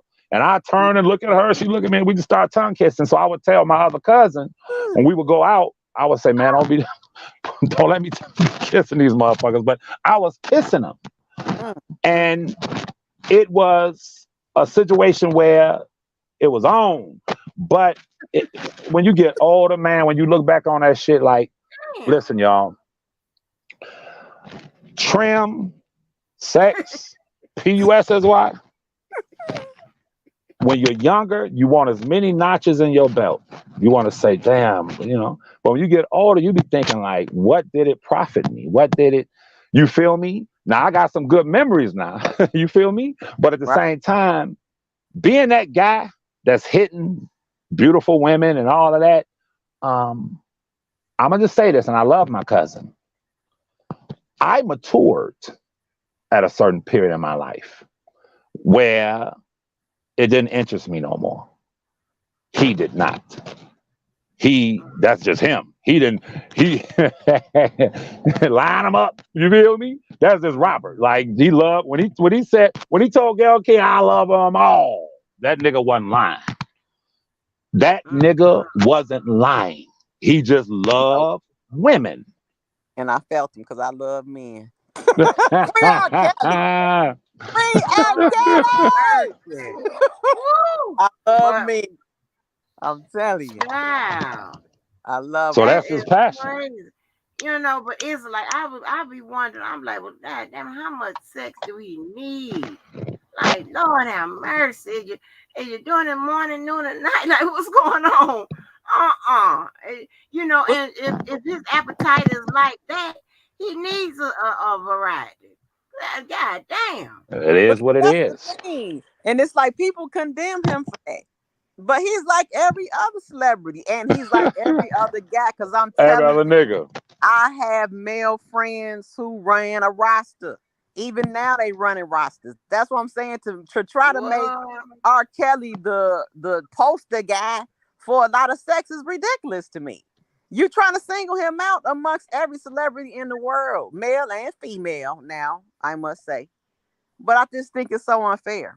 I just think it's unfair. Especially him, because he, like I said, I ain't trying to screw them all. You feel like I'm more or less the nigga in at the spot talking to one. Got her to the side, I'm talking. With him, what I noticed is that it's hard to explain, but Jeezy said it. Jeezy said in one of his songs, Jeezy said, if you throw the pussy like frisbee, I'm catching it. Like, you throw the pussy at me, I'm catching it. You feel me? Oh no! I've always been the kind of nigga let the frisbee go by. Like, I ain't thinking about it. You feel me? But you got some niggas that's, hey, I'm sorry, it is what it is. You feel me? What? He's doing it. They allow him to do it. Okay, that's what it boils down to. They allow him to do it, so he's doing it. If you want to date me and her together, okay. What else do you want to do? Absolutely, bro. Do you want me to move in with you and leave my kids? Okay. Absolutely. Okay. Absolutely. But check this out right here. But that's connecting on a sexual level, whatever. And you know how some of those things usually turn out, whatever. It turns into either a one night stand or a long, disrespectful ass goddamn situationship. I find that people that when they connect like on that cerebral level, you know what I'm saying? With their intellect and whatever likenesses and whatever you have in common, then that's something different. So I don't know how these guys go through all these women, hitting and whatever, this, that, and the third. And then, then when how they finally run into one that say, hey, that might be somebody I'm, interested in seeing today after tomorrow. You understand what I'm saying? It's weird how you guys process shit. I don't understand it, and sometimes I definitely don't agree with it. Yes, ma'am. I Yes, ma'am. really But don't. what you have to understand, let me educate you on this, Ms. Walker, that Mhm. it's not just sexual in this sense, that what I just said earlier, women are really different planets, right? So aside from the sex, yeah, there's been times when I was out there, as God is my witness, I would think like, damn, if I can get these three to get along, you, Ah, if I can get these three to get along and we all come together as a union, no, I can make it work because each no, one had no, listen to what goes through guys' minds. hell We no. all we because they all have attributes that's like so admirable, right? So it's like, wow, she's like this, like this. One of the women I used to just watch her watch. She didn't use her dishwasher. She washed her dishes with her, she washed them. And Mhm. I couldn't wait. I would just sit in her kitchen and watch her wash dishes and talk, and that shit was so stimulating. Nothing to do with sex, just how she was standing there washing her dishes. Men are their minds are like that. Like it's just certain Yeah, things about women. You feel me? Like the yeah, woman, like she's I've washing heard dishes that. with her I've hands heard and that. shit. You feel me? Yeah, I've heard that. So I heard it's yeah, not I've all heard that. Yeah, sexual. I heard that. But do I Don't, agree with polygamy? No. but I was gonna say, Angie made that comment earlier. You got to remember, they said these women didn't go over there to have sex with him. They just, I guess, fell into. They just went for, have a Pepsi and a slice of pizza, and then it just turned. Well, some went to be under, to pursue a career, and Yes. I don't. And but you got to also remember, and you have to also remember that these women, and I'm just gonna use the age 18, although some was supposed to be under, but even at 18 to 25. Your mind, you have a young mind. You're young minded. Even though you advance, they say, a little faster than men, but your mind, you know what I'm saying? So you are, I can think about back then. Let me tell you something. Let me tell you what I used to fall for. This was the stupidest shit I used to fall for. I sometimes was with my boyfriend or whatever, and I had no whatever of having sex. Even though, and this I told you, I process shit different sometimes.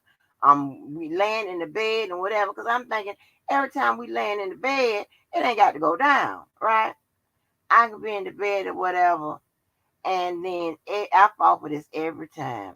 But like, ooh, it's hot, take your clothes off. How the fuck me taking my clothes off is gonna cool you down? I ain't thought about that till later. I used to be got like that every goddamn time. What the fuck? I thought about that shit. I was like, hell no. And so, now I wouldn't fall for no shit like that.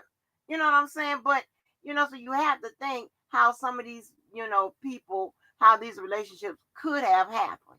I could have started out, could have been something else, something, but it ended up being something quite differently. You know what I'm saying? So Yes. I can't say that somebody's intentions are to go on and jump up and down on it. I can't say that somebody goes to see somebody with those intentions. But did you hear Oh, one of the I'm sorry. no, I just gonna make. I got to go to the bus, Levi. I got Mhm. the Chicago bus. Okay, All let's right. talk about the parties they had every Friday. Let me ask you a question, Angie. Every Kels had a party. Okay, I don't know if it was weekly or every couple weeks. Okay, but a bus will come and pick up the women, and the buses was full. Okay, when they picked these women up, why do you think these women got on that bus to go to the party at his mansion? To Absolutely. go party, not to have sex. To go party. Okay, so when you say party, maybe our understanding of party is different because I'm thinking sex, alcohol, drugs, and dancing. You can throw some dancing in there, but those other three just come along. I'm going to Man, party. I'm not going to give up my ass. I'm sorry. Shit, But if I'm that's saying the that intentions, I'm then asking you why y'all can send me those on. women got on that bus. No, I'm mi- getting on that bus to go party because I like a good time sometimes. But I No, no, don't mean I'm going to go up there and give up my ass. not you. I said them. Why do you shit, think they got on that? boy. See, Skylife is in touch with reality, and that is this. Skylife keeping it real, and that's this. Let me tell you something. Keeping it real. Okay. Let me tell you something now. I'm just giving it to you what it is. When my cousin would come to town, I swear for God, the hair salons were filled to the rim.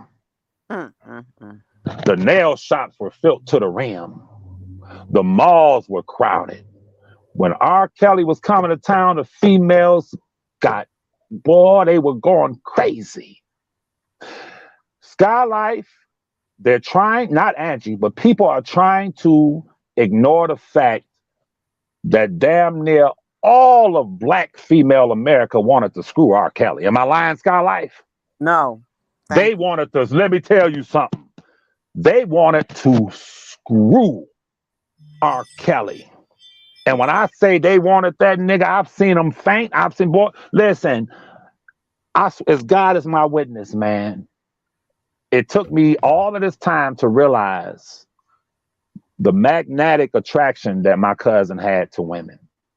I would be in spots with Robert, I'm trying to tell y'all, and I look over the balcony in the VIP from the VIP, and every woman in that fucking club was with niggas, with celebrities, was staring at my cousin.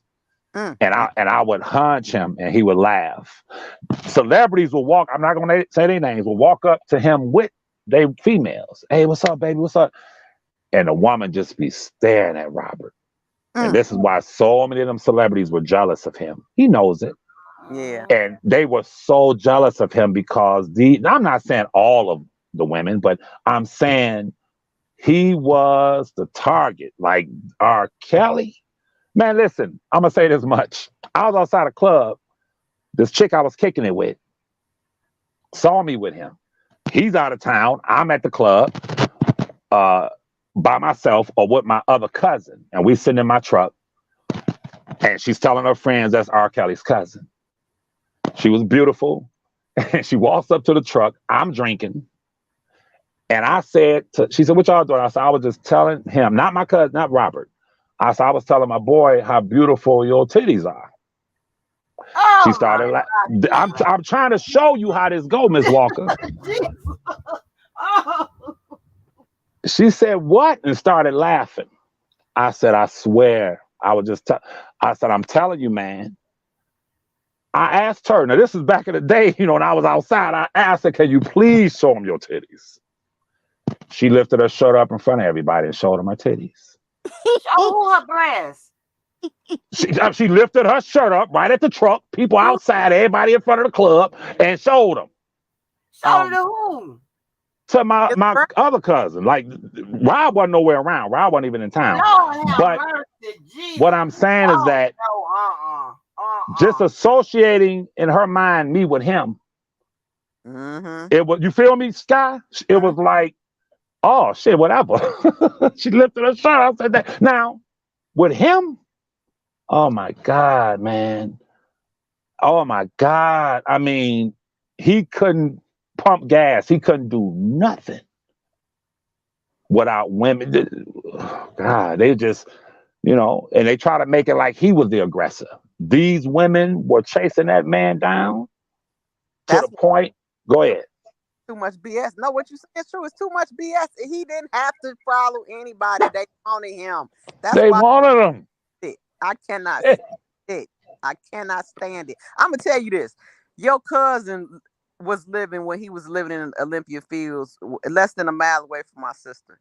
She would see him on Western, at the gas station. She would call me and tell me, "R. Kelly's at the gas station," and I'm like, "For real?"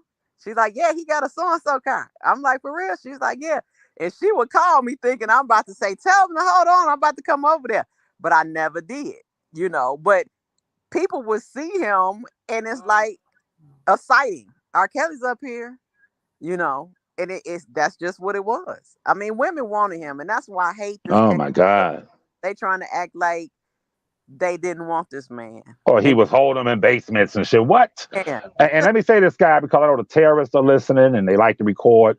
That young lady, that woman that showed us her titties was a grown ass woman. Let's put that on the record because they love to try to twist that. That was a grown ass woman that showed her beautiful breast. Things like I thank God for Jesus because you needed this intervention. You around here asking people to show they breast. Like what the hell? No, I was just giving y'all a glimpse of outside. It was outside. Oh, You feel me? A lot goes you on gotta be outside. outside and shackled for real. Lord have mercy. Show me your breast. Huh? What? let's look at the game earlier that I'm out. You met the girl in the club. She thought you was a hoe, but yet and still, she still got in that car and went with you. You better believe it. Down with you and everything with the STD, but she was willing to go. Hell yeah. That's what I'm saying. But they don't catch that. They don't catch those things. They didn't catch when you also said when you guys were younger, the women who were dressed professionally, you all didn't think you could hit them. Yeah. The ones that was dressed like thoughts, you all was like, oh yeah, those are the ones we can get down with. It was on. It was on. And when females, the way them females were pursuing him, and you know what's so sad about it? I'm gonna be honest with y'all. I'm telling y'all, he never let it go to his head. He never. All Robert, when I was be with him, and I saw all that man would do is laugh. They would talk up under his clothes. They would let it be known. Some of them were niggas. And you know what he would do? Just smile and laugh. He never. They say Rob had a lot of women. Shit, he could have had 1,000 times if he was just on that. Because they were lined up for that nigga. Mm-hmm. They were lined up, young, middle-aged, older. They were lined up for Robert. And people lose that part of it. They try to make like he was just some regular guy. No, them women, man, what? Shit, anybody that's dealing with that amount of women is gonna be a problem with black women. Shit. Hey, I said I wanted to talk to the three and sit them down and say, look, can y'all get along? Look, I'm screwing you and you. Can we come together? Man, no black woman going for that shit. So when you deal, exactly. Levi, okay. And unless what? I said, unless they're going. That's why I'm absolutely. Trying to. It's women that are going, and they go. We had a discussion about this. It's different levels. Some of them are like let you kiss them, like you said you was in a club kissing one, and then some of them let you feel their booty. Yeah. Some of them might say, "Hey, let's do it." Absolutely. Absolutely. Some of them might ask somebody. You see what I'm saying? It's levels to this. But to sit up here and act like none of this stuff is happening, I just can't. Scott, didn't the woman say in the documentary my cousin told her I got a lot of women now? Did she say he told her that? Yes. Remember she said it in the doc. She said he told me up front I got a lot of women now. Yes. Now, if you're a celebrity and you telling the women up front, see, I wasn't no celebrity. You feel me? I was hitting this one. Now I'm not a celebrity, but I guarantee you this: if I had the bag, 10 million, 50 million, a big celebrity, those same three females I'm talking about, I could have set their asses down and say, look at here, I'm about to stop cheating with y'all. This is where it stops. Us three, we gonna be together. I guarantee they would have said, okay. I got this big ass house over here. We gonna get along now. I guarantee you they would have said, let's go. Yeah. It has to. just to me, maybe not nobody else. It has to be. It's a special kind of mentality to that sign up for some shit like that. Like, what are you talking about? Well, they did it with him, didn't they, Sky? They Yeah, signed up for it. but shit. Because dick and money. It comes down to dick and money, and then also got the fame. That's the trifecta. Who ain't That's going? it. But what You better about, believe you it. know what I'm saying? But I like what I see with a lot of these people that side chick, a lot of these women that pursue these men and do all this stuff. What about like some kind of self-respect and shit like that? Because to me, if you just present yourself like that, he know that he can have your motherfucking ass at any time. That is if he wants your motherfucking ass. And then to me, at a certain time, if his ass ain't made no advancement, like no real advancements on my motherfucking ass, I'm walking with my head held down. I'm not gonna set myself up for no bullshit like that. Well, That's what that did the also. mother allegedly say to the daughter in the text messages? Girl, you gonna be just like the rest of them if you don't do what I say. Didn't she, But, but Sky? but look, Levi, hold on. Let Angie sit with that for a minute, because she just basically stated what we've been saying the whole time. She just said Yep. it. It's certain women that carry themselves in a certain way that is not to be respected. That's what I've been saying, and you've been saying for the last hour. Absolutely. She Yeah, said it. I'm just, I mean, It's I different don't know categories of about women. nobody else, and to those that got to do what y'all got to do to get what y'all got to get, more power to you. I've never been in that type of situation. I Are you understand. fucking crazy? Like, I I understand. got to sit up here and agree to some shit. Like, I don't give a damn how much money you got. Baby, I can go get it. What are you talking about? And But if see, you with me, you gonna probably give it up. So but I mean, like, what are you talking?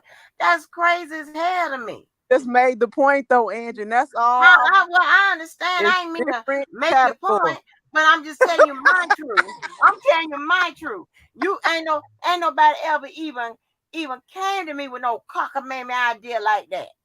Ain't nobody even came to me. Listen, like if and I have common sense to know that when nine out of 10 times when you meet somebody, they got somebody to hold them down. They knocking off. They take off. They jump off. Whatever the fuck you want to call them. Right? I get that. I don't even have nobody be sitting up there being like giving me no like I like I want to see several people and all that kind of spiel and all that shit. They be You coming know to what? me with first lady motherfucking applications. What are you talking about? I'm Because like, Okay, you but oh Miss Walker. presentable, yeah. you look respectable, and that's exactly my point. There is a difference, and I'm not gonna let them other women be put in our category. I'm not. Absolutely. So Miss Yeah. Walker, Miss Walker, Miss Uh-huh. Walker. So if your daughter met my cousin and she told you, Ma, I'm about to go out over there with R. Kelly and them. What you mean in them? Well, Ma, he told me he had a lot of women and she went. Who you gonna fault? I Who am are you gonna come back 6 months later and say, why would he do that to you and have you in there with No, them women? I'm gonna fault. I'm gonna fault her. She's not gonna go, but I'm gonna fault her. Miss Walker said she ain't gonna go. Hey, Miss yeah, Walker said she ain't going. She yeah, said and she ain't and going. and she and right now she's 30 plus. She ain't going no fucking with no goddamn R. Kelly, Chris Brown, Michael Brown, none of them motherfuckers. Are you crazy? Are you crazy? But Miss Walker, when she was 22, if she told you, Mama, I'm going, what could you No. do? What you No, gonna listen, baby, we'll be in here. There'll be a death match. Are you crazy? Let me tell you. I'm gonna tell you the funny story. I know I told this story before. So Rick James had came here do? in concert, and the only time I could go places or whatever is I'm going with, my cousin them or whatever, which is a gang of boys and stuff like that, right? And they'll Hmm. have some older girls with them, but they all in the same class. So, and back then, I don't know about now, but back then they ain't check no IDs and shit, no goddamn concerts. You know, we were too young getting them damn concerts. So I asked my mom, I said, Mom, you know, can you get me a ticket to Rick James? She talked about, no, Rick James pass out weed to the audience. I was like, I don't know. She told me, no, you can't go there. You know, Rick James pass out weed to the audience. Here, I don't know if it was a year later, maybe it's months later. Prince came. She ain't know nothing about Prince. Oh, there go Mo. She ain't know nothing about Prince. Prince came, and I say, and I had been, see, they used to have to play his music after 10 on the goddamn radio. I used to be in there sneaking and listening to all the shit he was singing about, whatever. That's when he was out with International Lover and Do Me Baby and all that type of bullshit, whatever. So, and so I became a, you know, instant fan. Not really into what he was saying. I just liked the fact that, you know, he could sing and I thought he was cute. So I said, Mama, can I go to, you know, Prince concert? She said, Prince. I said, yeah. She said, yeah, okay. You know, who you going with? I was like, my friend. I was like, yes. So we got our tickets. And honey, how we do it, we get up there on the front row, the closest to the stage. We can't go no further. Right? Honey, when I tell you, Prince came out there on that bed and them little G-string drawers, my fucking eyes was so goddamn big. I was like, oh my God. I can't tell my mama shit about this. And before I got back from that concert, she told me how was the concert. I'm like, it was fine. I never told her that this man, he was, you know what he was doing all on that bed and shit that I shouldn't. And I don't even think I was out in the 7th grade or something like that. It was something ridiculous. I shouldn't have been there. Yes, ma'am. Now, when you get a chance, I'm about to go, y'all, but when you get a chance in your spare time today, perhaps, Google how old was Vanity when Prince met Vanity. Google how old was Mai Tai, his wife, when he met her, and 16. how old was he? 16. You feel me? 16. How old was Russell Simmons when he met Kimora? How old was she when he met Kimora? So what I'm saying is that celebrity lifestyle is as such where if you want a younger female, you could have a younger female. But the problem with Rob is that it was multiple.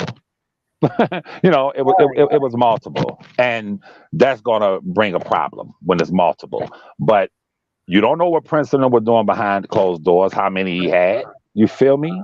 But we do know he and others, damn near all of them, possessed an appetite for younger females. Okay. And do I agree with it? Not at all. But at the same time, you know, if it's consensual, it's consensual. And they tried to paint a picture that he was jumping out of vans, kidnapping women, putting them in rooms and holding them hostage. And that's bullshit. That's bullshit. You feel me? And that's all I'm saying is that, you know, and that's Larry and Oka. They, you know, they keep perpetuating this crazy shit. Or they gonna get your ass. What's up, Mo? You back? You out of the meeting? Oh my God. How bad did he talk about me while Girl, listen, honey. I told him, listen, I tried to, you know, to stand in the gap a little bit with the psychological talk, but I told him, honey, you gotta hold them questions for Mo, honey. This is not my field, honey. I know he talked about me so bad. Not at all. I could feel my ear. You know, he talked about down south. We said I feel my ears burning.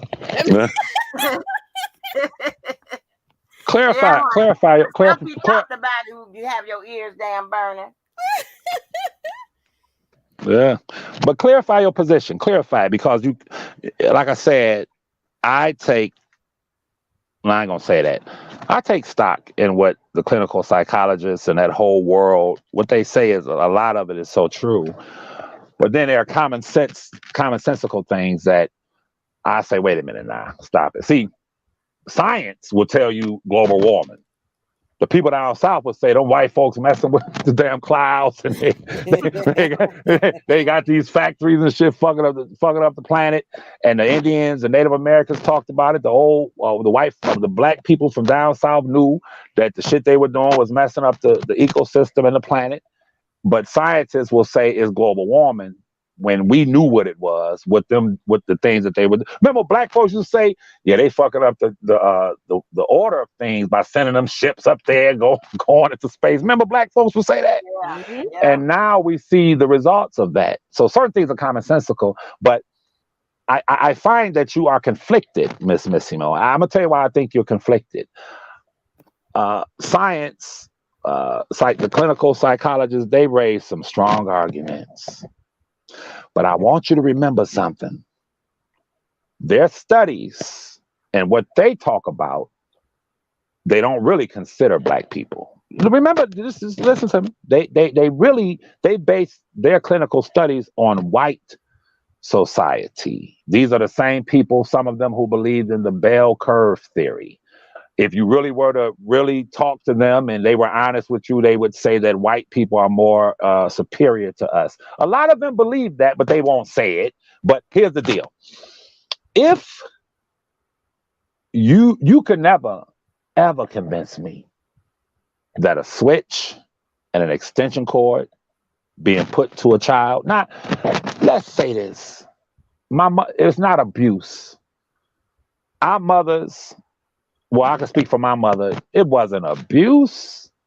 Now, when I laid in bed and saw the extension cord webs on my arms and legs, today, you walk, I could have ran out the house, ran to the police station, her ass would be doing 5 years. Like, look at the webs. They would take pictures of it. But when I hear the studies say corporal punishment and whipping a child only contributes to the prison population, I know better. I know better. Conditions. When the conditions are harsh in an environment, in a community, in the hood, you have to have parents who are equally disciplinary in their actions in order to save that child. I can say this and I'm done, and I'll listen to you. Every nigga that sold drugs that I was around, that was outside doing some horrendous shit, they did not have that parental supervision when we were younger. They did not have the kind of parents that would tear their asses up. They did not have the kind of parent that I saw when I moved to the suburbs. Black boys, this is almost all white neighborhood, is some black boys after school at the high school, they out there about to fight. I was about to get out and get between them. About 3 black boys and 2 black boys, and the one grabbed one of them. And I'm sitting watching this, and I'm about to get out and break it up. This is a predominantly white neighborhood. And before I can get out, I'm sitting with my daughter's mother. She said, "Get out, get out." Before I can get out, that boy's father rolled up in an SUV and jumped out and ran and grabbed that 15-year-old boy by his fucking throat, by his jacket and his throat, and said, "No, you belong to me, nigga." He ain't call him a nigga. He said, "No." He said, "This mine." Now, the boy was bullying a child, about to beat him. His father, he said, "You thought I was at work, didn't you?" And grabbed that boy by his and said, "You belong, when you get home, your ass belong to me." See, that's a father. That's the black father that I grew up under. And the black people I grew up under, what he was saying is that I'm about to tear your ass up because you headed to prison. Now, had the police seen the way he grabbed that boy by his shirt and his throat and said, "Bring your ass, you coming with me," they would have put the father in jail. But had the boy beaten that boy to a pulp, they would have put the son in jail. Do you understand? We needed that kind of discipline in the home. I don't give a damn what a white scientist says or these black social elitists. Not that you're like that. I'm saying what they try to purport. See, these are the same black social scientists who give their synopsis, hypothesis, analogy of this and that. But like Barack Obama, who I have a lot of respect for his intelligence, I have love for Barack Obama. But Barack Obama cried over Sandy Hook. But when it came to the carnage in Chicago with those black children being gunned down in the goddamn street, he did not shed a tear. But he cried over those white kids in Sandy Hook because that's you're leaning, with all due respect, when you lean from that academic indoctrination, what it does, with all due respect, and I'm not castigating you or I don't want you to be offended, but it tends to remove that essence, that love. What they do, they teach y'all in the higher halls of academia. They teach y'all to look at the world through a world prism, a world view, a humanistic view, placing all humans on the same social scale, but they are part of the reason why we are really not of the same human experience when it comes to the human family. Yes, you're right. Slavery, Jim Crow, segregation, desegregation, all of the things that we were put through. Yes, beating and whipping a child. Yes, I would agree with you. It probably does have some slavery connotations. It's connected to slavery and this, that, and the third, and the sexual. This, that. I agree with all of that. But check this out. You have to go further than America and go back to West Africa when we were there. Were they whipping their children's asses? And I guarantee you they were. But when you paint it as abuse, it's not abuse. And my mama, at times, boy, the worst punishment when she said, you coming in the basement. You coming in the basement. When you saw that extension cord and you saw that switch and you saw that belt. Yeah, that's some terroristic shit when you were a child. Like, oh shit. But as you grow older, you appreciate it.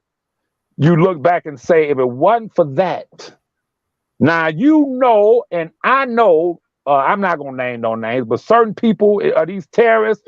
You can tell they ain't get their asses whipped, how they conduct themselves out here in the YouTube streets, Missy Moo. You know they didn't get disciplined and weren't taught the ways of and norms of civilized society. But when you were taught that, and you were taught, what you just call her? A dog. My mother heard me calling a woman a dog head bitch before she passed away. My mother would have taken a broom and told me, what you just called? You see, it has to be parameters. It must be a line drawn with children and younger children where no, if I don't tap you on the hand, if I don't spank you on the behind, you may cross that street or run to cross that street when I'm not looking. You may walk away and drift away in the grocery store. If I don't say stand near me, and when you don't stand near me, if I don't jerk you, or when you get home, if I don't put the belt on your ass, why did you put that candy bar in your pocket? I told you to stand over here near me. When you get home, you're getting a whooping. So that child now at 7 or 8 years old is taught you can't steal. Why can't we understand that our great grandparents and them had it right, Missy Moo? And I'll be quiet and listen to you. Okay. So first, I think part of it you asked for or challenged a little bit my own experiences. Let me be 100% clear. I don't know a single person who came through my family lineage who was not whooped. And definitely, spare the rod, spoil the child was not just a motto. It was a lifestyle. Okay. And that's how I came up. And even to my nieces and nephews and little cousins and stuff now, absolutely, that was a part of the process. Okay. I also want to make sure that part of the differentiation that I'll explain in a little bit is I personally differentiate between spankings and whoopings, beatings, that sort of stuff. And that's a big part of why I said I do not believe that children should be abused, because I do believe that there is a difference between those two. And also we know that the research says that there is actually a difference in how children handle and process that sort of thing. I'll get to that in a little bit.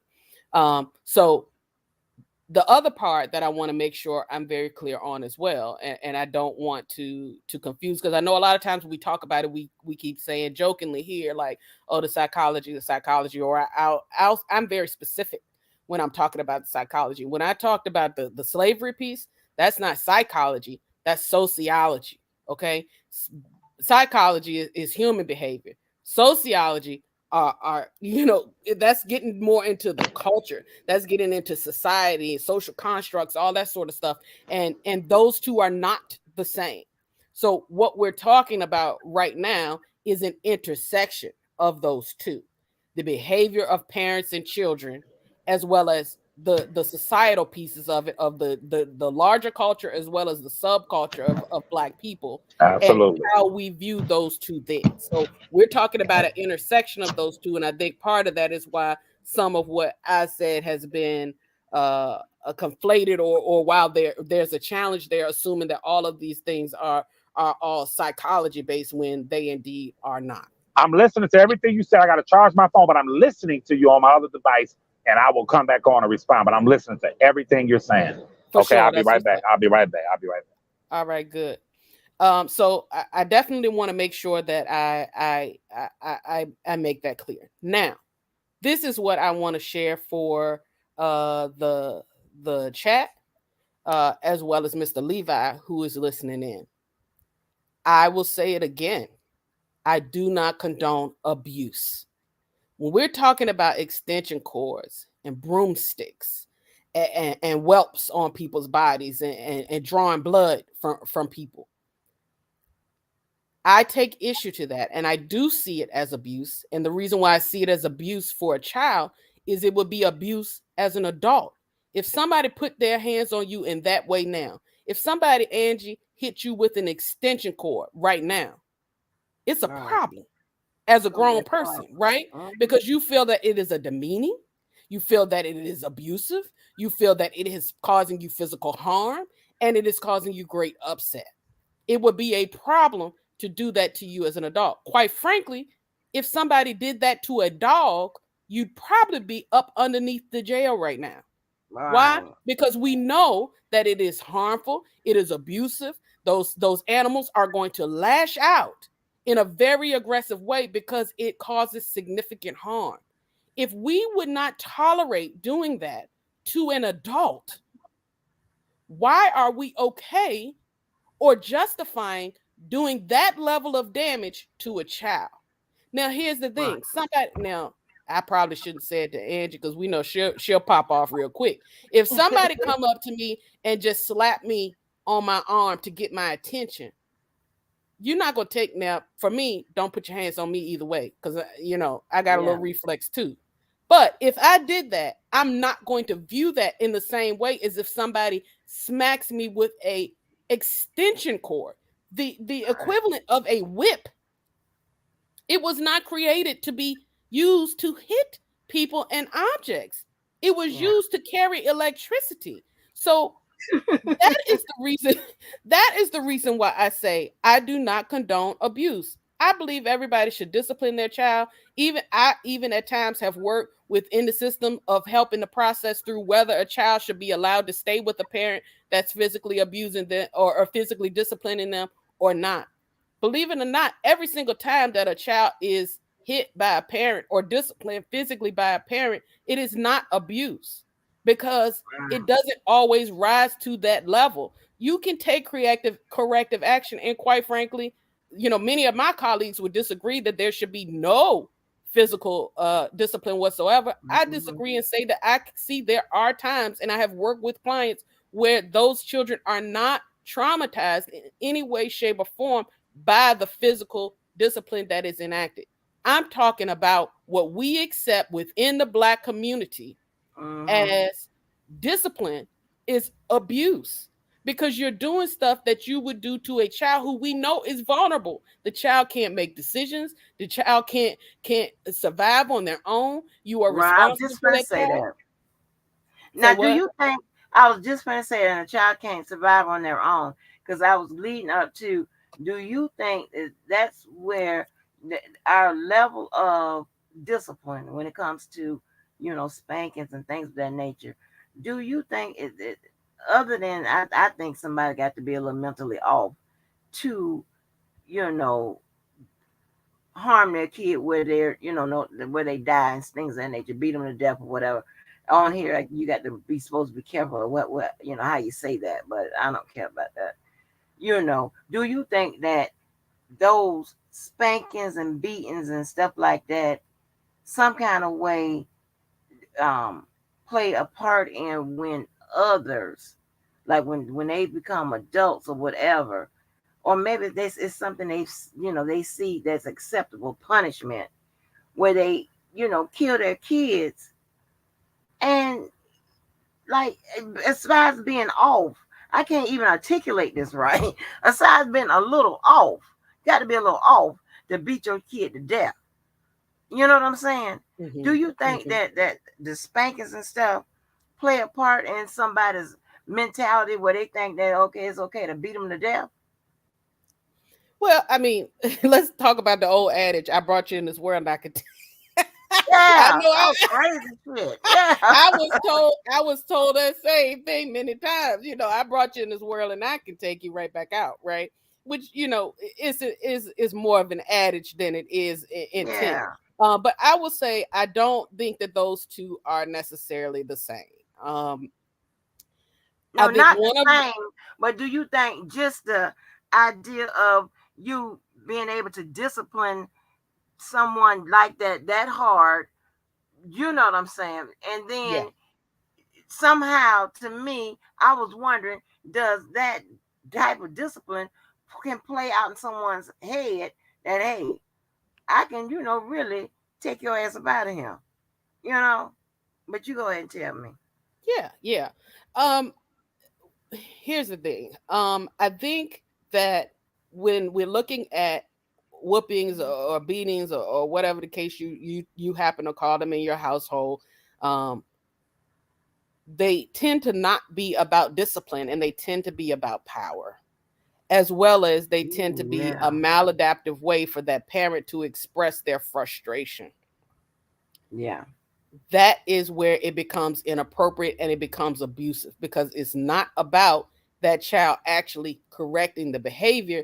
It's about you being so frustrated that you have now abandoned any means to try to communicate with that child in an effective way. And you're now taking it to the level of, I'm just going to do whatever I got to do to make you feel the pain and upset that I'm feeling right now. And I'm kind of trying to put the caveat around that I'm doing that so that you would then avoid that behavior going forward. And so that's where we need to, I think, as a people, look at, are we actually doing this as discipline, or are you doing that to exact power and control? And what the sociological research talks about as well is that we as a people, for instance, if you look at Black people in general, we tend to live in a world that's surrounded by systemic racism, and therefore we already feel this lessened amount of control over our lives and in the workplace and all these other things. And now when I get within these four walls, now I feel like I have all of the control, or I have the upper hand of control, and therefore to exact that upon everybody who's there, who quite frankly has little to no control to get out of the situation, is where we again get this abuse dynamic. Now, as far as people abusing their children to the point of, you know, excess, or them, you know, unfortunately no longer being with us, I think that can oftentimes come with much more severe psychological issues with that parent. But I also right, think that what you said is true, or rings true, in that if you've already diminished in the mind of our race the impact of excessive physical abuse, where you draw that line, as well as if you're doing what I talked about, which is you're really exacting power or expressing frustration about a greater life issue, you have a harder time, I think, sometimes drawing that line or checking in with yourself to recognize that that's what this is. And it's not actually this child that I need to harm to this level, if that makes sense. So right, right, right. I think it really depends on a case by case Yeah, situation, it's but I case do by think case. that Yeah, we of course. overall I Yeah. think we overall as a people that we, and even a lot of what Mr. Levi has been saying this morning about it, is that we as a society, we as a social group grow up with this diminished sense of what abuse actually is, as well as its effects on us. We have been conditioned, again, all derivatives from slavery, that the discipline is going to be helpful to you, and yeah, it actually strengthened me that I got beaten in that sort of way. But still, we all walk around with so many other traumas and triggers, and quite frankly willing to pop off on somebody else because I couldn't pop off back then. And so I think we have to be able to sit back and look at it and address those derivatives of slavery, recognize that if I wouldn't do it to a dog, a horse, an animal, or another adult, why should I do it to a child at that level? Right. On top of that, we have to recognize, you know, modeling is one of the most significant forms of societal training. Mm-hmm. It's modeling your behavior so that the child then knows Right. what to do.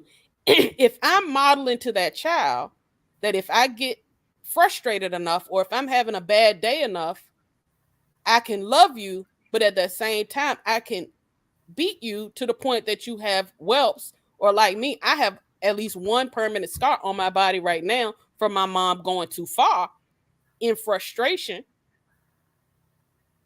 Then that child then thinks, okay, well, if I get frustrated in the classroom, I can hit my classmate. If I get frustrated out in the street, I just pop off and fight somebody, but I can still say that's love.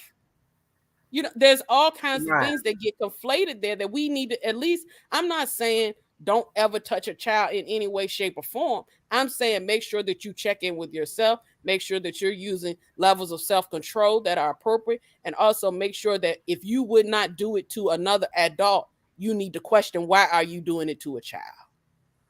Right. So just to switch it a little bit, and when you speak of like the maladaptive behaviors, right? Do you believe that the maladaptive behaviors that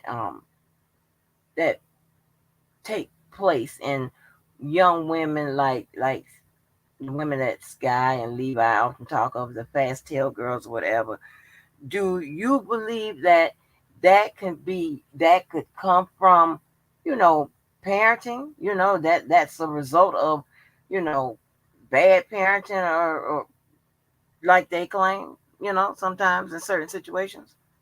I absolutely think that in certain situations, neglecting a child can cause all kinds of uh, what I'm calling maladaptive behaviors, right? So I do think that it's just as abusive to neglect a child as it is to physically harm a child.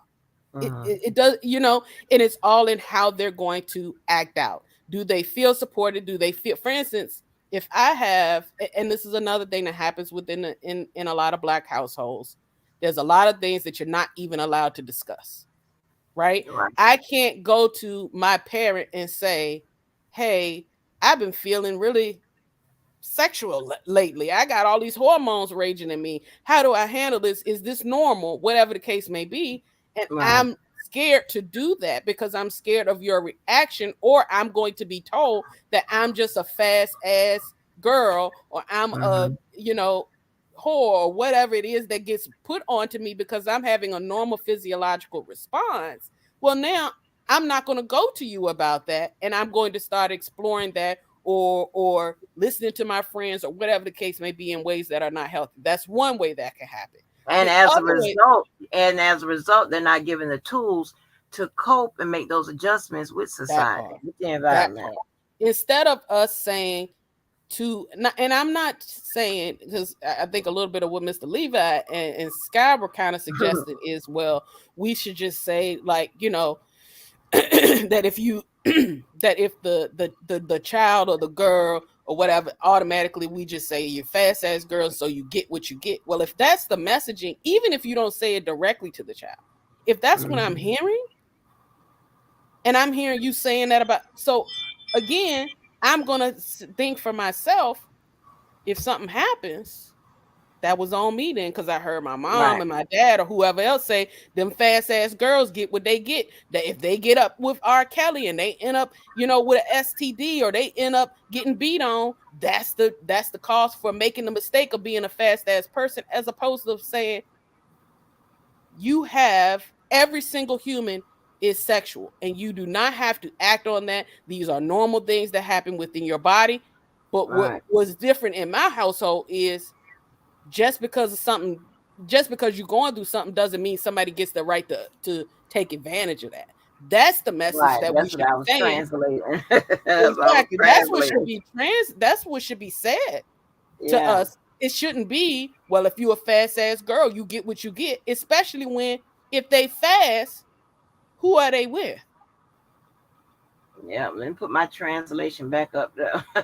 I'm sorry. Yeah. Everybody going, see, that's the reason No, why no, when you good, you good, yeah, you I good. try to scale it back sometimes. And even sometimes I'm Yeah, sure yeah, people you listen good. to me and they probably like, she's stopping and stuttering. It's because I'm trying to make sure that I say it in a They don't way get that, that. They don't yeah, get that that. everybody can Sometimes get it. I be And like, I know you, a lot of people do that. yeah, Because I'm trying to say it where everybody can get it or whatever. Because if yeah. not, then you'll be like, oh, I don't know what you talking about. I'm like, oh, Yeah. And you do this. I hear you do it sometimes too, because you're trying to yeah, explain a complex topic in just a general way. But like the default word that comes in my head is maladaptive coping strategies. And I don't know how yeah, to say it different because I know that right. So They're yeah, like, that's what it is. what? What is Yeah. she talking Yeah. about? So I Yeah. apologize. I'm not trying to Oh, do that. that's I'll okay. definitely. No, honey.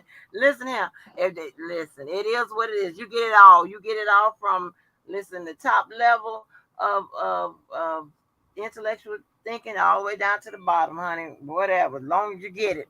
Shit. Yeah. Yes, and I wanted to say because I have to leave. Now I have a meeting, but here's the deal. Go ahead. A lot of Miss Mo. That's correct, Miss Mo, right? Yeah, most cool. Um, a lot of our conversations always fall along the lines of very polarizing topics, and I tend to exert like the extreme. I will speak from a more extremist. When I talked about the having stock or taking stock in the clinical sciences and all of that, I go to the extreme in order for us to come to a middle ground.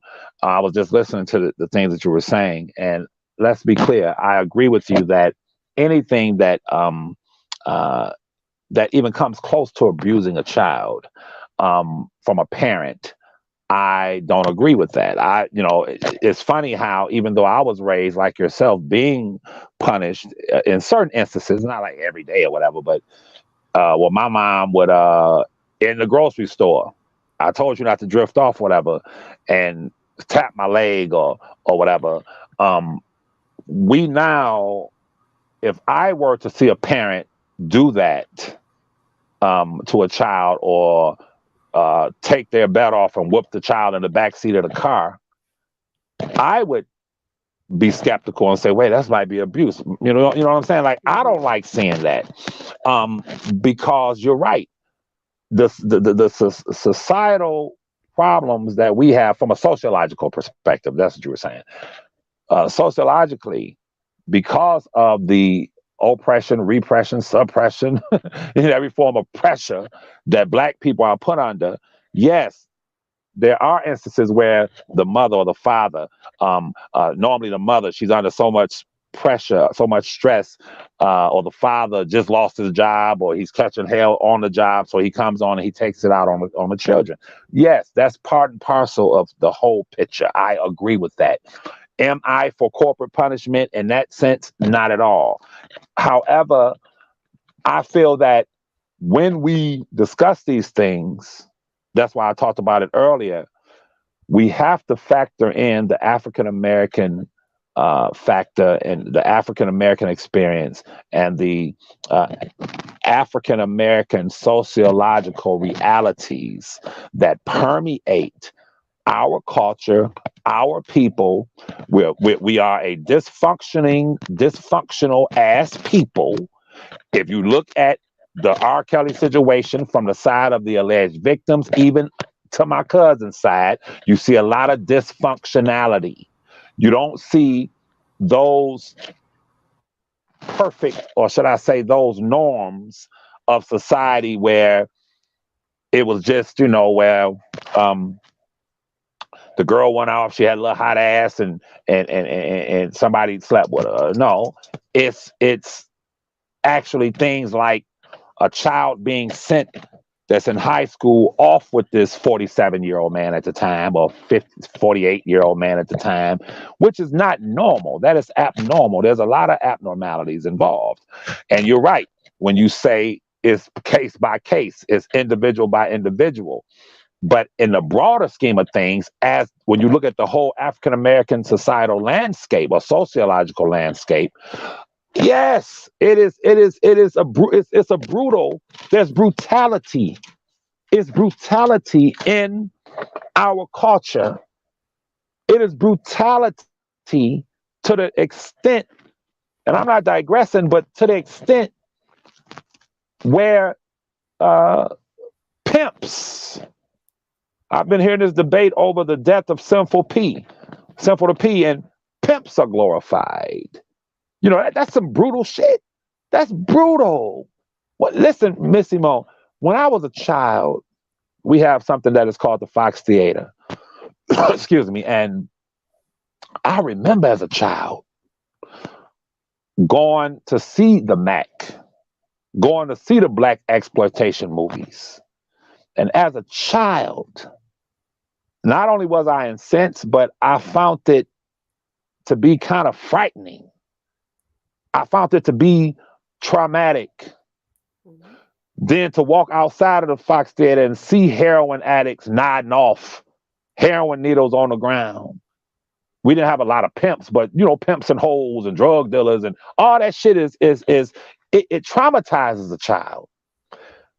But when we as a society, or should I say an inner society inside of American society, when you look at the acceptability of it, the acceptability factor causes all of us to be goddamn insane.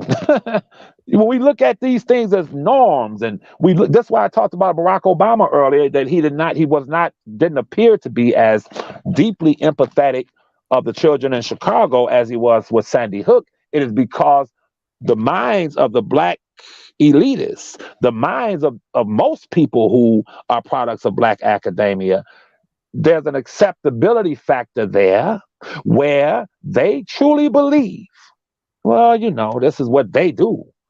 This is what they do. This is kind of acceptable in the black community to call black women bitches and hoes, to do drive-bys and to do these things. But idealistically speaking, and I view you as an idealist, I really do. And I don't want you to ever think that I was downing you when you talked about getting whippings or whatever. I said, well, you turned out pretty good from my vantage point.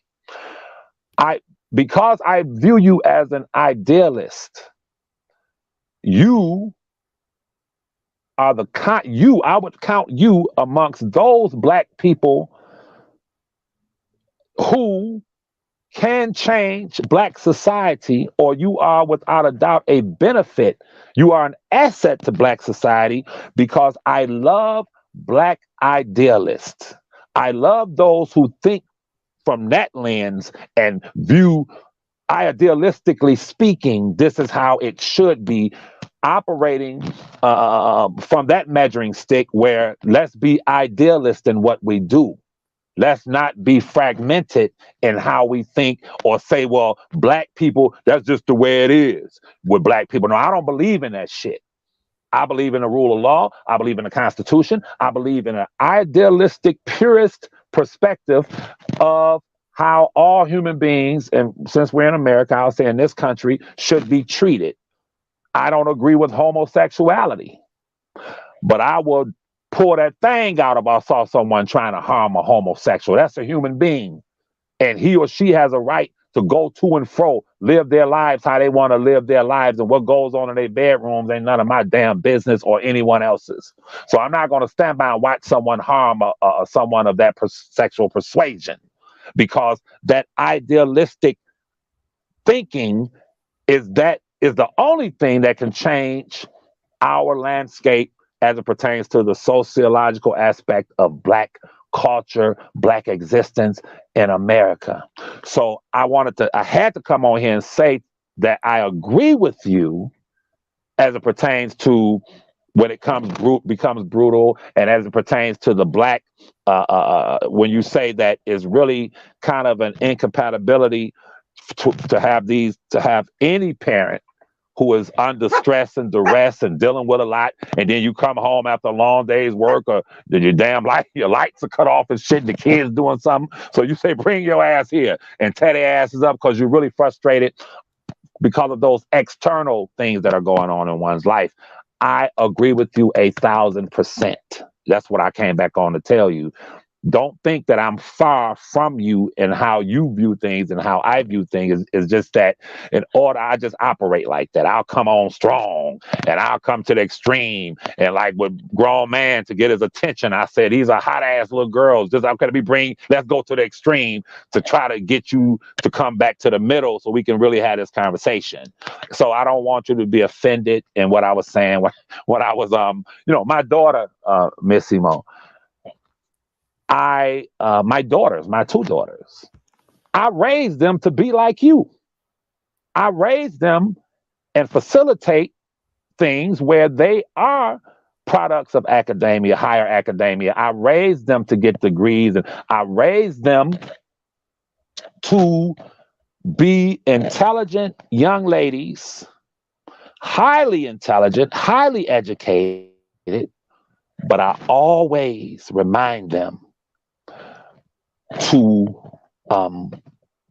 whenever you're assessing anything, how you see the world is not how those people who draft those textbooks, your professors, your white colleagues, your Asian colleagues, you are unique.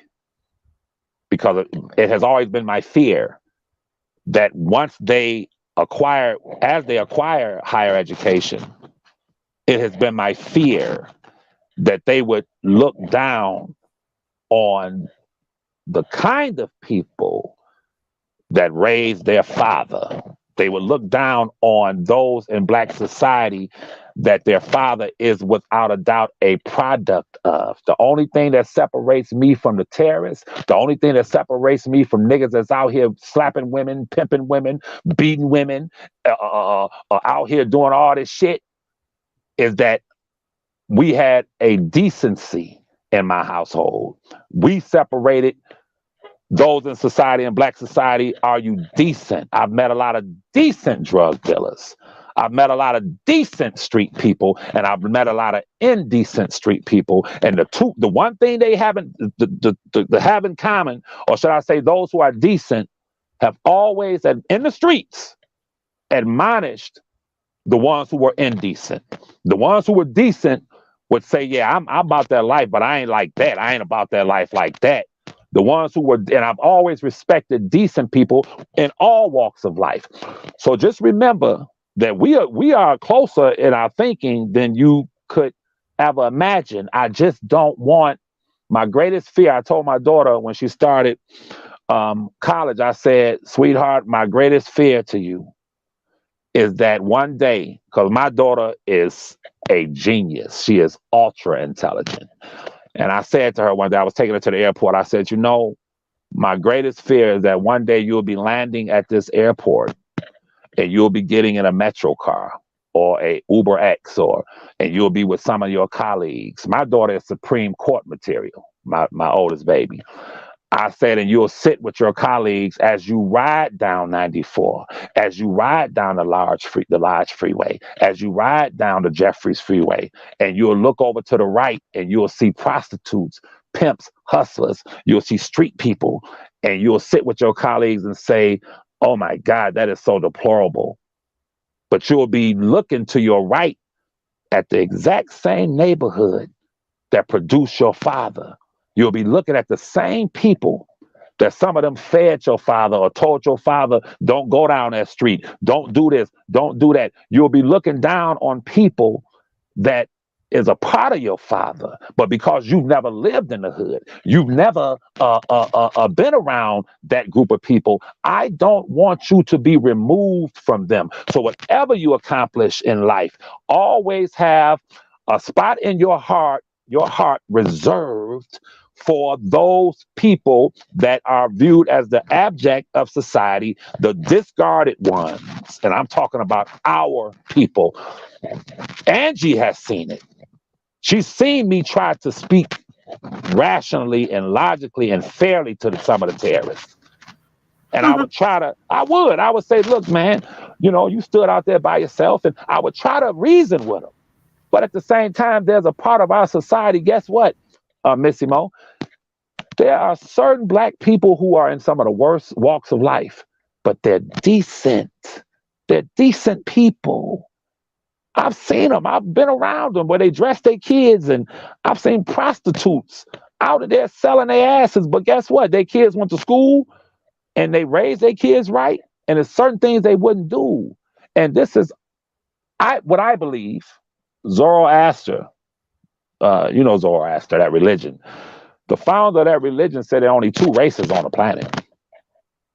Those who basically are decent and those who are not.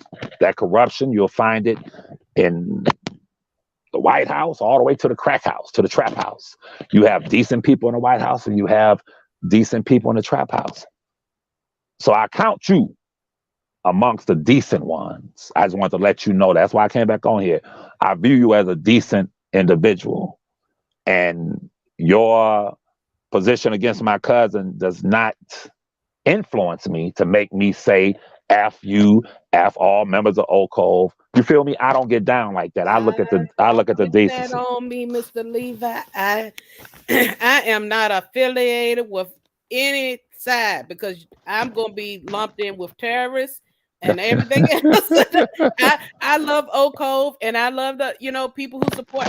I love you and what you bring to the table. And we've had multiple conversations here and there, and every time it's some of my favorite times when I've been able to engage because Same we here. can truly engage, share both perspectives, understand, even change our perspectives at times as need be. Also, I never ever looked at anything that you challenge with me as if it's a personal attack or that we're far apart.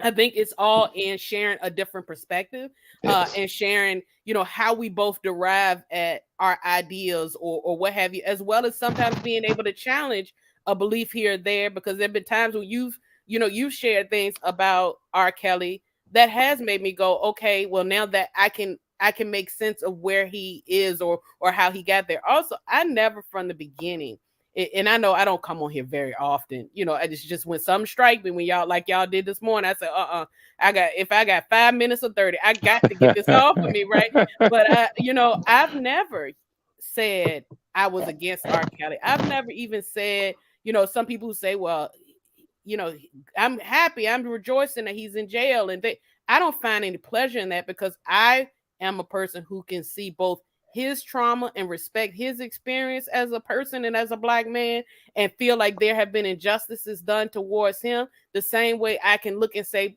but he did some things that I don't agree with and he needs to be accountable for them. So I think that's why we can always engage without it being a personal or people getting riled up. And I've been able to engage with a number of people here on every side, and I always have a pleasant conversation even if we don't agree, because Yes. it's not about us attacking each other or that is.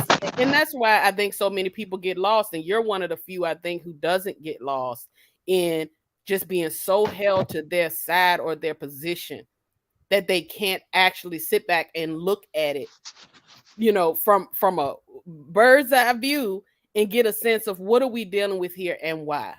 Now, as far as what you were saying about never forgetting kind of where it came from, that's definitely, I appreciate that you just kind of sharing that and imparting that into me, because that's something that I take so seriously. I didn't come up from, where I am, where I grew up, and how, I came from two parents, neither one of them had a college degree. My mother didn't even graduate high school, and so and we're hardworking people. My grandfather, My great grandfather actually bought the land that we live on from their slave owner. Okay. Wow. And that's what I live in. My doctoral photo shoot, I took it in front of the plantation houses that we still have on our property, because that's still a big part of where I come from, as well as on my mom's side of the family. It ain't number street. Mm-hmm. Period. My dude, he's a reform now, but as you would say, he from up top now, Outside, up up top now. top. And he's reformed now. So I'm a person who strongly believes, yes, my education is one part of what I have, and what I'm so thankful for, because I am my ancestors' wildest dreams, right? But at the Yes. same time, just because I'm not there now doesn't mean that I get to look down on anybody, or that I'm questioning anybody's life experiences or what they go through. And I think that's why I am one of those people who can look at it and say, I think the things that happen to the victims in this case, that I have extreme sympathy for them. But I also look at R. Kelly and his life circumstances, and his own victimization that he went through, and I have extreme sympathy for him. I even put in the chat earlier, you might not have seen it because we was going back and forth, that I actually think that the defense that should have been for him in many cases shouldn't have been to try to villainize the victims, or to try to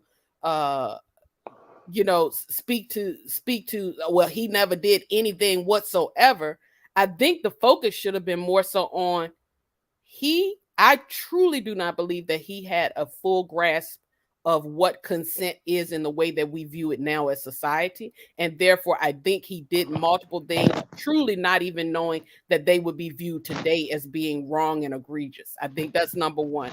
I think number two is that we should have been focusing on his own trauma and how that would have further shaped his view on some of his interactions, and that sort of thing, as well as, Demetrius said it in a documentary this week that, he was of a similar mind to of Aaliyah. And I think what he was talking about is, what we now know about his IQ and his maturity, and how he approached life and all that. I think those are the things that give me empathy and sympathy for him. It doesn't justify the behavior.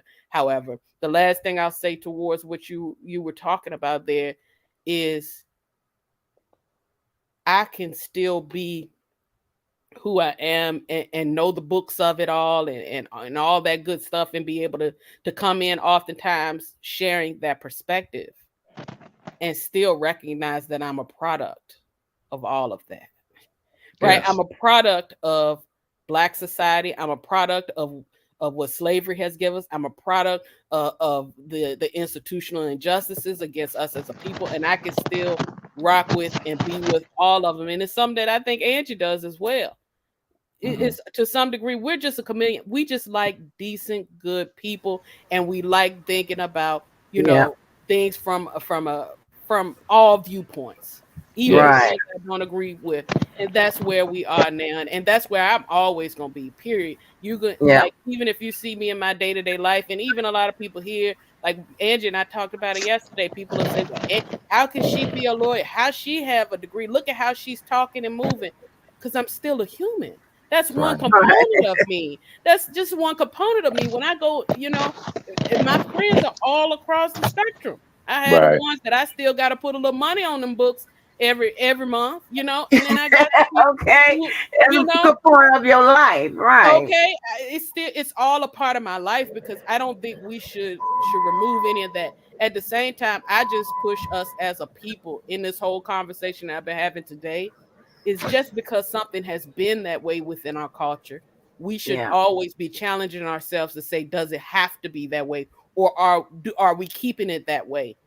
And is it benefiting us? Is it advancing us as a people? And that's all my challenge is with all of this, when we talk about the fast ass girls, or Right. fresh boys, or whatever the case may be, or how people interact, is, yeah, those are things that we believe within our society and within our specific subculture. But when we look at that thing, and even, the whoopings and stuff, when we look at it, just because we've been doing it that way, should we? Do we have to? Is it benefiting us? Or are there ways that we should challenge ourselves to always be better? Absolutely, and I agree with I agree with everything you said, and that is I'll point out the defense, uh, adopting the kind of defense that they adopted. And you say I ain't never came on. These are thoughts. These are whole. I don't talk like that. I just said that earlier for Larry to bring him back to his senses. Like don't try to act all holier than thou. Sure, but at the same time, um, it is that common table of intelligent discussion without trying to offend and attack that brings out the results that Robert needed at the time, that everyone needs, and that is approaching this in the most civil way. Right. This is why I will forever totally go at those attorneys who connected themselves over the people who were promoting violence. You feel me? Because it only can harm a person to be violent. Even the conversation we're having right now, Miss Mo, a lot of people hate it. They hate having they hate that shit. Like, what? I'm gonna tell you why they hate it. There were the students in the classroom because they didn't know the studies. Instead of opening up the book and saying, "Can you teach me this?" They chose to be disruptive, throw spitballs, bully, and because they didn't want to get down and learn the subject, they wanted to distract, and they became the class clowns. So I have to go, but there were so many mistakes made, and I would say that your significant other, he's blessed to have a woman that's even-handed. You understand the street aspect of this, and you understand the academic world and the value of education and things of that sort. But very few people, people think about this, Missimo. What percentage of the planet can share our experiences that view the world through the prism of Black people in America? Half of your family educated, they're about that, and the other half about that life. You feel me? They outside. You feel me? What up? So we all have those mixed experiences, but the white people, not just say white people, I'm not saying this in a racial way, they're not accustomed to people threatening them and shit. You know what I'm saying, Ms. Walker? All this shit going on. Right. Like it's so crazy. These people act like, okay, how you get down, on YouTube or whatever. They act like that you take that into somebody's company. Somebody out of corporate, no fool. Do that, like, and the fact that I even have to express that to you makes me further know I don't need to be talking to you, and I'm definitely not engaging in no back and forth. You can say whatever you want to say. The fact is, you come and tell me when I'm wrong. Let me know when I'm wrong about what I'm saying. Then you can challenge me. Let me know when you know that intimidate is the word, and it's not intimidating, and you're not gonna spell it TIMIDATE and expect me to show you my goddamn law license. All kind of shit like that. This is where we are. This is why I'm not doing it. No, ma'am. But social media will have you argue. I always tell you, Ms. Walker, we have to conduct ourselves on social media like we do in life and in the streets, and that is this. You ain't stopping arguing no goddamn crackhead in the streets. Right. It took me a minute to get that because I'm just argumentative by profession and by nature. Before even that, I'm just argumentative. Cuss your ass out. If that's what it calls for, if that's what the plan calls for, that's what you're gonna get. Well, and I'm sorry, I stop myself. What am I doing? And for what? Okay. For what? What am I benefiting? What would be the whole purpose? Like, are you serious? If you don't get out of here, it's a lot of stuff I can run around here and challenge about people. 100%. It's just crazy. I can't sit up here and be worried about that stuff. Listen, I'm gonna do what I want to do, say what I want to say, enjoy the conversations I have, and put out whatever content that I enjoy putting out. Irrespective to anybody. It's Yeah. listen, and a lot of people, they can't draw these type of conversations because these people know you go some places over there or wherever and talk about the shit we talked about on here tonight this morning. Absolutely. They head would explode. Mhm. Absolutely. And I want to say this also because we have our hood lingo. When I say Yeah, crackhead, I don't believe in that. I don't believe, someone who's addicted to drugs. And, in the hood, we yeah, put the Yeah. crackhead as Yeah. the lower social guy on the social or woman on the social side. But really, when you think about it, y'all, anybody that's from the hood, the crackheads were the least troublemakers. Shit. you so The crazy. crack, come on now, let's be real, y'all. The Yeah, crackheads mind their business. They may break in your house, but even listen, they if break it if down. you caught them, You make they'll that try. sound normal. They may break I'm in your being honest. I'm trying to tell you, if you caught them, they would plead with you, and they weren't aggressive. They wasn't trying to kill nobody because why? The crackheads wanted to just get their crack and mind their business, right? So the crackhead, from when I grew up, they wasn't trying to go to jail. They wasn't arguing in the streets and shit because they were trying to. That's the worst nightmare for a crackhead to be locked up. You feel me? right. So what they would do is rent their cars to people. Like, yeah, you can take it. They'll rent their cars for $20. Like, take the car, whatever. And they were at least confrontational. So I don't want to clear that up because I don't talk like that. I don't, yeah, crackhead and all that. I don't do that. Yeah. I don't like shame, but maybe these people here, when I operate under disclaimer number 2, you're gonna get it because you're bothering me. And that's why you're gonna Uh, get it. You coming at me, so that's why you're gonna get it. But yeah, it's like I appreciate people like you guys and Larry and Atmos and all the other people, Jojo and all these other people that can get on here and talk about stuff that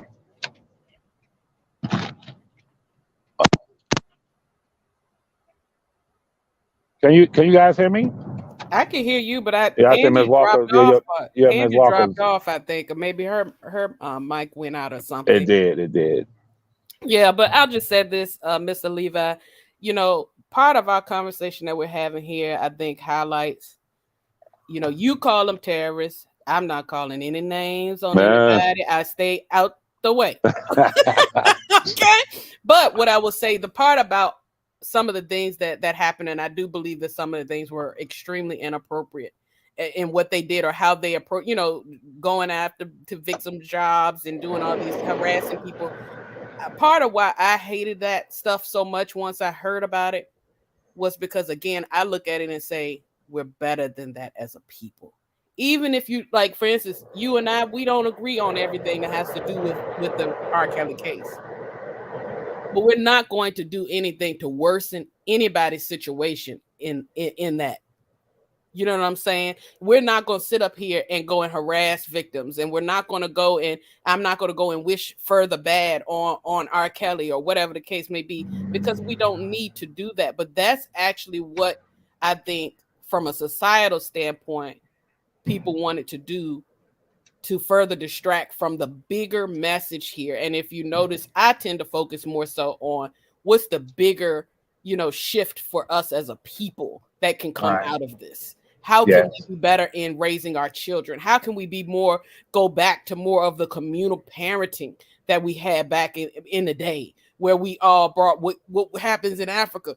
We all community parent, and we make sure that our children grow up as strong as possible, that they have support whether they're with their parents or not. How can we get back to the positive things? How can we make sure that a little savant, quite frankly, like R. Kelly, never ever has to, go through what he had to go through? Right. How do we get us to that place? Because there's a bigger lesson to be learned in a really horrific situation for everybody involved. Right. Nobody's at peace.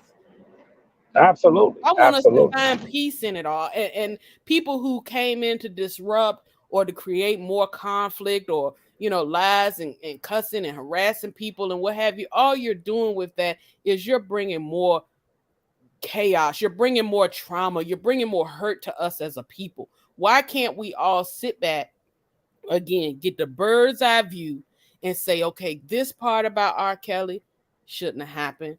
That part about the victims shouldn't have happened. The parents shouldn't have done, how can we sit back and then say, okay, let's keep, as we move ourselves forward, let's move ourselves so that we don't keep creating these mistakes, and also that we don't fall back victim to what systemic racism has put before us. We don't have to do that. I understand, but I'm just of the belief. That's why I say you're an idealist. But I'm of the belief. This is me personally. People are who they are, and you come into a relationship, you come into whatever you in, being who and what you are. And it's just unfortunate that a group of criminals, a group of low down people, a group of, let me explain something to you now, Miss Mo. Don't you think for a second that these people on YouTube represents the R. Kelly supporters or the R. Kelly sector as it pertains to the worldview. If you go back in the beginning, you will see 50, 60, 70,000 views on some of my videos. I wasn't in it for views, but who cares? I ain't tripping on views. But what they did was drove everyone away. They drove everybody away. They like, these are R. Kelly supporters, and people just turned off. You feel me? So it is not, I don't believe in talking or trying to reason with despots. I understand a despot is a despot. You feel me? I ain't trying to reason with you. You understand? It is what it is. I'm as God is my witness. If you, not to single out that whole idea, when I listen to you, I can tell you right now, when you grew up, it was certain people you didn't hang around. It was certain porches you didn't sit on. It was certain houses you didn't go to. Is that correct? Absolutely. Now, how did I know that? Because listening to you, I can tell your pedigree. I can tell, like, this is a person who just, and like, I'm going to give you an example of a grown man. When I heard a grown man say, fuck R. Kelly, and how he's behaving. And he could, I'm not talking behind his back, because a nigga called me and say, man, look. So what I'm saying is that this YouTube stuff, and I think Ms. Walker will agree, can bring the worst out of an individual. Yeah. I've seen people try to get Miss Mo unhinged, but she refused to. Yeah. When I ain't gonna refuse to. Shit, you want to get? Hey, if you want to get me unhinged, let's go. All right. You want to? You feel me? I've seen her respond to people where most females been like, bitch, what is it? But she would be doing it in a somewhat of an intellectual way. I'd be like, damn. And the person would be upset because they weren't able to get you to respond how they wanted to respond. I wanted you to. And that upsets them. But me, I'm just, I am who I am. But I just want to remind you that it has, and Ms. Walker must agree, this thing will bring the worst out of you. And when I see what you just talked about, as far as people coming to that comment table and not being all that stuff, I see grown men and I see members of Oak Cove going, like, really being disrespectful and and I know a lot of it is because of the climate and environment that was created by certain people. I get it, but what I don't want you guys to lose sight of is that the real is just like with drugs in America, the crime in America. If you really trace it back where I live, where a lot of us live, those who live in the affluent suburbs and stuff, I always tell people, the real drug dealers, a lot of them live right here where I'm at, where I live at. The real drug dealers are in the White House and the politicians and the hierarchy of this shit. But they look squeaky clean. But the crack dealer on the street looks horrible. It's the same way with this. Don't ever lose sight of who really engineered this environment and orchestrated it and created it. It's the people who call themselves doctors. It's the people who call themselves investigators, and the people who try to come across as being so intelligent. Who I'm a doctor, I'm Dr. Such and such, and sit there and talking about they work for the DOJ. These are the people who set back. I'm telling you the truth. And they orchestrated their soldiers to do what they were doing. That's a fact. I'm gonna tell you. It's like this, man. It's just certain people, Miss Mo, that you will never see me sitting talking to. It's certain people that I ain't gonna mess with.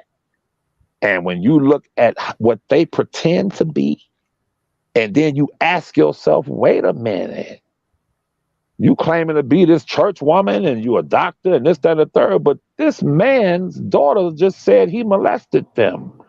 This man is sitting talking about Azriel, talking up under a young lady's clothes and calling her bitches and hoes and give that ass back, give those boob titties back and this, that, and the third. But you claim to be refined, a refined individual, a cultivated individual, but association, when you see who these people associate with, it tells you who and what they are. So I'm gonna say this and I'm done. All of them can go to hell, and all of them. If I have something to do with it, I'll go into jail. The hell with all of them. And that's just me. I hate when my sister be cutting out and dropping out. Hey, y'all in the chat, I'm not ignoring y'all.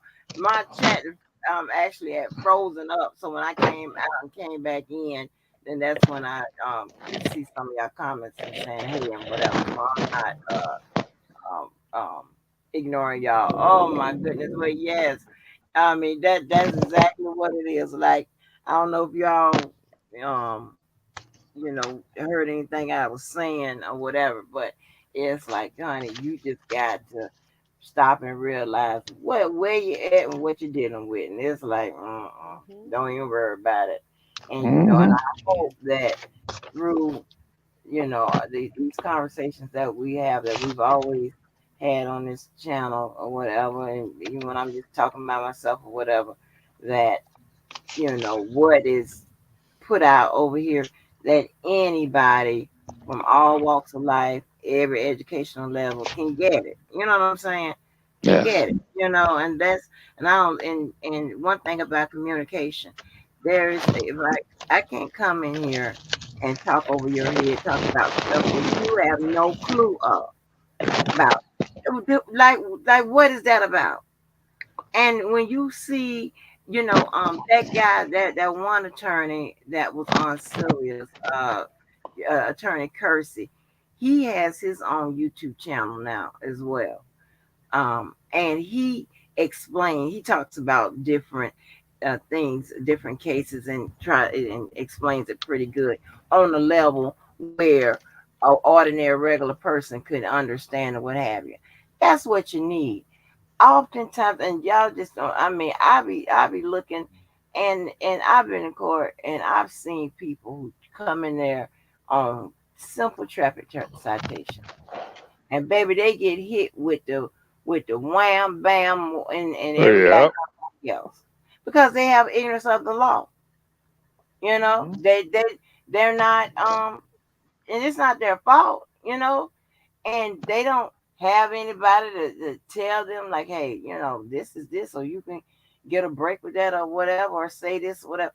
They don't have that type of assistance or what have you. So, and I always want to, be like, hey, your ass, the people that hang in here, especially them been here from like day one, shit, your ass getting indicted or something, your ass would be the first one to break down your own indictment.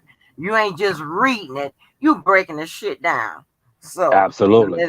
as long as I have helped one person to be able to do that, to be little goddamn YouTube paralegals around here, I'm good. I don't give a damn about going back you educated me. I mean, a lot of what you've shared, I don't know the law.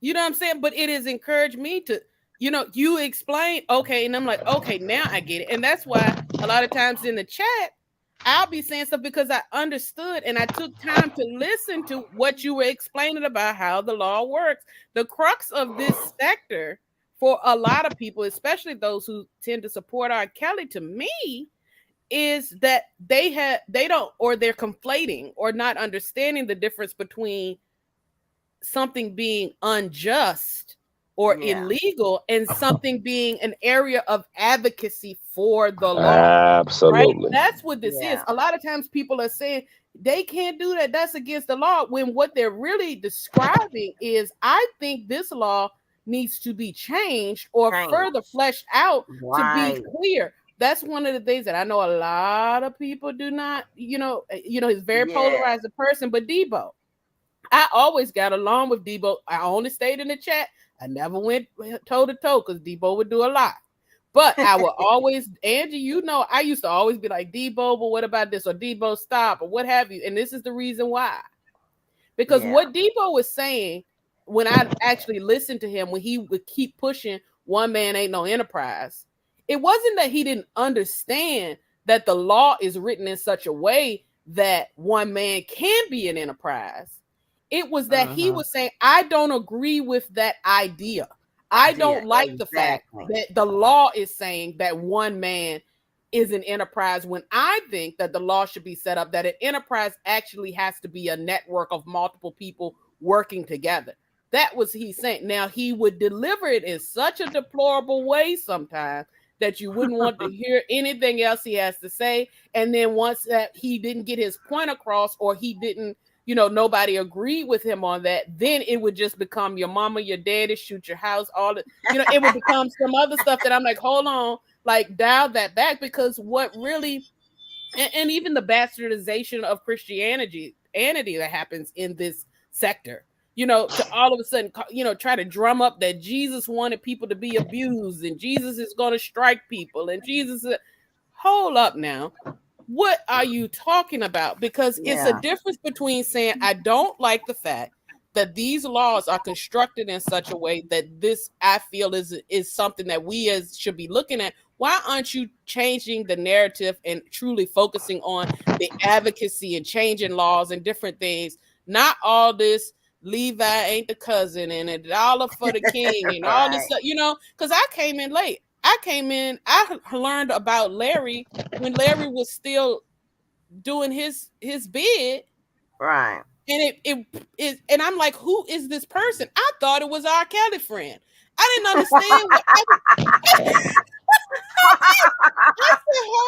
I said, whoever this Larry person is, he really set R. Kelly up. I don't understand. I didn't know until you explained who Larry even was, that he was just a person who was expressing his interpretation of the events. I think that we need to, this whole sector just really has debased itself because some of the points that people are making, like that's what I hear a lot with Sky. A lot of what Sky says is like, again, I don't think that the law should work this way. And that's a fair argument that anybody should be able to make.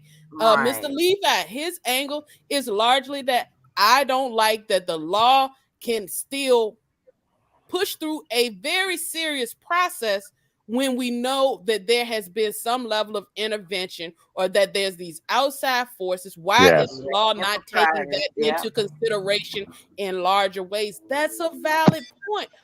People just got to be able to hear people for their validity instead of, if I don't get my point across, I'm just going to go to the lowest of the gutter and create a distraction. Exactly. But fuck your mama. Now, Missy Mo, this is just to understand, so you can know my full position on this. I knowing him, I'm gonna tell y'all the honest God's truth. What upset me the most is that he is totally opposite of the attack shit. His personality, when he says in the Huffington Post interview, where this person said, I wouldn't leave R. Kelly around my kids. And he said, I'm sorry to hear that, but this, that, and the third. And he says to her, but God bless those people. That's really him. In my conversations with my cousin, I never heard him lash out at none of them. So when you have people claiming to represent him and they taking, now if it was Tupac in jail, yeah, fuck them all. You feel me? You could be out there marching, there's Tupac in there, fuck it, fuck the police, fuck you, but okay, that's Tupac. That's how he carry himself. Easy in them.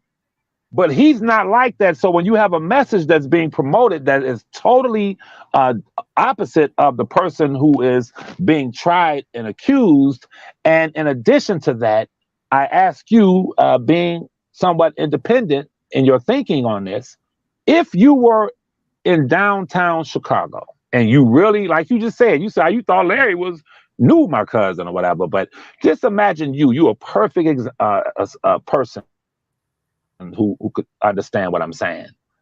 And you at work and you see some people over there marching for R. Kelly, and you may be leaning towards maybe this guy's being railroaded, right?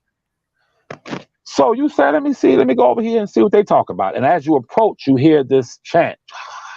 So when you get closer and closer, in public, in the public square, outside of the courtroom, you begin to hear the words, waiting on a motherfucking lifetime check.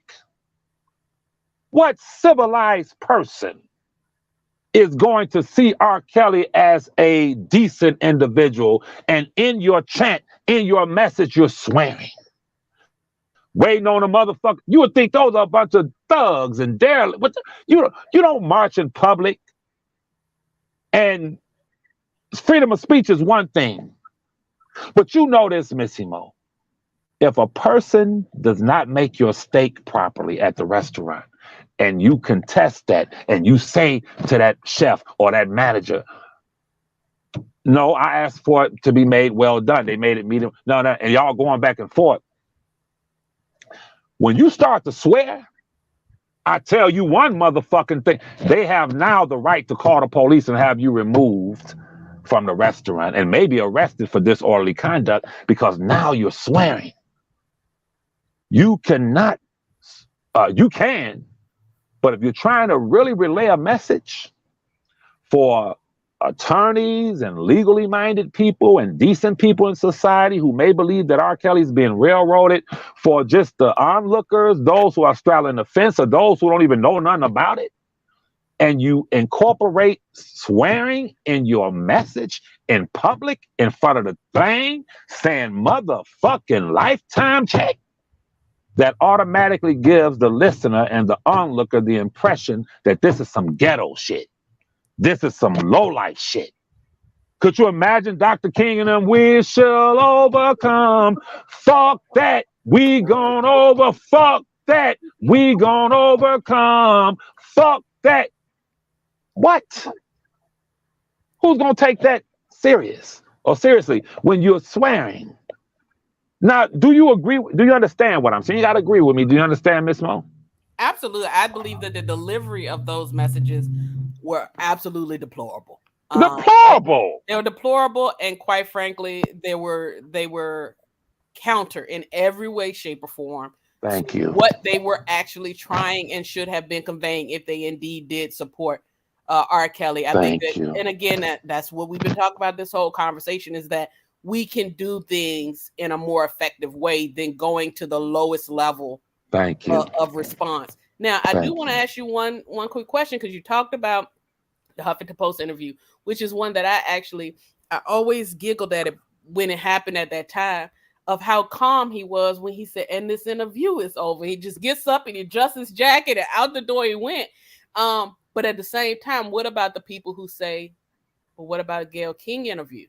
Beating on your chest, screaming. And I get that he was in a place of crisis at that time. I don't question it at all why he may have acted out at that time in the desperate state that he was in. But what about people who say, well, you're saying he's not capable of this sort of behavior, but look at this over here. There's another side of that coin on this person somewhere, whether you've seen it or not. What do you say to that? Because clearly he has the ability to turn up at least a little bit. Let me tell you something. I'm glad you said that. Let me tell you something about Robert. Let me tell you something about him. I am totally different. I'm gonna jump the gate. What'd you say? He lets it build up. He doesn't speak when he should speak. He is so non-confrontational. He said to me about 2 weeks ago, he said, I ain't never been for confrontation. I said, I know. Shit, but I have, nigga. I have. I don't give a fuck. Right. Because I mind my business. I'm trying to tell you, but he is so non-confrontational. So when you point out the Huffington Post, you're right. When he said, you're beautiful also. Have a nice day. This interview is over. That's him. I remember watching it. As God is my witness, back then when I was watching, I said, and I don't call women out there now. I would have said, look here, bitch. I was so upset how she ambushed him. I remember when it happened, I said to myself, I would have said, look at here, bitch. You ambushed me like this? That's just, listen. And then I thought back later, I'm so glad he handled it that way because they would have been playing that shit everywhere. Look at bitch. Oh, they would have played that everywhere. And then what people don't realize that certain outbursts and certain reactions is justified. I hear a lot of people that is on the Christian bandwagon and stuff like that, and then you would listen to them. They will cuss you out and curse and talk about this and do all kinds of stuff that's not, typically in line with the Lord. Absolutely. Or whatever. Absolutely. And we're justified, But my thing is, I don't think those people should be made to feel like, they doing that, they Christian. They like, what is you talking about? Absolutely. Right? Absolutely. But to fully answer Missy Mo's question, yes. So the Gayle King interview when he jumped up,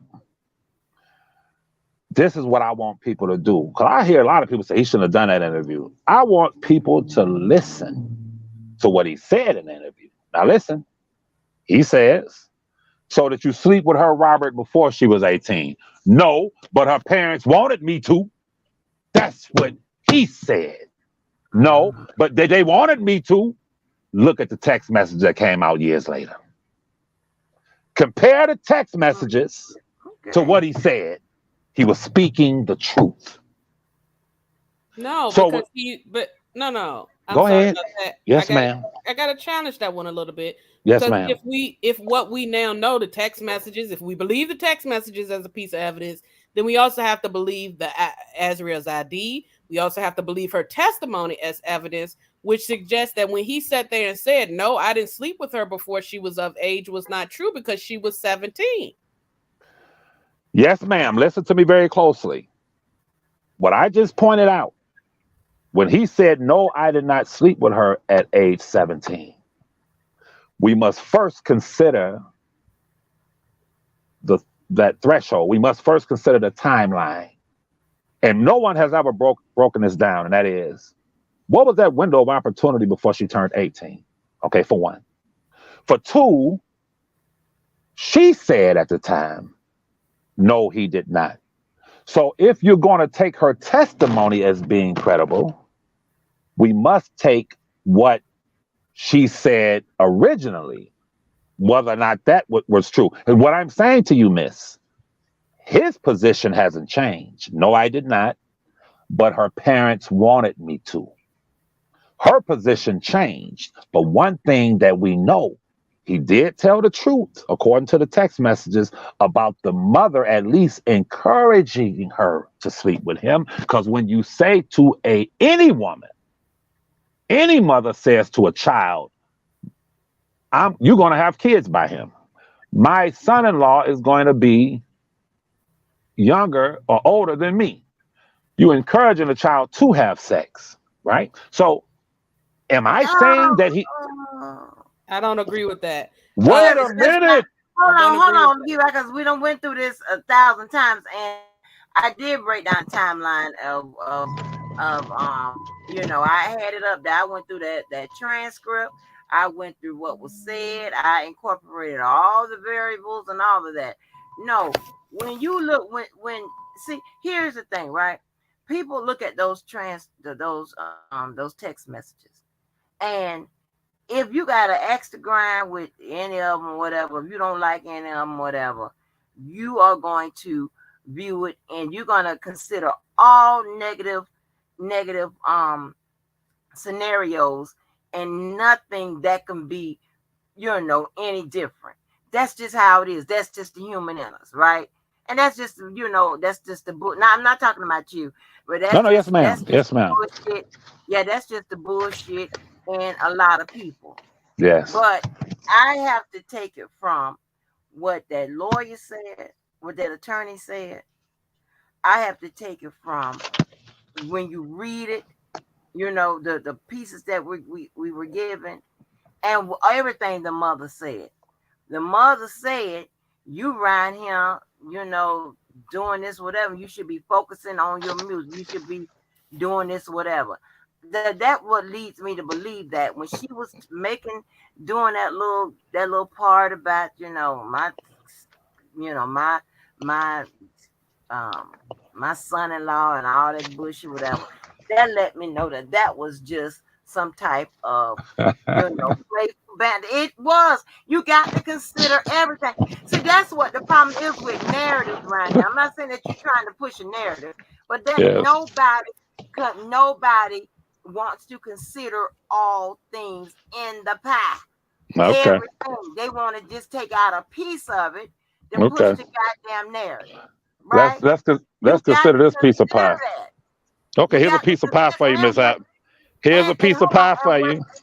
okay, and what the attorney said. She said the mother had no idea that he hadn't already being intimate with Azrael. She said that in emotion. She Okay. said that. Here's a piece. Here's a piece of pie for you, Miss Walker. With all due Yeah. respect. Um, Before she's uh in the beginning, girl, he trying to fuck. He trying to screw. Mm-hmm. You trying to tell me anytime your mama wouldn't let you go to the Rick James concert because she heard he passes out weed. Mm-hmm. Imagine your mama telling you Rick James trying to screw you, girl. You better go on in there with him. She Go didn't on in that say that concert. part. She didn't say that part. No, no, no. She's saying, I'm I know. embellishing. I'm I know you embellishing. are. She's saying he's trying to school. In other words, Okay. I think she had a relationship with her as like more of a Oh. friend at time. And like I'd be like telling Miss Mo, girl, leave out trying to hit, child. I'm not Okay. suggesting you go ahead and let him hit. But if if you say Levi asked me out, girl, Levi trying to hit. Now wait a minute now. If you go out with Levi, then you know what Levi trying to do, right? So we're talking about a young lady and a uh, mother saying and acknowledging, according to what he's texting me, girl, he trying to screw. Mm-hmm. Now, right there, as a parent, either you going with him or you ain't. 95% of parents will say you ain't going nowhere near that older man because he's already expressed he trying to screw. Now, I ain't saying you're doing this intentionally. Anyone who wants to trivialize that, I'll put it to you this way. Let's flip it. Let's flip it. If my cousin, if she had responded to Robert and said, "Oh, no, no, no, this is business. I don't want to have any sexual relations with you," in that text message, they would have used that in court. They would have said, "Well, the defendant said I'm trying to fuck," and as the witness says no, or the mother says no, I don't want. There's not going to be anything sexual. They did not use it because they knew by the mother's admission through the text messages, the defendant made it clear. You bring your little hot ass down here, we screwing. Thinking she was 18. And the parent or parents allowed it.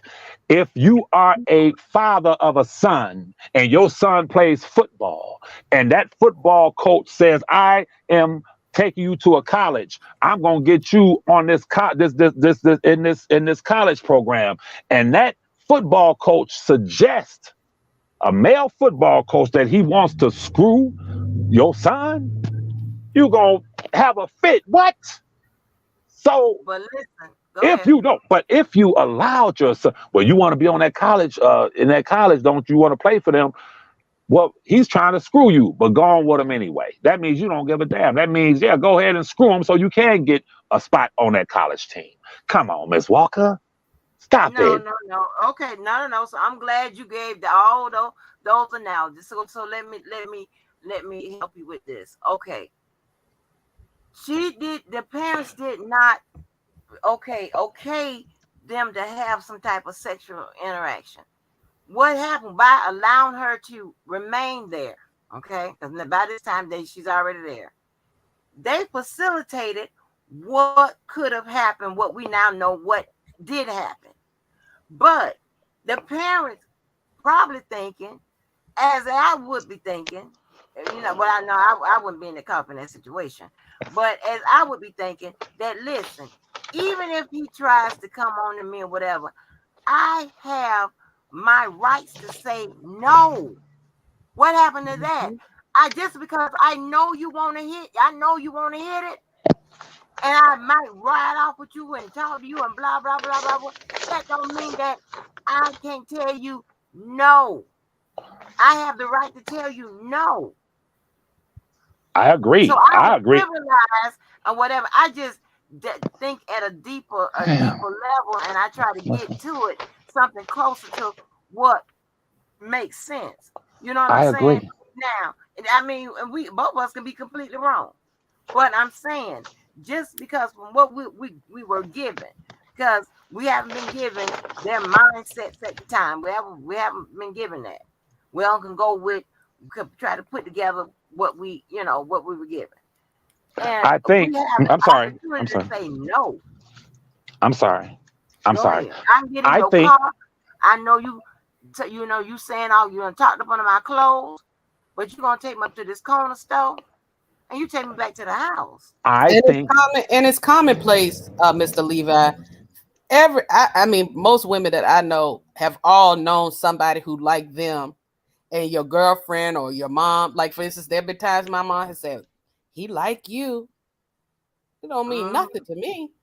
That don't mean, and he ain't Right. never get the time of day. And yeah, I still went to school. I had to go to school with him, or we were in a church group together. For instance, we all had to go Yeah. to the back for Bible study. I know his little raggedy stuff like me, but that Yeah.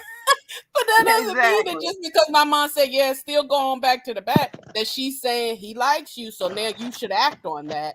It's just an Right. acknowledgement of, and sometimes it's done in jest, it's an acknowledgement of, hey, this person seems to be interested in you. It also can be done sometimes in, like, for instance, suppose somebody's liking Angie, but I know for a fact she done said she don't want nothing to do with me.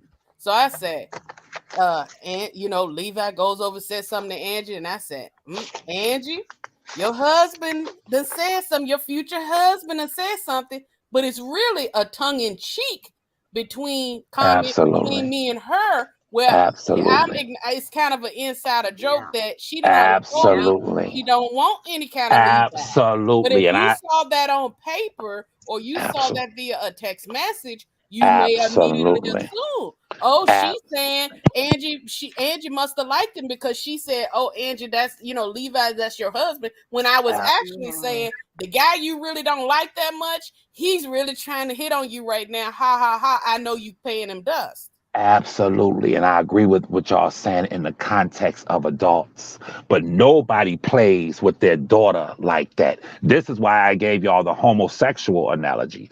Is nobody gonna play with their son and some nigga trying to screw him. Oh Ain't no. no parent going, everything y'all saying in the context of adults. Yes, I agree. And I agree totally when Ms. Walker says, well, if he pick you up and take you out, yeah, he's trying to hit. But you have the right to say no. That does not apply to a young 17-year-old with a 47-year-old that's I made it clear don't. who.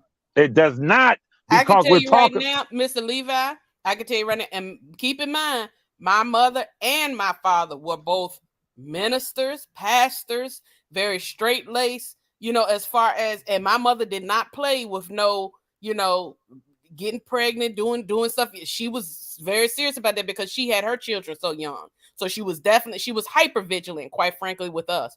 But let me tell you something. My mama absolutely, and I can name a name of a young man right now that my mom would say, "There your little boyfriend," How old was whatever the he? case may be. How And old was she he?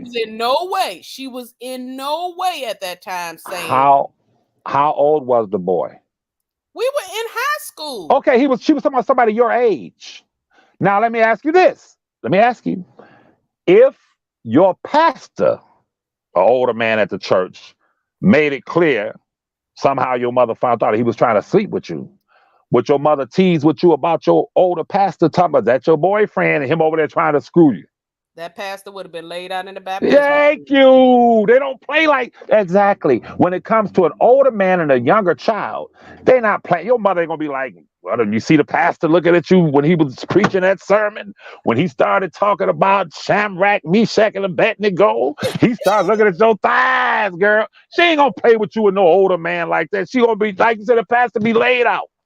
No, but So my understanding of that timeline though is the first messages that she sent when they first got, were meeting at the hotel or whatever. That I thought that the text messages said something to the effect of "you looking too grown," whatever. Which to me suggests that she, like, when my mother said that sort of stuff to me or whatever, she was pretty much saying like, dial it back, be a kid, and don't engage in this. Like, you know what I'm I'm saying? It laughing. I'm reminded me I'm laughing. a child. It was a No, reminder that you're a child and you're no. not authorized to be engaged like that. I'm sorry for laughing while you were talking. That is so disrespectful. Ms. Wong, I think your camera's showing. Be careful, Yeah, I Mrs. got it. I Harris. got Okay. it. Shit, I'm trying to figure it Listen. out. See, that's funny how you took that, and that's the reason why I started laughing. No. From what I read, it was, he like them young, girl. Shit. You better quit trying to look so old. This is what I read, and I Oh, so stand you on read it. it in that way. Okay, And okay. ask the people who read it. It was, see, you trying to look old, and this nigga like younger girls. So why are you trying to look all old? Shit, you better go in there and give him a back massage tonight. That's what I read. I can understand when you're reading text that perhaps that it can be interpreted your way, as well as Angie's. But I think what we have to do is then put all the other factors that we know about this case together, and then I think that's why Angie is determining, okay, based upon everything else we know, it's not plausible for a reasonable person to feel like it was written in the tone that you read it, because the facts that follow it don't align with that. Right. I'm just child. This my goddamn computer completely went completely out. He said, I don't know any parents that would do that until now. Wow. Right. And that is the truth. You know what I'm saying? That is the truth for the most part. I wouldn't do it, but I'm just saying we can't decipher what we saw, that little part, what we seen, and then say, oh, they were encouraged, she was encouraged in a relationship, when through also in that same paperwork the attorney says that the parent didn't know nothing about, they had sex and whatever. So you got to Mm-hmm. consider all things, not just some things, all of them, to come up with the right, whatever. How to cut this motherfucker? Okay, trying to cut this back on. Yeah, so y'all excuse me, honey. I was looking rough as hell. Rough. I was on a whole different screen. I'm usually not even looking at the screen when we're doing stuff. But yeah, I mean, I think, I get Mr. Levi's points and everything like that, but it's still like we had that conversation about consent, and to me, that's where the rubber meets the road. Mm-hmm. It's consent. This consent didn't happen. You It's know. the consent. It's Hmm. like I understand. Mr. Levi, where you went? He said he had to go. I didn't hear him. I think he just dropped off. But it sounded like he was maybe in a car or something too at times, so it might have Yeah, been I'm that. trying to log back Mhm. on. Y'all, I promise I'm gonna switch computers out because this thing is giving me a hint. Like it can't take no more.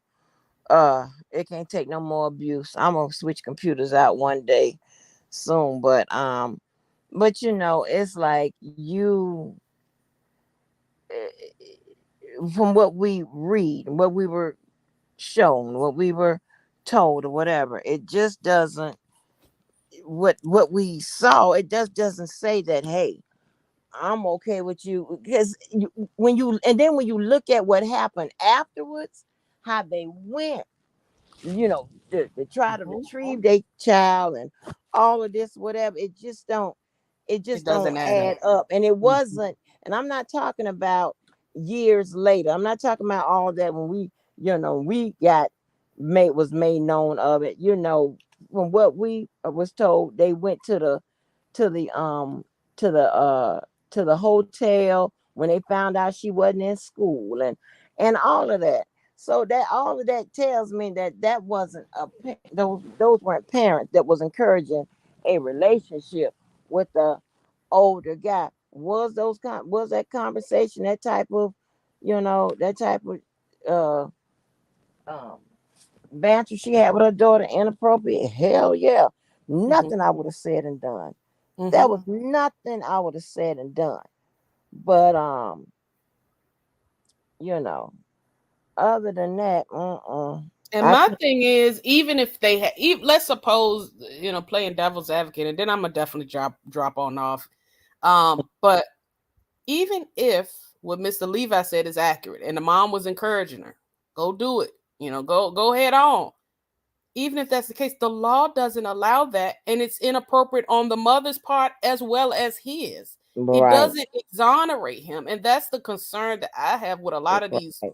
points is that they actually don't exonerate him. The It point actually of does where were the the parents? The opposite. parents sold him, and all this other stuff. It It does the doesn't opposite. exonerate him. It It actually makes says them that he was guilty. complicit. Right. Then that's what I'm saying. It makes them guilty. And then if the government and they don't have to, there is selective prosecution, which is fine. It's not illegal to do so, but um i- if they found like the parent was encouraging some shit like that, they could have been brought up under charges, and if they it could have been made to cooperate or whatever.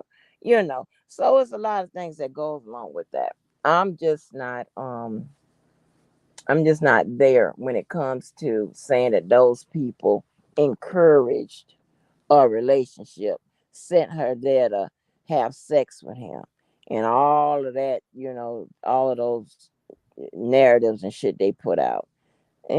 No, I can't get there with that. Was it Yeah. very inappropriate? Yes. Is it something I would have done with my daughter? No, nowhere around. No, nothing remotely close to it. I wouldn't have done no shit like that. That's Mm-mm. just what it is. And and you can see that was a bad decision because we still here talking about it. You know, Mm-hmm. we're talking about it. We're debating about it. So. Yeah, we'll Yep. see. But I appreciate you letting me up and good All right, conversation ma'am. this morning. I got to go back and listen to the rest of it because I came in late on the shift. Yeah, you Um, did. Yeah, you did. so I got to go see where everything started, and that'll take me through the rest of my day. But I really appreciate it, and hopefully you have a good day, and Mr. Levi Oh and no, everybody else too. no problem, honey. No problem. Get All well. right. All right, thank you, Mhm. ma'am. I don't know what happened to Levi's ass. Hold on, let me see if I can come back up on this computer. I hate when they do this. I don't know how y'all do this phone shit.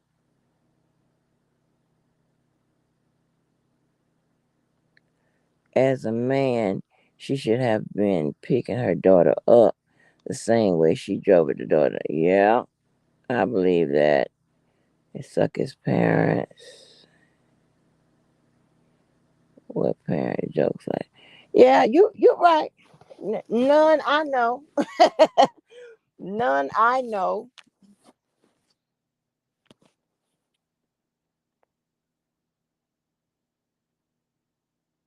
None I fucking know.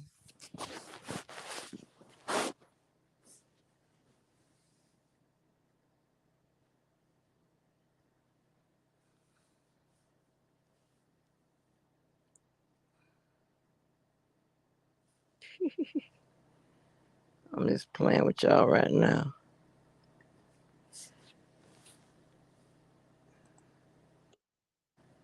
Trying to come in on the computer, y'all.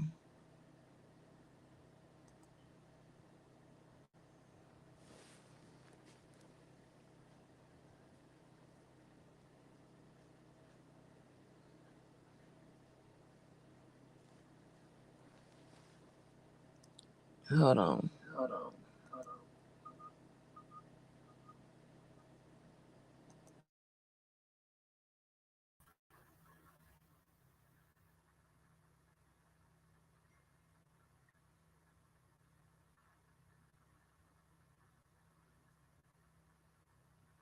Let me keep my own self. Hold on, let me get out of this. Okay, I won't end it this time. Shit, how to do this?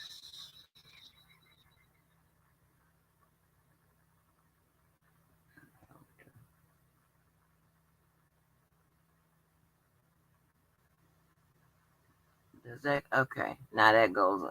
Now it makes it goes away. Sorry, y'all. I'm doing a whole bunch of bullshit. Oh Lord. Okay.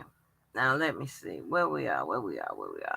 Hen. I'm sorry, I saw you back there, and I was trying to get you up, and girl, that's when everything went wrong with this goddamn my computer and shit like that. Sorry, but all the transcript set it up.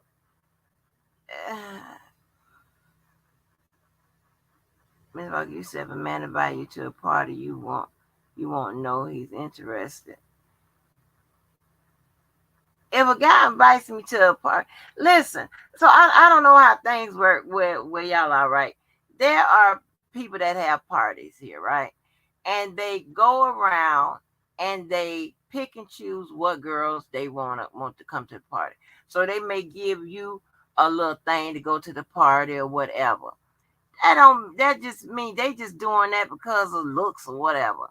Not no nothing. You understand what I'm saying? No, if a guy tells me, okay, I want you to come here, that what I don't have that on my mind that he's interested in me or whatever. Especially if they don't say anything.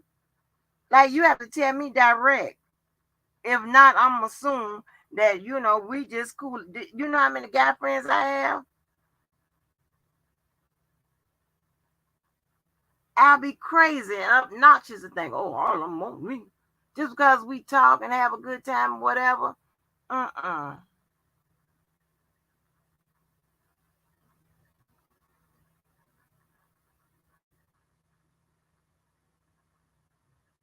I'm telling you, my computer doing, child, I don't know what's going on. I'm going to switch it. Ooh, I'm going to switch it so I won't have these problems because this is crazy. Yeah, but y'all, like, how can y'all are, I mean, I'm going to tell you what you effectively doing. When you say, yeah, she meant this is what the parent was doing. She encouraged them to have sex with him. She did this and this, whatever. You are actually being I won't call it a psychic, but you're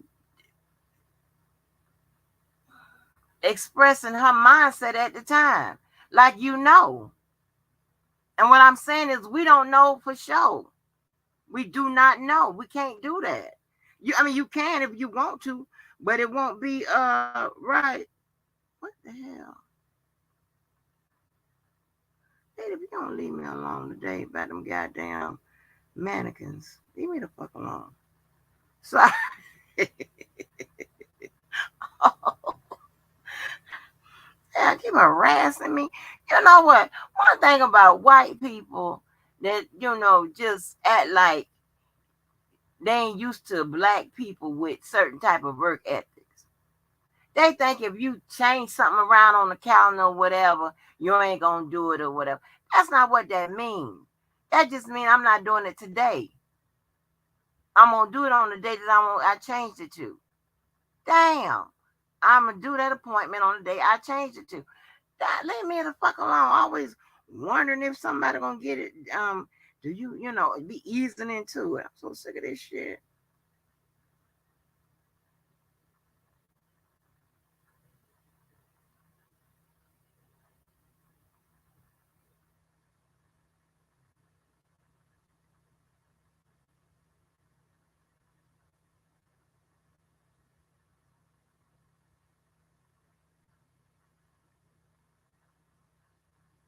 Hold on.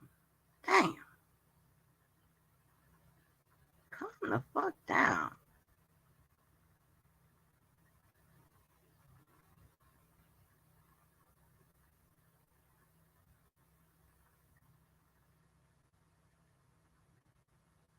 I can see if I was one of those people that that don't that missed an appointment or something like that. I'm not one of those people. That shit. Leave me the fuck alone. I done got off on something else. But yeah, when we talk as if we know, oh, this, that, and the third, whatever, for sure that she was okay in having sex and the parents was encouraging it and the parents knew and all this hell. We're actually they're saying like we know for sure, but we know. When in that same document, in that same motion, it the J-Bo says other things that would lead you to believe that the parents did not consent to them having sex. That and I use that word consent only on just for vocabulary. I'm not talking about the legal, not that. I'm you talking about consent for is the Merriam Webster dictionary definition of it. Okay, so what I'm saying is like okay and them having sex. I'm not talking about consent in the legal realm. Okay.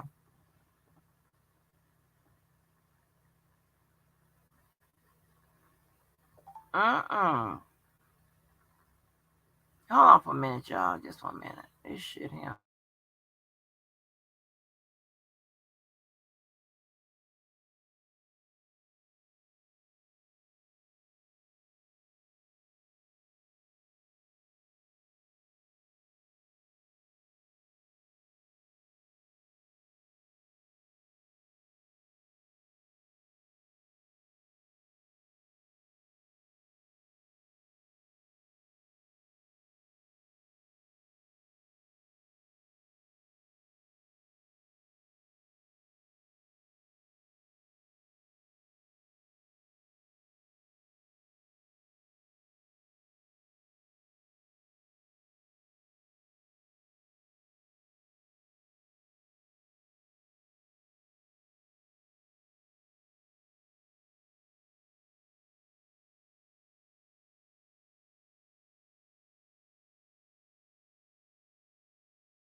Oh, y'all.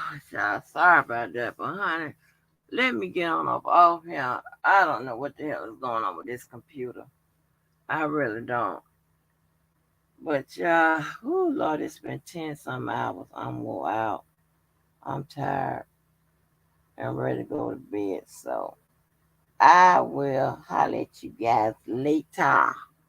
Thank y'all for coming through. Peace out. Bye.